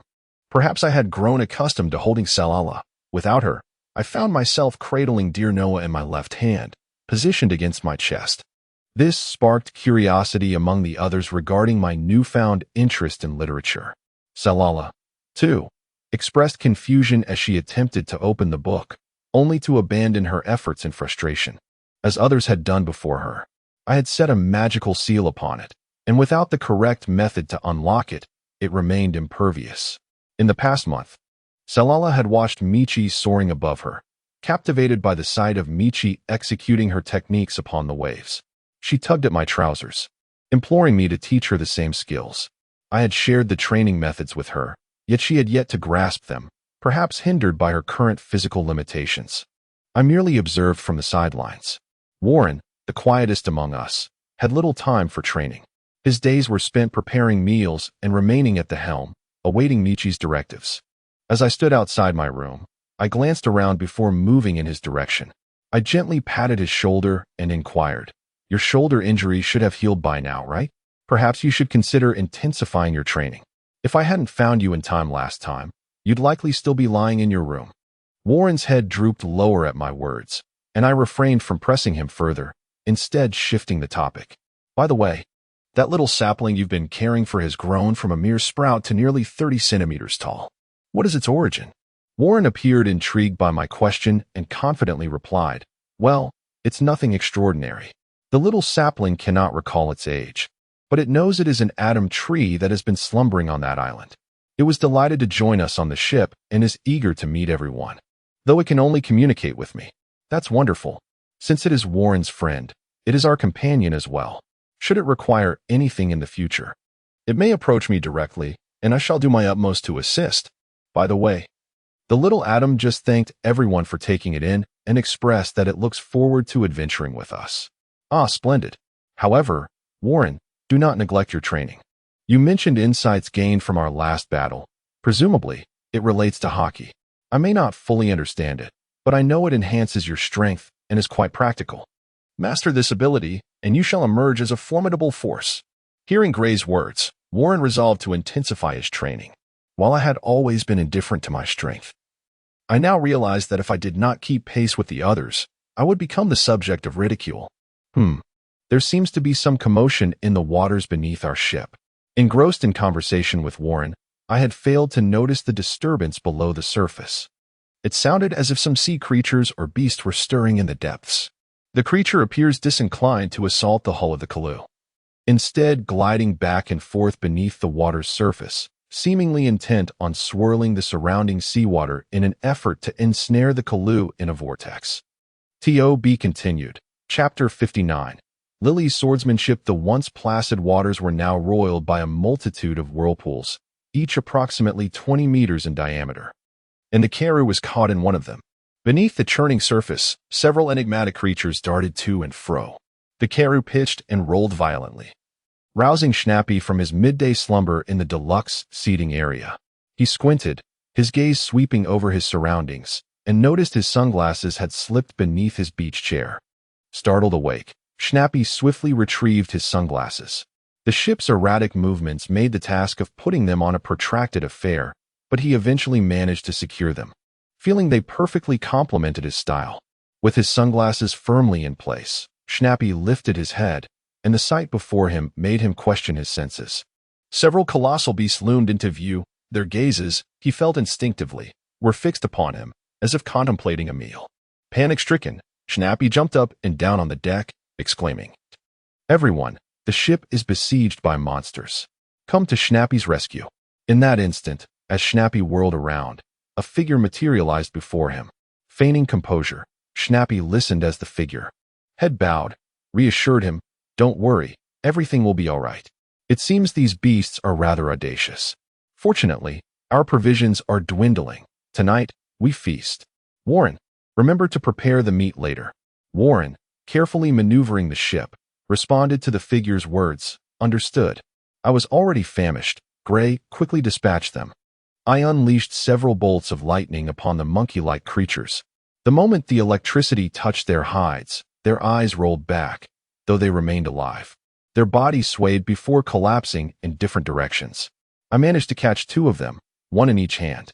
These seemingly formidable creatures were disappointingly frail. I pondered their purpose in this world. The remaining beasts plunged into the water, creating large splashes, and the whirlpools gradually dissipated. I discharged more lightning, finally extinguishing the life in the creatures I held. Simultaneously, the electricity coursed through their partially submerged bodies, spreading into the surrounding seawater. I ascended into the air, carrying the two lifeless beasts, each larger than the Karu itself. I moved slowly, suspended in the sky. SCHZ, in the training room, was the first to detect the aroma of meat. He eagerly burst out of the training room, his eyes landing on my figure. I shook my head. "Don't be so impatient. These sea beasts are larger than our ship. Let Warren prepare them." His mouth practically watering, SHZ drew his sword, exclaiming excitedly, "Should I carve them into pieces for Warren to handle?" I immediately rejected the idea. "No. If you use your sword, blood will splatter everywhere. Perhaps you could clean up afterward?" Slightly calmer, SHZ reluctantly sheathed his sword, turning away and suppressing his instincts. "Very well. Please inform me when it's time to eat. I intend to gorge myself today. Warren has been skimping on the meat lately. Gray, we should spar again sometime. I've grown much stronger. Perhaps after we've eaten our fill. However, SCHZ, don't dwell on that matter too much. If you wish to learn how to fly, you could seek guidance from Yunnan. Who needs Yunnan's instruction? I refuse to believe I, SCHZ, cannot master it myself. Gray, I must excuse myself. Schnappy, standing on the deck, stared at the sea with wide-eyed astonishment. He had witnessed the figure instantly incapacitate the beasts and was suddenly aware of everyone's strength. He felt as though he was the only one enjoying himself. This thought vanished as quickly as it had appeared. I watched a Schnappy approach me, giving me a thumbs up from afar. Gray, you are indeed the strongest among us. Saralala always said you were powerful, and now Schnappy understands just how strong you are.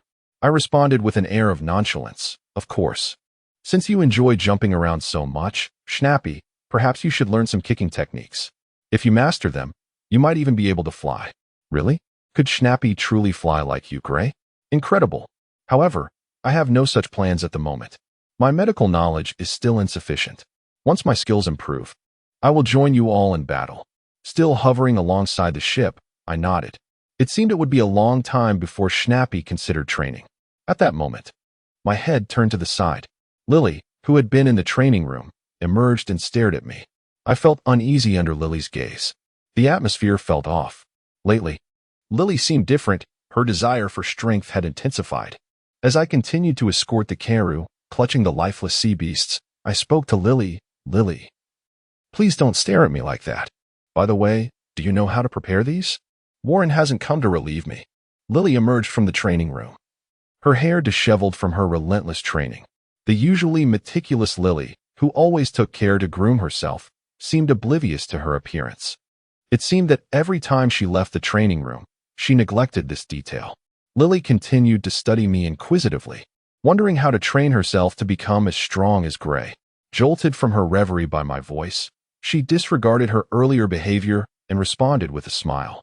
I believe I do. It has been a while since I last practiced, but since Gray asks, I would like to showcase my culinary skills. Hearing Lily's words, I waited for her to relieve me. I watched as she leaped from the corridor outside the training room, landing gracefully on the deck without a sound. She then snatched one of the sea beasts from my right hand. I had been concerned about the ship sinking, but as I watched, Lily produced the weapon I had prepared for her, a plain rapier, crackling with electricity. She moved swiftly across the deck, and the lifeless sea beast was soon reduced to small pieces of meat. The head and tail were discarded into the sea, along with the entrails. Lily darted back to the kitchen and returned with 3 large pots, using one to catch the falling pieces of meat, which occasionally sparked with electricity. Throughout the entire process, not a single drop of blood was spilled. I was astounded by Lily's butchering skills. Her knife work was exceptional. Only Schnappy and I witnessed the spectacle. After a while, Lily processed the other sea beast with the same efficiency. Schnappy was both amazed and delighted, exclaiming, Lily, you're incredible. Tonight, there will be meat to feast upon. Snappy has a penchant for flesh, and he has yet to savor the meat of such a formidable beast.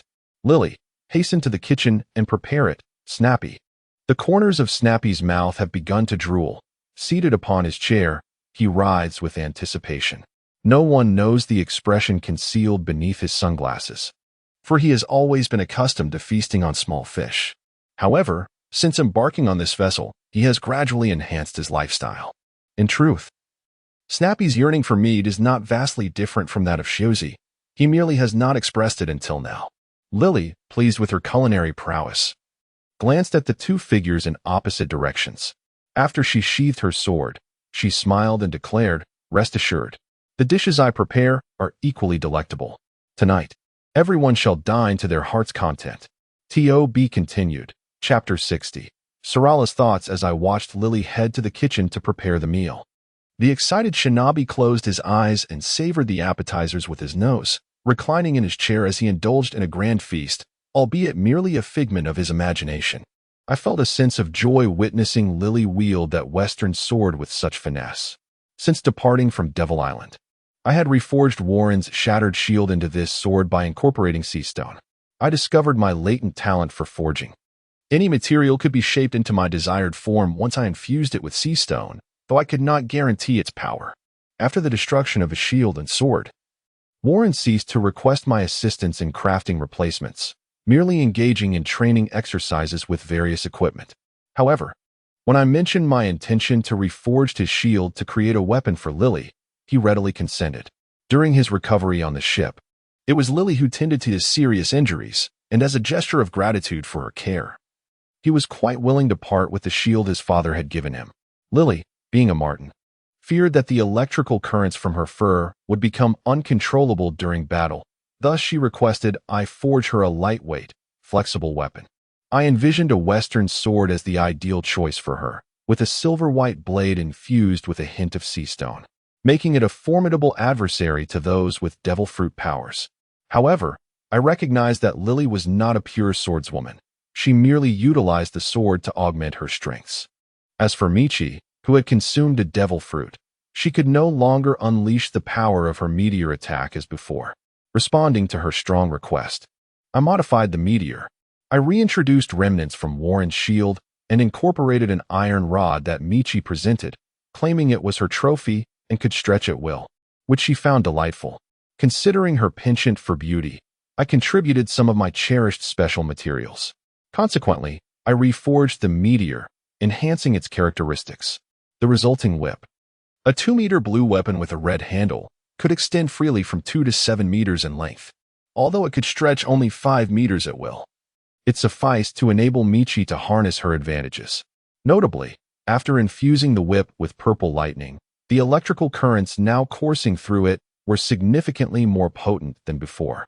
When Michi first wielded it, she inadvertently hurt her little hand. I had forgotten that my lightning was the nemesis of devil fruit users, so after adjusting the current, it became more subdued, remaining safely contained within the whip. There was no need for concern regarding the currents suddenly vanishing, as they were sustained by my magic. And Michi and Appo's use of the whip merely drained a negligible amount of my magical energy. Once Michi grasped the splendid whip, she became exhilarated, continuously swinging it.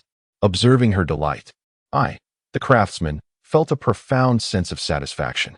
As the sky gradually darkened, I patted my slightly protruding belly and made my way toward the kitchen. Upon seeing me at the doorway, Lily smiled before returning to her culinary tasks. I stood there, increasingly aware of Lily's homey demeanor, feeling her discomfort under my gaze. She lowered her head, prompting me to sense a shift in the atmosphere. I decided to feign ignorance and turn to the hall. Upon entering the hall, I noticed Sarala seated at the table, her hands poised with a knife and fork, ready to relish her dinner. However, after a moment's contemplation, I realized it was still too early for dinner, leaving me puzzled as to why Sarala seemed so eager. Sarala, having been starved for quite some time, had stealthily approached the kitchen upon catching a whiff of the delicious aromas wafting from it. Through the door's crack, she glimpsed Lily, Oni-chan, diligently preparing several large pots of meat. Knowing that today promised a feast, Sarala was oblivious to the presence of Shuzi, who shared her ravenous gaze directed at the pots. Just as Sarala was about to notice Shuzi behind her, he swiftly retreated to his own room. At this point, Sarala's stomach was growling, yet she lowered her head to console her little belly. As I approached the hall and saw the eager Sarala awaiting her meal, I gently took a seat beside her. Noticing her head bowed in shyness, I addressed her. Sarala, why do you lower your head upon seeing your brother Gray? Do not fret. Soon everyone will enjoy the meat. How has your training with the Gale Foot been progressing? Well, Sarala has not been well fed for quite some time. Though the wooden man always adds extra meat to my meals, I still feel unsatisfied. Do you think Brother Gray might not want someone like me? Of course not. Eating well signifies that Sarala is growing quickly. Surely you have noticed that since embarking on this journey, you have grown at least 5 centimeters taller. What? So Brother Gray has been observing Sarala all along. Sarala, unaware of her own growth, expressed her desire for me to refrain from such scrutiny. I will surely grow quickly. Indeed. However, it seems you have yet to answer my question. How is your special training progressing? Have you encountered any difficulties? Actually, Sarala has already learned it. But using that technique is quite exhausting. I did not wish to demonstrate in front of everyone, wanting to surprise Brother Gray. Now that you have asked, I must confess. Sarala has always been the best. Indeed, it appears Sarala has mastered the Gale Foot, confirming that she possesses the greatest talent among us. However, if you have already learned it, there is no need to hide it. Brother Gray will always watch over your growth. Okay, but Brother Gray has yet to prepare a weapon for Sarala. When will I be able to see my own weapon? I am uncertain, as I do not know what type of weapon you would prefer at this stage. Once you grow a bit more, I shall craft a special weapon for you. Very well, let us make a pact. Sarala wishes to grow up now, so I can directly become Brother Gray's bride.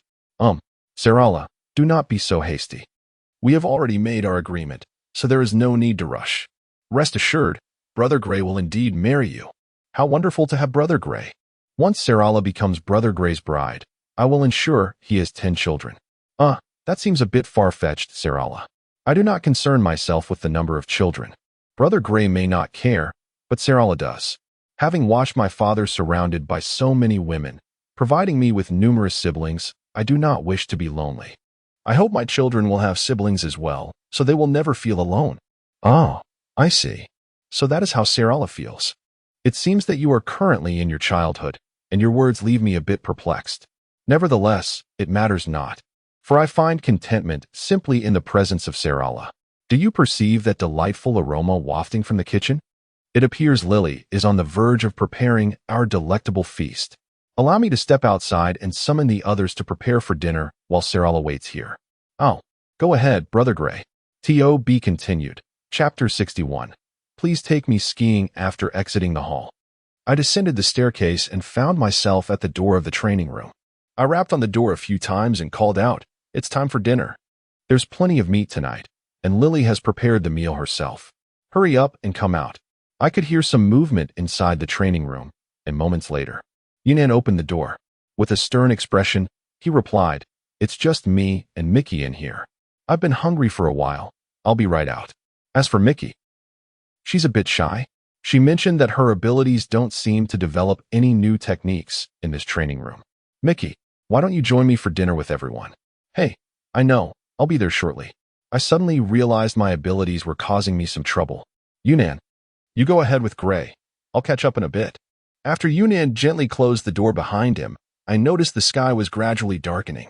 He stretched his shoulders, still feeling the soreness from the rigorous training he had endured, continuously throwing punches. Although his left shoulder had healed from the last battle, it bore several scars. Yunan was indifferent to the scars, often using them to boast in front of Shiozi. In the earlier battle in the castle, Shiozi had fallen before Yunan, leaving him unaware of the subsequent outcome. Yunan had claimed to Shiozi that he had defeated all the enemies, and I chose not to expose him, allowing him to continue his self-indulgent boasting. Yunan, often draped in a gray cloak, even wore it during training sessions. After a moment of contemplation, Yunan coughed a few times and suggested, "Well, Gray, let's not wait for Mickey. Let's head to the hall for dinner." I nodded in agreement and vanished from the corridor, reappearing in the hall, where I quickly took my previous seat. Yunan followed a bit slower. Having recently mastered flying techniques, he seemed quite pleased with himself. Observing that the hall was not yet full, he settled into his chair, his gaze fixed on a figure across the room, musing, "Indeed, Gray is the fastest." Lily had already set several plates of meat on the dining table, while Sarala was eagerly devouring her portion but slowed down upon seeing my arrival. Warren, the helmsman, was famished after a long day. Upon catching a whiff of the delicious aroma, he abandoned his post and hurried to the hall. After washing his hands, he took his seat at the table, where several plates of meat and bowls of soup awaited. Curious about who had prepared the dinner, Warren sampled a small piece of meat, savoring it slowly with his eyes closed. The flavor seemed to surpass his own cooking, likely due to superior knife skills. After a while, he began to enjoy his meal. Just then, Shiozi appeared beside Warren, unnoticed by him. I observed Shiozi lift a plate and shove its contents into his mouth. I shook my head, unsure if he could even distinguish the flavors, as he exaggeratedly finished an entire plate within seconds, downing a prepared drink before reaching for another plate from afar. At this moment, Warren finally noticed Shiozi seated beside him. He set down his utensils and admonished, "Shiozi, how many times must I tell you not to eat with your hands? The cutlery is right in front of you." "What? Did you say something, Warren?" "I'm sorry, I didn't hear you. You are just too adorable. Look, you still have meat on your lips." Shiozi ignored Warren and continued his meal. Yunan, slowly eating at the table, merely shook his head at Xiuzi's antics and resumed his own portion. Soon after, Mickey and Lily entered the hall together, each carrying a pot of soup, carefully placing it on the table. Earlier, Xiuzi had contemplated gulping down an entire pot of soup, but realized it was too hot and abandoned the idea. Mickey, now clad in a blue jacket, began to enjoy her meal after setting down the soup. Lily, feeling a bit tired, was pleased to see everyone relishing her cooking as she sat in a corner, contemplating a warm bath after dinner, as the weather had been quite hot. As for Shinabi, he had been one of the first to taste Lily's culinary creations. While she was busy in the kitchen, he made several trips, bouncing around excitedly, unable to resist. Lily prepared his portion first, and even made 2 extra servings for him to enjoy on the deck. Having spent some time together, Lily understood that Shinabi preferred dining outdoors. Sarala, quietly consuming her meat, was indeed the most voracious eater at dinner, though only I noticed. This little one was becoming increasingly adept at stealthily snatching bites. As Yunnan had failed to notice that a portion of his meat had been nibbled away, I sat quietly in the hall, my appetite unchanged. After finishing my meal, I was the first to leave the hall. The ship had only 2 restrooms, and everyone was quite considerate, one for the men and the other for the women. After my shower, I realized it was already nighttime. Standing outside my door, I gazed at the sky, where only a few stars twinkled. I had always wondered why the world contained floating islands. If such islands existed, sunlight would first shine on them, leaving us below in perpetual gloom or rainy weather. As I stood outside my room, I noticed Lily, having just finished her bath, standing next door. A mirror hung on her door, and she was combing her hair, glancing at her reflection. It was my first time witnessing such a sight of Lily. I quietly observed her from less than 4 meters away, pretending to gaze at the sky while occasionally stealing glances at her. At some point, Lily caught me looking, and feeling embarrassed, I retreated to my room, closing the door and wishing her good night before succumbing to my self-imposed solitude. The following morning, after sleeping for over 5 hours, I awoke naturally, opened my door, and washed up. Upon emerging from the restroom, I noticed the temperature had dropped. Snowflakes were beginning to fall around the surrounding sea. I quickly used a transformation spell to swap my white pajamas for a down jacket, having prepared over 10 sets of seasonal clothing. Although I wasn't particularly sensitive to the cold, I donned the blue jacket to spare others any concern. Seeing that others had yet to emerge from their rooms, I wondered if last night's watch was indeed Xiuzi, who might have slacked off. Regardless, spotting the outline of an island in the distance, I called out from the deck, "Good morning. I don't wish to disturb your slumber, but I hope everyone will rise soon. We're nearing the next island, especially you, Mickey. Hurry out." Minutes later, Mickey was the first to step out of her room. Upon opening her door, she didn't seem to mind the cold. Her abilities appeared well suited to this environment. As she looked down at her hand, observing the direction indicated by the pointer, indeed, it was the white island in sight. Immediately afterward, the others stepped out of their rooms. But aside from Lily and Sarala, everyone else trembled as soon as they opened their doors, promptly closing them again to don their spare down jackets. I observed each individual's actions aboard the ship, yet Xiuzi's demeanor seemed rather lackluster. Warren steadfastly fulfilled his duty, steering the vessel according to Mickey's instructions. As the island loomed closer, the temperature around us continued to plummet. Once the Karoo docked, Warren dropped anchor, and everyone disembarked, stepping onto this pristine white land. Snowflakes danced through the air, captivating the gaze of Xiuzi and his companions. Abruptly awakened from his slumber by the icy weather, Xiuzi sprinted ahead. But after only a few steps, he felt a hand grasping his foot. A crimson hand emerged from the snow, clutching Xiuzi's leg, compelling him to halt. He heard a feeble voice plead, "Please, please take me down to ski." To be continued. Chapter 62. The wandering warrior with trembling limbs, Xiuzi stood frozen, suspecting he might be hallucinating. He shook his head and scanned his surroundings, yet the source of the voice remained elusive.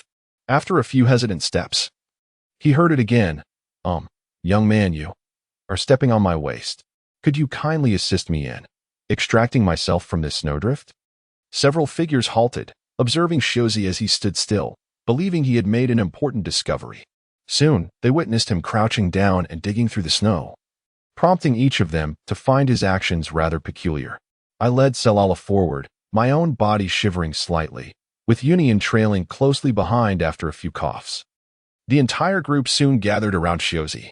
As he continued to excavate the snow with his bare hands, it wasn't long before he uncovered a crimson hand. Pulling with effort, a towering figure emerged into view. Selala gasped, "Wow, what is that? Why is he so tall?" Beneath her mask, Lily scrutinized the stranger's attire, remarking, "By the way, it is truly miraculous that he hasn't frozen to death wearing so little." Union, with his hands tucked into his pockets, examined the figure and added, "He is quite tall, but what else with his footwear? I wonder how long he has been buried in the snow." I noticed Warren casting a peculiar glance in my direction, prompting me to remove my blue down jacket as he implied. Following that, I employed a transformation spell, seemingly for the first time in front of everyone, and they watched as I radiated a purple glow. Moments later, I was clad in a new white down jacket.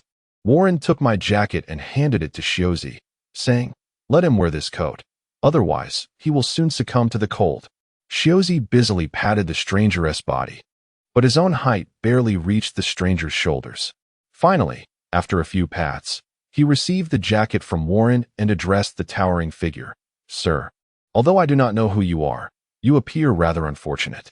Please, put on this coat."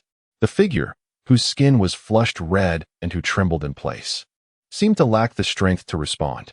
Shiozi jumped up and draped the coat over him. The stranger felt a slight warmth, yet he remained speechless and continued to shiver. Subsequently, Mickey conjured a snow shelter, raising her left hand to beckon everyone inside.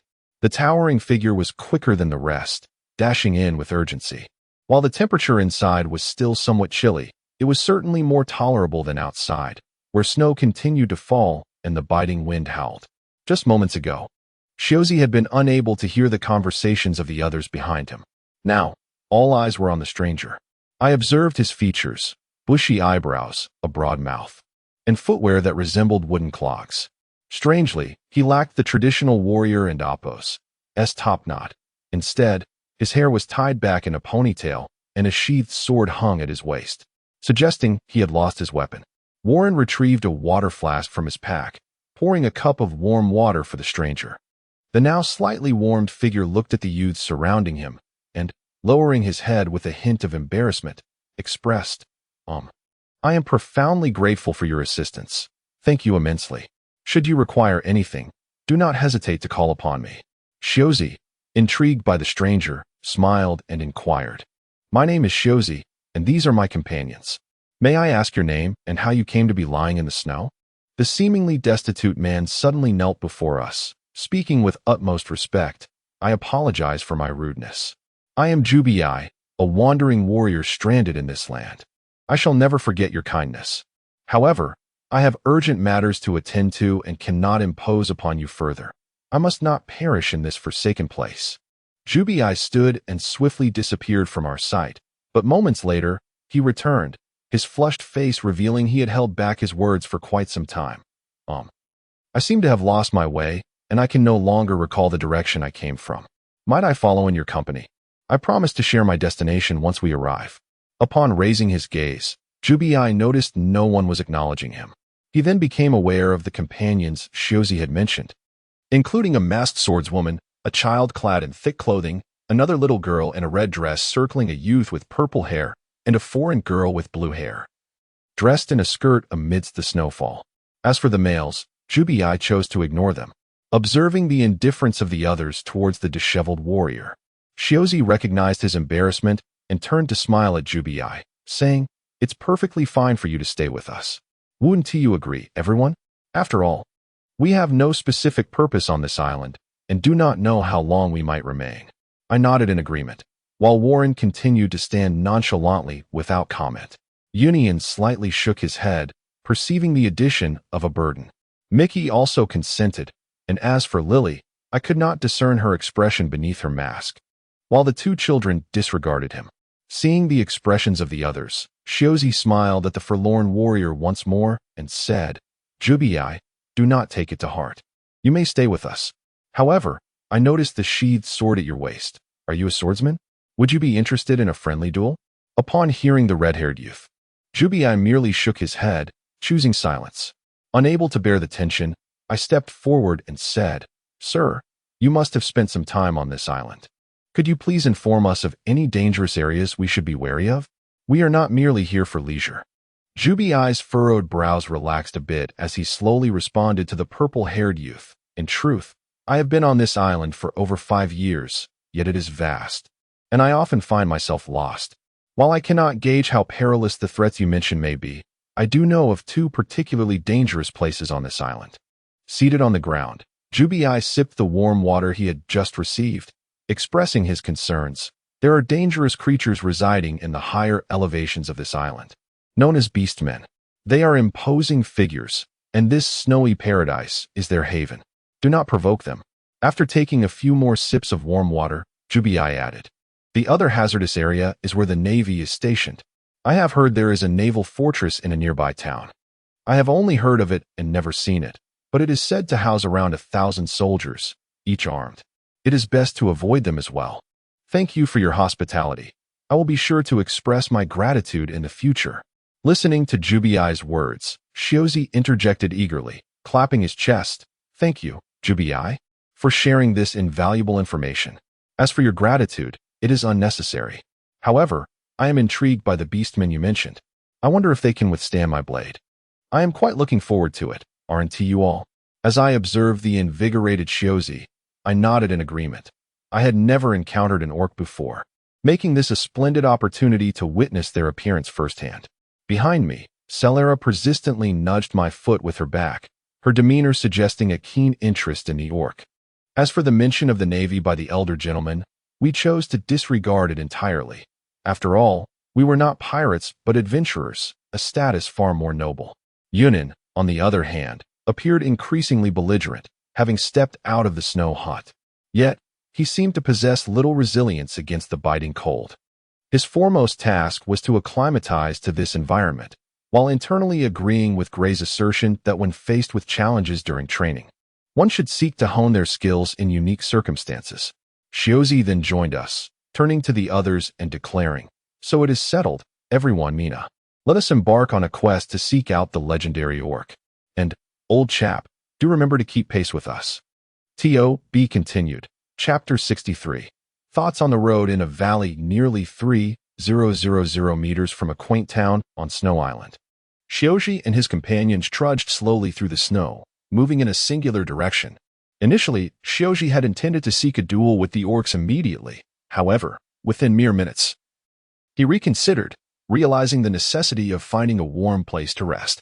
Despite everyone being clad in down jackets, the biting cold left most feeling frigid. And Shioji was no exception. Under such conditions, contemplating a duel with orcs was utterly absurd. Merely enduring the snowy terrain was already pushing Shioji to his limits.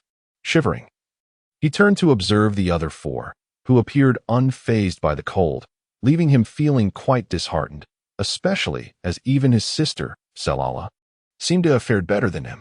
Of course, the self-proclaimed samurai, Jubiai, had lagged to the back of the group, his hands rubbing together for warmth as his footsteps crunched loudly in the snow. Those walking behind, Shioji noticed that the elder gentleman at the rear was barely holding up.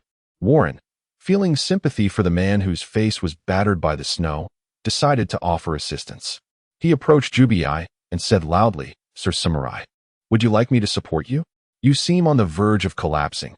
Allow me to help you." "How could that be? I am not cold at all."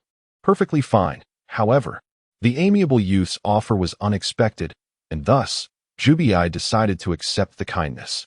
He was indeed struggling, his wooden clogs failing to provide the necessary warmth. With Warren's support, he felt considerably more at ease, though Warren noted that Jubiai, towering nearly 2 meters, was quite heavy. Fortunately, his regular training had prepared him for this challenge, and he assisted the elder through the snow. Meanwhile, the most carefree among them was Mickey, who had been brimming with excitement since stepping foot on the island. Eager to develop her abilities, she had restrained herself aboard the Karoo. But now she was determined to dedicate her time to honing her skills. Observing Warren's kindness towards the unfortunate elder, Mickey felt he was being overly generous. For Jubiai's ambiguous origins raised her suspicions, particularly his collapse at their arrival on the island. Nonetheless, she kept her thoughts to herself, respecting Shioji's decisions. while her curiosity remained fixated on little Selala. Selala, dressed in a flowing dress, strolled leisurely, hand in hand with Gray. Mickey marveled at Selala's remarkable stamina. She had witnessed Selala grow from infancy, recalling the night of her birth in the palace, with her crimson hair and cherubic cheeks. Yet, Selala's rapid growth alongside Gray puzzled Mickey. Despite Gray's efforts to enhance everyone's abilities gradually, Selala's pace of development was alarming, inciting a fear that she might surpass Mickey, compelling her to train even harder. Trailing behind Mickey was Shinabi, whose spirits soared upon entering the White Island. As he walked, the snow would gently stir beneath his feet. Clad in a green down jacket crafted by Mickey, it fit him perfectly, concealing his features. Most notably, Mickey had gifted him a pair of gray leather boots, made from an animal's hide, which enveloped his feet in comfort.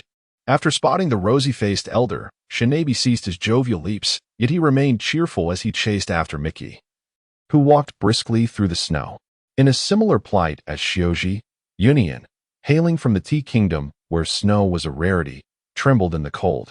Though not as severely as Shioji or the elder samurai. Hidden beneath his hat, his expression was obscured, and despite Warren's attempts at conversation, Union chose to remain silent. Continuing on his path, Lily, enveloped in her white down jacket, walked among the group, wearing a mask gifted to her by Gray during a rescue mission with Selala. Since mingling with her companions aboard the ship, she had grappled with inner conflict regarding the adventures she had embarked upon. Her shyness persisted, and a month ago, upon donning the mask, she discovered it could prevent her transformations during full moons, prompting her to wear it frequently. With nearly 2 years since leaving the furry kingdom, she found herself yearning for home, particularly concerned for her mother. Would her mother search for her if she discovered her absence? Although Lily had left a letter on her mother's bedside, uncertainty lingered about her mother's well-being. Should she and Gray reach her homeland, a visit to her mother would be in order. Since encountering the elder samurai, Lily had spoken little, exchanging only a few words with Gray. Having lived a life of evasion, she remained wary of danger, convinced the elder posed a threat, and thus kept closely behind Gray. Meanwhile, Selala, humming a tune, felt at ease in the island's environment, contentedly walking beside her brother, thinking to herself, indeed, Gray is the strongest. He had never explicitly taught her. Rather, he had encouraged her to adapt to the peculiar weather at sea, and now Selala was unafraid of harsh conditions. Despite being held by Gray, she felt uncomfortable, realizing she barely reached his waist. Observing Gray's apparent growth, she lamented her own stature, wishing to mature quickly. After nearly 2 hours of trekking, the group finally spotted a gathering of people. The wind, laden with snowflakes, stung their faces, turning Shioji's cheeks crimson. Upon seeing the settlement ahead, he quickened his pace, prompting the others to follow suit. However, Jubai, still trailing behind, yearned to impart a warning to the youths, yet his strength had waned, and with Warren's steady support, he found himself in a dire state. He had no choice but to silently continue his slow march through the snow, supported by Warren. As for Warren, he too was nearing his limits. Despite having relinquished his backpack to Gray, he was not in much better condition himself. Naturally, Warren felt a sense of embarrassment in admitting his own fatigue to the disheartened gentleman beside him, so he gritted his teeth and pressed on. To.be continued. Chapter 64. The gaze of the world government nestled within the treacherous seas lies a pristine white island, home to an enduring nation known as the Snow Kingdom. This snow-laden isle, part of the Four Seasons Islands, remains perpetually cloaked in frost, with the king's dominion extending to less than 60 of its territory. Whispers abound of certain Orcish inhabitants residing in the higher reaches of the island, beings the king has never laid eyes upon, nor have his ministers. Nonetheless, a few among the populace claim to have encountered these orcs and shared tales of their hasty retreats. Yet, such accounts pose no threat to the king's rule. In the southwestern corner of Snow Island, 3 towns flourish: Snow Eagle Town, Snow Rabbit Town, and Snow Wolf Town. The Shuzi adventurers and the wandering warrior Jubai find themselves in one of these towns. This evening, a group of newcomers has taken residence in a modest inn at the entrance of Snow Wolf Town, where the members of Shuzi are resting in their respective chambers. Their arrival, however, has alerted a cadre of observers who have long monitored the town's activities. Clad in identical white garments and hats, they conceal themselves in a shadowy corner outside the inn. One among them, seemingly the leader, reports to his superior via a speaking snail, Commander Tracy. A group of outsiders has arrived in Snow Wolf Town tonight, lodging at the inn near the town's entrance. There are 9 of them in total. We have been surveilling them since their arrival and have captured their images using the speaking snail. I wonder if you have received the photos? Yes, I have received them. Although some faces are obscured by clothing, it is of little consequence. As for your concern regarding the individual wearing a mask, rest assured, we in CP2 do not require reinforcements while executing our missions. However, I find several individuals in the photos quite intriguing. You have done well. I shall recommend a promotion for your entire team. Continue to observe them and report any developments directly to me. In a spacious, warmly lit office, a secretary stands by the window, gazing out at the scenery. After ending her call, she gracefully returns to her desk, retrieves a key from her pocket, and unlocks the bottom drawer. Inside lies a seldom-used speaking snail, which remains unharmed despite long neglect. She picks it up and sits down, scrutinizing a photograph on her desk. Dressed in a black skirt, she notices a fax machine in the corner and prepares to rise with the photo in hand. Thus, for the first time, the members of the Shuzi adventurers come into the gaze of the world government, with even the nearly lifeless warrior captured in the frame. Upon our arrival at the inn, we all brushed off the remnants of snow from our garments. Unfortunately, only 7 rooms remained available. After deliberation, we decided that Sarala would share a room with Lily, while the taciturn warrior uncle, Yunnan, declared, since Warren is so eager, he can continue to look after this uncle. The 7 rooms were scattered, each containing 2 beds. My room was somewhat secluded, yet it did not impede my vigilance. The sign at the entrance of the town depicted a wolf's head, and only upon checking in did I learn the town's name was Snow Wolf Town, nestled close to Snow Eagle Town and Snow Rabbit Town. Upon entering the inn, Shuzi incessantly inquired about the whereabouts of the orcs, to which the female attendant responded with a smile. I have not seen any orcs myself, but I have heard tales. However, our Snow Wolf Town, situated in a valley on Snow Island, is certainly devoid of them.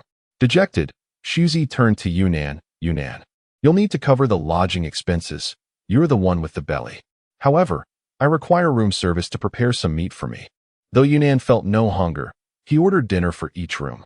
Alas, the lodging cost was exorbitant, with each person charged 5,000 belly, totaling 45,000 belly for our group of 9. The attendant remarked, every inn on Snow Island charges such high rates. Reluctantly, Yunnan paid, and we each retreated to our rooms to rest. Meanwhile, the ever-active Mickey resolved to engage in secret training, a pursuit I chose not to interfere with. Seated on the edge of my bed, I lifted a plate of lukewarm meat. Having never accustomed myself to using cutlery, I transformed my hands into chopsticks radiating a purple glow through my electrical powers, deftly picking up a slice of cooked pork and savoring it before reaching for another piece.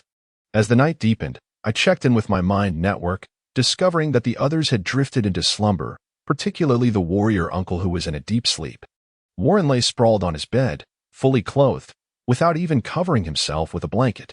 Shuzi, initially complaining about the meager portions of meat, eventually succumbed to fatigue, taking a shower before retiring. The most endearing was Yunnan, who remained in his room, mumbling to himself, pacing back and forth for quite some time before finally falling asleep. Following closely behind Mickey, Shinobi found himself utterly exhausted and, for the first time, acknowledged the significance of training. Upon arriving in his room, he devoured 2 plates of meat delivered by the attendant before collapsing onto his bed. Lily and Sarala's bond grew ever stronger as they shared a bed.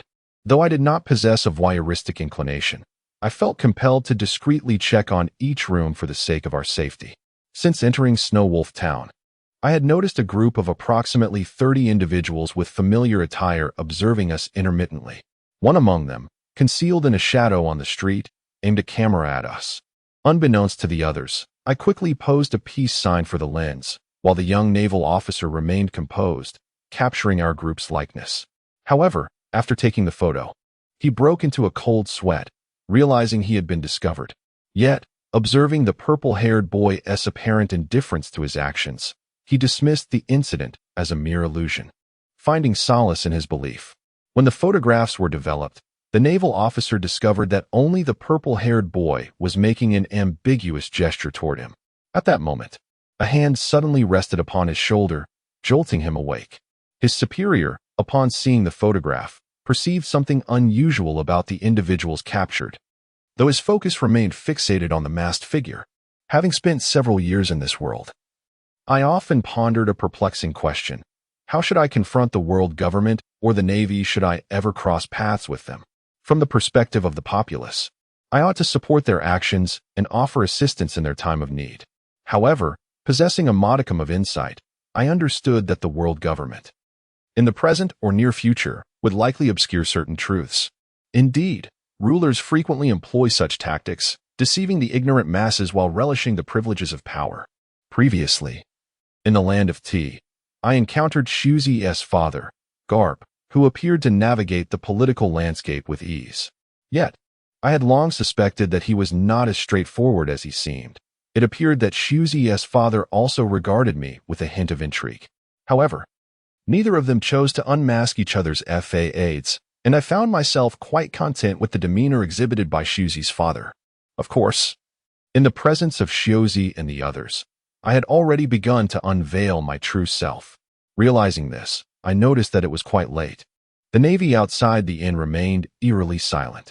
I deemed it essential to fulfill my requisite 4 hours of slumber each day.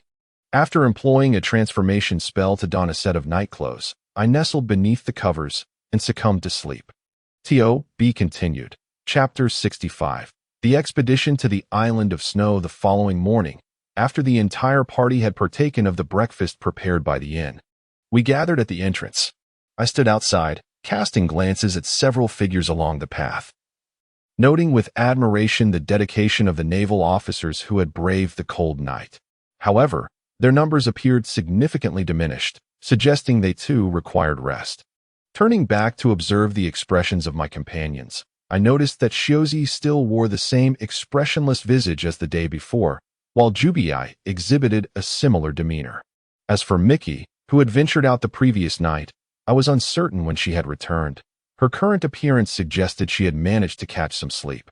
Notably, a small figure trailed behind Mickey. Shinabi, concealed beneath clothing, seemed intent on clinging to her, believing that to avoid the fatigue he had experienced the day prior, he ought to slow Mickey down. With both hands clad in gloves, he tightly grasped her left foot. Mickey, observing Shinabi's actions, began to understand Gray's sentiments and felt a surge of happiness. She gently placed her left hand on Shinabi's head and engaged him in soft conversation. Meanwhile, Warren had no intention of continuing to assist the elderly gentleman. The latter had previously stated his independence, and Warren, believing him, was now focused on Shuzi, who stood beside Union. After Union had dismissed everyone from their rooms, he patted Shuzi on the shoulder and spoke in a low tone. Shuzi, where do you intend to go next? Although you expressed a desire to seek out orc opponents yesterday, such encounters remain elusive. Perhaps it's best to set aside those thoughts for now. You are the captain. Take a moment to reflect. All eyes at the entrance were fixed on Shuzi as he contemplated his decision. Jubii found the group of youths before him peculiar. He had not anticipated that the somewhat oblivious boy among them would emerge as their leader, having previously believed the purple-haired youth to hold that distinction. Unable to participate, Jubii stood at the back, curiosity etched on his face as he watched Shuzi, silently hoping that the enthusiastic youth would not lead them to perilous areas of the island. The island, blanketed in snow, had many uninhabited regions, with the populace primarily residing along its periphery. Jubii fervently prayed that these youths would refrain from venturing too deep into the island. Now, observing that Shuzi appeared ready, he felt confident that he would not suffer the same misfortune as the previous day in the frigid weather. With a smile, he addressed the group. Since you are all looking at me expectantly, I have made my decision. I have heard that this town is called Snowwolf Town, and we might as well start our adventure on this island by searching for traces of the Snowwolves. Once we find them, let us feast on their meat together. Upon hearing Shuzi's words, I immediately pretended not to recognize him. Mickey was indifferent, pondering the existence of snow wolves, and even if they were real, they would likely inhabit less frequented areas. Should they encounter any, she was eager to experiment with her new techniques. Union donned the hood of his down jacket and solemnly declared, "You are the captain. We respect your decision. Let us embark on a quest to find the snow wolves on this island. I imagine Shinabi has never tasted wolf meat. I once read that grilled wolf meat is quite delectable. Then let us proceed. Everyone, let us set off." Shiozi led the group out of Snow Wolf Town. As I walked in the midst of the procession, I had taken the liberty of purchasing a map of Snow Island from a nearby shop. The landscape was devoid of landmarks, and without a map, it would be easy to lose one's way. However, the map merely outlined the periphery of the island. Interestingly, the map was labeled not as Snow Island, but rather as the Kingdom of Snow, indicating that this island had long been under the dominion of that realm. It seemed distinct from Shiozi's homeland. I noticed Snow Wolf Town marked in the lower left corner of the map, and judging by the scale, this island appeared to be larger than any I had previously encountered. Naturally, I chose to keep this discovery to myself, as it was best not to reveal too much during an expedition. This morning, I had donned a white tracksuit, and Sarala had similarly changed into an outfit akin to mine. Given that we were embarking on an adventure, it was prudent to wear attire suitable for traversing uninhabited areas.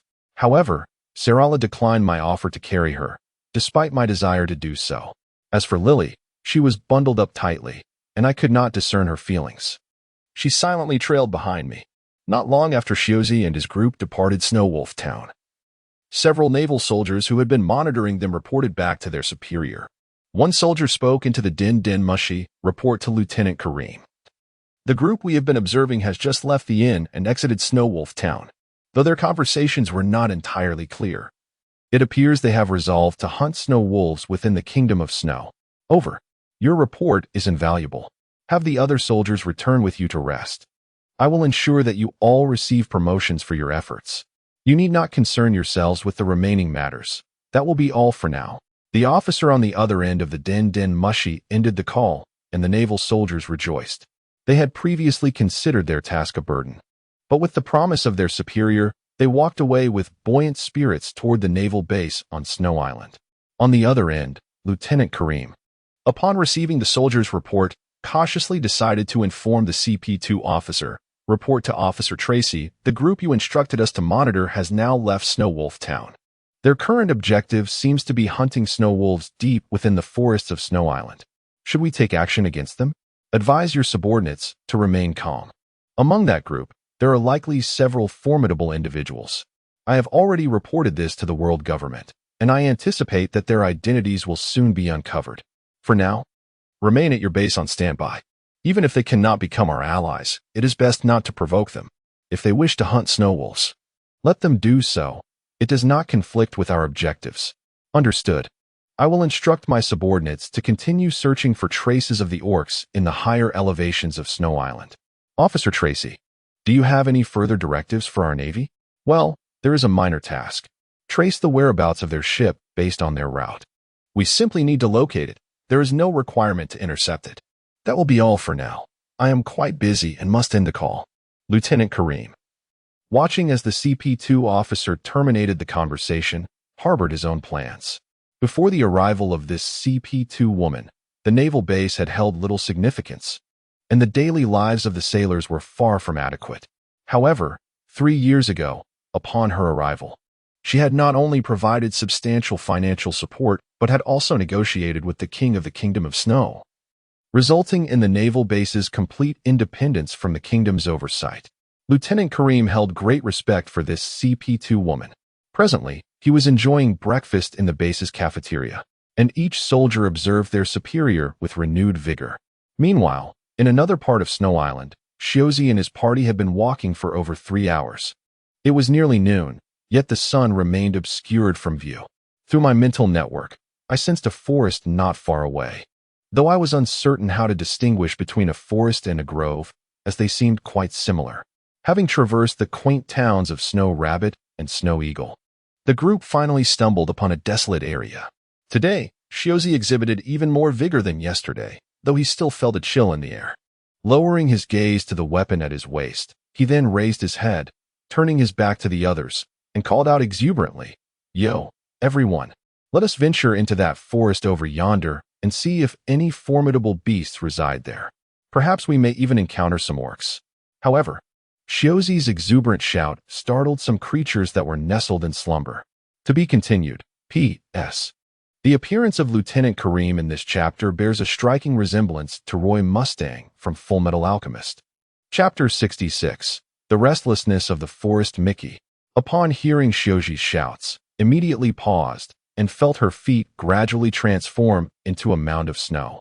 In the next instant, her figure appeared beside Shioji, and with a look of exasperation, she implored, "Shioji, could you refrain from shouting so loudly? The area is laden with snow, and not far from here lies a snow-capped mountain. If you provoke an avalanche, what shall we do?" Shioji, with an apologetic expression, replied to the adorable Mickey, "I'm sorry, I'll be more mindful next time. Now, let us all proceed towards the forest." As the group of youths advanced toward the woods, Shibing, who had been lagging behind, gasped for breath. Seeing the others quicken their pace felt like a matter of life and death to him. With his head bowed, he gazed at the sword sheath hanging from his waist, his heart brimming with indignation. That accursed beast man dared to abduct Sherry and even broke my cherished blade. What a disgrace for a samurai. It seemed that Shibing had never ventured into the nearby forest, despite having lived on this island for quite some time. He had encountered numerous woods, often losing himself in their depths due to his own misadventures. The sword sheath hindered his pursuit of the others, compelling him to grip it firmly and hasten after Warren, who was closest to him. Upon entering the forest, I observed that the surrounding trees resembled pines, though somewhat differently. They were all cloaked in a thick layer of snow, rendering this woodland devoid of its original hues. Meanwhile, Mickey, quicker than the others, vanished from sight. I noted her earlier excitement with a hint of helplessness, for she had been neglecting physical training lately, focusing instead on developing her abilities.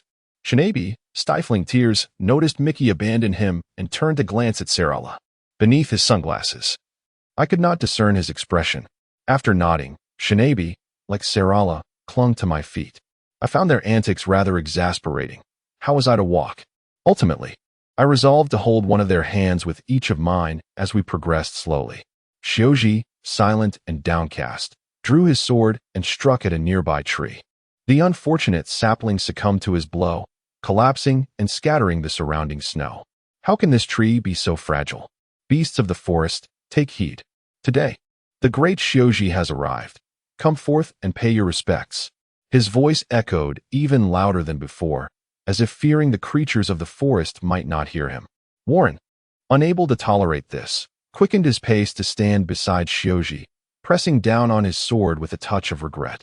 "Shioji, might you consider not tormenting these innocent trees? They are living beings." Union, who had been walking silently, interjected, "Warren, are you perhaps misplacing your concern? I have already heard several beastly roars in response to Shioji's shouting." Lily, who had remained quiet throughout their journey, suddenly drew her sword upon hearing faint rustling from a nearby thicket.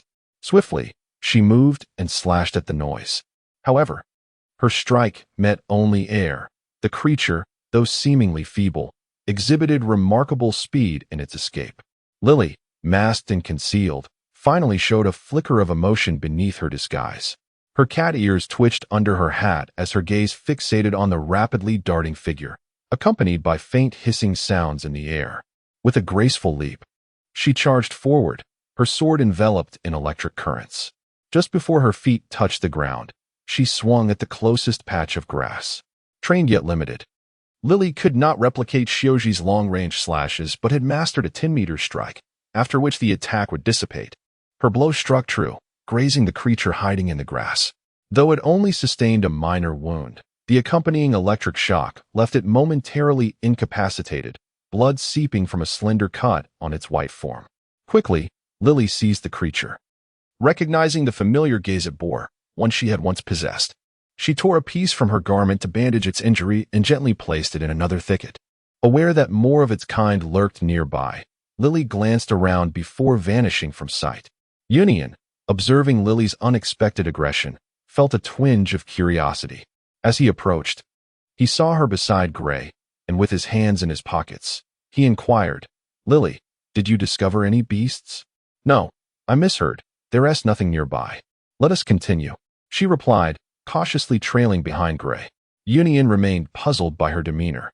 He cautiously approached the spot where Lily had stood, finding nothing but charred remnants. Resolving to catch up, he hastened his steps. Warren, noticing the weary figure of the downtrodden man, felt a pang of compassion. He stepped back, then approached the man, saying, "Sir, you appear to be struggling. Allow me to assist you." Scheibing, internally conflicted, wished to accept Warren and Apo's kindness but lacked the courage to voice it. He continued to walk slowly, pausing to rest intermittently. Seeing this, Warren felt he might have been overthinking and quickened his pace to catch up with Shoji. As Shoji and his companions ventured deeper into the forest, unbeknownst to them, Lily had been observed by a shadowy figure with cold, piercing eyes. This entity regarded the two feeble creatures with disdain, perceiving them merely as playthings. It moved stealthily among the trees, agile and silent, before signaling to its kin. Minutes passed, and a growing number of figures began to trail Shoji's party, patiently awaiting their moment to strike when vigilance waned.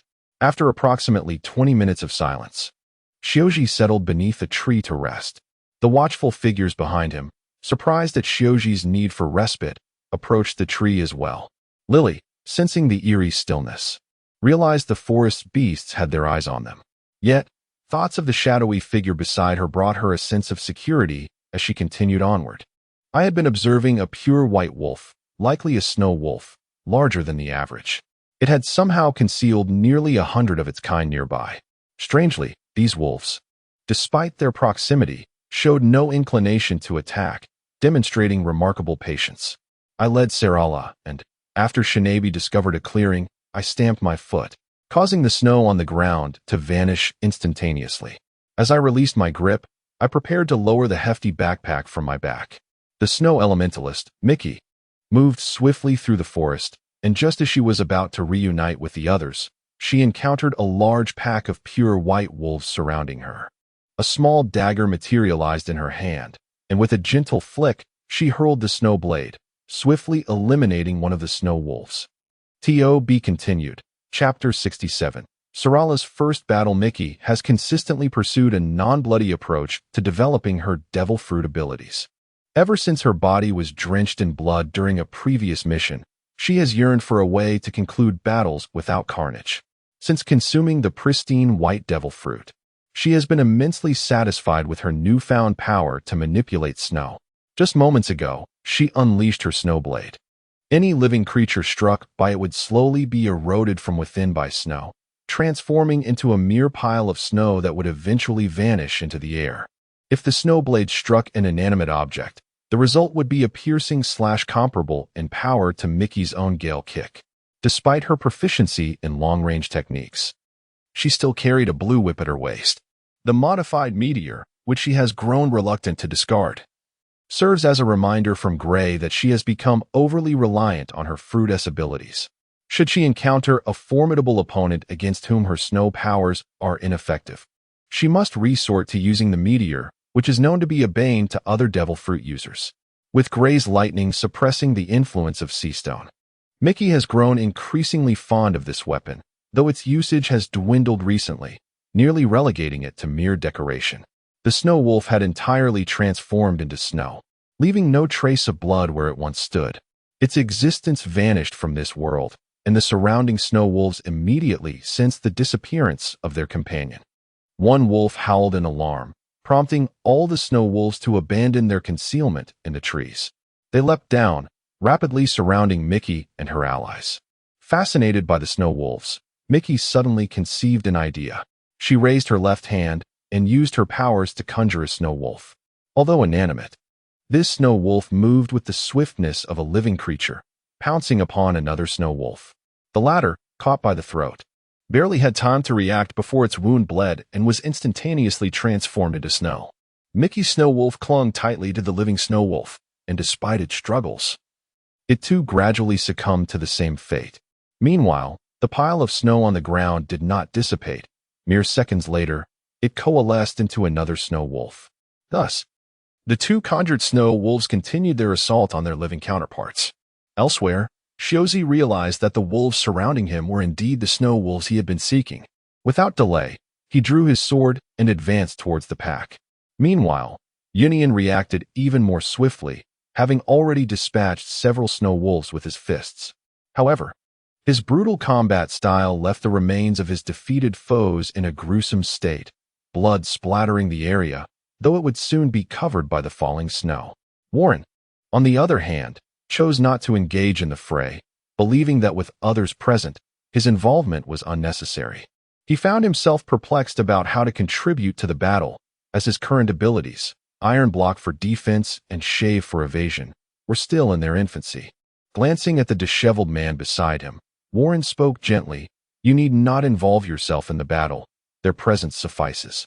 The wind blew continuously, and Warren could not discern whether the man had heard him. He could only helplessly gaze at the several large backpacks surrounding him. Behind her mask, Lily observed the pure white wolves with a simmering anger. These creatures had instilled despair in the eyes of the adorable little rabbit moments ago. Ignoring the actions of others, Lily brandished her sword and swiftly moved towards a group of wolves, engaging in a game of chase. These snow wolves, swifter than the rabbit, danced around her as they fought, and it would take time to determine the victor. Since Mickey's departure, Shinabi, who had been tense, finally caught the scent of her nearby presence. He felt a surge of joy but concealed it, wanting to maintain his composure in front of Gray, the second person he had met on this ship. Watching his companions battle, Shinabi envied their strength. Had these white creatures encountered the crocodiles on his island, his kin would likely be defeated, for their speed was truly unnerving. He could only catch fleeting glimpses of shadows darting nearby, sending chills down his spine. His gaze shifted to Sarala, who had joined the fray. Her combat style was unique. Standing her ground, she began to rapidly raise her somewhat short right leg. Gray stood beside her, observing without intending to fight. Quite peculiar. Though Sarala was still rather petite, her gale kicks matched Mickey's in power, albeit with lower accuracy. After delivering nearly 15 kicks, she had only managed to eliminate 7 snow wolves, targeting the areas where they congregated. The slightly more aware wolves easily evaded her strikes. Nevertheless, Sarala felt elated. This battle marked her first true participation. Previously, she had always been protected by those around her, never having the chance to showcase her abilities. With the capacity to deliver around 10 more strikes, Sarala decided to pause her assault. With a cheerful tone, she turned to Gray. Brother Gray, I can join the fight now. I will become even stronger in the future." Observing the slightly breathless Sarala, I sensed her happiness. Not wanting to dampen her spirits, I crouched down and embraced her, saying, "You did well, Sarala. I believe you will grow stronger. As for the remaining snow wolves, let the others handle them. You should rest for a while." In my arms, Sarala held me tightly, and I felt her grip intensify. Unsure of what to say, I patted the remnants of snow on her shoulder and continued to observe the battles unfolding around us. Not far from Warren, Jubai appeared quite familiar with the terrain. He had been trailing us from the back, yet I sensed through my heart net that he had taken a shortcut to catch up. Oddly, despite claiming to often get lost, he seemed intimately acquainted with the area. Seated quietly, Jubai noticed the purple-haired youth watching him with a peculiar gaze. Embarrassed, he remarked, "Purple-haired youth, your gaze puts me in a difficult position. I am a normal man. Please, conduct yourself with decorum." I sighed and withdrew my gaze, disinclined to engage further with this peculiar swordsman. He appeared to be in his 30s or 40s, claiming to have lived on this island for over 5 years. Considering his departure from Wano, it must be over a year since then. Curiously, it seemed this swordsman had been away from his homeland for at least 7 years. I wondered about the reasons behind his departure. The world government was still weak, and they likely remained ignorant of Wano's precise location. What emotions compelled this gentleman to depart from his homeland? As I observed that the battle was nearing its conclusion, I gathered my thoughts and turned my attention to Shiozi's struggle. This encounter was rather clumsy. Shiozi's movements were outpaced by those of the snow wolves. It remained uncertain whether the snowy terrain affected this disparity, as these wolves exhibited remarkable speed, barely perceptible to my eyes. Shiozi, wielding his sword, consistently failed to strike any of the snow wolves, some of which regarded him with a look of disdain. To be scorned by snow wolves? After regaining a semblance of composure, Shiozi pondered. Should he unveil his new technique here? Thus, it was settled. In the next moment, he halted his movements, slowly closed his eyes, and the sword in his hand began to hum softly. TOB continued. Chapter 68. The sleeping figure. Over a century and a half ago, on a certain isle in the North Sea, there resided an eccentric blacksmith, renowned for crafting peculiar weaponry. Due to widespread tales of his oddities, few patrons frequented his smithy. One morning, as he typically did, he was engrossed in esoteric metallurgical techniques within his workshop. It was then that an unusual visitor graced his doorstep. A figure stood before the entrance, head slightly inclined. A weathered sign bearing the inscription Katana, Forge hung askew. A youth, appearing no older than 20, cradled a delicate box in his left hand and carried a wooden chest in his right as he approached the obscure smithy. Upon entering, the young man carefully set down the heavy chest. He then gingerly presented the exquisite box to the blacksmith, stating with composure, "I require you to forge a blade of extraordinary destructive power. The materials lie within this box. Consider the chest of gold as an advance. How long will the forging take?" The blacksmith, exuding an aura of darkness, disregarded the youth's words. He seized the box, peeled back the cloth, and peered into the diminutive crimson container. Curiosity piqued, he placed the box gently on the table. It contained only a singular, peculiar stone. He had never encountered such a unique stone, likely a material of exceptional rarity. The prospect of forging the strange stone into a blade ignited his imagination. Surely, it would yield a weapon of unparalleled singularity. He scrutinized the silvery white stone with fervent eyes. After a moment, the blacksmith, his countenance inscrutable, uttered, "To forge a blade of extraordinary destructive power. It is not beyond my capabilities. However, you must be aware of my stipulations. That single chest of gold is insufficient." The azure-haired youth, forewarned of the blacksmith's proclivities, nodded with a hint of urgency. "State your terms directly. What task do you require of me?" The blacksmith appraised the astute young man with discerning eyes. His gaze shifted, and he spoke with a tone of resentment. "I require you to slay 2 individuals residing on neighboring isles. Considering the temporal constraints, you shall have 6 months to fulfill this task. Their names shall be disclosed anon. I, in turn, shall utilize this half-year to thoroughly examine the material you have provided. As for your gold, I shall retain it in the interim." The blacksmith retreated into the depths of his shop, re-emerging with a slip of parchment, which he proffered to the blue-haired youth. The youth perused the note, comprehending his charge. In the blink of an eye, he stood upon a hillside, 100 meters from the smithy. He harbored no concern that the blacksmith would abscond with his materials. For the blacksmith, though eccentric, was a man of his word. With the departure of the blue-haired youth, the blacksmith bolted the door and commenced an obsessive examination of his newfound treasure. He cast the peculiar stone into the furnace, awaiting its transformation. After an hour, he retrieved the stone with tongs, only to find it unscathed. Undaunted, he seized a hammer and struck the stone repeatedly, yet it remained impervious. He remained unperturbed, for he had encountered similar occurrences with materials provided by clients in the past. However, he was struck by an anomaly, despite its hour-long immersion in the furnace. The stone remained chillingly cold. Never had the blacksmith encountered such an extraordinary artifact. He gingerly returned the stone to its box, which he then secreted within his tunic. He exited the shop through the rear door and hastened in a specific direction, intending to seek a solution at his abode. 5 months elapsed, and the blacksmith finally unearthed a method to forge the strange stone into a weapon. The process was intricate and untried, yet he harbored unwavering confidence.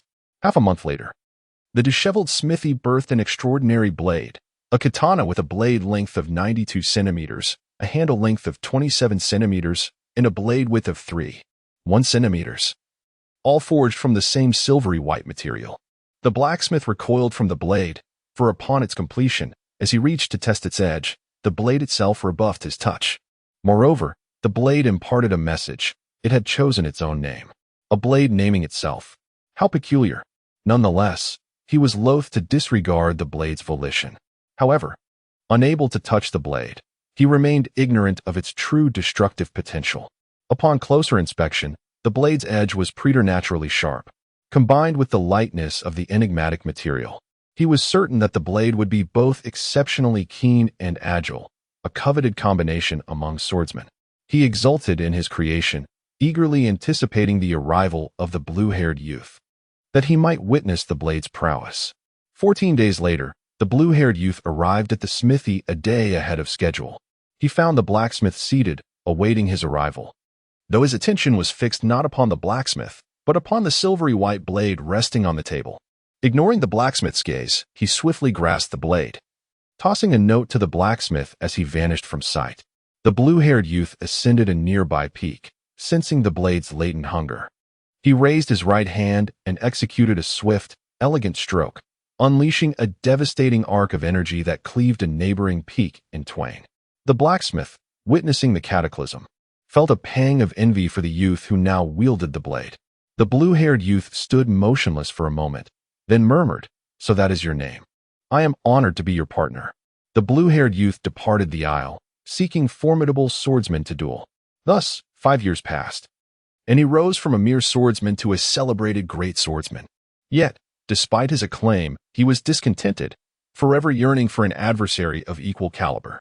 He did, however, find solace in an incident 2 years prior, during a duel on a volcanic mountain. As they clashed, the volcano erupted, engulfing his opponent in molten lava. He was spared, shielded by the very blade in his hand, which emerged unscathed from the fiery deluge. He resolved to leave his temporary abode and continue his quest for worthy combat. 8 years later, on a remote isle, he succumbed to a peculiar malady, his body gradually weakening. In his final days, he sought refuge in a secluded cavern, where he intended to meet his end. With his last breath, he commanded the blade, "Even in my absence, you must endure." The blade remained vigil by his side. Years later, the blade was rediscovered, though its wielders were consistently short-lived, each meeting their demise at the blade's own edge. It was thus branded a demon blade. Over 7 decades, it passed through the hands of 53 individuals, the first 19 of whom were slain instantaneously. The blade, weary of the endless cycle, lost its zeal for battle, its edge dulled. It languished in the hands of its subsequent wielders. Eventually, a blacksmith took notice of the blade. This portly artisan resolved to reforge it, offering his left arm as the price for the blade's consent to be reclad. The improved blade retained its silvery hue. However, its length was extended by 5 centimeters, and its width was augmented by 1 centimeter. Additionally, intricate red patterns were etched upon the blade.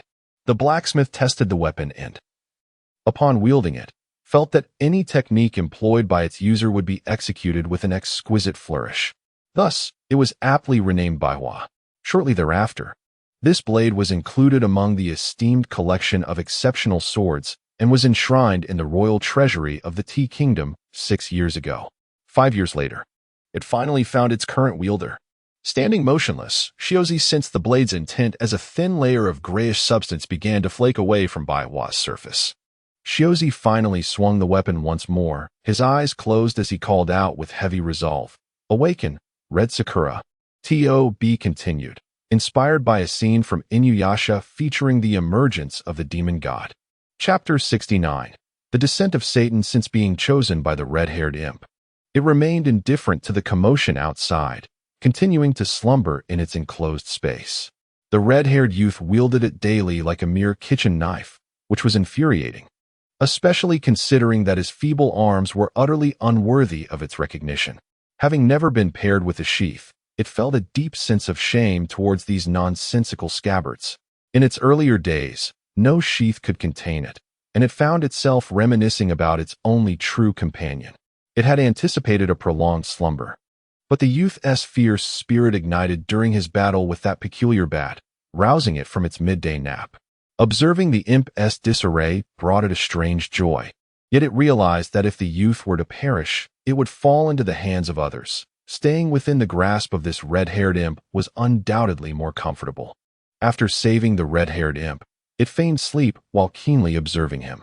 Recently, the imp had been training more diligently than ever, yet his physical condition was inadequate to unleash its true power. Without extraordinary speed, he was unworthy of its might. As Shoji slowly sensed the blade's intent, He gradually opened his eyes, incredulously gazing at the scene before him. Despite not having unleashed his new technique, the snow wolves surrounding him lay lifeless on the ground, devoid of any visible wounds, yet utterly breathless. The remaining snow wolves, witnessing the sudden demise of their kin, began to retreat in haste. Over 30 snow wolves had perished, while nearly 60 had successfully fled the scene. Mickey, after conjuring a snow wolf using her abilities, ceased her actions, fixating her gaze on the creature. She noted that its speed was not superior to that of the surviving wolves. Perhaps the others were adept at utilizing the advantages of the snowy terrain. Yunin had already slain 8 snow wolves and felt a sense of relief as the remaining wolves retreated. His current speed barely allowed him to keep pace with the fleeing wolves, and continuing the fight would only deplete his stamina. As for Lily, she had only dispatched 1 snow wolf thus far, and it seemed that the wolves had the upper hand in speed on the snow. However, her focus was not on the wolves. Highly perceptive, Lily had noticed Xiuji's earlier actions, despite the distance.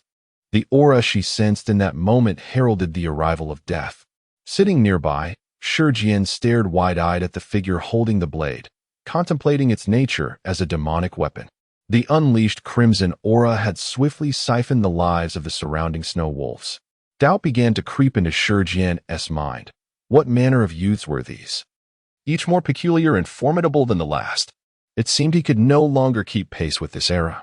Warren, oblivious to Xiuji's transformation, remained with his eyes closed, resting, while Shinabi's attention was wholly on Mickey. As for Sarala, nestled in my arms, she had drifted into slumber. I had been keenly observing Xiuji, suspecting that he was not being controlled by the blade he wielded. The moment he had called out, a powerful crimson aura emanated within a 5-meter radius, reminiscent of Zoro's ominous presence. This red aura bore a striking resemblance to that of malevolent spirits, yet there was a subtle distinction. And Xiuji had accomplished this without any action. Though I could not discern the exact nature of the shadow behind him, I clearly observed the silhouette of feathered wings. In my heart, I had begun to compare. At this moment, I was powerless against the aura Xiuji had emitted, lacking even the courage to stand before him. It was likely that once he fully mastered the blade and its capabilities, his strength would indeed merit the title of a grand swordsman. Confused by the retreat of the snow wolves, Xiuji turned to me, puzzled. I shook my head, realizing that this fool remained unaware of his true potential. As others moved toward Warren's location, Xiuji instinctively sheathed his weapon, only to find the scabbard shattered upon closure. The blade, now exceedingly sharp, embedded itself into the ground, leaving only the hilt exposed. Xiuji began to reevaluate this weapon, realizing that the sword known as Hong Ying possessed quite the temperament. After crouching and forcefully extracting it from the earth, he discovered that despite having been buried in the soil, the silver blade gleamed without a trace of dirt. Filled with excitement, Xiuji believed that with such a formidable sword, his dreams would soon come to fruition. He looked forward to a rematch with Captain Bell upon returning to the land of tea. With a cheerful demeanor, Xiuji approached me, stating, "That gray. These snow wolves are quite dull. It seems I must seek out the legendary beastmen for a more thrilling challenge. However, if we return to the Karoo, I'll need your assistance in crafting a sheath." I glanced at the weapon in Xiuji's hand, noting nothing particularly special about it. After some contemplation, I replied, "I've never crafted a sheath before, but I'll measure your blade's dimensions when we return to the ship. I'm not well versed in forging, but it appears we have less than 40 kilograms of sea prism stone left, so I'll need to conserve it. Rest assured, I will create a suitable sheath for your sword." Upon hearing my words, Xiuji patted my shoulder and continued forward. He noticed the samurai uncle sitting under the tree with Warren, his head bowed, and addressed everyone, although it's still early. It would be prudent to find a place to rest and continue our exploration tomorrow. What do you all think? Warren and I replied simultaneously, "Whatever you say." Mickey, casting a serious glance at Xiuji, nonchalantly added, "Sure, let us rest here." Yunin, showing no hesitation, answered, "Resting here is fine. The wolves I just killed can provide some sustenance for everyone. Of course, that means we'll need to rely on our Warren. Your pot should still be with you, right?" Warren, ever considerate, replied, "Of course, I always carry it." Gray's backpack also contains several simple tents. We can set them up here and make do for the night. Hearing Warren's words, I glanced at the 3 large backpacks beneath the tree, filled with survival gear. With Sarala already asleep, it was inconvenient for me to set up a tent. Before long, Warren and Yunan began their preparations. As Mickey approached, Shinabi hurried over to her, nearly losing his sunglasses in the process. Mickey, as always, gently brushed the snow off Shinabi and picked him up, saying, "Don't worry. I merely stepped out to play for a bit. I would never abandon you. But looking at the state you're in, I suppose I'll need to buy you a new pair of sunglasses." In Mickey's embrace, Shinabi pulsated with excitement. I noticed that 4 tents had already been erected behind us, and I made my way towards one of them, speculating that in this snowy terrain, the tent's primary function would be merely to shield us from the wind. After laying down a tablecloth on the ground, I settled quietly inside the tent, awaiting the arrival of the snow wolf meat and the awakening of Salala. Meanwhile, as Shozi and his companions engaged in battle with the snow wolves, over 20 naval soldiers stumbled upon several enormous footprints in a nearby valley. Though covered by a layer of snow, the outlines of the tracks were still discernible. Upon confirming that these were indeed the footprints left by orcs, 3 sailors remained behind to report to their commander, while the rest boldly ventured forth to explore. T.O.B. continued. Chapter 70. The Trail of the Beast. Just as the 3 naval officers on the call prepared to conclude their conversation, they were suddenly startled by intermittent screams echoing from a short distance ahead. At the other end of the line, Lieutenant Karim, seated at his desk, also heard the harrowing cries, and a wave of guilt washed over him for his subordinates. Yet, for the future of the Navy, their sacrifices were indeed noble. Mere seconds later, before the 3 officers could end the call, they were brutally crushed by colossal feet descending from above, with one of them still clutching the phone that ultimately met its demise as well. In this valley, the naval personnel met their grim fate beneath the unexpected, enormous appendages. A short while later, silence enveloped the valley, only to be interrupted by the emergence of several towering figures.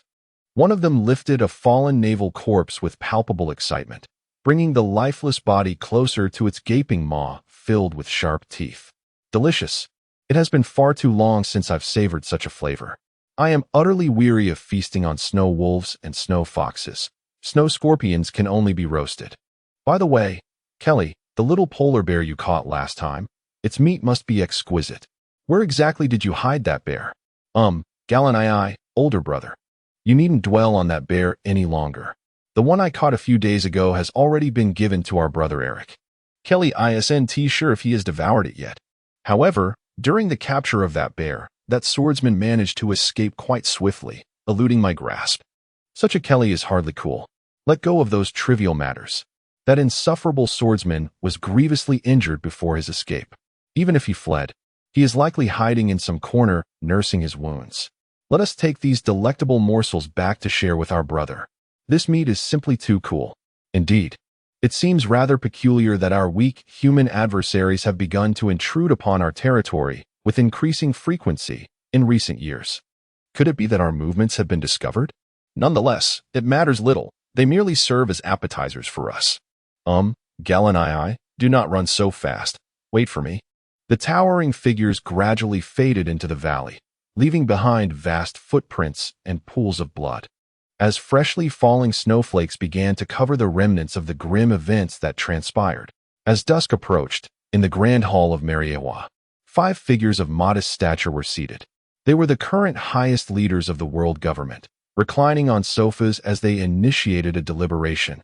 I say, short one. Whatever became of that mission you assigned over 50 years ago? Why have those individuals yet to return with a report? Do not concern yourself so much. The magnetic pull of that island is feeble. I mobilized 100,000 men to locate it, and only 10,000 managed to find and land there. They reported back to me, and I directed others to head to that location, but when they arrived, they discovered that even the surrounding seas bore no trace of the island. Come now, Kobayashi, Franklin, do not speak ill of our esteemed predecessor. That island is rather peculiar. The intelligence I gathered from CP0 indicates that both the island and its surrounding waters seem to be alive, shifting across the sea continuously. Coupled with the island's weak magnetic field, even our direct search may yield no results. So do not cast blame upon our venerable predecessor's orders. Oh, this younger one with spectacles understands the burdens of the elderly. Pray tell, what pressing matter has prompted this gathering? Is it yet another peculiar request from the celestial dragons? Those individuals could simply remain in Mariewa, yet they incessantly clamor to visit Soap Island, Sabaody Archipelago, which remains outside our control. If they wish to court disaster, I would not oppose it. Dear sir, do not speak so lightly of the celestial dragons. After all, they do support us. Here, have a cup of coffee to ease your spirits. Frankly, I believe we could indulge their minor requests. Our primary focus should remain on expanding the number of nations affiliated with our world government and asserting control over the navies within those nations. To date, we have only secured the navies of 6 allied nations, none of which place significant importance on their naval forces, which is quite convenient for us. Would you not agree? Indeed, just last night, I received intelligence from CP2 operatives stationed on Snow Island. A group has arrived there, posing a potential threat to our plans. Here are their photographs. Take a look. Among the 5 figures seated on the sofa, only the one of shorter stature rose to scrutinize the photograph closely. Speaking slowly, the individuals in this image are rather intriguing. However, I recognize 2 of the children. Their scarlet hair reminds me of a curious youth I encountered in the South Sea long ago. If I recall correctly, these 2 must be his offspring. The other 4 figures furrowed their brows, with the tallest among them raising a hand and pondering before speaking. Is this the interesting youth you once mentioned? At that time, his prowess garnered your recognition, suggesting he was quite formidable. Yet, I wonder if his strength has waned since then. According to CP intelligence, that man should now be the king of the Tea Country. Though he is yet to join our world government, we have always kept a watchful eye on emerging nations. Quite so. Let us instruct the CP organization to intensify their efforts in gathering intelligence on the Tea Country. If these individuals could be of service to us, it would be most advantageous. Snow Island is certainly not Magnetic Drum Island. Its temperatures are consistently lower than the coldest periods of Magnetic Drum. It is fascinating that 3 children in the photograph appear unaffected by such harsh conditions. The 5 figures continued their deliberations. Meanwhile, Lieutenant Kareem, now certain that a portion of his dispatched subordinates had perished, remained in his office with closed eyes, ruminating on the threat posed by the beast men. The fear of these uncontrollable creatures extended not only to the Navy, but also to the king of the Snow Country, who had readily acquiesced to the CP2 Women's Council. Approximately 10 minutes later, Lieutenant Kareem resolved to retrieve a phone bug concealed in his garment. He issued a withdrawal order to the soldiers still searching for the beast men, instructing them to regroup at the naval base in preparation for a large-scale operation against the beasts. Upon receiving this command, the naval personnel scattered across Snow Island hastened toward the base. Shortly thereafter, the short-haired Lieutenant Kareem produced another pink phone bug from his pocket and reported to the CP2 woman. Report, Commander Tracy. Our Navy has located a trace of the beast men, and we have already suffered the loss of a squad. To minimize casualties, I intend to gather my men for an offensive against the beast men.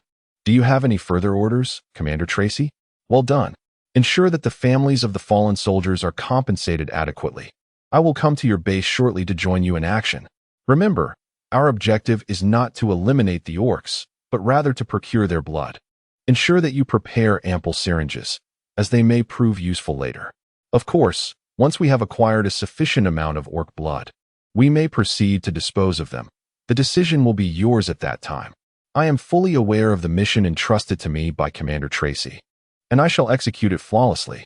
Well then, I shall see you shortly. Please do remember to prepare a cup of hot coffee for me. To be continued. P.S. The height differences among the current members of the 5 Elders bear a striking resemblance to those of the Ginyu Force from Dragon Ball. Chapter 71.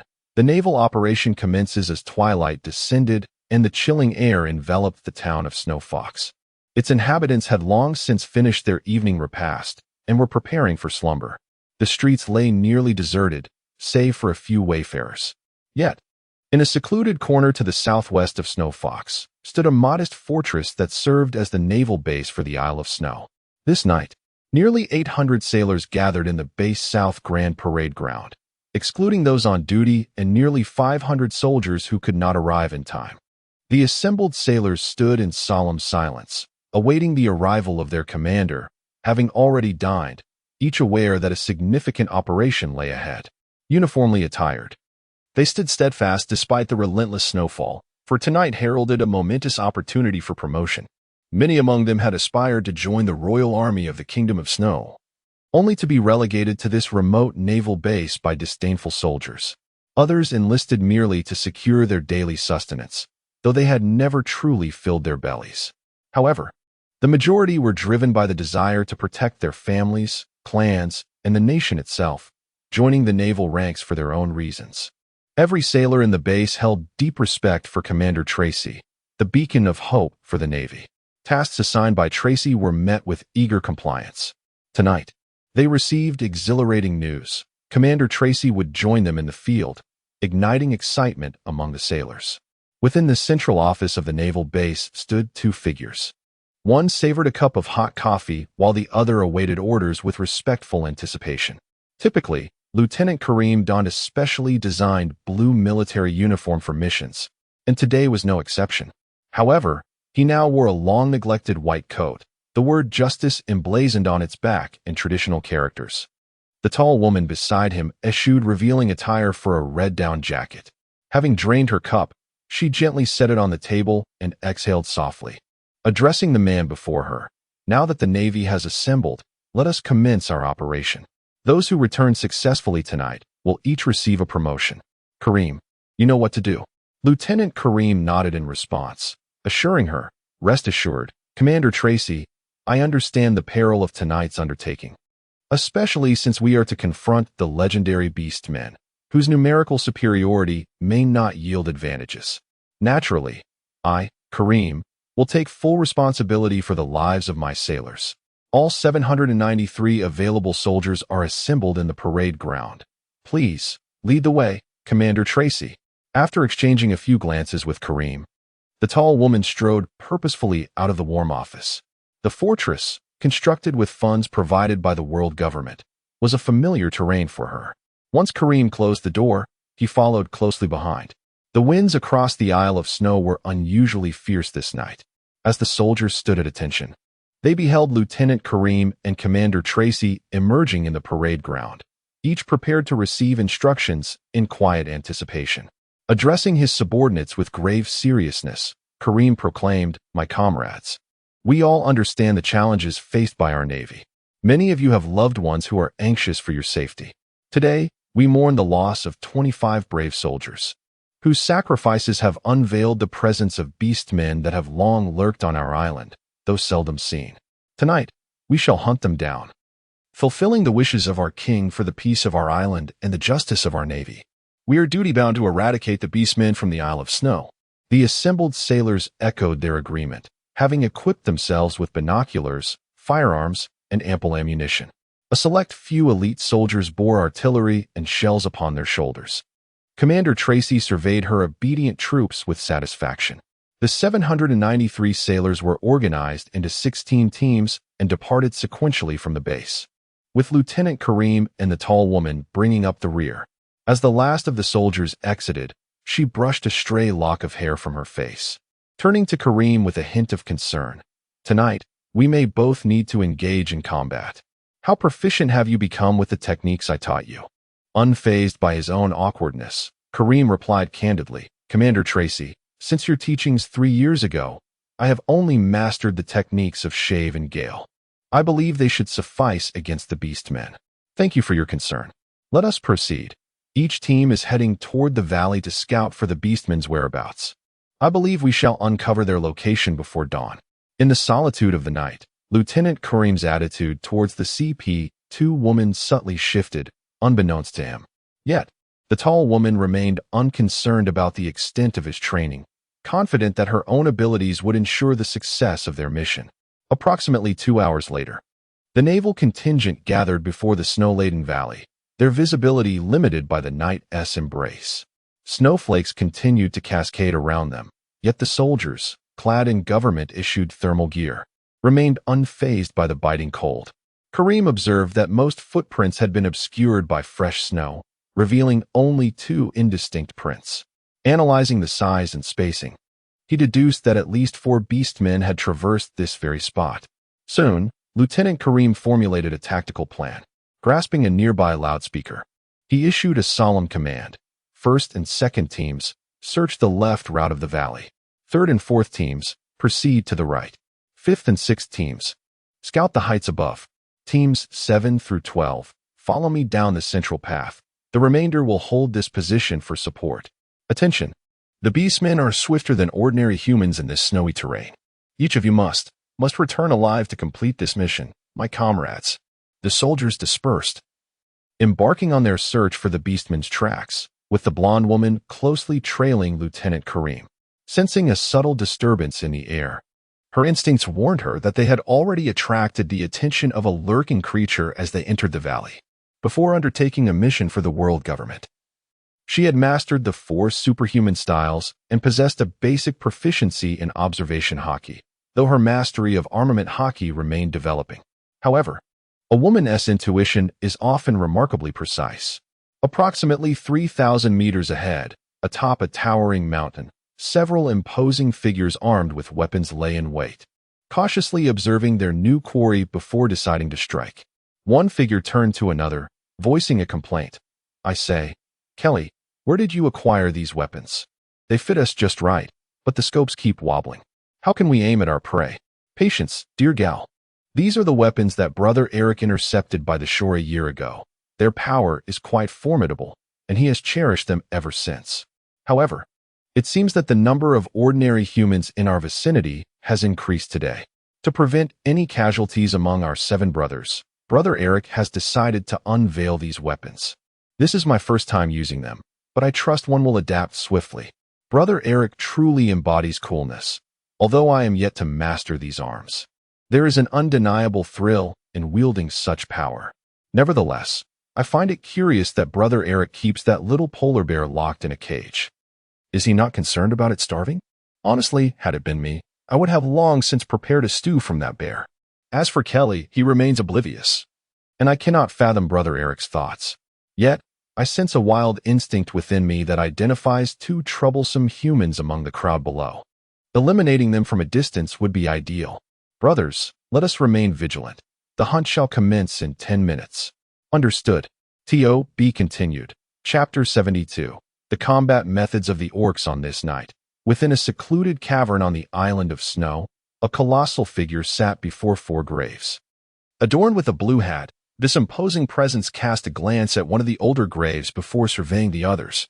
He began to speak solemnly, addressing the spirits before him. Father, you sacrificed yourself for our family's escape from the relentless pursuit of our kin. For all these years, we have refrained from seeking vengeance. But do not misinterpret our silence. It is merely that we have yet to encounter those who hunt us on this island. Mother, you perished alongside our 4th and 7th brothers, and those of us who remain continue to cherish your memory. You devoted your life to nurturing us. Yet we are cursed from birth. You often remarked that we orcs do not possess the pure power and stature of the giants. From the moment of our birth, we are perpetually influenced by the beastly nature within us, unlike the ferrets who only transform under the full moon. For us, the full moon incites madness driven by our primal instincts.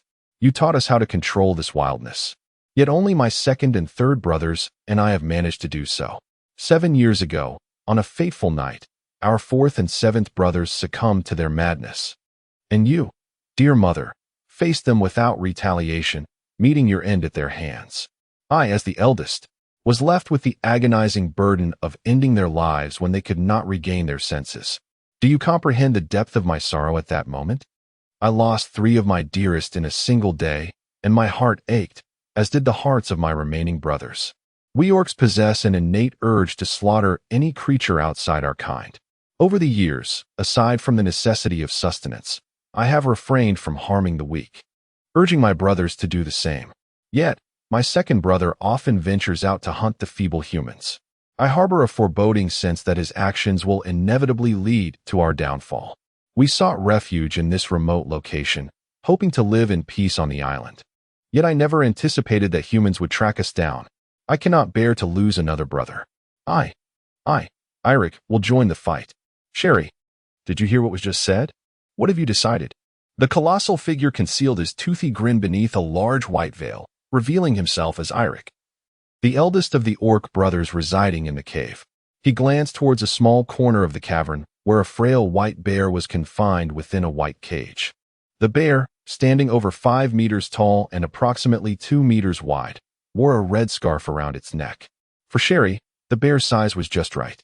Eirik, being an orc, could communicate with her. His reluctance to release Sherry stemmed from his desire to make her his bride. In his heart, he yearned to procreate and understand the feelings his mother had while raising her children. However, Sherry adamantly refused his advances, even resorting to starvation. She would not touch the meat he offered. Instead, she subsisted on the snow that Eirik had brought from outside. Exhausted, her massive paws could barely lift, and her body lay prostrate in the cage, steadfast in her belief that Jubii would come to rescue her. Since her capture, Sherry had remained silent. Eirik felt a twinge of embarrassment. Although he could satiate his hunger by consuming the bear, he hesitated, having already diminished his acts of killing. He sat before the graves, pondering deeply. Meanwhile, in another part of the island of snow, four orcs finally commenced their operation, swiftly navigating the snowy terrain. Their fur provided excellent camouflage as they stealthily approached the humans in the valley below. Garl had abandoned his weapon, having never mastered its use, leaving the 8th and 9th brothers in position for ranged attacks. Garl preferred to crush his prey underfoot, while his 3rd brother, Kelly, favored using his hands to swat away targets and hurl snowballs. Leading the charge, Tracy noticed something unusual atop a nearby slope. Initially suspecting it to be a figment of her imagination, she observed movement. Then she spotted a tree, its snow scattered and swaying. Moments earlier, Garl had inadvertently brushed against the tree while moving his massive frame. Hiding in a concealed spot, Garl glanced at his brothers, noting their readiness. He raised his right hand in a gesture to attack. Suddenly, from both sides of the valley, the orcs struck, their immense forms trampling 2 groups of humans before vanishing once more. The startled naval forces reacted immediately, seizing their weapons, but discovered their arms were ineffective against the behemoth that had appeared. Though it was late at night, the soldiers could clearly see that the creature was cloaked in white fur, which absorbed the impact of their bullets. For the naval elite equipped with cannons, the slower speed of their projectiles allowed the giant to evade them effortlessly, resulting in injuries among their ranks. Observing the vanishing figure and the blood pooling on the ground, anxiety gripped the soldiers, some of whom, inexperienced in battle, dropped their weapons in the snow. Tragically, some of the unfortunate sailors fell victim to the 2 hidden orcs, who swiftly ended their lives. Lieutenant Kareem, witnessing the incoming cannonballs, swiftly lifted his right foot, sending a gust of wind to collide with the projectiles, creating a thunderous sound as the nearby mountains trembled before settling into silence once more. Garl remained hidden, scrutinizing the situation below. It was evident that the humans posed a challenge. Thus, it was time for him to act. His figure vanished, plummeting from the heights towards Lieutenant Kareem. The lieutenant, distracted by the plight of his men, failed to notice the colossal feet descending towards him from above. Simultaneously, the 2 orcs who had just attacked re-emerged to hunt once more. 6 enormous feet descended upon 3 distinct locations, resulting in nearly 30 naval soldiers lost in the ensuing chaos. Meanwhile, the 2 distant orcs fired 3 bullets each towards the left, right, and center of the valley, while Kelly hurled 3 large snowballs in 3 separate directions. The valley reverberated with cries of terror and resounding impacts, the ground quaking beneath the tumult. However, just before the second thunderous sound erupted, Captain Kareem, who was on the verge of being crushed by the colossal feet, suddenly vanished, and a crimson figure materialized in the adjacent clearing. TOB continued. Chapter 73. The power of CP2 Tracy on this night, within a forest on Snow Island. The sovereigns of the skies, the Snow Eagles, were expected to rest quietly in the trees as they usually did. However, they were startled awake by the distant sounds of a tremendous explosion and flashes of fire. Countless snow eagles erupted from the forest, some fleeing in the opposite direction while others, driven by curiosity, soared towards the source of the flames. Their diet primarily consisted of snow foxes, snow hares, and snow snakes. And occasionally, they would hunt solitary snow wolves. With their remarkable speed, they dominated the skies. With their keen eyesight capable of night vision, they observed the ground below, able to detect minute changes in their prey. At the slightest hint of danger, the snow eagles would circle high above. Those heading towards the fire coalesced into groups of 5 to 8, hastily flying towards the impending battlefield. Yet, they soon encountered their past nightmares. Orcs hidden in the snow leapt up with incredible agility, and 3 of the soaring snow eagles were instantly swallowed whole by the orc's razor-toothed maw. Indeed, the taste of raw flesh was not as delightful as that of roasted meat.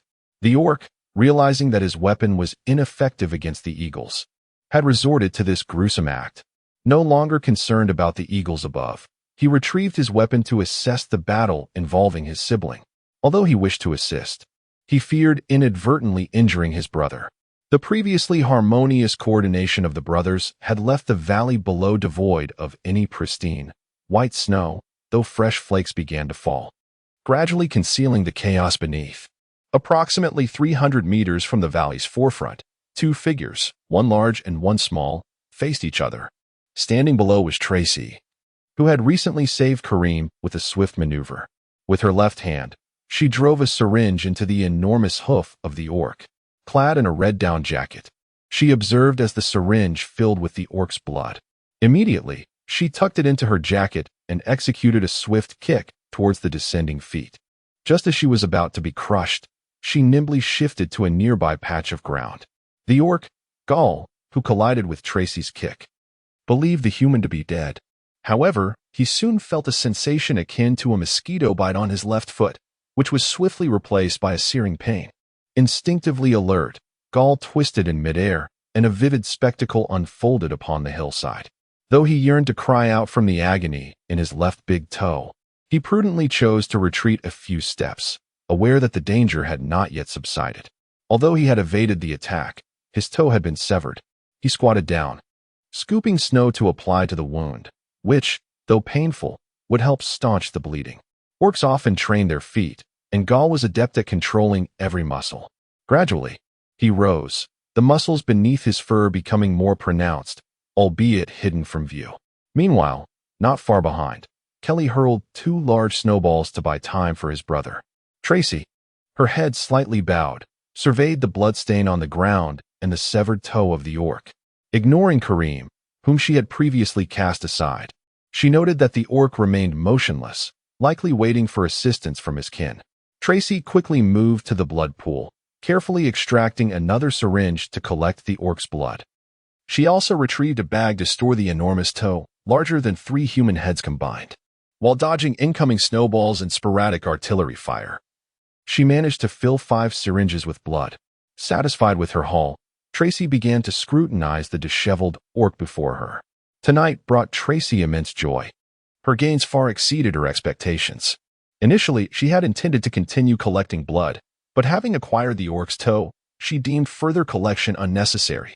The scientific department of the world government could regenerate similar beings from various biological tissues, albeit at a slower pace. Captain Kareem, still in a daze, realized that Tracy had saved his life. Yet, his thoughts were not on the battle unfolding before him. He was responsible for his subordinates. He swiftly moved to a nearby battlefield and unleashed a powerful kick towards an orc poised to attack. Subsequently, he pivoted and launched another kick, causing 2 orcs, who had assumed defensive stances, to instinctively halt their assault. The 2 massive figures quickly vanished from sight, retreating to observe the situation from a distance. On the slopes stood Gaul, preparing to unleash a long-forgotten technique. As he remained stationary, his form began to elongate, his fangs protruding further. Yet, his hands shrank as he grew. Now, Gaul towered even larger than before, his legs more robust, though his agility remained unaffected. He muttered under his breath, his eyes turning a fierce crimson. At that moment, Gaul's singular focus was to vanquish the foe before him. Kelly, noticing the unusual changes in his brother, felt a surge of concern. The technique Gaul was employing could strip him of his reason, and even standing before him would not guarantee safety. Concealed within the snow, He silently prayed for his elder brother to intervene and put an end to this senseless conflict. With eyes glowing red, Gaul's gaze fixated on the diminutive human, and he vanished from sight in an instant. Tracy, having observed the orc's transformation from the very beginning, realized she must report this occurrence to the world government. Though she had previously been confident in her speed, she now recognized that Gaul's transformation had not only enhanced his velocity but also significantly augmented his strength. Gaul unleashed a powerful strike, his right foot colliding with Tracy's abdomen. The CP2 member barely had time to react before the excruciating pain coursed through her, propelling her away like a cannonball. Yet, Gaul refrained from pursuing her. His eyes scanned for his prey, but he found only solitude. In that moment, he had lost all rationality, and he began to stomp heavily upon the ground. Simultaneously, Gaul's small hands were in constant motion, emitting a series of howls that startled the snow eagles circling above, causing several to plummet to the ground, some even succumbing to the sheer force of his cries. Tracy, who had been forcefully ejected, surveyed her disheveled appearance. Her hair was in disarray, yet her concern was not for her own injuries. Instead, she groped for the tattered red down jacket beside her, counting the 7 red syringes hidden within. To her dismay, 3 had been rendered useless. With a slight sense of relief, Tracy finally lowered her gaze to examine the wound on her abdomen. She then summoned a long-neglected technique, which staunched the bleeding and initiated the healing process. Once again on her feet, aside from the damaged jacket, she stood ready to continue her assault on the intriguing orc. However, as the thought crossed her mind, she immediately dismissed it. The orc she had just battled had vanished without a trace. In its stead, a massive avalanche was approaching. TOB continued. Note, the transformation ability of the orc gal in this chapter is inspired by Delia Tay, a member of the Dream Demon Eye from the Sun Village arc and fairy tale. Chapter 74. The late arrivals at present. The world government has yet to develop any aerial techniques, and CP2 member Tracy has independently mastered a self-healing technique, a variant of life restoration, which she has not reported to the world government. Confronted by a massive avalanche descending from the slope above, Tracy had no choice but to swiftly use the shave technique to escape towards the side of the mountain. The oncoming avalanche surged forth like a ferocious beast, obliterating everything in its path.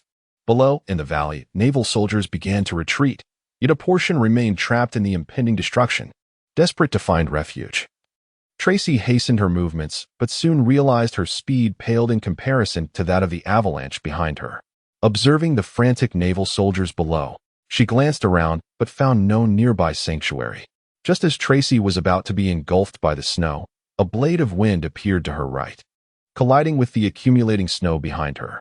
At that moment, a figure caught Tracy, using the brief respite to swiftly guide her downward. Lieutenant Kareem had been aware from the outset that a fierce natural disaster was imminent in the valley. After fending off 2 orc attackers, he urgently instructed all soldiers to evacuate, believing that leaving the valley could mitigate casualties. As Kareem sprinted, he noted that nearly 200 soldiers were still attempting to escape. While commanding the entire naval contingent to retreat, the privates discarded their cannons, decisively fleeing the scene. Realizing that he and Tracy were on the brink of being overwhelmed by the snow, Kareem had previously taken a significant action at the valley's entrance. He had used his Galefoot technique to create a large trench at the junction with the slope. Though it could not halt the avalanche, he believed it might buy the soldiers some time to escape. Seconds earlier, Tracy had forcibly freed herself, injuring her left foot in the process. Noticing her speed had diminished considerably, Kareem was determined to ensure her safety. As Tracy rushed towards him, Kareem moved forward to assist her.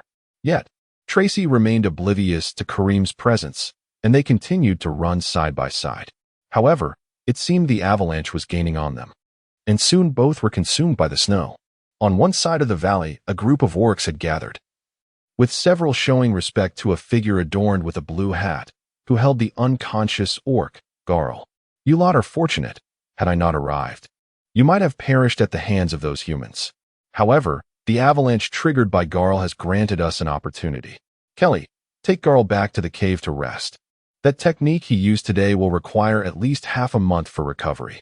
As for his severed toe, it is of little consequence. We orcs can regrow such things easily. Indeed, Brother Elec. Today, it seems we may have overstepped. If we continue to press the humans, our losses could be greater. Kelly will take Brother Garl back to rest. That is wise. Kelly shows understanding. 5th and 6th brothers accompany him. 8th and 9th brothers find a concealed position to continue monitoring the humans below. If necessary, fire upon them. As for me, Elec, I shall address those humans. Those who dare harm my brothers shall pay dearly. Orc Elec had departed the cave before Garl transformed. Prior to his exit, he freed Sherry from her cage, offering her some meat before vanishing into the depths of the cave, unaware of whether she could find her way alone. As the departing figures faded, Elec too disappeared. Yet the avalanche's assault was far from over. He took refuge nearby, awaiting the end of the avalanche to confront any survivors among the humans. Though snowflakes continued to fall upon the island of snow, the brilliance of the full moon remained unimpeded. After the avalanche consumed Lieutenant Kareem and CP2's Tracy, it continued its relentless descent into the valley. At this moment, fewer than 100 soldiers remained, poised to be engulfed by the snow. However, the soldiers observed with jubilation as the snowfall momentarily halted before them. Life prevailed. Yet, their elation was short-lived. The snow resumed its advance, prompting a realization of their folly in not fleeing sooner. Each soldier faced impending doom in varied ways. Some closed their eyes, others knelt in prayer, while some crawled along the ground, and many frantically dashed about. As the snow threatened to engulf them, it suddenly halted a mere 3 meters from a naval soldier at the forefront. A figure appeared in the valley, standing before him with outstretched arms, bracing against the thick snow. The once chaotic snow had been subdued by this figure, albeit the accumulation before her was substantial, and Mickey was merely holding her ground. Moments later, the surviving soldiers witnessed 2 figures emerge, one of which hovered in midair, cradling 2 smaller forms. Mickey, are you all right? You should be able to handle this snow, right? You seem to be lacking in stamina lately. Gray, stop picking on Mickey and hurry over to assist her. Share the burden. Josie, can you not see I am holding 2? I too am struggling. Someone was disturbed from slumber by the ruckus of the eagles overhead, and now they gaze in the direction of the pure white birds, eager for adventure. Lily has already fallen asleep, and you call for her to join us? She hasn't caught up yet. Josie, you are incorrigible. Let's not speak ill. A nighttime adventure could be splendid. Gray, can you execute that technique you often use in the training room? I am on the verge of collapse. I turn to observe the remaining soldiers, their faces illuminated with unmistakable excitement. Listening to Josie, I extended a pinky finger, tracing a line of lightning behind Mickey and Josie, inscribing purple script upon the ground. It seems my speed in crafting techniques has improved significantly. Mickey and Josie felt an invisible force behind them, and the heavy snow before them gradually settled. They promptly vacated their positions. Once they vanished, the snow consumed the spots where they had stood, yet the flurry halted a mere meter ahead. The soldiers, witnessing this phenomenon, felt as though an invisible barrier had arisen to block their path. This is remarkable. Moments ago, I thought I was doomed. Thank you. From beneath the snow on the slope, 2 small hands emerged, and a figure shielded another from the snow. As the figure crawled from the snow, Tracy slowly collapsed onto the nearby ground. She regarded Kareem, who had come to her rescue, with a mix of emotions. Clutching a red down jacket, she had gathered an orc's severed toe and 4 blood-filled vials, all wrapped within the tattered garment. Gasping for breath, she looked at the crimson figure beside her and allowed a faint smile to grace her lips, finding him rather intriguing. Seated in the snowy expanse, Tracy, a member of CP2, remained blissfully unaware of the impending peril, her crimson eyes fixated on a distant point.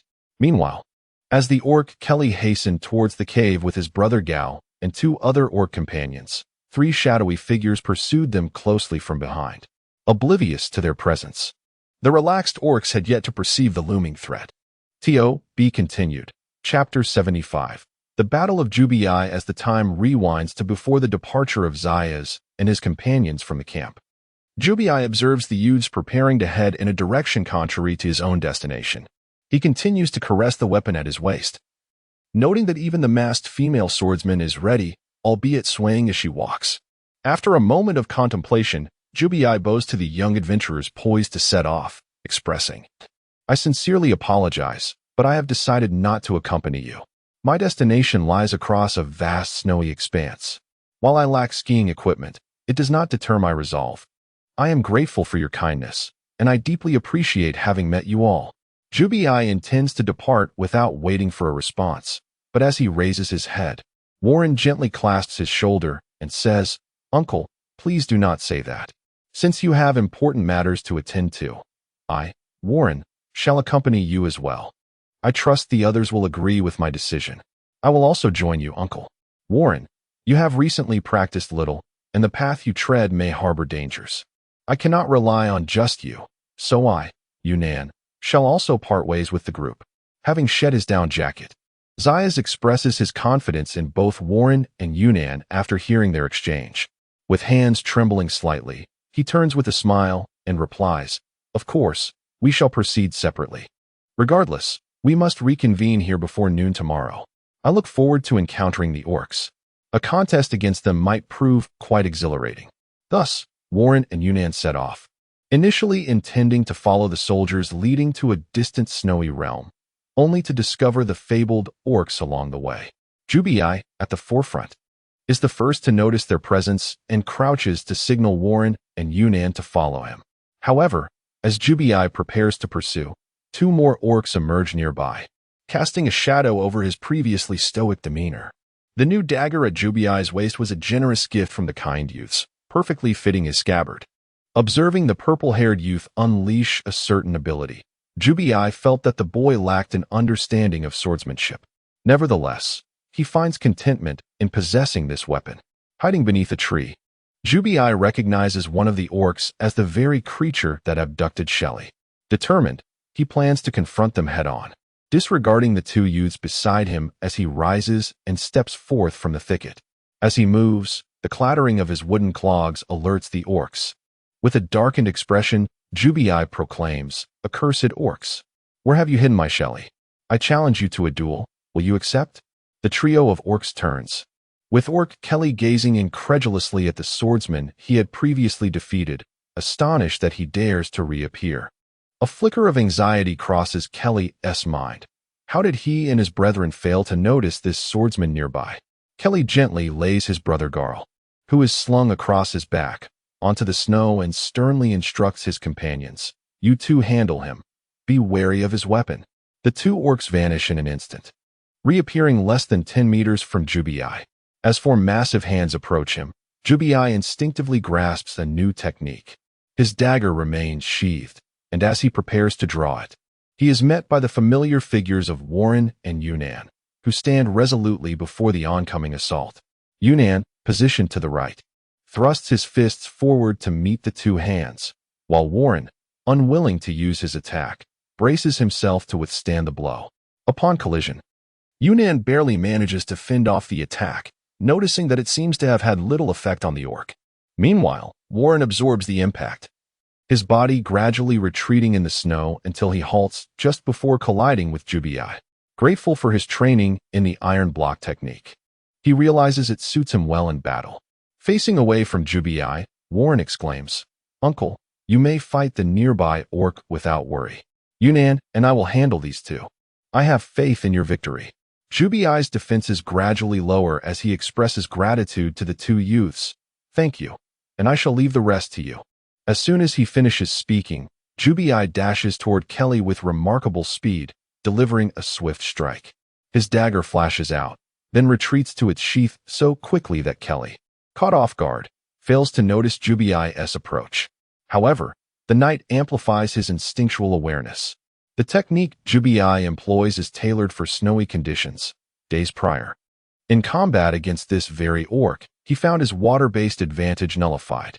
Each swing of his blade now channels searing hot water toward the target, alongside corrosive cuts. Yet, in the icy realm, the water accompanying his strikes merely crystallizes into ordinary ice.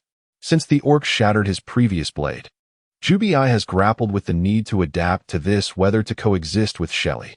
He has just mastered this technique after years of knowing about it, albeit previously dismissing it, believing his water techniques were sufficient. The force of Jubiai's attack sends Orc Kelly hurtling through the air.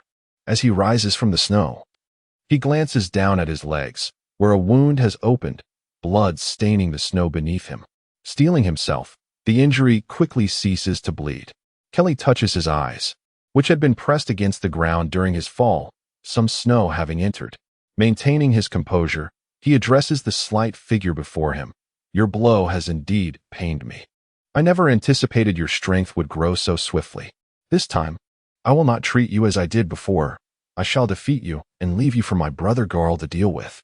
With a heavy clap of his hands against the snow, Kelly vanishes from sight. Jubiai, ever watchful, counterattacks in the direction Kelly had been. But the orc has already evaded him, moving rapidly through the snow in search of a weakness in Jubiai's defenses.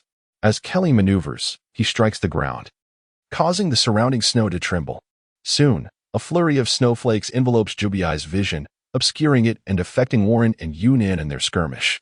From his concealed position, Kelly readies a massive snowball, seizing the opportunity while the swordsman remains unaware of his surroundings.